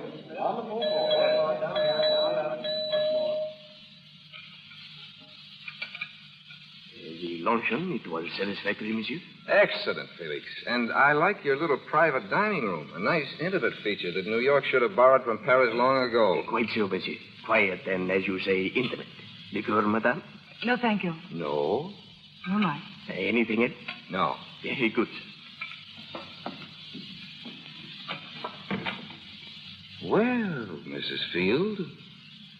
First time you called me that. Okay, it's the last. But while we're on it, how's it working out? Why, splendidly. For you and for him, both. Why, of course. That's fine. How's his health? Why, do I really deserve that much, Mike? I'm sorry. If you felt that was below the belt, I didn't mean it. Skip it. It skipped. But I see you're still the same healthy girl, aren't you? Not a doctor's bill, not a dentist's appointment, not even... Not even the sun. What, Mike? The sun. Don't you remember? We went a little balmy under it once. We were going to settle down in the Argentine for life or something. Mike? Well, that's out. I don't blame you. But we'd blame ourselves if we didn't take an hour or two of it now that they've stopped the clock for us. You don't mean that, Mike. You can't mean it. What's the matter? Do you like to run away and be caught? Really, Mike, please. I've got to go. I don't know why I ever spoke to you. Because you remembered something you missed, that's why. Because you're only out for thrills anyway. And I was once sap enough to take you serious. No, Mike, no. Oh, forgive me, Dinah. Dinah. I've waited so long to hear you say that. Dinah, why did you do it? What?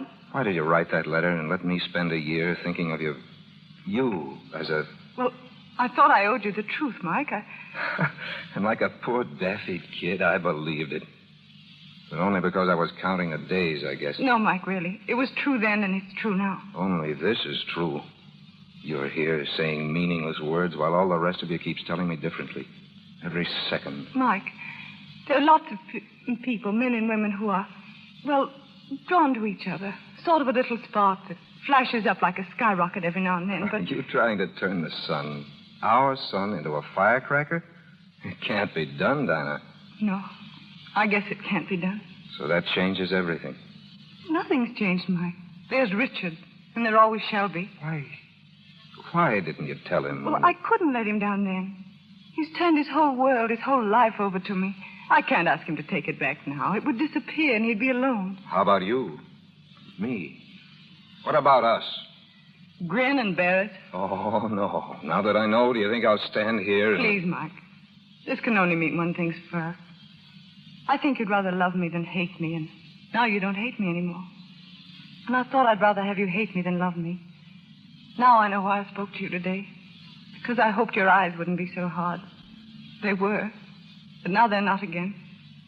This is the only way I could think about them and go on, Mike. Dinah, you must stay. No. Then I've got to see you again. Tomorrow? We're going away tomorrow night. I'll be busy. Where are you going? Goodbye, Mike. Mike, darling. Do you realize what you're doing? Yes. I'm keeping you locked in my heart where nobody else will ever be. Where only I can talk to you. Without ever seeing you again. listen for me in yours, Mike. Always.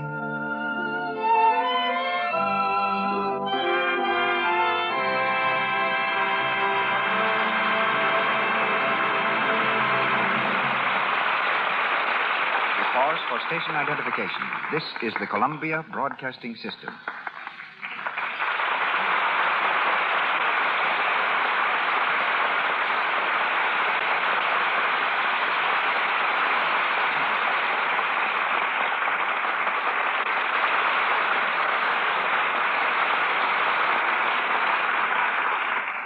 The third act of Chains, starring Joan Crawford as Diane Lovering and Francho Tone as Mike Bradley, will be heard shortly. For the first time in 25 years, I've broken an ironclad rule and given an important role to a person who has never been before a camera. The exception to the rule is Helen Burgess. I noticed her in the studio restaurant and saw what I thought was a distinct mark of genius. She had a contract with Paramount, but there was small chance of her ever appearing in an important part. And she had yet to see the inside of a studio soundstage. I gave her the very important role of Louisa Cody, Buffalo Bill's young wife in The Plainsman. I'm not going to prophesy whether or not she will be a great success. You can decide that when you see her. She comes to the stage of the Lux Radio Theater direct from the set, in costume and makeup. And a week's work with Miss Burgess has shown me that my confidence is justified. A little girl with a great talent, Helen Burgess.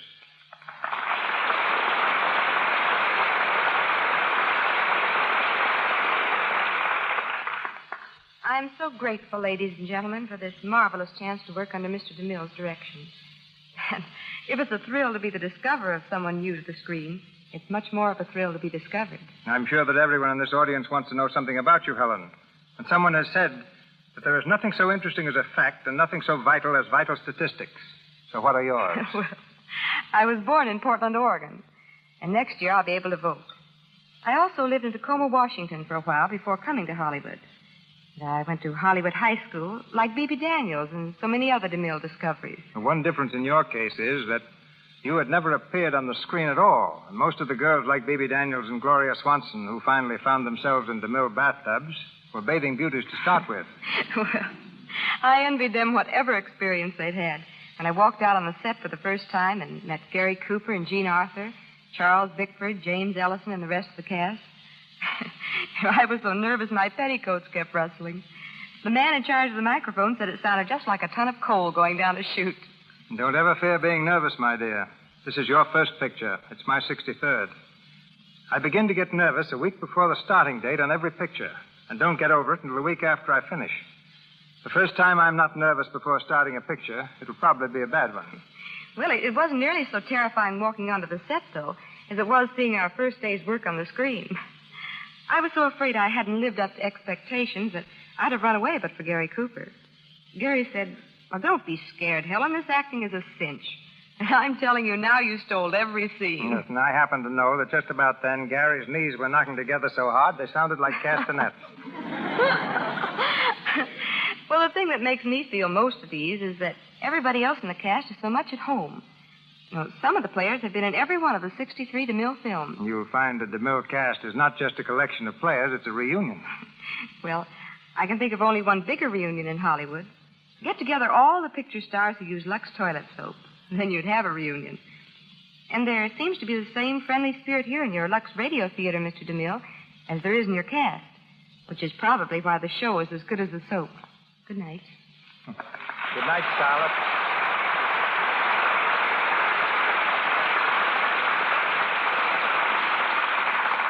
We continue the Lux Radio Theater play Chains, starring Joan Crawford and Francho Tone.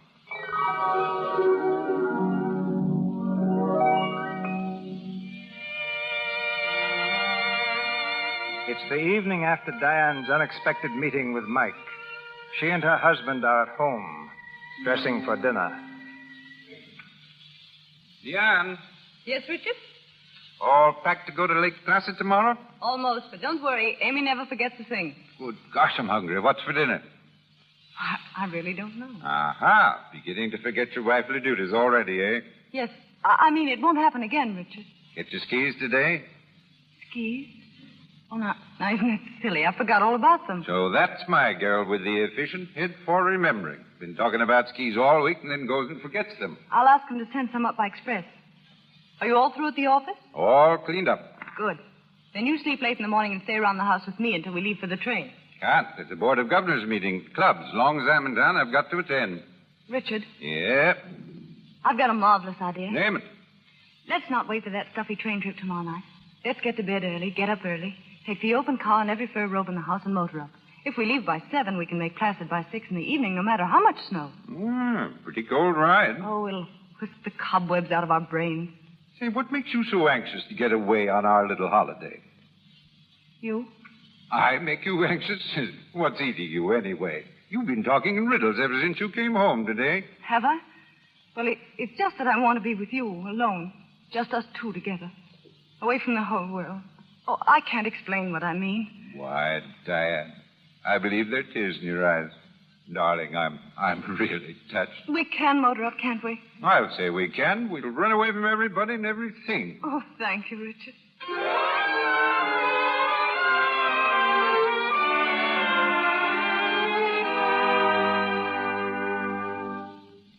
Morning, James. Are we glad we're here, or aren't we? It's very invigorating, sir. Mrs. Field still out skiing? Yes, sir. Oh, sir, a gentleman phoned by the name of Bradley. Bradley? Bradley? Don't know any Bradleys. Want me? Yes, sir. I told him I never disturbed you until he came downstairs, sir. Then he asked for Mrs. Field. I told him she was out. And then, before I could ascertain his business, he said he was coming right over. Right over? Where from? From the village, I presume, sir. Huh. Ah. Kidney stew. Was this your noble idea, James? Mrs. Field ordered it, sir. James, I'm a very fortunate man. Yes, sir. If that's that fellow Bradley, show him right in. Yes. I'm Michael Bradley. Is Mr. Field in?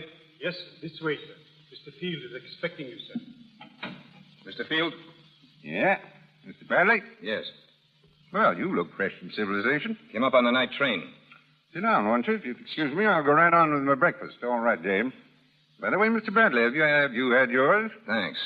I think you'd rather this would be private, Mr. Field. Well, very well. James, I'll call you when I want to. Yes. Mr. Field, there's only one reason I felt I could come up here to see you. And that's because your wife told me you dealt with things pretty straight. My what? Oh, you know Mrs. Field. I'm in love with her. What? And she's in love with me. Are you insane? No. I met her on the boat last year. It was in the cards, Mr. Field, only I couldn't get her to admit it. Until one day she came out to my ranch. And then I knew. We both knew. What is this? Some filthy blackmailing No, insinuation no. Even then she was loyal to you. If you've got anything else on your mind, forget it, because it isn't so. But you see, she came back to tell you about me, only she found out how much she meant to you, and she couldn't let you down. Well, I guess that about settles the matter, doesn't it? No, it can only be settled one way. Her way, which she's too unselfish to face. So I'm trying to face it for her. Oh. I suppose she asked you up here so that you might... Far from it. When I called your office and learned you'd left for the Adirondacks earlier than you expected, I simply knew she'd run away from me. Bradley, you're kidding yourself. No, I'm not. You're in as good a position as I am to know a man can't kid himself about a woman. I think this talk is finished, Mr. Bradley. Not yet. Diane came through for you, didn't she? And now it's your turn to come through for somebody else. And what do you propose that I should do about it? Give her up. Give her back to herself. Oh, I know, I'm getting the breaks, but there's nothing I can do to keep them on your side. And I know it's tough, but there's nothing you can do. I could drop out of sight and it wouldn't solve matters. Only a miracle in blood and body could change this picture, Field, and neither you nor I believe in miracles. Get out of here. Now, wait a minute, Mr. Field. Get out of here. All right, then, get this. I'll take her away from you. I never tried, but I can, and now I will. Right past divorce courts and marriage certificates and all the rest of it. And we'll be more openly and honestly and completely together than all the... You heard me. Get out. Richard. Well, Richard, what's the matter? Mike. Diane, you love this man? No, Richard. He said he could take you away if he wanted to. Is it true? No, he couldn't. Diana, look at me. You had no right to do this. I told you, this is my husband. He means everything to me, everything. Can't you understand? Can't you see what you're doing? No, Dinah. I think she's decided. No, she hasn't. All right, then I'll decide. Richard, put down that gun. Dan, get out of the way. Put down that gun, Richard. No, you can't. It's Mike. It's Mike. I knew, Diana. I know it's Mike. I just wanted to be sure. What are you going to do? Do, my dear? We're going to settle this matter like civilized people. Oh, Richard, It's all right, dearest. I understand.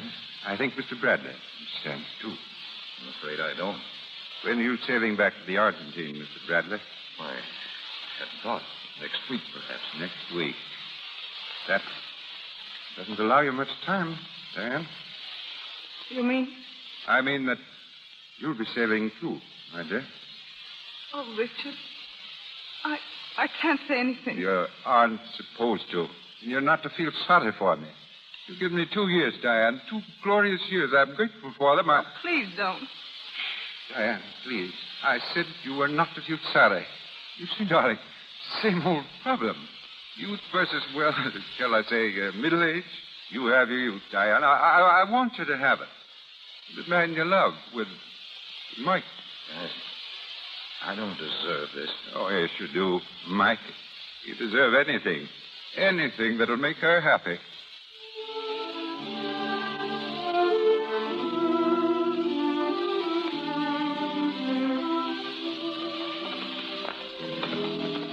Oh, Chili. Oh. Hold it. Mike, it's glorious out here. You want to go on? No, let's just stay here. I want to drink it all in. The moonlight, the pampas. There's a Southern Cross up there.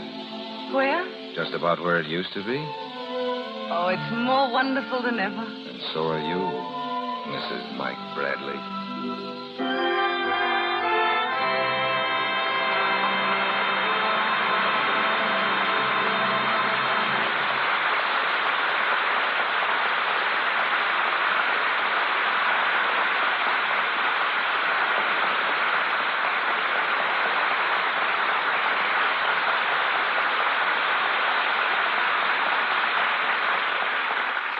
Chains are broken, and our play comes to its close. But Joan Crawford and Francho Tone will be back in a moment for a curtain speech. 2.5 million letters and postcards from movie fans are received at the studios each year. The bulk of this mail is addressed to the stars and asks the same question: how can I get into the movies? Tonight, that question will be answered by the dramatic coach of Metro-Goldwyn-Mayer Studios, formerly director of the famous Little Theater of Dallas, Texas. He probably interviews more candidates for stardom than any man in Hollywood. Ladies and gentlemen, Mr. Oliver Hinsdale.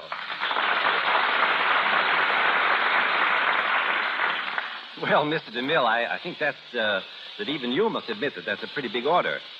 For, of course, in this case, how can I get into the movies means how can I act in the movies.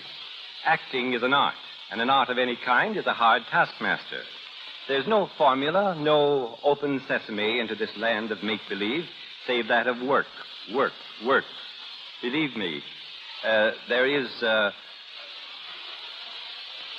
in addition to this prime requisite of work, the requisites and requirements of imagination, idealism, sincerity, a knowledge of life, true love of mankind, and a good appearance. These requirements are so essential and so seldom found in one person that when I came to Metro-Goldwyn-Mayer, they told me that they would be well satisfied if I found even one promising actor. In 5 years. Well, we've been perhaps a little more fortunate than that. One must have more than a love for acting. He must be willing to leave all for it, even to go without food for it, to think and to live nothing but theater. It's not merely a place to show off a good voice, a good profile, a fine figure. We must be careful lest our urge for the art of the theater is not confused with the desire for self-exploitation. When we have reached the stage in our thinking that we ask nothing of the theater but are willing to give all to it, then we may know that the urge is real and cannot and will not be denied. There's no one key that will open the gates, but a combination will, perhaps. Find that combination and you will enter. But once in, the real work only just begins. Here are a few of the combination numbers, so to speak. The aspirant must have a broad vision and understanding, a cultivated mind. He should know history, literature, painting, sculpture, music. He should know his Bible. His body must be healthy, active, and must respond to his bidding. A fine, clear complexion which denotes health, vigor, vitality. And there is no better way to a clear complexion than a clear skin. And I know of no better way to a clear skin than by the use of pure toilet soap. Lux toilet soap, for instance. You do not need to be beautiful. Marie Dressler and Wally Beery never won beauty contests. If you are beautiful, don't be misled into thinking that that's all that it requires to get into the movies. The ranks of Hollywood unemployed are full of those with nothing but beauty. I've tested at least 100,000 young men and women for this screen, including those that I've judged from photographs and written reports. Of these, only 17 have made the grade. Among them are Jean Parker, Robert Taylor, Irene Hervey, Martha Sleeper, Mary Carlisle, Robert Young, Betty Furness, Michael Whalen, Virginia Bruce. Some of the others are already equally well known. Others you may never hear of. If you are still determined to go into pictures, take whatever opportunity you can get. Go to the little theaters or any amateur group in your neighborhood. Start in, if necessary, by sweeping the floors. Paint scenery, understudy, be a prompter, do anything. And don't worry. If you think, perhaps, that I have painted a dismal picture, bear in mind that every major studio spends thousands of dollars yearly scouting the country for promising performers. We always need talent. Your big chance will come when you are ready to accept it, and only then. Good luck, and good night.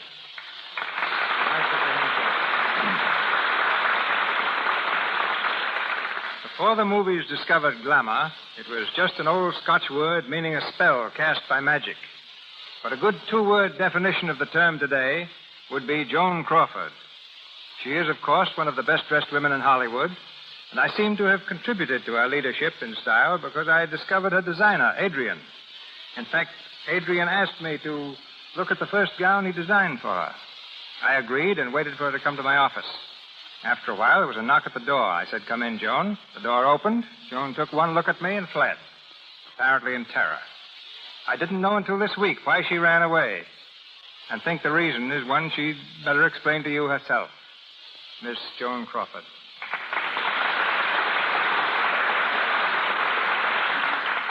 To tell the truth, I was scared to death of Mr. DeMille. I had visions of entering a room in complete darkness and suddenly finding myself underneath a blinding spotlight with Mr. DeMille seated on a throne and shouting, "It won't do." The shock of finding him a human being was too much. I had to run. Yeah. It's time to do something when beautiful women run from you like they do from Harpo Marx.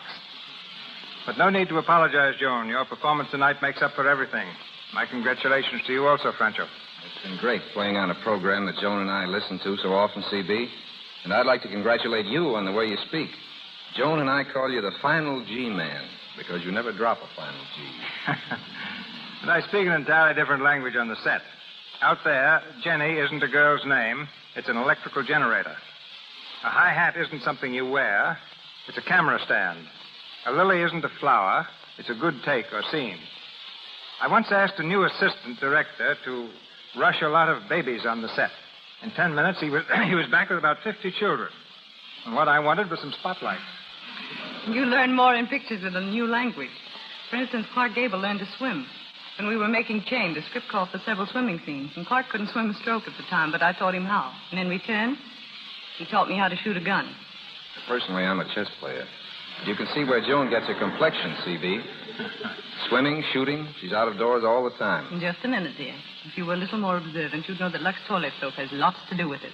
I've used Lux for years, at home, on the set, and I even carry it with me when I go away. It's really wonderful. So that's the secret, is it? And here's another little secret, C.B. Joan's taking singing lessons. Oh, won't you sing for us, Joan? No, Mr. DeMille. Joan. Joan, whoever heard of saying no to Mr. DeMille? No. Millions of people just heard it. But I'll make up for it by announcing next week's show. Oh, thanks. Next week, Barbara Stanwyck and Fred McMurray will be with you in the Lux Radio Theater. The play is Main Street, adapted from the famous novel by Sinclair Lewis. And with two such marvelous players, you can look forward to a really great program. My thanks to you all, and good night. We'll be listening in next Monday. Good night, C.B. Good night.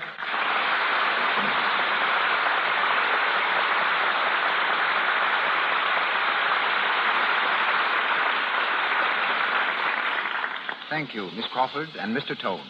And lots of success to both of you in your new Metro-Goldwyn-Mayer picture, The Gorgeous Hussy, soon to be released with Robert Taylor, Lionel Barrymore, Melvin Douglas, and James Stewart. Our cast tonight included Gilbert Emery, Wally Mayer, Lou Merrill, Frank Nelson, Margaret Seddon, Walter Solderling, and Leora Thatcher. Miss Crawford, Mr. Tone, and Mr. Hinsdale appeared through courtesy of MGM. Our play, Chained, was based on the MGM photoplay of the same name, which starred Miss Crawford and Clark Gable. Mr. DeMille and Miss Burgess appeared through courtesy of Paramount, and Mr. Louis Silvers, 20th Century Fox, where he has just completed the musical arrangements for To Marry with Love. And now, Mr. DeMille.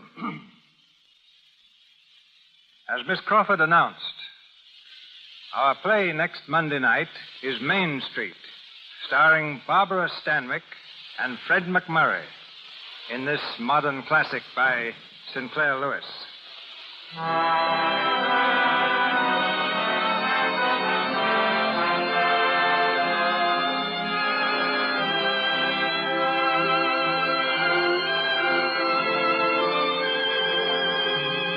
Our sponsors, the makers of Lux Toilet Soap, join me in inviting you to be with us at that time to welcome Miss Stanwyck and Mr. McMurray.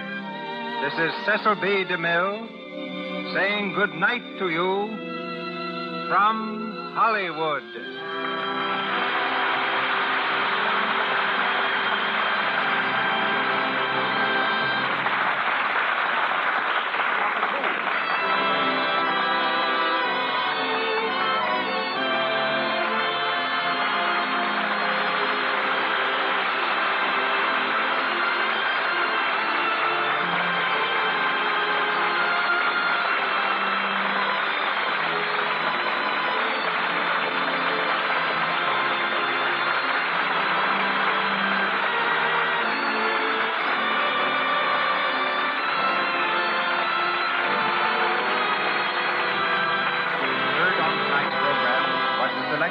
Love Will Tell, from the 20th Century Fox production, Sing, Baby, Sing.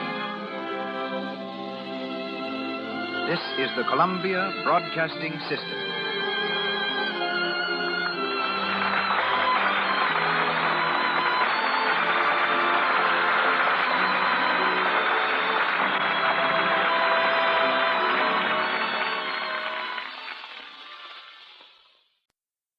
Hollywood, California, Monday, June 22nd.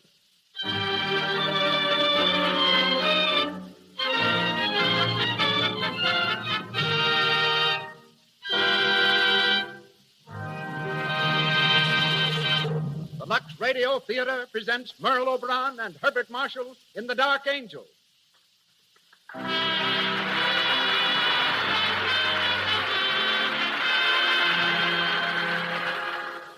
Lux presents Hollywood. Tonight, you will meet Merle Oberon, Herbert Marshall, Rod LaRock, Cecil B. DeMille, Leroy Prinz, James Montgomery Flagg, and many others. And gathered here to witness this event is a tremendous audience of Hollywood notables.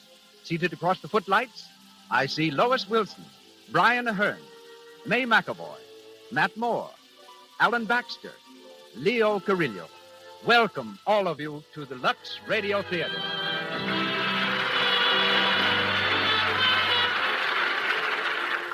This entertainment is brought to you by the makers of Lux Toilet Soap, the beauty care used by 9 out of 10 Hollywood stars. The pure white soap that can mean a lovelier complexion for you.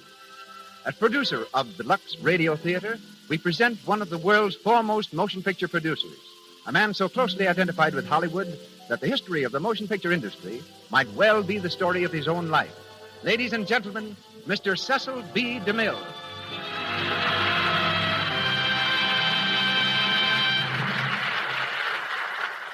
Greetings from Hollywood, ladies and gentlemen.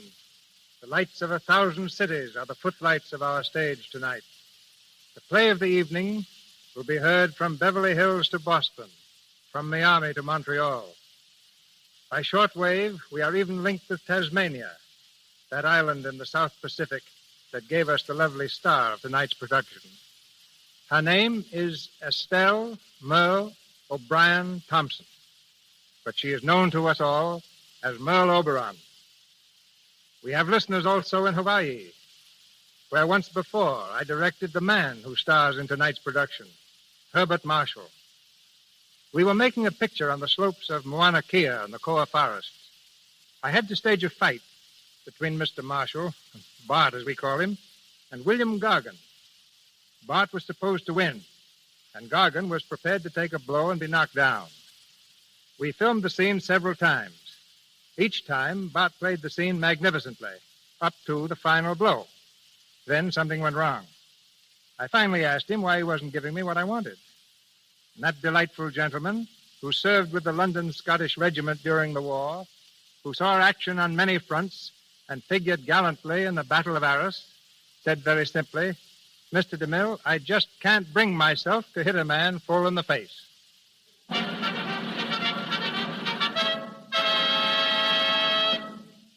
And now it is curtain time. The Lux Radio Theater brings you The Dark Angel with Merle Oberon and Herbert Marshall.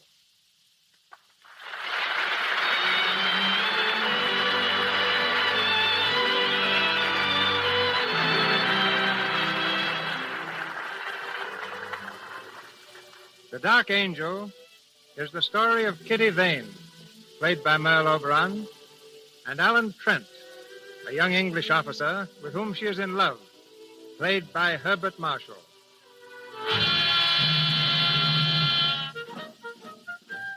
August 1915, the first year of the World War, and all Europe is trembling under the impact of the loud guns.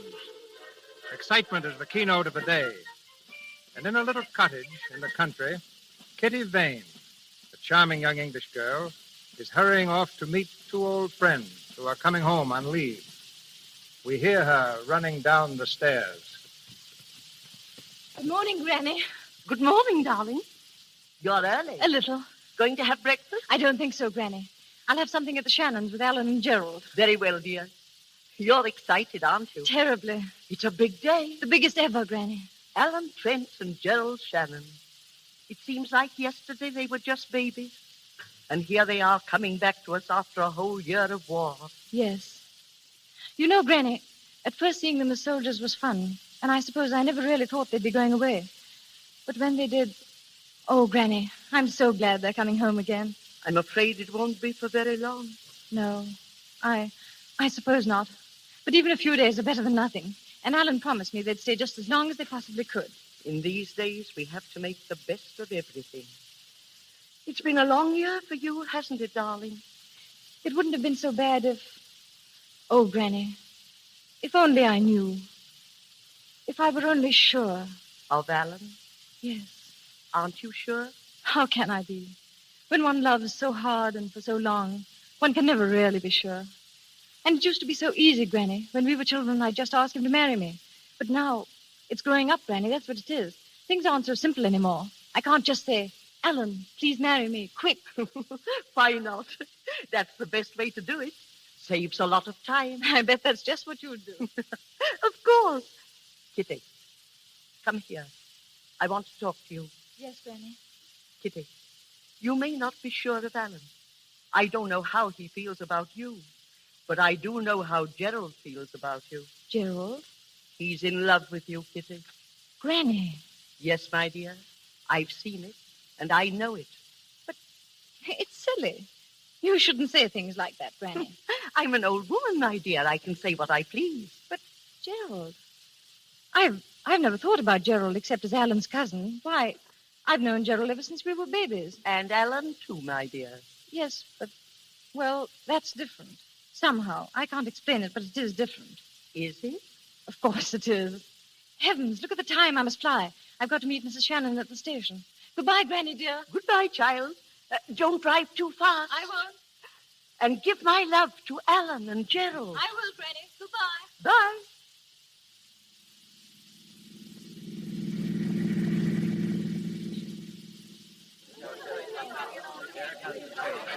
Troop train coming in on platform number 3, 20 minutes late. Troop train, 20 minutes late, coming in on... They'll be here soon. Tommy will be here soon. Oh, he's first leaving. We'll Over when the here. train comes in. I hope he's well. I hope he's well. Well, Kitty, I just spoke to the station master. Their train's 20 minutes late. 20 entire minutes. Well, after 11 months of waiting, that really isn't so long. And just think they'll be home with us for 10 whole days. Oh, I'm almost afraid to meet them. Do you think they'll be the same, look the same? Oh, I think we'll recognize them. Oh, look, the train is coming. Oh, why doesn't it stop? Aunt Sheila, what if it doesn't stop You here? silly child, it's stopping now. Where are they? Should we stand here, or do you think they'll find us, Kitty. Be patient, Oh, darling. look, there they are. Ellen, Gerald, Ellen.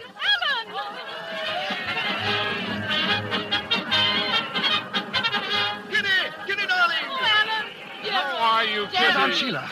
Oh, my boy. Oh, Mother, Hello, Aunt darling. Sheila. So good to see you both. You're really back. Yes, really back. Oh, look at Kitty Diddle. She's getting prettier every day. Yes, our Kitty, standing right before us. I think Aunt Sheila's getting prettier, too. Stop, Alan. Come along, we've got the car. It's this way. Hope you got something to eat, Aunt Sheila. I'm as hungry as a bear. Luncheon's waiting for you. Good. For dessert, we can have dinner and top that off with a bit of supper. Wonderful idea, Alice. Are you two going to spend the whole 10 days eating? We decided that months ago. Eating, sleeping, bathing. Eating, sleeping, bathing. I said, Gerald, maybe we can think of some way to eat while we're sleeping. You know, we haven't given this thing enough thought. Very dull, aren't they? Oh, very dull indeed.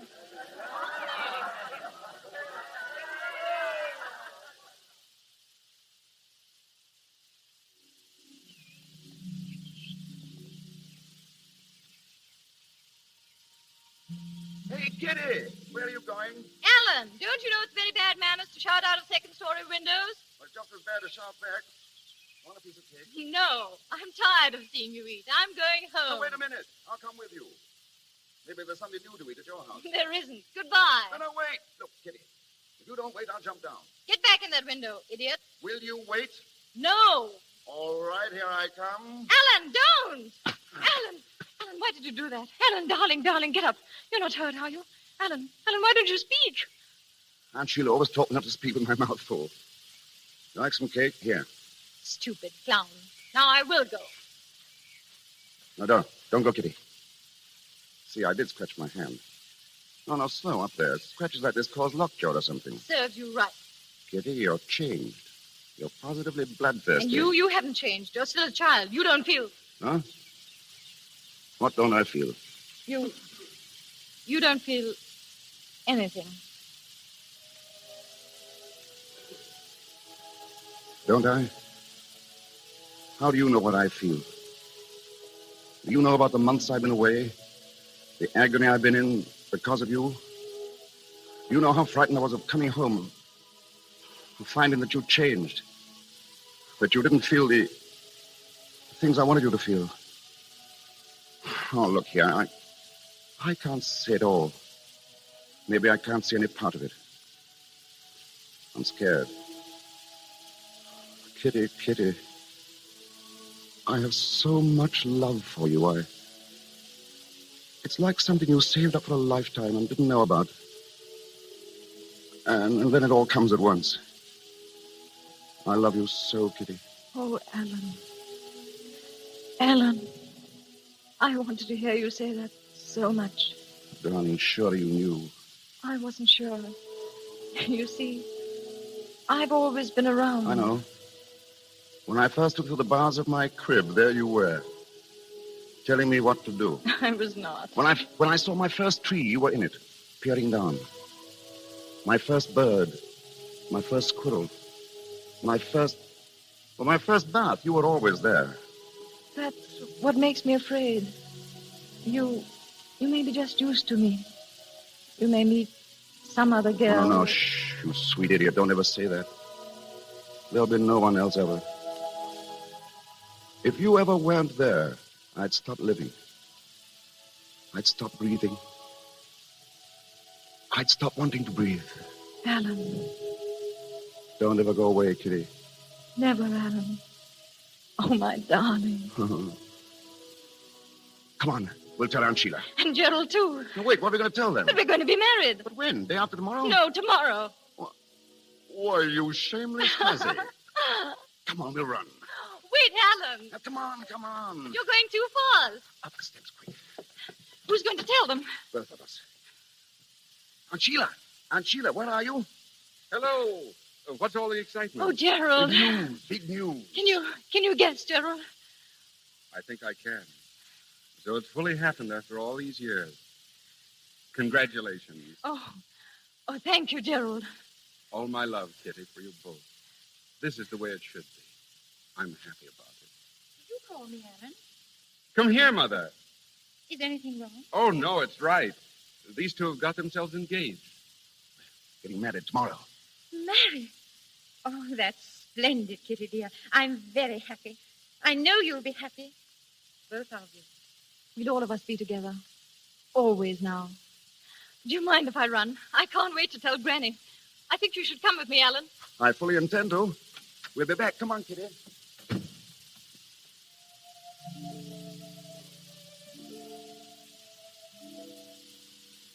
Gerald, you love her too, don't you? Yes, Mother. Oh, darling. It's all right, Mother. This is the way it should be. Gerald, I almost forgot. This message came for you a while ago from the War Office. I do hope... War Office. Let me see it, dear. What is it, Gerald? Gerald. We've got to go back. We're leaving England tomorrow morning. Oh, Gerald, no. Must be a big drive on. All leaves are canceled. Oh, those poor children. They were to be married tomorrow. Yes.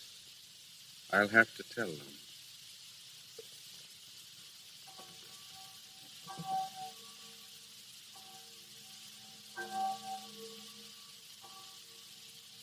You mean you can't marry us, Father Charles? I'm afraid I can't, Alan. But you've known us ever since we were children. There must be some way. The notices for all weddings must be posted first, Kitty. Oh, you know that, my dear. 2 hours ago, it might have been possible. It's too late now. Oh, Father. I'm sorry, Kitty. I know how you feel. But try to see that Alan will be back soon, and you'll be married here. We'll arrange it all beforehand. It won't be long. Who knows how long it'll be? Oh, my boy. I'm sorry, Father. Thank you, anyhow. You've been very patient with us. God bless you, and bring you back to this church for the marriage you want. Goodbye, my children.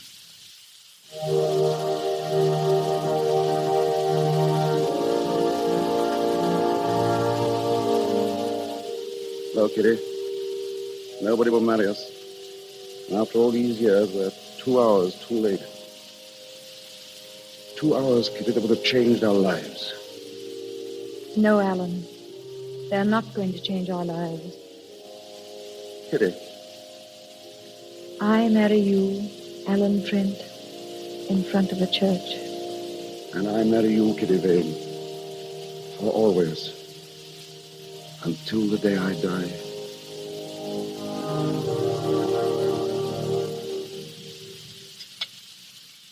Kitty, you're not eating. I can't. You shouldn't have come down here, darling. We should have said goodbye at the church. I wanted to be with you, Alan. Right to the last. Is there anything I can do for you, sir? No, thank you. Well, I hope the dinner was good. No, quite good. That's right. I always likes to see a soldier eat before he's off. I suppose you're one of them as is leaving on the boat tonight, sir. Yes. Well, over the top with the best of luck, say I. What's that? Oh, the guns. You can hear them when the wind's this way. I always tell my husband that those guns make it like living right in the war, so to speak. I always say... Yes, I know, yes, of course. I wonder, would you mind bringing some more coffee? Coffee? Not at all, sir. Fetch it right away, I will. Kitty, darling. Oh, Alan, those guns. They frighten me, Alan. And the men we pass coming down. Thousands and thousands and thousands of them. And in a little while you'll be gone. Gone with the rest of them. Dearest, no, listen to me. They're going. I'm going. There's nothing to be done about that. There isn't much time left. And we must face the truth. And the truth is that in the few hours we have left, we must live a whole life together. We must play a game. And we must know it's a game. And if it's a silly game, it's the best we can do. The game is this. We must pretend that there is nothing tense and desperate about these few hours. And that the only time I'll have to leave you for the rest of our lives is to buy us both a loaf of bread and a bottle of milk. No, Alan. Do you think you could pretend that, darling? I'll try. What What time do you really have to leave, Alan? Very soon, dear, 5:30. But until then, remember, we are together for the rest of our lives.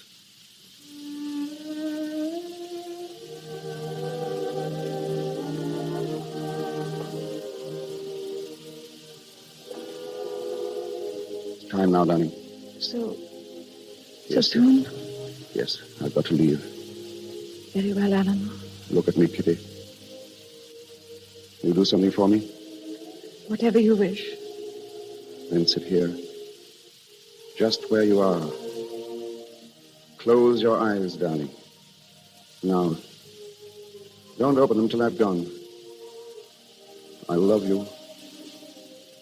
I'll always love you. Goodbye, darling.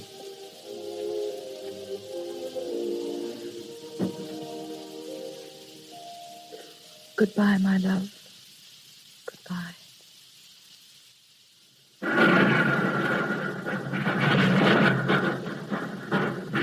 Phew.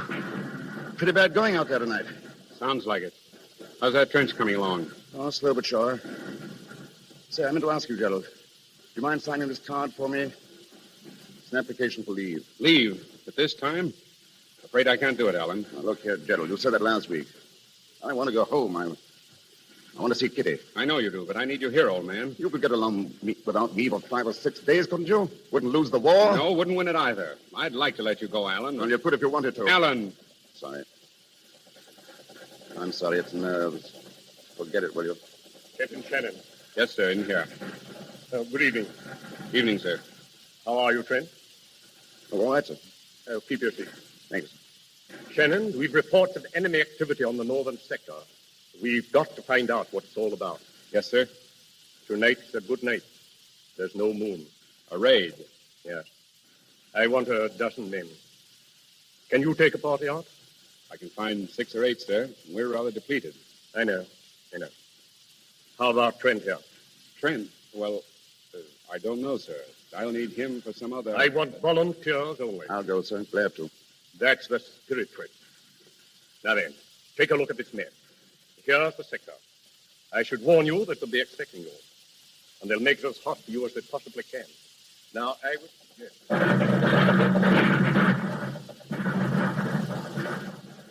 Ready, Alan? Ready. How much time? 30 seconds.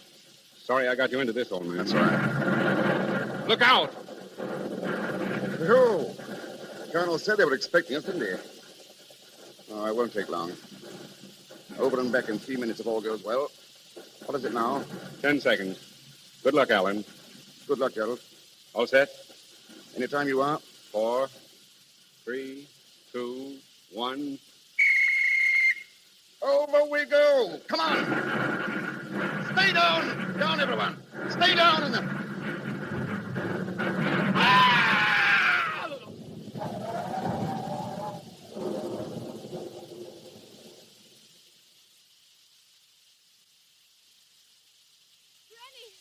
Are you asleep, Granny? Kitty, what's the matter? Granny, did you hear something? Only the wind, darling. Why? I thought I heard a scream.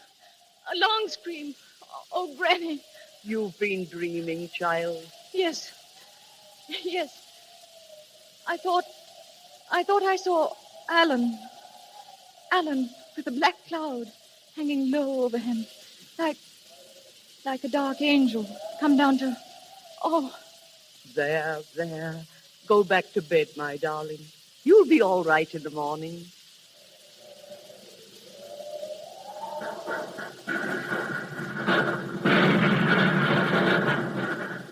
Well, Captain Shannon, everything went off all right, didn't it? Yes, sir. Did you bring back a prisoner? Yes, sir. Good. What about the men? Lose any?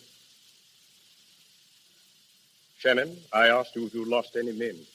Yes, sir. We lost 4 men. 4? One of them was Alan Trent.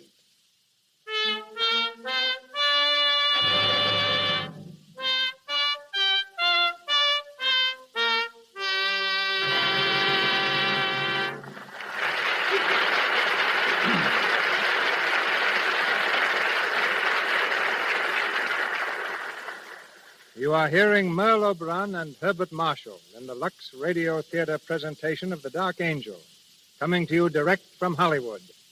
We continue with the play in just a few moments. But now let's take a side glance at the screen capital.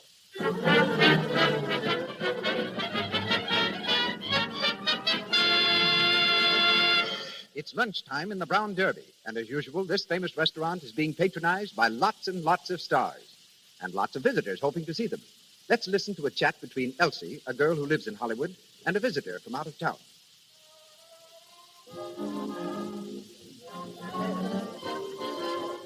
Oh, look, Elsie. That must be... Oh, it is Norma Shearer. Do you see her here often? Oh, yes. Lovely, isn't she? Oh, she's a real beauty. Lovelier than I thought she'd be, even. Boy, but she knows how to dress. And what skin. Nice skin is something a movie star just has to have, Alice. Oh, there's Joan Blondell over there, the girl in brown. Oh, yes. Well, her skin is certainly knocked out, too. Just has to be. No one here can afford to have cosmetic skin. Why, if they had enlarged pores or little blemishes, it would just be too bad. I've read about how they use Lux toilet soap to remove cosmetics. Yes, and I know that's what they do. Remember Jane Bangs? Yes. Well, her family's here now, and her brother works in one of the big studios. And he says Lux toilet soap is always in the stars' dressing rooms. Wise women all over the country are protecting their skin the way Hollywood's lovely stars do. Before they put on fresh makeup during the day, always before they go to bed at night, they use Lux toilet soap. This simple, regular care protects the skin, keeps it clear, smooth, good to look at. And once again, Cecil B. DeMille.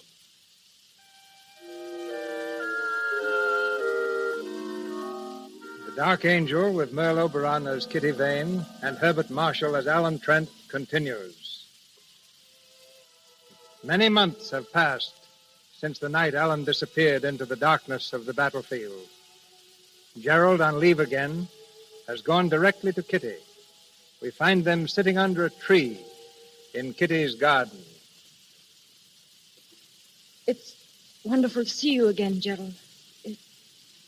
It seems ages since you were home. It's been ages. You're looking well. Oh, I'm fit enough. What about you, Kitty? I? You look tired. Oh, no. No. I'm very well. Oh, Gerald.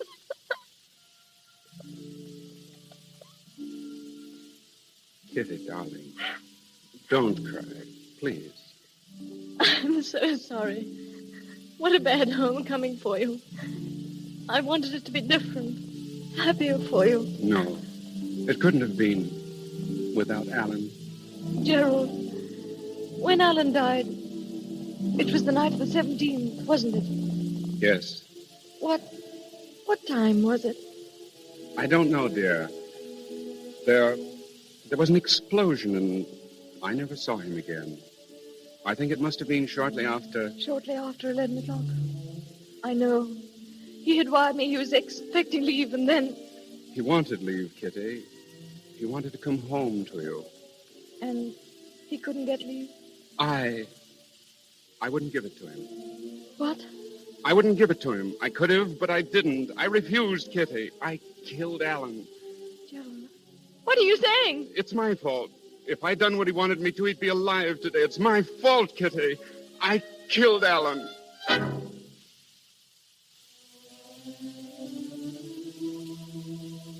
No. No, Gerald. It was because I loved him so. Because he loved me so. It was too beautiful to last, Gerald. That's why Alan died. Our love was too beautiful. Too happy.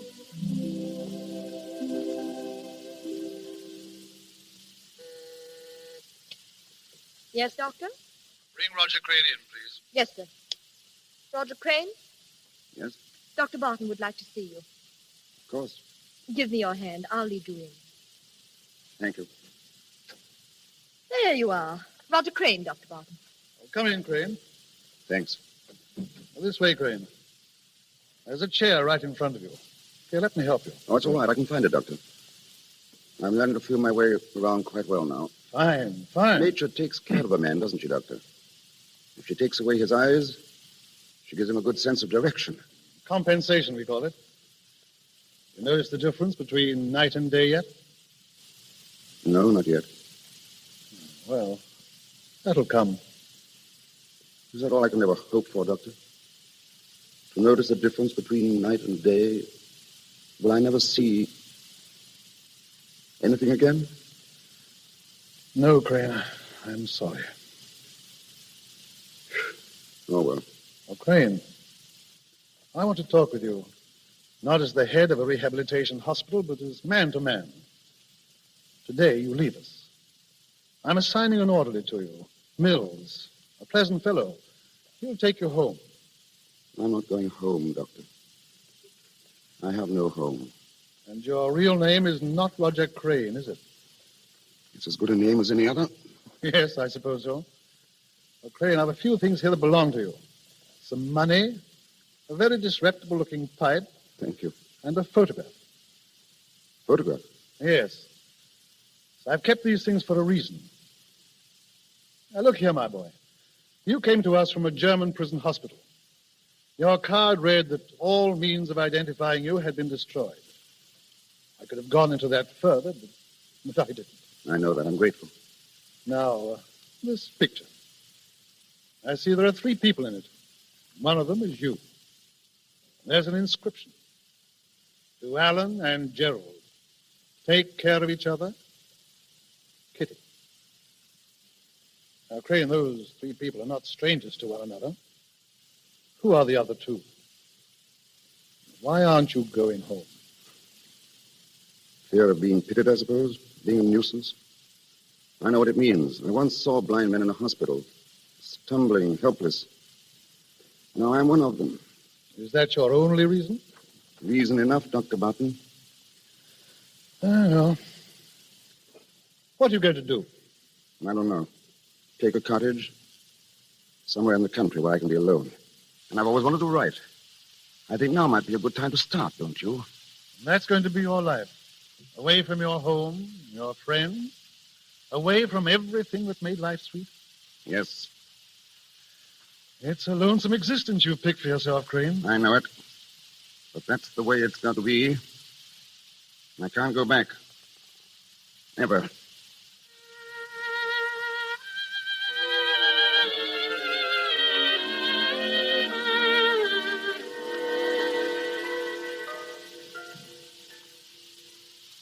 Oh, that's interesting. What are you reading, Granny? The book review section. There's an article here about a young fellow who writes children's stories. They say he's blind. Blind? He has to dictate all his books. Poor fellow. I dare say he's happy, though. Courage, that's what does it. Courage, Kitty. Yes. It's too bad we're not all like him. We could be, if we tried. I've tried, Granny. Yes, my child, but not hard enough.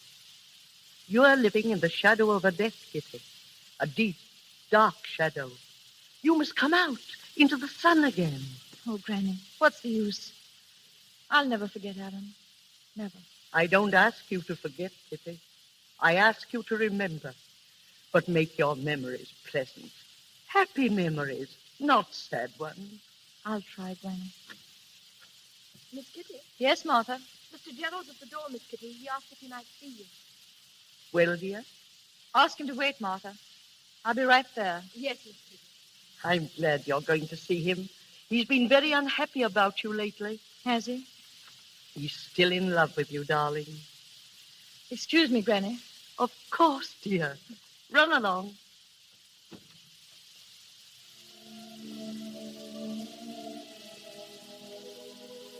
Hello, Gerald. Kitty, how are you? All right. It's been a long time since you were here, Gerald. I know. I didn't want to come. Why not? You've been keeping to yourself so much lately. I thought perhaps you'd like to be alone as much as possible. Thank you, Gerald. Shall we sit down out here? How is your mother? Oh, she's very well. She's been worried about you, though. Tell her I'm coming to see her soon, will you? I wish you would, Kitty. The house hasn't been the same without you, really. I was there a lot, wasn't I? We want you there again. I know what it's been for you these last 2 years. It's been agony for me just thinking about you. I'd like to try to make you happy again. Will you let me try, Kitty?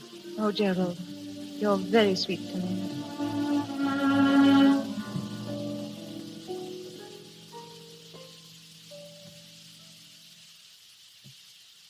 Mills, Yes, Mr. Crane? read that last paragraph back to me, will you? Certainly, sir. The boys, tired of fishing, were splashing about in the sea, having left Jennifer on board to watch the lines. They'd swum a little distance away from the side when a puff of wind stirred the sails. The boat gave a quiver, and Jennifer jumped to her feet. Suddenly she realized to her horror that the boat was a-moving. In terror, she ran to the side and shouted, "Peter, Peter, we're drifting out to sea." Mm-hmm. That's pretty exciting, sir. Excuse me asking, sir, but what's going to happen to her? I'm not sure yet. We'll call that the end of chapter 6, Mills. Very good, sir. End of chapter That'll be all 6. for this afternoon. By the way, Mills, any word from Dr. Barton? Oh, yes, he's coming down the 8 o'clock train, sir. Oh, well, have some hot tea ready, Mills, and a good fire if you can stir one up. Yes, I'll have a fine fire, sir. There'll be great guns by the time he gets here.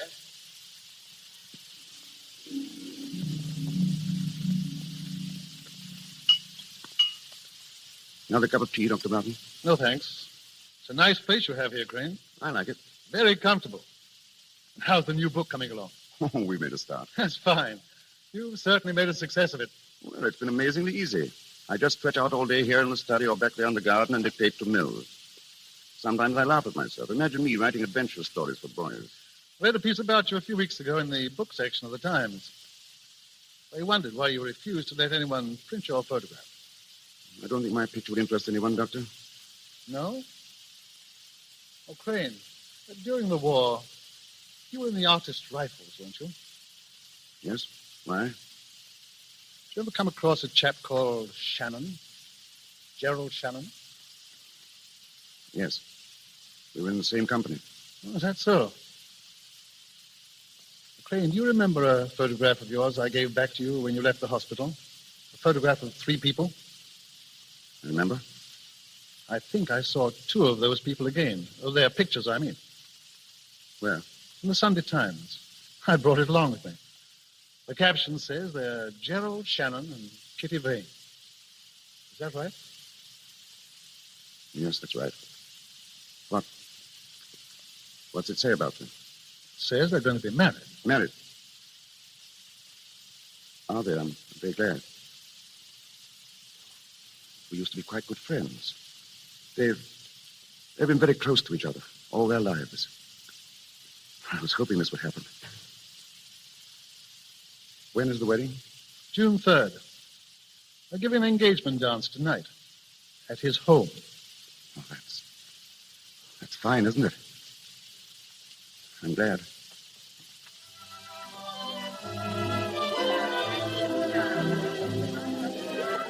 Kitty? Kitty, where are you? Yeah, Gerald. Darling, what are you doing out here all by yourself? Just thinking. Happy, darling? Don't you know I am? What were you thinking about? Oh, everything. You and me, our marriage, And Alan? Gerald. It's all right, darling. I understand. I couldn't help but think of him tonight. But they weren't sad thoughts, Gerald. I was just thinking that if Alan could see us, if in some way he knew that I was going to marry you, I think he'd be happy too. My darling.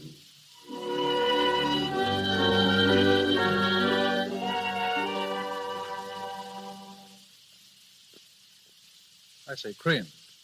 Crane. What? Oh, yes, Doctor? You've been sitting there for over an hour without saying a word.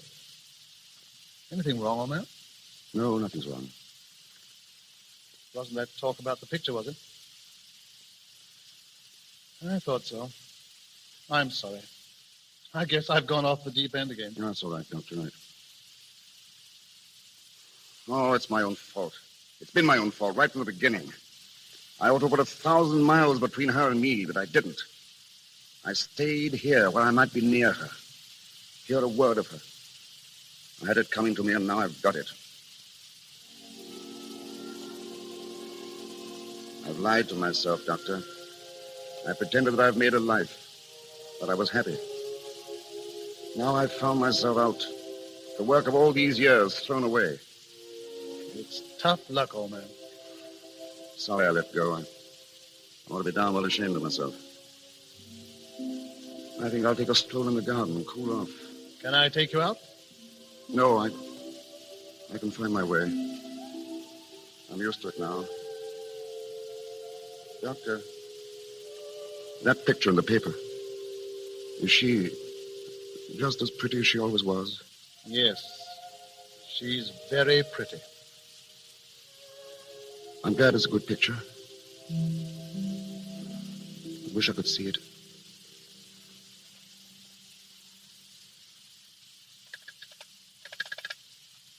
Hello, operator. I want to speak to Mr. Gerald Shannon. No, I don't know his number, but it's near Southwell. Yes, Shannon. Gerald Shannon. Yes, thank you. Gerald, where have you been? I had a telephone call from a Dr. Barton. Barton? I don't remember. Gerald, what's the matter? You look as if you'd seen a ghost. Is anything wrong? I don't know. What do you mean? Gerald, that telephone call, what was it about? Can't you tell me, Gerald? I've got to tell you. It was about Alan. Alan? Alan's alive. Alive? Gerald. Gerald, what are you saying? He can't be alive. He is. I'm going to take you to him now. Oh, Gerald. Gerald. I'm afraid.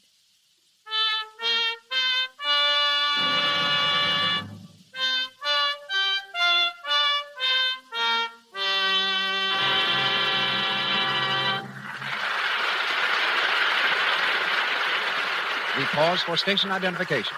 This is the Columbia Broadcasting System.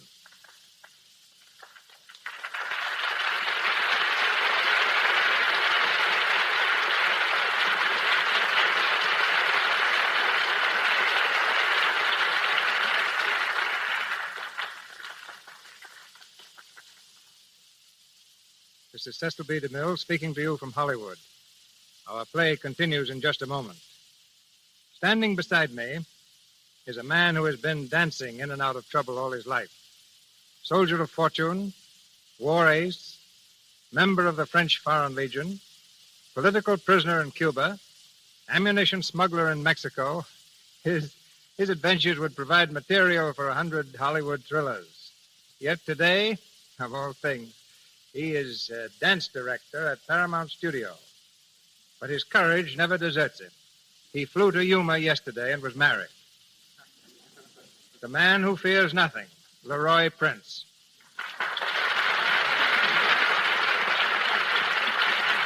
You're wrong, C.B. There are two things I am scared of. One is this microphone, and the other is the mill. I don't know why. I've trusted you with some of my oddest odd jobs, including me help make fox hunting scenes. I sure remember that. Every time you got through shooting a scene of the dogs chasing a fox, you made me chase the dogs back home. I'm a dance director, not a dog catcher. And I'm telling you right now, I'm not going to chase any Indians for you in your next picture. The Plainsman. Let Gary Cooper do that. I'm doing bigger things now. Bigger than a DeMille production? You must be starting another revolution. Are you? Well, I might be. I'm picking the 100 most beautiful girls in Hollywood for Paramount's new picture, the big broadcast of 1937. Dancing into trouble again, huh? You said it. Because Hollywood's just jam full of girls with trim figures and nice complexions. I mention nice complexions not only because this happens to be the Lux Radio Theater, but because good complexions are really important. And, of course, Lux toilet soap is what almost all of these girls with nice complexions use. As a matter of fact, I use it myself. But I guess that's beside the point. But I can tell you why the girls use it. There are so many good dancers that if you want to get anywhere, you've got to stand out from the crowd. Nothing does that for a girl better than a really beautiful skin. And that's why more and more of these kids are using Lux toilet soap. Because the nice-looking girls are the ones that get the breaks. They use their heads as well as Lux. Huh? Like your brother Eddie. Yes, and he still has a headache from it. You see, ladies and gentlemen, Mr. DeMille wanted a novelty act for his picture, Madam Satan. I knew my brother could provide it. Eddie's stunt consisted of leaping over a piano, landing gracefully on his head, and rolling up to his feet. We set the scene. Eddie ran, sailed through the air, cleared the piano, and made a perfect landing on his head, just as we guaranteed. How do you like it, I asked Mr. DeMille. It's all right, said Mr. DeMille, looking steadily at Eddie. Why doesn't he get up? He certainly used his head to get into pictures. So long, Maestro. So long, soldier.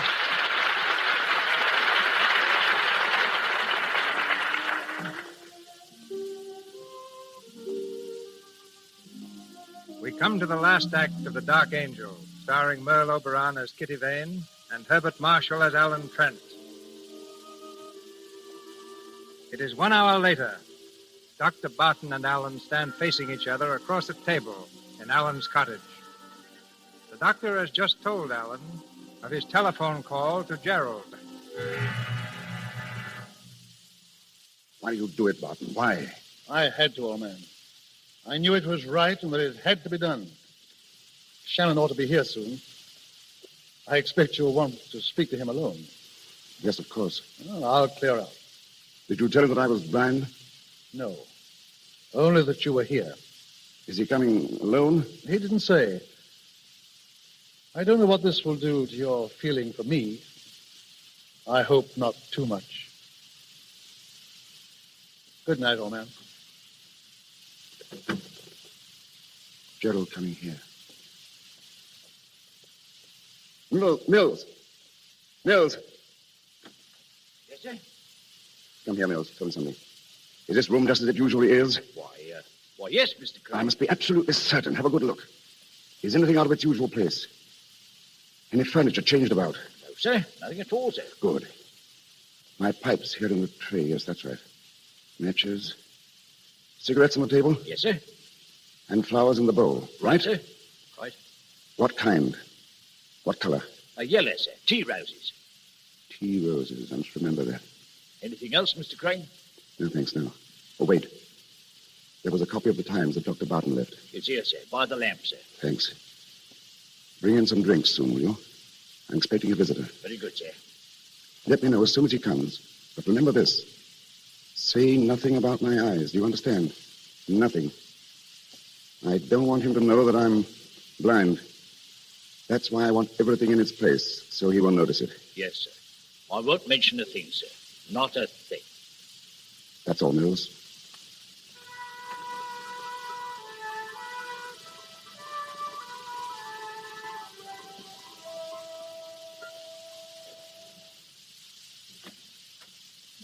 How's it, Mills? They're here, sir. They? Yes, sir. Lady and a gentleman, sir. A lady? Young? Yes, small, dark, and very pretty, sir. Very pretty.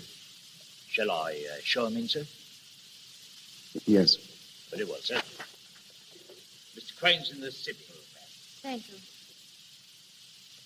Alan. Kitty, how are you? Oh, Alan. Alan, old man. Gerald, it's so good to see you. And Kitty. It's really, really you. I always knew sometime, somewhere. That we should meet again? Yes, I think I always knew it, too. The three of us. I'm so happy to see you both.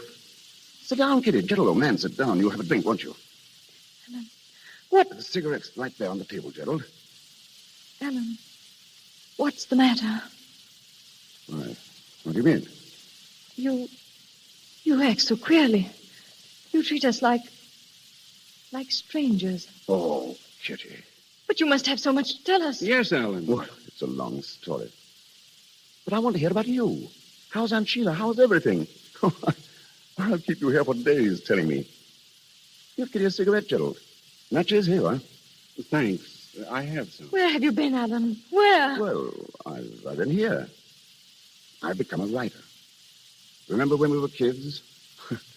I was going to be a Shakespeare. Well, I'm not a Shakespeare. I write books for children. I like doing it. I guess I've done fairly well. I use the name Roger Crane. But, Alan, why didn't you let us know? Do you mind if I have a pipe? I'll show you around the garden later. I'm terribly proud of my roses. Just look at these yellow ones in the bowl. Pretty, aren't they? Tea roses. Alan, what's happened to us? Yes, why are you holding us off, Alan? I saw the notice of your engagement in the newspaper. Nice picture, too. My love to you both. I hope you'll be very, very happy. So, that's it. That's why you sit there torturing us, torturing Kitty. For years, you've let us believe you're dead, and well, now we come here after all this time, and you talk of roses. Good Lord, man, you've only to look at Kitty's face to know what you're doing to her. Gerald. Go outside, Gerald. I want to speak with Alan alone. Very well. No, Kitty. wait, Gerald. I see no I'll reason. be out in the garden.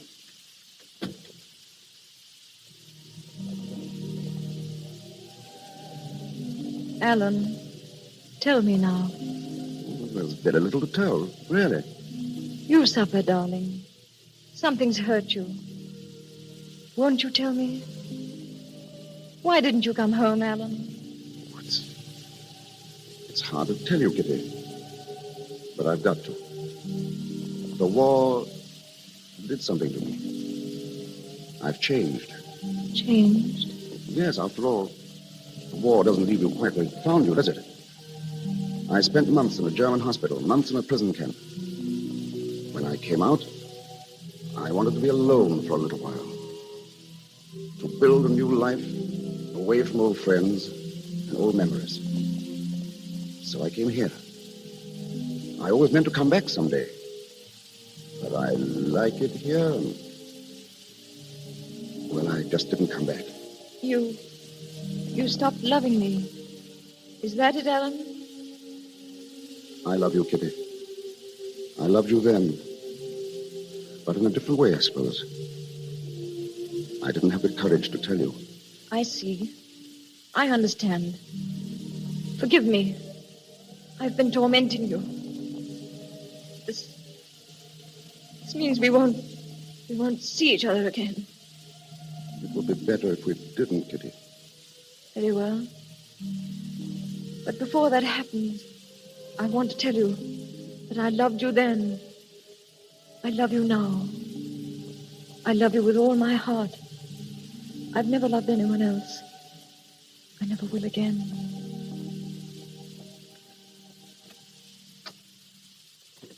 Goodbye, Alan. Goodbye, Kitty. Oh, Gerald. Did he tell you anything? No. Just that he's changed. Gerald, what's happened to him? What's happened to him? Don't, Kitty. Don't, please. Take me home. Take me home. No. You've got to stay here. No. Yes, dear. You see, I just spoke to the doctor. The one who called me. Well? Go back to Alan, Kitty. He needs you. You love him, don't you? Go back inside and stand in front of him. Don't tell him you're there. Don't make a sound. Just watch him. Watch him? Go now, darling. But Gerald... Go now, darling. Yes, Gerald.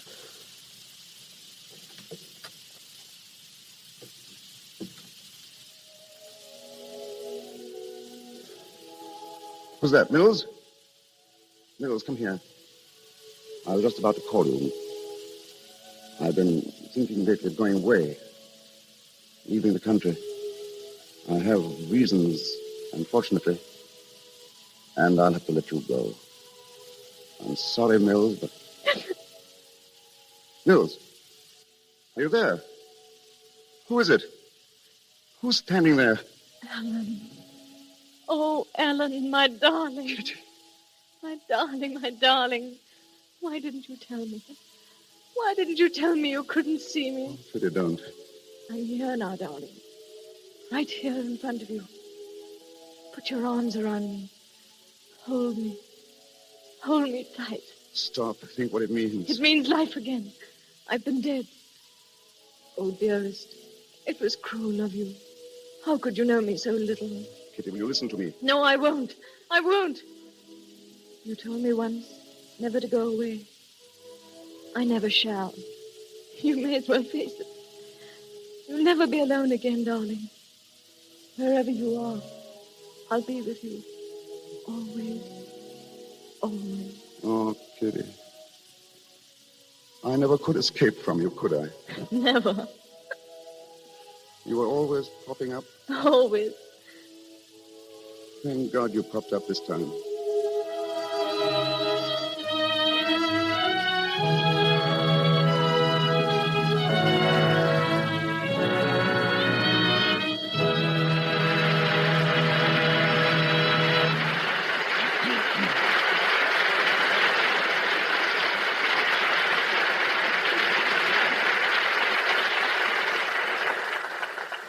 So ends the story of the Dark Angel.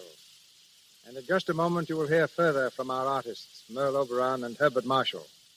Speaking of artists in a more specific sense, I doubt if there is any painter in the United States better known than our guest tonight. With Charles Dana Gibson and Howard Chandler Christie, he made the beauty of the American girl famous the world over. He's also a motion picture pioneer. Ladies and gentlemen, Mr. James Montgomery Flagg.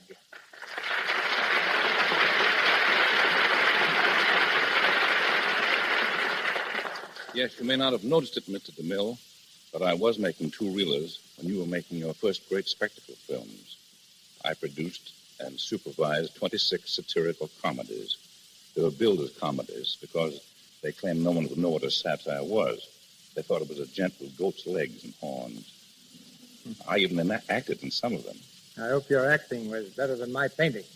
Well, D.W. Griffith offered me $30 a week to play villains. He's never withdrawn the offer. I made one called Perfectly Fiendish Flanagan. The takeoff on my pal William S. Hart. I played Mr. Fiendish Flanagan, the scourge of the prairies. But this time I came out here from the United States to make a series of 12 portrait drawings of leading stars for photoplay covers. I've already drawn your star tonight, Miss Merle Oberon. I'd seen her in several pictures, but never had the slightest desire to make a portrait of her. Seemed to be a false glamour about her features. But as soon as I met her, I found Miss Oberon beautiful. The same charming, unaffected, real person she portrayed tonight in The Dark Angel. In regard to my drawing these stars, they were invariably charming and gracious, and I fully realized the terrific claims made on their time, their unreal life under the glare of the world's bloodshot eye. My astonishment was great that they could still be unaffected and simple in their manner. My hat, if I wore one, is off to them and to your Lux Theater. Good night. Before Mr. DeMille comes back with Miss Oberon and Mr. Marshall, I'd like to mention the names of some of those beautiful stars Mr. Flagg came here to draw. You know them all. Ginger Rogers, Carol Lombard, Joan Crawford, Jean Arthur, Betty Davis, Claudette Colbert, Jean Harlow. It's a list of the screen's most famous beauties. We're proud to say that every one of those stars I mentioned uses Lux toilet soap. That goes for tonight's lovely star, too. Next time you see Merle Oberon on the screen, notice her flawless complexion. Remember, it's Lux toilet soap that keeps it smooth. And here's Mr. DeMille. And now we present Merle Oberon and Herbert Marshall as themselves. As Mr. Flagg has said, Miss Oberon is the same sincere, delightful person that she portrayed in The Dark Angel. And Herbert Marshall, who played the soldier, did in real life serve with distinction in the war. In fact, the very name, Herbert, means bright warrior. Merle Oberon, Herbert Marshall.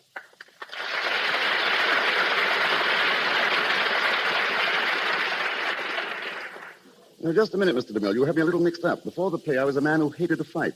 During the play, I did, and now you say my name proves I love it, and I don't. Names are deceiving. Cecil means dim-sighted. Yeah. Yet out of 3,000 people at a Roman banquet, I can detect the one extra girl on the back of the set who's chewing gum. And Merle means nightingale that I never sing in my pictures. I'm told you sing and speak in many languages. French, Spanish, Russian, even Hindustani. That's from living years in India, Mr. DeMille. It was there that I first saw the picture, The Dark Angel. It was the silent version, with Ronald Colman and Vilma Banky. And I longed to be an actress and do it myself.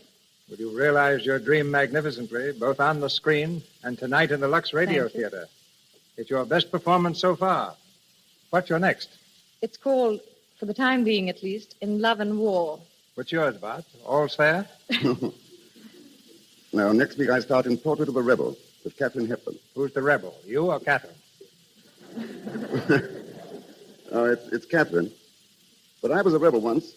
My family wanted me to be an accountant. I wanted to be an actor. That's one rebellion I approve of. Oh, thank you, C.B. Good night. Good night, Bart. Good night, Miss night. O'Brien.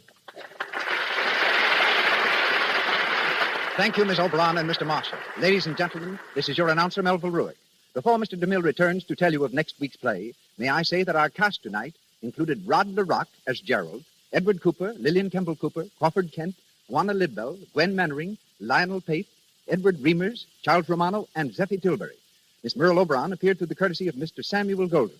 Herbert Marshall comes to us from RKO. Louis Silvers, our musical director from 20th Century Fox. And from Paramount, our director, Cecil B. DeMille. And here is Mr. DeMille to speak to you. Next week, the Lux Radio Theater stars Jeanette MacDonald, lovely MGM star in Irene.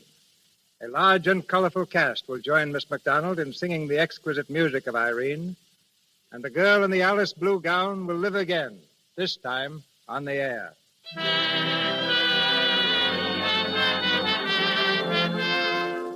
On behalf of our sponsors, the makers of Lux Toilet Soap, I invite you to join us next Monday night in welcoming Jeanette MacDonald to the Lux Radio Theater. This is Cecil B. DeMille saying good night to you from Hollywood. Heard on tonight's program was A Pretty Girl is Like a Melody from the Music Box Review. This is the Columbia Broadcasting System.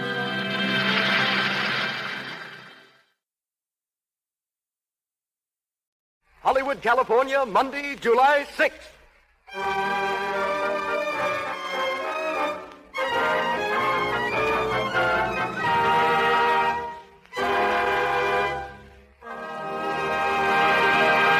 The Lux Radio Theater presents Lionel Barrymore in the voice of Bugle Ann with Porter Hall and Anne Shirley.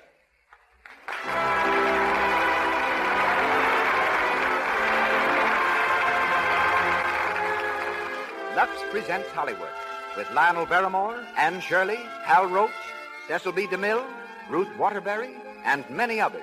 Brought to you by the makers of Lux Toilet Soap, the beauty care used by 9 out of 10 screen stars and by so many attractive women everywhere. We also salute a distinguished audience. With us tonight, I see Eileen Pringle, Paula Stone, and Cary Grant. Welcome to the Lux Radio Theater.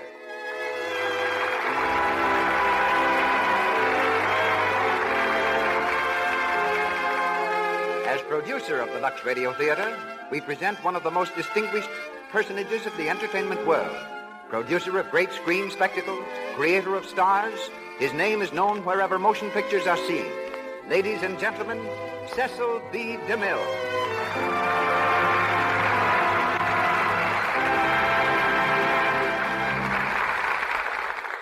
Greetings from Hollywood, ladies and gentlemen. The history of the American theater should be read by gaslight, because it was by gaslight that its most colorful chapters were written. A popular song of the day was Two Little Girls in Blue. Horse cars were running on Broadway. Sherry's was the place to eat after the theater. Hansom cabs scurried through Central Park. The fashionable figure was the hourglass silhouette. And Maurice Barrymore, the most popular matinee idol of his day, was making the gay 90s gayer. Among his contributions to the general uproar were 3 children, Lionel, Ethel, and John. All 3 turned out to be handsome and extremely versatile artists. But it seems that in everything I've done, Lionel has preceded me. We were the thoroughly unknown sons of famous parents. But when I went on the stage, Lionel was already there. When I started making pictures in 1913, he had been in the movies 4 years.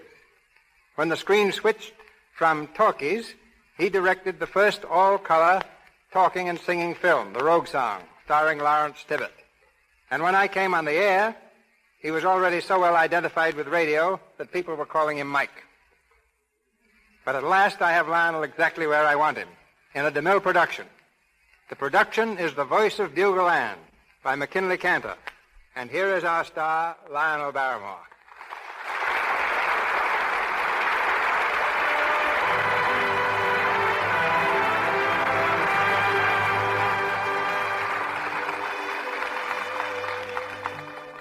The chief sport of Missouri farmers is fox hunting.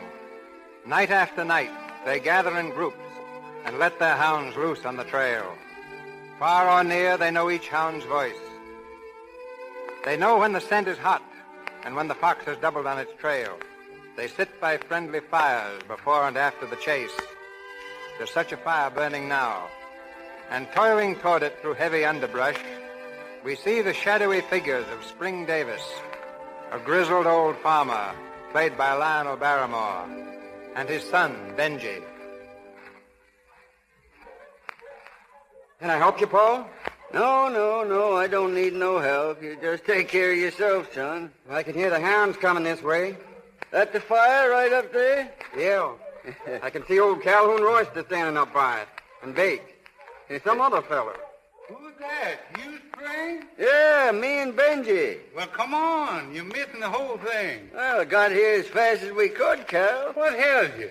That Molly Pitcher hound of mine. She's going to have a litter. Evening, Bake. Evening, Mr. Davis. Evening, Benji. Evening. Spring, this here gentleman over here is Mr. Tanner. He's from the city. Sells insurance. Evening. How do you do? Come up to listen to the hound? Why, yes. Mr. Royster, Cal here, was talking so much about it this afternoon, I asked if I might come along. Oh, glad to have you. This is my son, Benji. How do you do? Evening. Throw another log on the fire, Bake. Pretty near to going out. Listen, they're over the ridge of Heaven Creek now. The hounds are gaining. Well, how can you tell that? Oh, it's in their voices. You can tell just what's happening if you listen to them. Yes, but just where is the sport? I've heard of riding to hounds, and I can appreciate that, but this... Well, we don't ride no horses or wear funny caps, Mr. Tanner. We just raise hounds and train them for the hunt. Well, I should think there wouldn't be any foxes left in this part of the country, killing so many. Oh, we never kill the fox. No. He holds up when he gets tired, and the hounds come home. Do you mean the fox will run again another night? Don't they ever learn anything from experience? Yes, they learn. And they run again night after night, year after year. Yes, sir, year after year. And do you do this all night and every night? Oh, not every night, no. Sometimes it rains. Or sometimes it's just the opposite. Sometimes the weather's too dry. Well, sometimes we get long damp spells. Yeah, too damp. No, Mr. Tanner, we don't come out every night, but Cal and me ain't missed many good nights the last 50 years. Well, considering how it's pretty damp out here, it might be a good idea to take out some health insurance. Huh? Oh. Coming on to rain, Spring. Yeah, no hunting tomorrow night. Now, look here, about that insurance, Someone's coming up the hill, Paul. It's Mother, Paul. What's ailing, Ma? You better come home, Pa. Molly Pitcher's restless and nervous. She ain't acting right. Well, I guess her litter's about due. She crying? No, just restless. Well, I'll go. You stay here, Benji, till the foxes hold, then you bring the pack home. All right, Paul. Come along, Ma. We'll head for the house.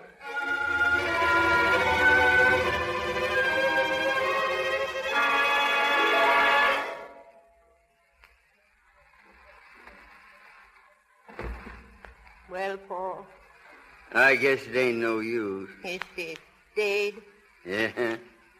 Molly was, she was always a timid little thing, and the lightning and thunder and being a mother was just too much.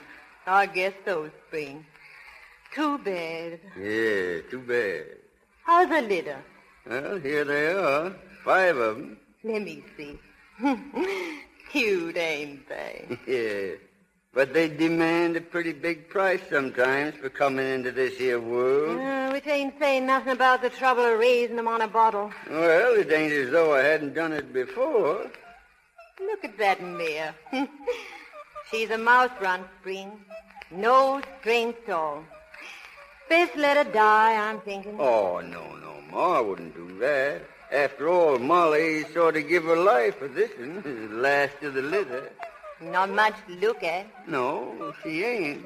But that white blaze on her forehead there, that's kind of pretty, don't you think? You see the way it comes around her ear there? All right, now you'll be getting something to eat in a minute or two. You know, Ma, I kind of took to this one. I think I'll name her Anne, after a great-great-grandmother, Lady Anne. Oh, that was a beautiful voice, Ma. You remember Lady Anne? But maybe this one will have a beautiful voice, too.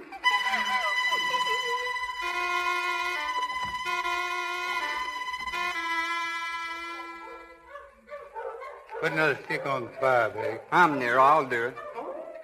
There she is. Listen, Carol. There never has been a sound like that in Heaven Creek County till that little pup come along. Well, it's the strangest sound I ever heard. Well, that's why I asked you to come here tonight, Mr. Tanner. This is the first hunt. You were here the night she was born. That makes me kind of feel like her uncle. Yes, sir. Just about a year ago it was. I called her Lady Anne then. Lady Anne, that is, till I heard her voice, the sweetest voice in the world. Clear and soft like a bugle. And you renamed her. Yeah, she's Bugle Ann now. Bugle Ann. There she is again, Paul. Heading the pack. There never has been a tune like that in any throat in Missouri. And there won't be any more like her when she's gone. Gran, you're just plumb foolish over that animal. Well, why wouldn't it be? Waited a long time to have a hound like that. Yes, sir. Well, I should think it'd be worth it. Yeah. Well, you see, sir, it's a matter of breeding good hounds and understanding them and kind of, well, being fond of them. Yeah, they're turned. Yeah. Swinging up past old Camden place. Yeah, I heard someone's moved into the old house. I ain't heard. No, I have, and I've been meaning to speak about it. Yeah, Bake? It's some of the Camdens that's moving in up there. They're coming back home. The Camdens was great hound people in their day. That's 20, 30 years ago. Yeah, but this is the son-in-law of the old Camdens, and his name's Terry. And he aims to raise sheep. Sheep? Well, that means a fence. Sarah Lance's pa was at the lumber yard, and this fella Terry was there.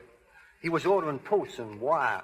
Wire? What kind of wire? Wolf wire. Hog-tied, bull-strung, and horse-high. I remember this Jacob Terry. Sure enough. He married Effie Camden. I heard she died up in Jackson County, leaving one daughter. It seems to me the daughter's first name was Camden. Well, I wouldn't call this Jacob Terry a pleasant man. Yet he once whipped a horse with a hunk of hickory. Oh, well, you can't condemn a man on what you hear. Any man can be reasoned with. Maybe we can reason with him about this fence. Why do you object to Terry having a fence, Mr. Davis? Well, in the first place, a fox hates such a fence. See? He's liable to shy off and leave the country because of it. But some foxes do like it, and that's even worse. Because a hound runs about 15 miles an hour, and he hits a wove wire fence in the dark. Now, the fox is little. He's got through without choking to death, but the hound, he's likely to get hurt. Well, you can't get good hunting in countries where they put fences across the fox range. No, I reckon we better make a visit on this here Jake Terry tomorrow. Nobody's ever put up such a fence in these parts. There's Bugle Ann again. They've holed. I guess we better call her back, Paul. Yeah. Hand me my horn, Benji. A bugle? Will she come for that? Yes, sir. And there's nobody in the world got leave to call Bugle Ann except me.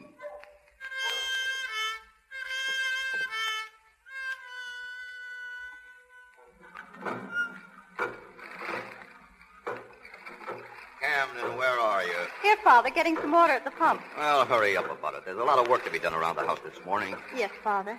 And I want you to help me with that fence. Father, I was going to speak to you about that. Must you put up a fence? Why shouldn't I? Well, the people around here do a lot of hunting. I know it. I heard them all last night. There'll be no hounds running over my property. We're going to raise sheep. I love the sound of hounds. It's really beautiful. Rubbish. I can't stand the sound of them, the sight of them.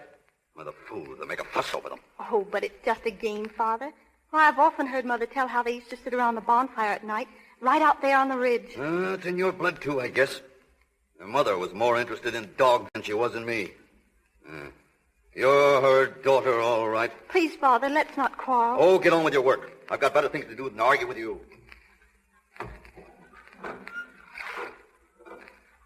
Good morning.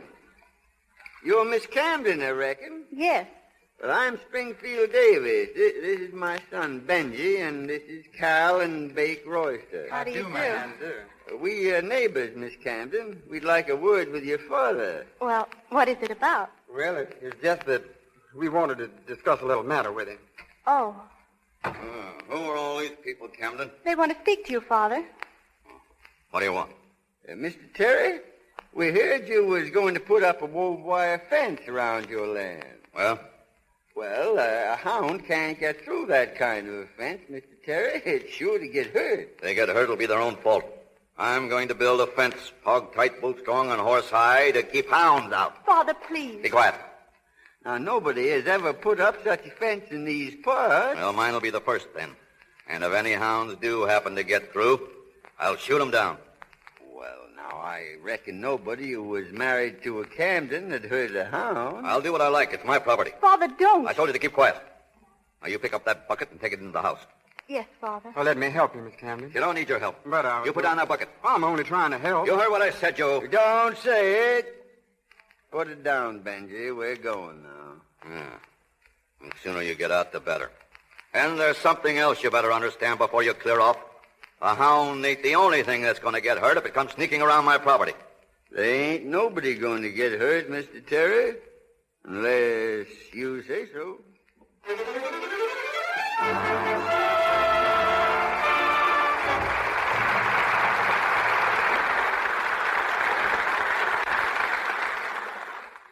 You're in the Lux Radio Theater on Hollywood Boulevard.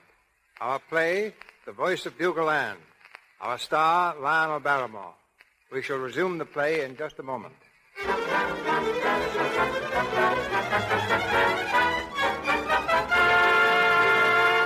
Now we take you on a quick tour of Hollywood.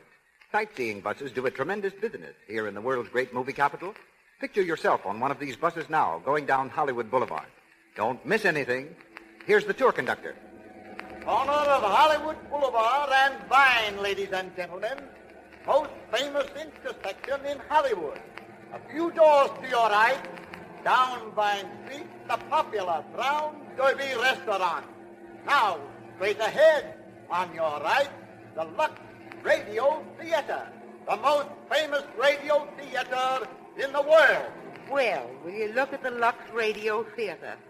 Why, I always thought it was an imaginary place. Oh, ma'am, it's real. Mother, I knew that. It's the place those wonderful Lux plays are broadcast from. Remember? After I heard the first one, I began to use their Lux toilet soap. Yes, I do remember now. Seems to me your complexion looks much nicer since you started using it. Well, if you can believe Bill, it does. He says my complexion's elegant. Now we are turning into Gower Street, ladies and gentlemen. We see the home of the famous RKO Radio Studios. And as we turn around Melrose... Too bad our bus can't stop. We'd be proud to take you inside those famous studios. Or we could show you Lux toilet soap in every dressing room. Kept there because RKO radio girls and famous RKO radio stars like Irene Dunn and Ginger Rogers prefer this gentle soap. Just like you, they want to keep their skin lovely, free from dullness, tiny blemishes, and enlarging pores that mean cosmetic skin. Lux toilet soap guards against this danger because its active lather removes dust and dirt, stale rouge and powder thoroughly. We know you'll like the way Lux toilet soap keeps your skin. Try it.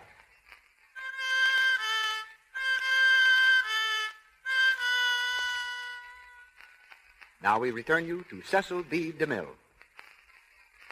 We continue with The Voice of Bugle Ann, starring Lionel Barrymore.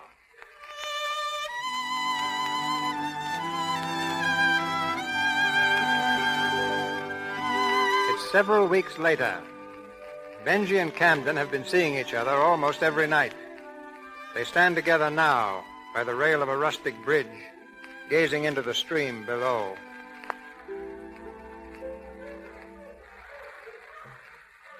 It's beautiful, isn't it, Benji? Yes, it is. But I guess you kind of make it more beautiful, Candy. That's nice to hear. It sure isn't hard to say. Your pa's hunting tonight. Wind is changing, too. The scent will be fairly free, I guess. You talk like an old-timer, Camden. It must be in the blood. I guess it is. You know, I lay awake nights listening to the dogs. Oh, I've got so I know their voices. When I hear Bugle Ann, I just go cold all over. Well, she has the sweetest mouth that ever was in Missouri. In the world, Benji. I wish you could make your father feel that way. Oh, I guess he really does deep down. I'm sorry he doesn't treat you better, Benji, so you could come right up to the house to see me. I don't like you sneaking around behind his back. Well, I gotta see you somehow. Oh, you've done your best, Benji. Oh, you know, it isn't that Father's mean, really. He's just unhappy. Well, I'm sorry you are, Camden. Not when I'm with you. Camden, honey, what are we gonna do? I don't know, Benji. It's awful this way. It's all so hopeless. I know. Listen. They're heading over toward your place. I hope they have sense enough to keep away from that wire fence. Oh, Benji, if they ever ran into it. I think I better go find Paul. If Bugle Ann ever gets hurt, he won't be responsible for anything. Benji, I'm worried. Well, I'll be all right. Come on. You can drive me back to the car in your place. I'll walk on from there. Benji, you won't let there be any trouble, will you? Not if I can help it, honey. I don't want anything else to come between us.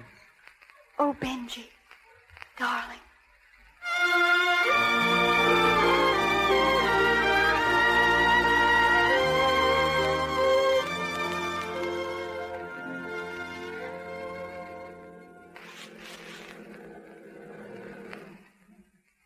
Thanks, Camden. I'll see you tomorrow. Wait, Benji. Well, what is it? Look over there by the fence, those men. It's Paul. Something's happened. Come on. I'm telling you once and for all, Spring Davis, get out of my pasture and get out now. You can put that gun down, Mr. Terry. Don't scare us at all. I come in here after my hound. Well, it ain't here. If it was, it's got no business among my sheep. It's Bugle Ann. She wouldn't hurt nothing. But she's so small, she could come through your fence when a fox brings her here. Yeah? Well, get this straight, old boy. I'm going to raise sheep, and I don't care a hang for all the hounds in Missouri. Now, you keep yours off my land, or they'll get a dose of number 10 shot in the hind end. Well, what's the matter, Paul? Something's happened to Bugle Ann. I can't find her. You can get out of here, too, Benji Davis. There's more than just hounds give me a peeve, and you know what I mean. If you're talking about Camden, Mr. Terry... I am. And if you know what's good for you, you'll stay away from her. Listen! Listen to that. It's Bugle Ann. Yeah. Mr. Terry, I'm glad for both of us that Bugle Ann's out there running safe and sound. It's a good thing for you she's out there and not in here. Foxhounds and Davises, they're all the same breed. And I'll kill any cur that steps on this grass. Jake Terry, if you shoot a Davis hound, I'll blow you clean to glory. Come on, Benji. Cal. Better round up the track, Spring. Getting kind of late to be out. Good-for-nothing ridge runners. Father, What do you want? it isn't all their fault. They were trespassing on my property. I know, but, Father, you could put up a fence that would keep your sheep in and not hurt their dogs. Oh, you're siding with them. No, Father, I'm not. Your mother always sided against me with her people. Oh, but you're so unreasonable. Those folks don't want any trouble. Why, they'd like to be friendly with you. Oh, I see. So they're already your friends. Sometimes I don't understand you, Father. Where were you tonight? I was out in the car. You said you were going to a picture show. I changed my mind. It was so warm. You lied to me. You just wanted to lollygag with a no-account lazy pup who... Stop it! I won't let you talk that way about Benji Davis. I said I didn't want you to see any more of him. Oh, listen, Father. Didn't you ever love Mother a little? Even in the beginning Don't try to get around me. I told you to stay away from me. You've got no right to say it. I've got to see Benji. You'll not lie to me again or disobey. I love him. And what you say or do won't make... Maybe that'll make some difference. That's the last time you'll ever strike me, Father. It ain't the first and it ain't the last. You'll do as I say. I'm leaving you, Father. I'm leaving you tonight.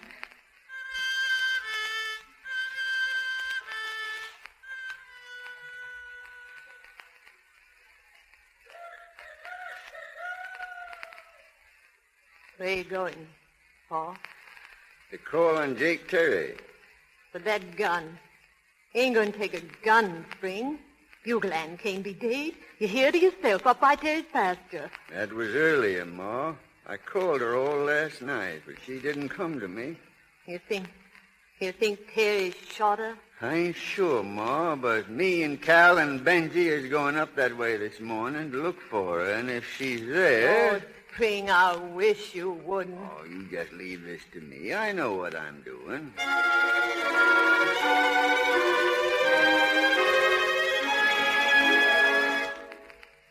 Don't see any sign of her, Spring. Well, she isn't here, that's sure. Pa, come on, let's go home. She ain't here, but she might be buried here. Why, what do you mean, Pa? You remember, Cal, how Bugle Ann caught her foot in that rat trap before she was weaned? Sure. Everybody knows that. But one gone toe never bothered her. Her track was always plain, Cal. I've been looking for her track up here, and there it is. Oh. Right there in the mud. You see it, Cal? Plain as daylight. Uh-huh. I reckon it'd stand in court just like fingerprints and such. She passed here on her way home, and Jake Terry shot her. Wait, Pa. Get out of my way, son. Come back here, Pa. I want to see Jake Terry. Wait, Pa, you don't know what you're doing. Let me go. He killed Bugle Ann. But you can't act hasty, Pa. Hasty? If I'm looking for rats in my granary, I don't sit down and wait for them. Give me that gun, Spring. Let go. You never bred Bugle Ann, did you? She was mine. There's Terry on the porch. He's got a gun, too, Spring. I told you to stay off my place, Spring Davis. What did you do with it, Terry? What did you do with Bugle Ann? Get out of here, you old devil. You better answer me. I never killed your dirty hound, but I'll put some slugs into you if you don't get out of here. Look out, Paul. Oh, you hit him. I reckon I did.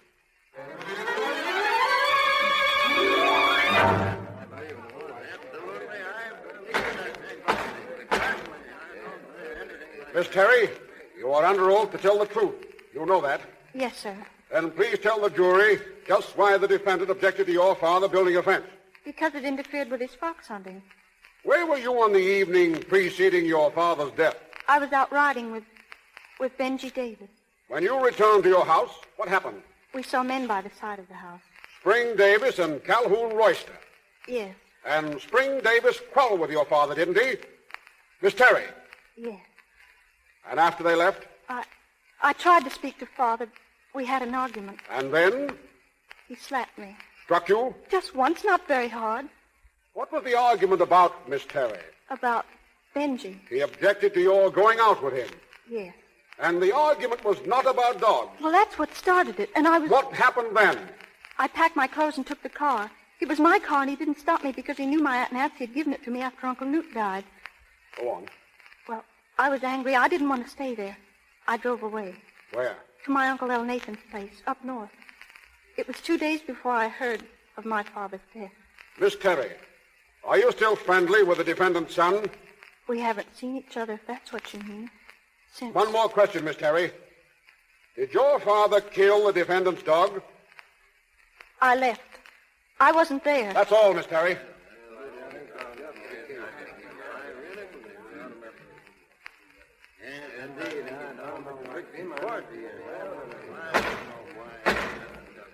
Now, Mr. Davis, tell me this. You never found the body of the dog, did you? No, sir. We never found her. And it's true that you and your friends, after the killing, made an intensive search of the premises for it.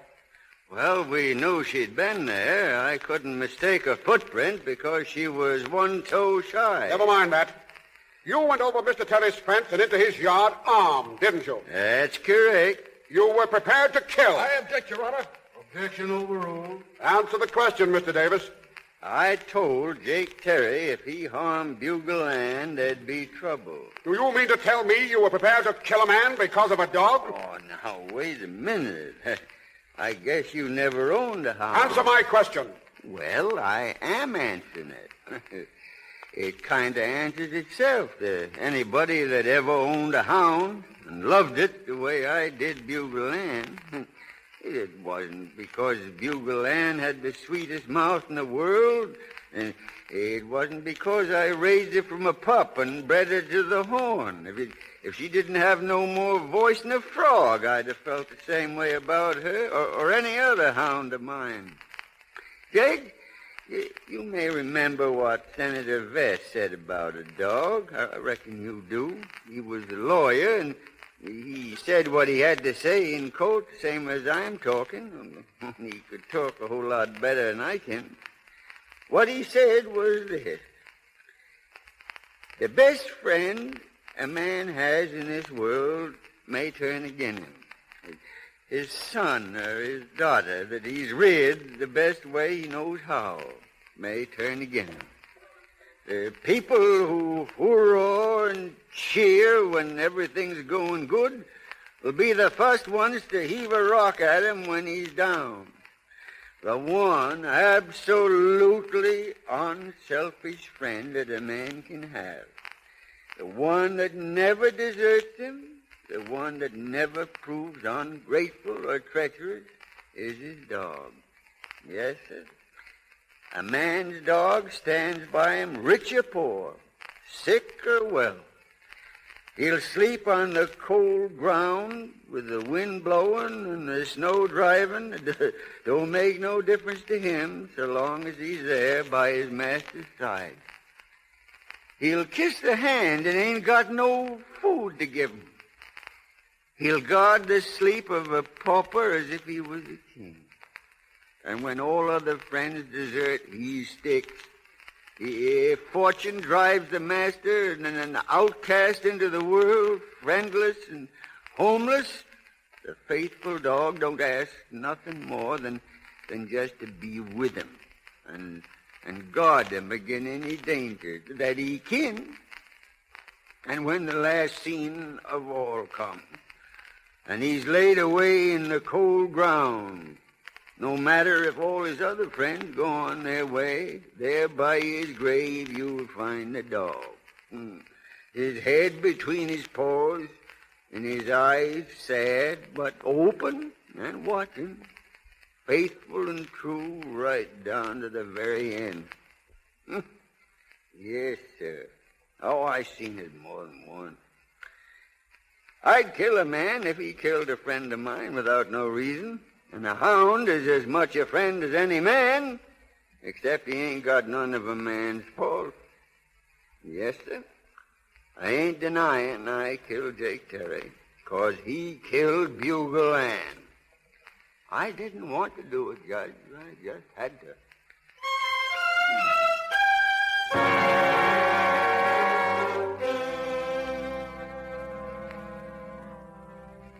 The jury considered its verdict? We have. We find the defendant guilty of murder.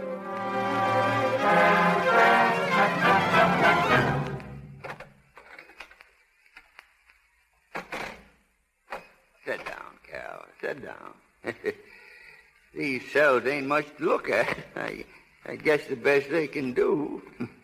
Here they're going to give me my sentence this morning. That's why I come, Spring. Yeah. Well, now, there's no use grieving about it, Cal. Reckon there's nothing else the jury could do, seeing as I killed him and didn't deny it nohow. Oh, they might have taken into account how you was provoked. He killed Bugle Ann, didn't he? Yeah. And he would have killed you, too, if you hadn't have given him the death shot first. Yes, well, now, don't worry about me, Cal. It ain't going to be so bad up there in Jeff City. A lot of men stand it, and they ain't no tougher than me. I'm sorry for Ma and Benji, though. You'll do what you can for him, Cal. You know I will, Spring. To tell Benji that Camden's really a fine girl, and I hope maybe someday it'll work out for him. It's much worse for them two young uns than it is for me. You know, Cal, I ain't done much reading lately, and this will give me a sort of chance to catch up.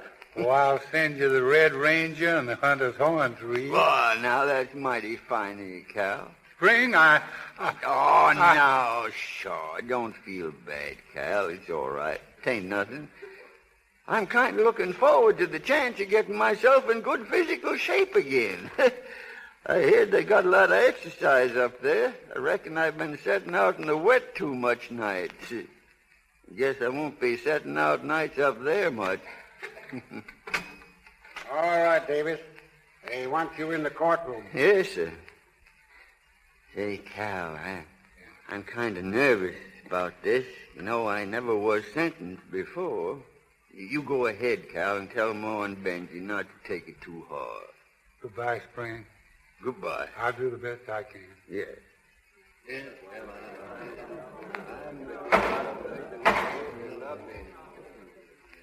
Spring Davis? Yes, sir? The jury has heard the evidence presented in this court, and they have found you guilty. The court hereby sentences you to the state prison for a period of 20 years for the crime which you've just been convicted. Spring. No. It's all right, Ma. Don't carry on now. But 20 years. It ain't right, No, Spring. no, Ma. No. I'm awful sorry to bring this trouble on you, Ma. I'm awful sorry, Ma.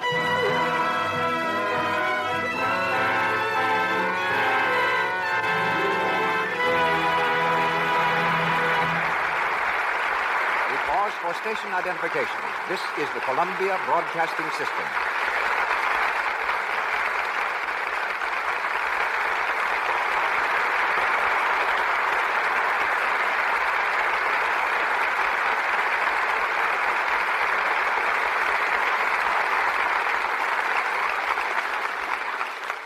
This is Cecil B. DeMille speaking to you from the Lux Radio Theater in Hollywood.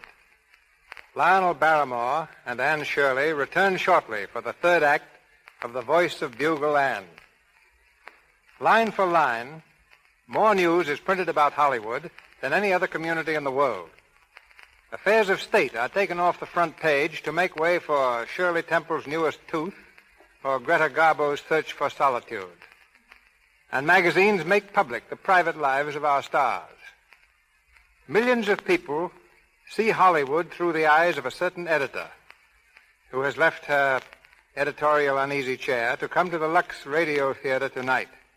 The editor of Photoplay magazine, Miss Ruth Waterbury.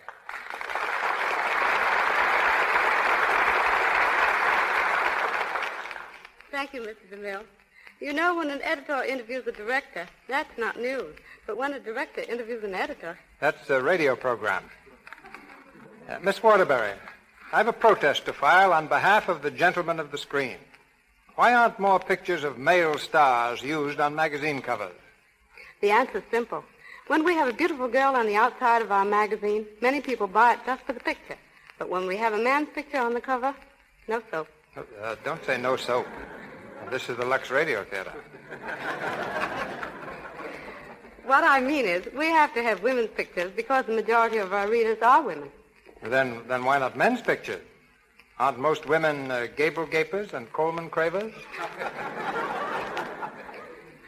We've had men on covers and eaten magazines for months thereafter. Women, by all newsstand records, are primarily interested in women. They want to know new ways to fix their hair, whether thin or heavy eyebrows are in fashion, how to keep their figures and their complexions lovely. I fancy, for instance, that a great many women use Lux toilet soap because they know screen stars use it. Well, that's no secret here. If an actress singles out a product for her personal use, you may be sure it's the best. Yes, when the stars take the cake, I mean when the stars take the cake, Miss Waterbury, just one. What you're trying to say is, when the stars take the cake, Lux is the cake they take. In any event, Hollywood is teaching women the tremendous importance of personal appearance, and it's teaching the world that glamour is not a quality you're necessarily born with. In other words, you, Mr. DeMille, the great glamour creator, know that glamour is just learning how to emphasize one's own personality. This, I believe, is why Hollywood today is dominating the news of the world. It is every woman's inspiration. It is teaching every woman how to emphasize her own best points. Thank you, and good night. Good night, editor.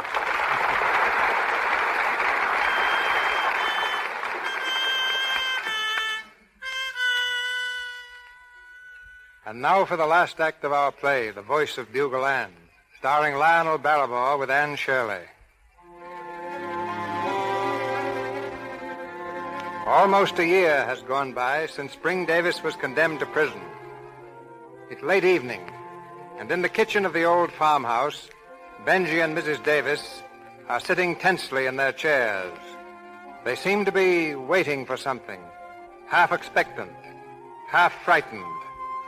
Mrs. Davis breaks a long silence. Benji, Yes? are you going out searching again tonight? We've searched and searched. Almost every night for 2 weeks. She's never answered the phone. I heard her, and you heard her. Dake heard her, so'd his paw. 'Twan't no mistake.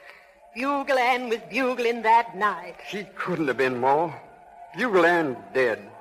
Tara killed her almost a year ago. I never said she wasn't dead, Benji. But we heard her just the same. Oh, it's unnatural to believe in ghosts. She was leading a pack. I'd have knowed her voice, Benji. And if she'd been alive, she'd have come when you called her.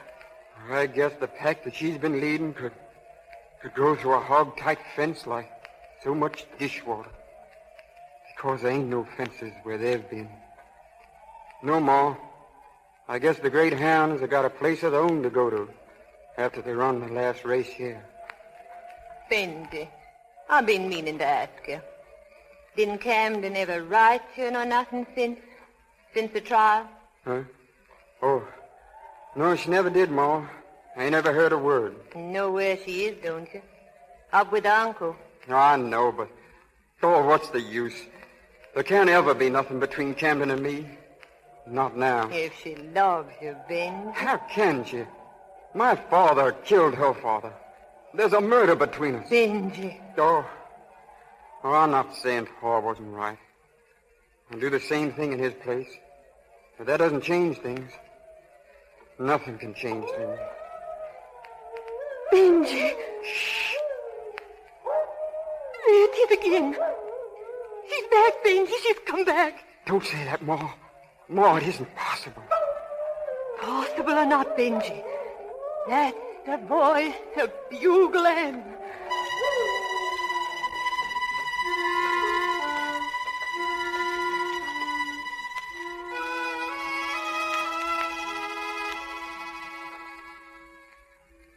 What are you doing, Camden?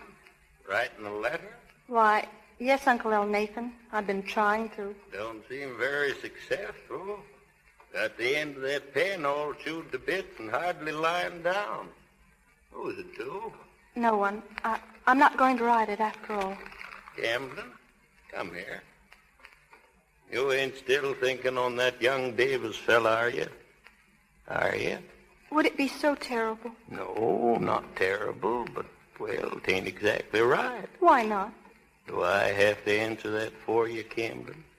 Don't you know why? It wasn't Benji's fault. He did nothing wrong. His father did? And isn't he paying for it? He's up there in state prison, an old man, hurt and beaten, because he did what he thought was right. Camden? I can't help it. I can't help it. All right, Camden. It's all right. Uncle, how do you go about getting a man released from prison? You'd want to do that? He killed your father, Camden. I guess it's the awfulest thing in the world to have hated one's father. I'm sorry I had to hate him, but he was mean. I saw what he did to my mother.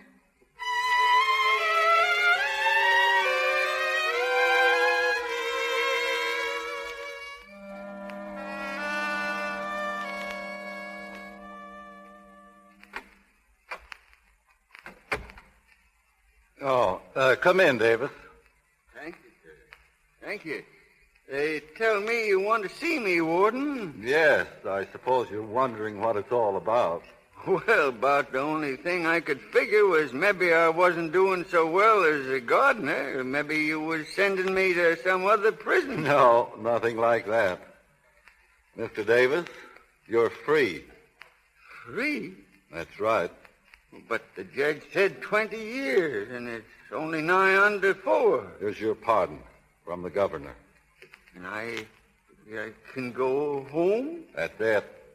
But This got me kind of stamped. The governor don't know me, and I never had the honor of meeting him. Well, perhaps you've got some influential friends. No, I guess not. At least, not that I can remember being on speaking terms with. Well, it all came pretty much as a surprise to me, too, but you can go home. Home? I reckon that'll be kind of nice. Ma and Benji been writing, but it ain't like having your kinfolk close around now. Is it, Mr. Hanrahan? All right. I'll telegraph your wife you're coming. Thank you, sir. Thank you. Goodbye, and good luck, Mr. Davis. Thank you, Warden. Thank you.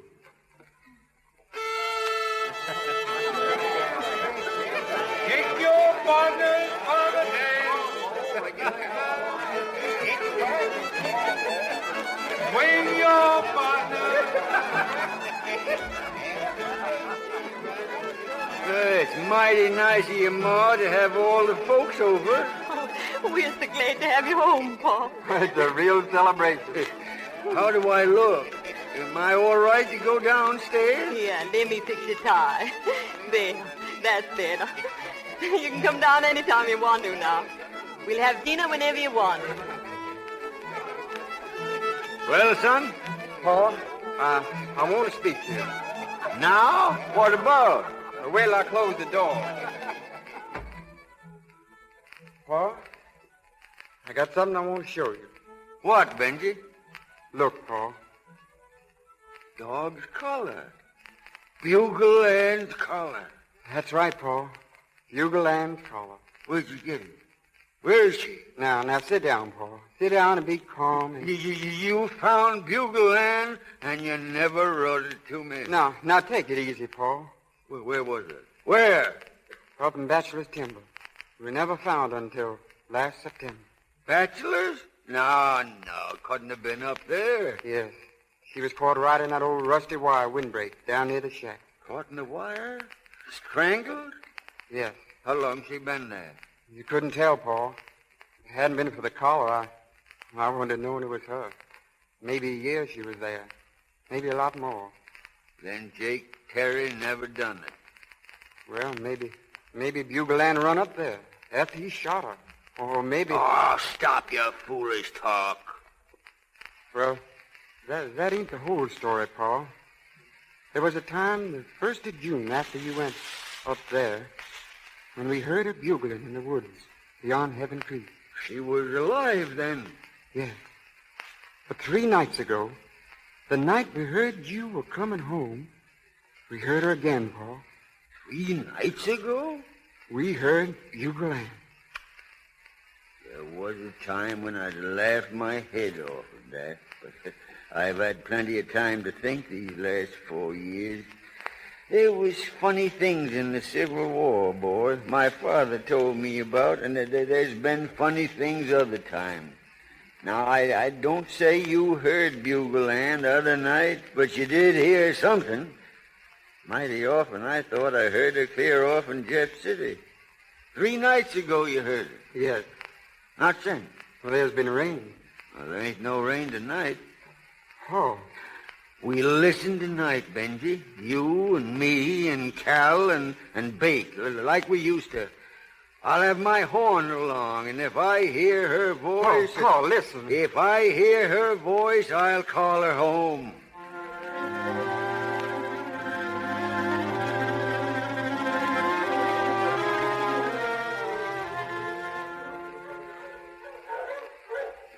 Paul, come here about a fire. That's the beeline fox, all right. Don't let no grass grow under his feet. Benji, what is it, Bake? What'll happen if your pa blows that horn he's carrying? Would she come back to answer it? Shh. Look out. It's getting sweet, Cal. Yeah, getting sweet. Listen.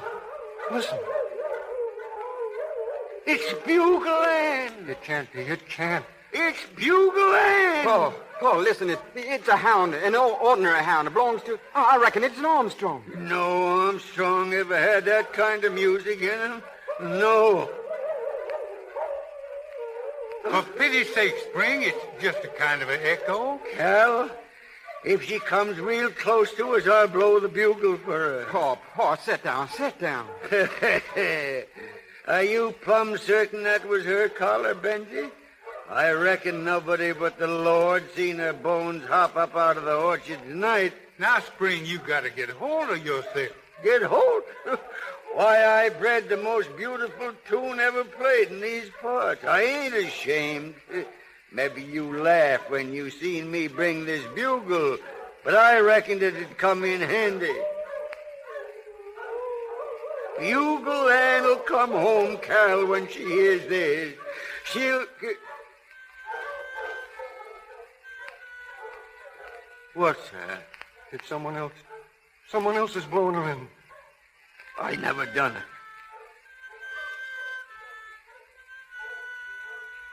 I never gave no one else leave to blow her in. Well, where'd the call come from? Up on Heaven Ridge, your path.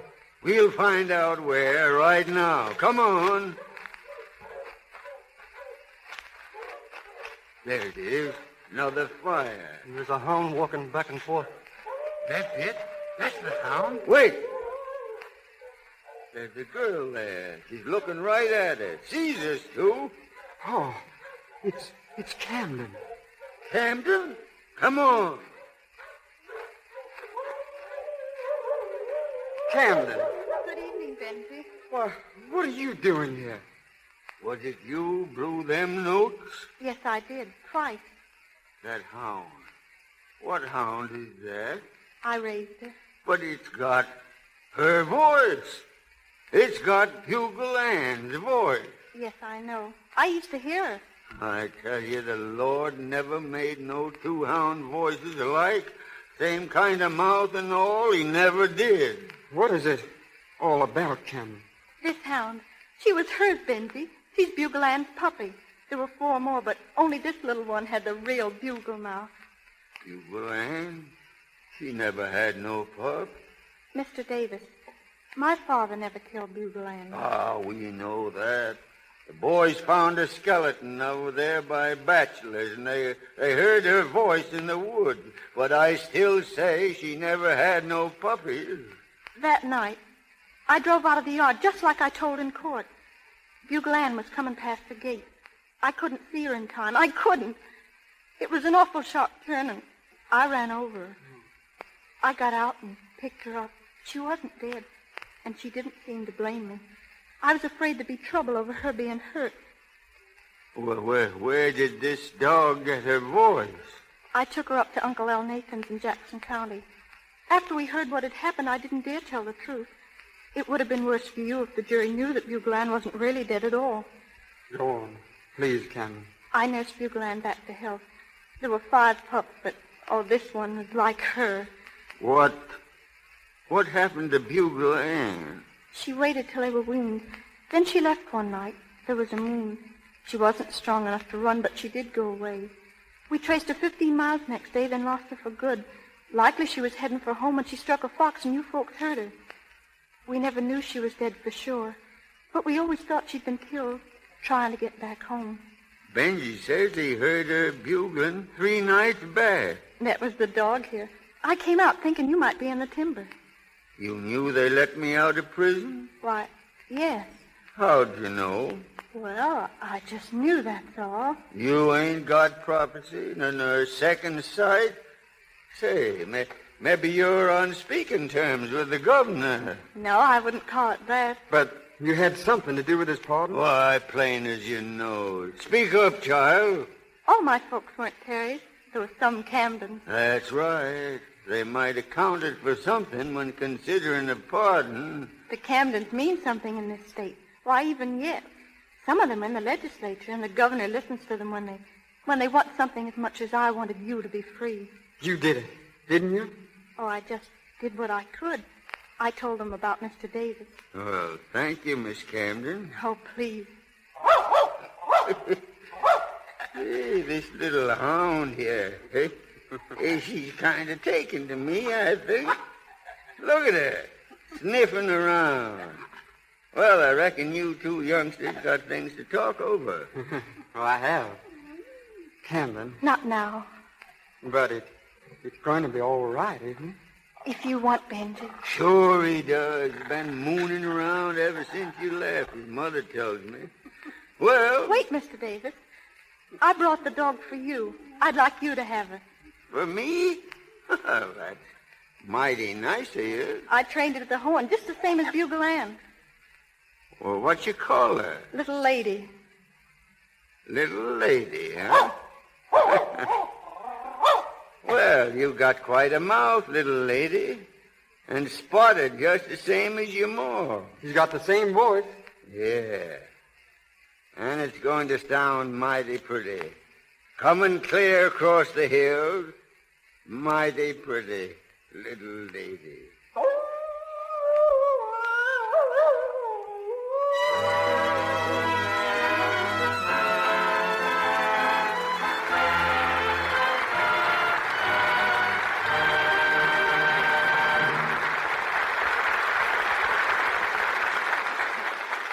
Our play, The Voice of Bugle Ann, with Lionel Barrymore as Spring Davis, is ended. But in a moment, you'll hear him again as Lionel Barrymore. When I came to Hollywood in 1913, the first man who asked me for a job was a cowboy extra. I still have the notebook in which I wrote his name, Hal Roach. Beside it is the salary he asked for, $5 a day. And beside that, my notation, too much. I hired others for $3 a day, and thereby did Hal Roach a favor. He went out and started his own studio, making comedies featuring another unknown extra named Harold Lloyd.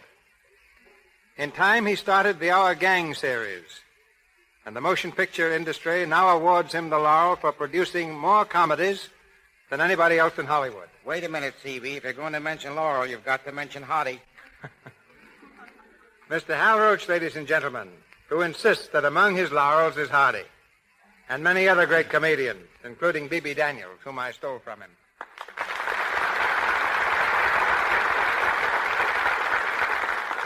GCB, I'm as nervous tonight as that cowboy who asked you for a job. Why nervous? You've graduated from cowboy to polo player. Don't blame that on me. It's my horse's fault. Can I help it if he was ambitious? He was more ambitious than some of the horses that run at your Santa Anita racetrack. You've picked many winners for films. You've developed the most famous group of youngsters in the world, Our Gang. But your greatest achievement was changing the custard pie from a harmless dessert to a deadly weapon. But you have developed the most famous character in Hollywood. Which one? The Yes Man. Never heard of him. Yes, Mr. DeMille. Where do you get your child actors? Well, I went through raising those kids. At first, I couldn't get actors for Our Gang. People didn't want their children in films, and the slogan in Hollywood was, "Mothers, hide your children. Here comes Hal Roach." But now, after 17 years, the situation's reversed, and the slogan in the studio is, "Hide Hal Roach. Here come the mothers."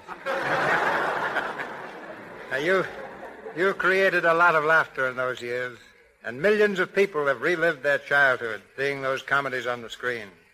You're more than a great showman, Hal. You make people laugh and forget their troubles. I can say the same thing for you, C.B. Barnum had the greatest show on earth, but you've got the greatest show on the air. I'll be listening every Monday night. But before leaving, I'd like to answer a question asked by countless of fans. Who is going to play opposite Patsy Kelly since the untimely passing of that great comedian, Thelma Todd? I think her successor is one Thelma would have chosen herself, Lita Roberti. So long. So long, cowboy. Few people know that besides his achievement on the stage, screen, and radio, the star of tonight's production is an etcher, pianist, and composer of distinct ability. Hollywood's most civilized actor, Lionel Barrymore.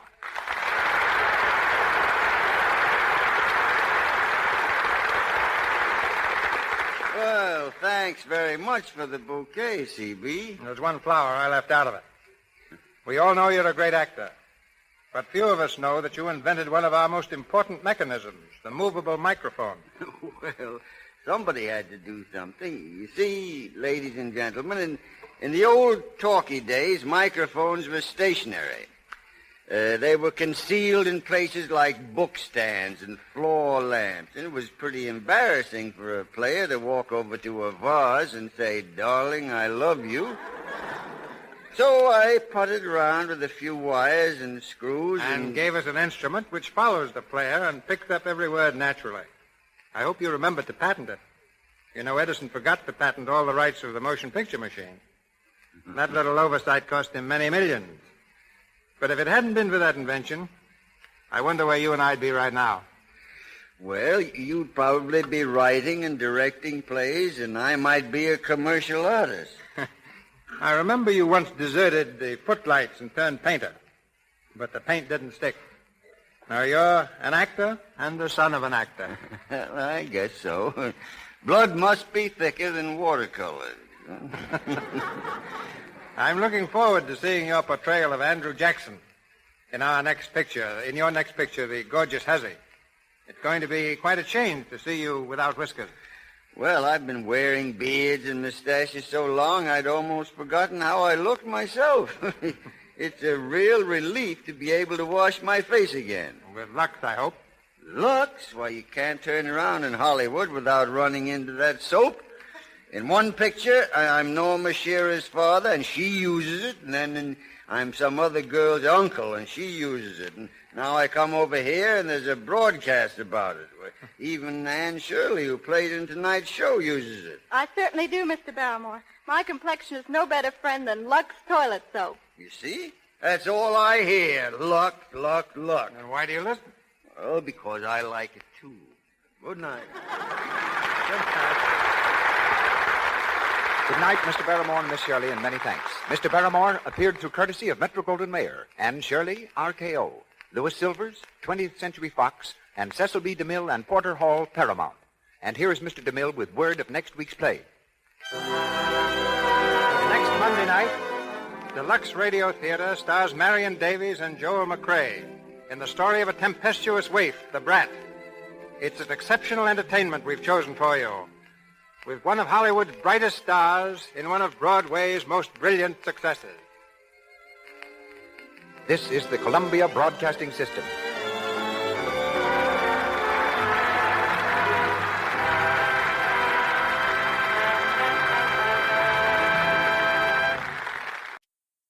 Hollywood, California, Monday, October 12th.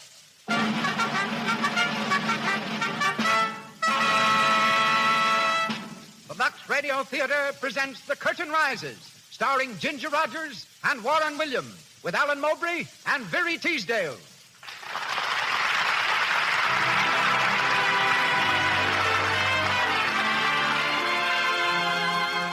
Lux presents Hollywood. Our stars, Ginger Rogers, Warren Williams, Alan Mowbray, and Very Teasdale. Our play, The Curtain Rises.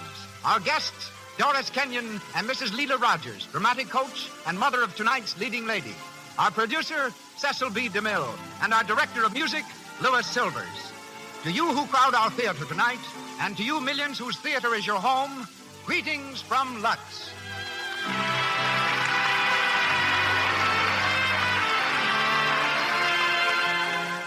This hour in Hollywood comes to you with the good wishes of the makers of Lux Toilet Soap, the pure white soap whose active lather and delicate perfume have made Lux Toilet Soap the favorite beauty care used by 9 out of 10 of Hollywood's leading stars and lovely women everywhere.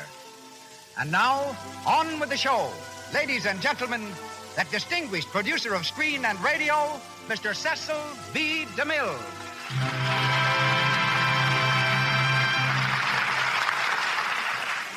Greetings from Hollywood, ladies and gentlemen.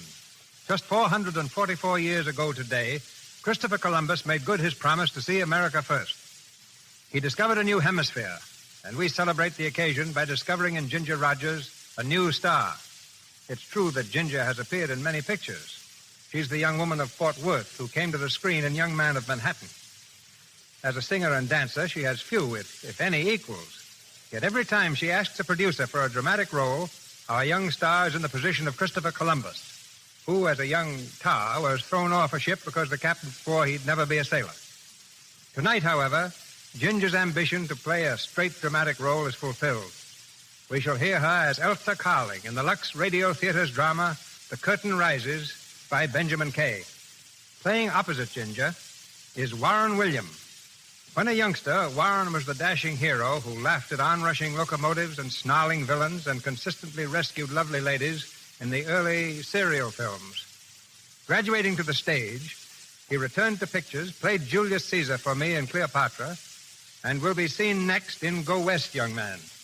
He performs tonight in the role of Ronald Phillips. Alan Mowbray will be heard as Gregory Matthews, and Viri Teasdale as Carol Stewart. And now, The Curtain Rises, On the Curtain Rises, starring Ginger Rogers and Warren William.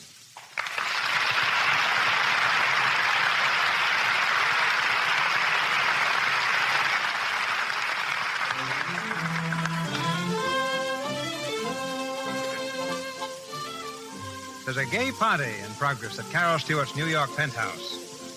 The radio is turned on full blast, and the living room overflows with a noisy, good-natured crowd of merrymakers. Everyone seems to be having a grand time. Everyone except Elsa Carling. Elsa, a plain, awkward-appearing young lady in horn-rimmed glasses, stands in the foyer straightening her hat. There's the suggestion of a tear in her eyes. As she turns to leave, Carol Stewart comes from the living room. Elsa, what's the matter? Nothing's the matter. You've got your hat on. I'm going home, Carol. Home, but the party's just begun. I know, but... Wait a minute. Now, would you please tell me what this is all about? Oh, it's nothing, Carol. Really, it isn't. You've been sitting against the wall all evening. I haven't heard you say a word, and you didn't dance once. Well, no one... I mean, I've got a headache, Carol. I don't feel like dancing. Oh. I'm sorry. Well, I'll call Arnie. Oh, no, don't bother. I can go home alone. Don't be silly, Arnie brought you here. I know, but he only did it because you asked him to, and I don't want to spoil his evening. And... Oh, Elsa, stop it. Hey, Carol, what goes on? Stephen, come here. Elsa's going to leave. Oh, that's too bad. You want me to call a cab? No, we don't. I want you to find Arnie. Tell him to take Elsa home. Really, Carol? Go on, Stephen. Oh, sure. Right back. I could have gone home alone. Of course, but why should you? Now, that's the trouble with you, Elsa. You always let men think they're doing you a favor. Well, it was awfully nice of him to call for me. I suppose you told him that. Of course. Oh, Lord. Well, it was nice of him. He didn't want to bring me. How do you know? Did he say so? No, he didn't say anything. Well, Stephen, where's Arnie? He's coming. He's talking to a couple of people, and, look, Elsa, can't you stay a little longer? Oh, he doesn't want to take me home? Oh, no, I wouldn't say that. Oh, that's all right. I don't mind. I'll speak to that low-down newspaper reporter. Where is he? No, please, Carol. I'll go alone. Good night. Elsa, wait. Good night. Say, was she crying? If she wasn't, it's not your fault. Well, here I am. Just a wee bit late, Arnie. The press is never late. Where's our little wallflower? She's gone home. Oh. Yeah? Well, you needn't look so pleased. What's the matter with her? She said she had a headache. The real reason is that she sat in that room for almost 2 hours and not one of you even so much as looked at her. Oh, now, Carol. My dear hostess, I brought the lady to your charming party. My responsibility ended there. You might have spoken to her. I tried that in the cab. Result? Terrible. Arnie's right, Carol. The girl can't talk without blushing. Oh, keep quiet. Elsa's one of the nicest girls I know. Granted, but she's a prim little old maid. Elsa isn't an old maid. She's younger than I am. Being an old maid hasn't anything to do with age, Carol. Some girls are old maids at 18. Oh, poor Elsa. There you are. When you think of her, you say, poor Elsa. You're sorry for her. Yes, I am. She's missing so much in life. Inside, she's so sweet and sympathetic and clever. Well, she is clever. Only somehow she doesn't know how to let it out. Well, I suggest she learn how. Gather ye rosebuds while you may. Right. But first, she'd better take off those glasses.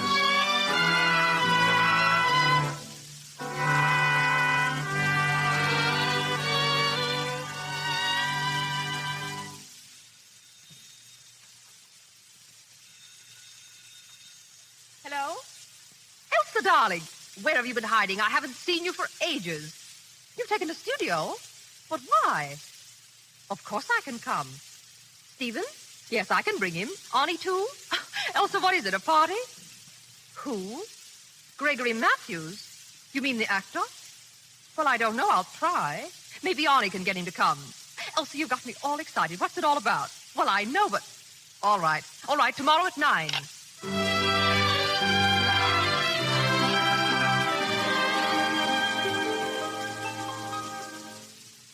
Carol, I'm awfully glad you came before the others. What did you do with Stephen and Arnie? They stopped by for Gregory Matthews. Oh, then he is coming. Arnie says so. A newspaper man can usually get what he wants from the theatrical profession. Well, so this is your studio. Do you like it? It's grand. What's the idea? Oh, I have an income of my own. I can afford to have a place for myself. But, Elsa, you have a lovely home, so that's not the reason. Oh, Carol, my home has always been a prison. No, I don't mean that exactly. The prison was largely myself. First my outside self, and then my inside self. Outside? Inside? What in the world are you talking about? Look here, Carol. You're engaged to be married, aren't you? Yes. You love Stephen, and he loves you. Yes. He kisses you, doesn't he? Of course. Carol, do you know that I've never been kissed? What? Oh, I don't mean by my father or by my uncles or at silly parties. I mean by a man, a strange man. Is that why you've taken this studio, in order to be kissed? I thought you'd understand. Oh, I'm sorry, dear. I didn't mean it that way. Carol, you're the only one I can talk to. Please let me tell you. Go on, dear. Well, I know what's the matter with me. I'm not pretty. I never was. I have no charm for men.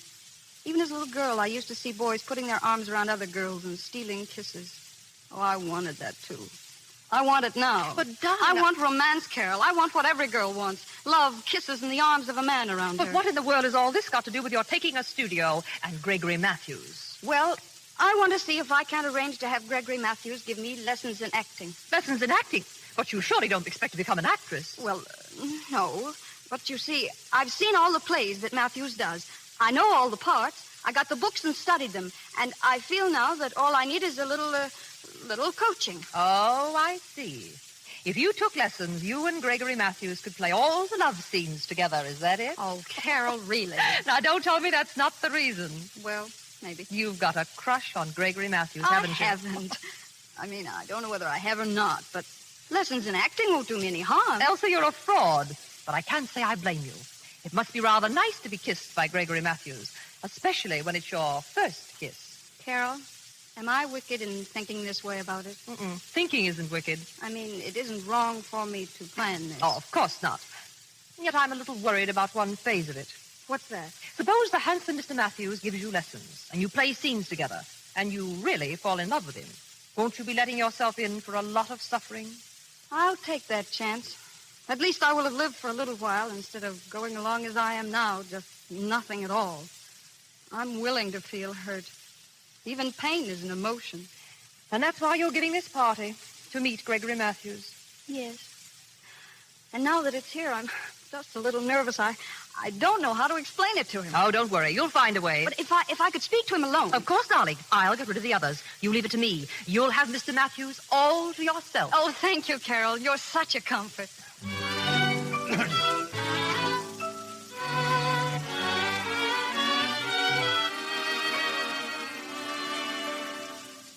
Won't you sit down, Mr. Matthews? Thank you. But don't you think we'd better join the others? Oh, no. I was telling Carol of something I particularly wanted to ask you, and she was good enough to arrange this. Oh, indeed. Yes. An actor's life must be such an interesting one, Mr. Matthews. Yes, it is interesting, but it means work, more than you have any idea. Now, we actors have very little time to ourselves. I think I've seen you in everything you've played. So? I like the play Late Blossoming best. That love scene in the orchard. After the soldiers have gone. Oh, it's so lovely. Yes, it was a beautiful scene. You liked it, eh? Oh, you play it magnificently. Thank you, thank you. Now, a difficult scene with so many undercurrents of emotion, so many nuances, needs the most perfect timing. Later this season, I'm going to put on Romeo. And, of course, Juliet. I have always believed Romeo a splendid part for me. Oh, yes, a lover. You play love scenes with such fire, such passion. Why, in Late Blossoming, when you kissed Dorina... Yes, of course. Now, Miss Carling, you said there was something you wanted to ask me. Oh, well, I hardly know how to ask it, but... Mr. Matthews, I'd like to have you give me lessons in acting. Lessons? Oh, it wouldn't be difficult. You see, I've studied all your plays. I know all the parts by heart. I got the books and studied them. But, Miss Carling, this is impossible. Oh, I realize how busy you must be, Mr. Matthews, and, of course, the fee. I hate to talk about such matters to you, Miss but... Carling, please, this is very distressing. Don't you understand that I'm not to be hired? Oh, of course. That's what makes it so difficult to talk of a fee. But I wouldn't care what the fee is. I'd consider it a great favor. It's not a matter of a fee or a favor, Miss Carling. I simply cannot entertain your suggestion, not for a moment. Me, Gregory Matthews, give lessons? It's preposterous. Please consider this final. Final? I said final. Oh, I'm sorry. Forgive me for taking up your time. My dear girl, here, stop it. Stop it. I can't. But you must. I don't like to see a woman cry. I can't help it, but I don't feel like being a teacher. I can't help it if I feel like crying. Well, there's something to that, of course. Tell me, does it really mean so much to you, this learning to be an actress? Oh, yes, yes. Well, I have a suggestion to make. Yes? Yes. Remember, it's only a suggestion. I'm not sure that can be done. What is it? Well, at the theater, we have what is called an understudy. You know, an actor who learns all the parts. Now, this understudy, what's his name? Phillips. Yes, Ronald Phillips. He's a very capable fellow. Of course, he hasn't my appearance or my ability. But he knows his business, and he's quite poor. Understudies, you know, get little pay. I'm sure he'd be glad to give you some lessons and be very grateful for the fee. Well, what do you say, Miss Carling? Well, do you think he'll come? I will tell him that you are a very dear friend of mine, that I'm very much interested in you. Oh, don't worry, I will arrange it.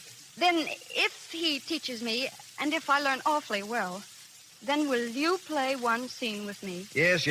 When he tells me that you've learned how to act, I will play one scene with you. Now, shall we join the others? Yes, Mr. Matthews. Thank you so much. Oh, come along, and for heaven's sake, put some powder on your nose.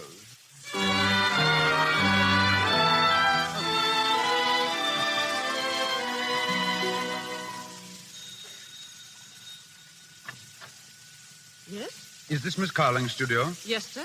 My name is Ronald Phillips. Oh, yes. Miss Carling's expecting you, sir. Come in. Thank you.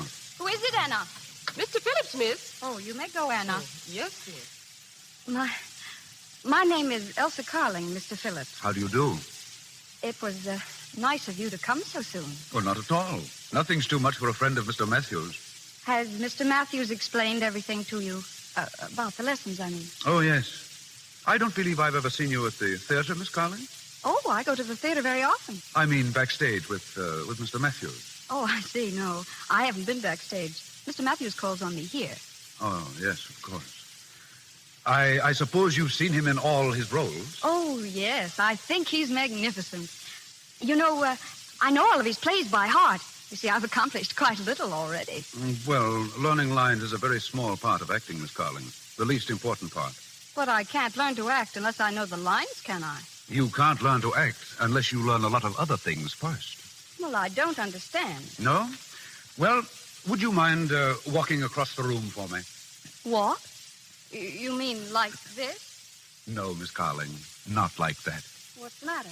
Oh, forgive me, Miss Carling, but you have no poise, no balance. An actress must have poise. You don't take much exercise, do you? No. Well, you'll have to walk 1 hour every day, rain or shine, 1 hour steady, with head up and shoulders back. But I don't like to walk. Mr. Matthews told me that I was to give you lessons, so you'll have to walk 1 hour every day. After that, you will have bending exercises, stretching exercises, practicing facial expressions in front of a mirror, and vocal exercises for accent and enunciation. I don't think I like your method. No, perhaps not, but I'm sure you'll like the results. Maybe. That's the trouble with you amateurs. You think acting is the easiest thing in the world. You don't want to work. But I'm not an amateur. No, what are you then? Oh, I'm sorry. I guess I'm just nothing at all. Oh, no, don't go to the other extreme. I only want to see that you start right. There's a lot to learn, Miss Carling. For instance, do you know how many ways there are of saying ah? Ah? Yes, ah. How many? Hundreds. Look, I walk into a room. I'm cold. I see a cheerful fire. I say, ah, a fire. You hear? Ah. Ah, yes. Then somebody says something that I don't believe. Do I say, ah? No. I say, ah. Ah. Exactly. Well, that's fun. Let me try one. All right. You walk into the room. Your fiancé is there, in the arms of another woman. What do you say? Ah. No, that's disgust. We want anger. Ah. That's pleasure. You aren't glad, are you? Wait, let me try one more. I walk in. Aha! Is that better? Well, it'll have to do for now. I think I'm going to like this. Even the exercises and making faces at myself. And the walking? Oh, but you're going to walk with me. To show me how, I mean. Well, the first lesson or two, yes. When you've learned to walk properly, then of course it won't be necessary for me to walk with you. Oh, of course. But then the scenes, we will play scenes together. Yes, certainly. Shall we try one now? Well, if you want to. Do you really know all of Mr. Matthews' plays by heart? Oh, yes. Do you know the play Late Blossoming? I'm Mr. Matthews' understudy. Oh, of course, but... Well, you know the scene in the orchard when the soldiers are about to leave and Dorina kisses him. Oh, yes, that's a nice scene. That'll do as well as any other. As well as any other? Why, that's the finest scene that Mr. Matthews plays. Well, of course, the way he plays it with scenery and opposites Helena Dale, of course. It's beautiful. But here is a scene to run through without scenery and costumes. You see what I mean? Oh, I'm sorry, Mr. Phillips. I didn't mean to be so in earnest about it. Would you rather play some other scene? Oh, no. That'll do very well. We'll just take the end of the act. Are you ready? Oh, yes, I'm ready. Dorina is by the fence, looking in the direction the soldiers have gone. Albert enters from the left. I see you. Dorina. Albert, my darling. Yes, maybe you'd better take off your glasses for this. Oh, excuse me. There. Oh, that's fine. We'll start again. Dorina. Albert, my darling. A little quieter, I think. Oh, yes, of course. Quieter. We'll go on from there. Dorina, come here by the tree where we can't be seen. But, Albert, I saw you march away with the regiment. They're resting on the other side of the hill. I slipped away. I had to see you just once again, my darling. Albert, you shouldn't have come back. A little while ago, you went away. I cried, and then I stopped. But when you leave this time, I shall cry and never stop crying. Miss Carling, don't be so nervous. I can't help it. But it destroys the feeling. You see, this is the scene leading up to the kiss. Yes, I know.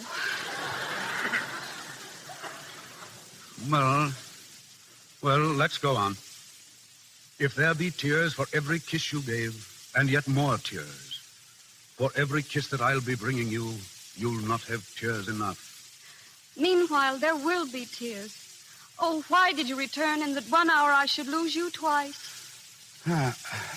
Courage, my love. Yes, I know the line.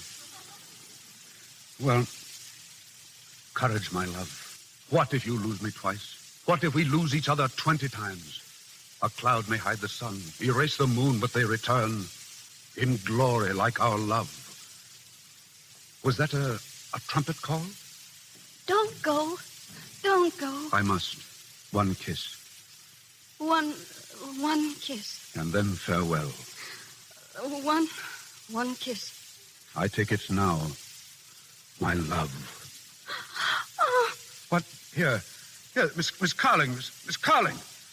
Good Lord, she's fainted.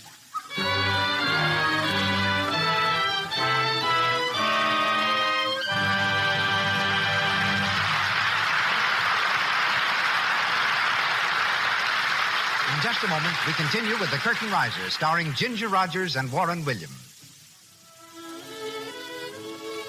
Right now, let's go down to the colorful Mexican Quarter between Hollywood and Los Angeles, an after-hours mecca for all who work in moving pictures. Here, two extra girls meet. Where's Bill, Sally? And didn't Jack and Loretta come with you? Oh, Bill's over there buying me a Mexican lollipop. Jack's around here somewhere, but he's alone. Oh, that's funny. You know, it seems to me Jack hasn't been giving Loretta much time lately. No, he hasn't. Loretta's in the dumps about it, too. And you know, it's really her own fault. Somebody ought to give her a tip about her complexion, that's what. Anybody that ever worked in pictures would tell her what to do. Just a simple thing like the right complexion care can mean the difference between popularity and loneliness.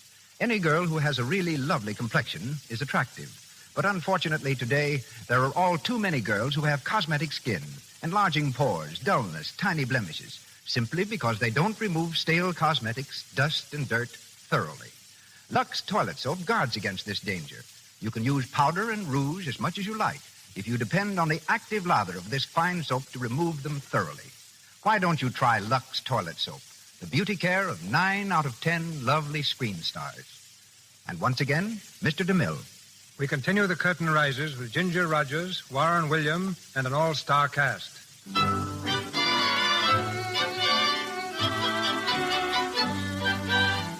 It's 3 months later. The dramatic lessons have proceeded regularly. And under the instruction of Ronald Phillips, Elsa has become a new person. Gone is the old timidity and awkwardness, and in its place, a newfound gracefulness and ease. Carol, Elsa's friend, is astonished at the change.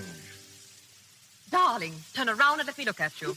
Am I really so different? Different? Elsa, it's miraculous. You mean the dress? Yes, even the dress. I've never seen you look so chic, but it's everything about you. You're so fresh, so vital, so youthful. Arnie Saunders says I even walk and talk differently. Arnie Saunders? Has he been here? Oh, he drops in once in a while. I see. By the way, what happened to your glasses? I never wear them anymore. Since I've been taking lessons from Ronald Phillips, I've discovered I can really see quite well without them. It's funny, isn't it? Yes. This Mr. Phillips doesn't happen to be understudy to a magician. No. He's still working for Gregory Matthews. Understudy and assistant stage manager. I suppose Matthews drops in also? No. I haven't seen him since the night you were all here. Well, but you're getting yourself ready for him. Am I? Aren't you? Honest, Carol, I haven't even thought of Gregory Matthews lately. You haven't? Then what are you going on taking lessons for? Well, they've done me a lot of good, haven't they? Yes, but that wasn't the purpose when you started. It was all to lead up to a kiss. Tell me, Elsa, this understudy, does he ever kiss you? Oh, yes, whenever the scene calls for it. Who selects the scene? Well, you see, we go through our exercises and then we just pick some scene and run through it. And he kisses you? Yes. Well? Well, it's very nice. Such enthusiasm about a kiss. What did you expect me to do? Faint? I did. What? I did, the first time he kissed me. Now, wait a minute. I think I'm beginning to understand. The way you look, the way your eyes shine. So that's it. And I thought it was all from the lessons. It is. How you must look forward to them. I do. Carol, every lesson is like going to a play. It's an adventure. Before Ronald arrives, it's just as if I were sitting in the audience before the play begins. And then he rings the doorbell, and the curtain rises. Elsa, you're in love with him. Is it love to be on pins and needles until he arrives? Yes, that's love. And is it love to feel all empty when he's gone? Yes, that's love, too. Well, I seem to have all the symptoms, don't I? Not all of them, but it's a good start. Funny, I had the idea all along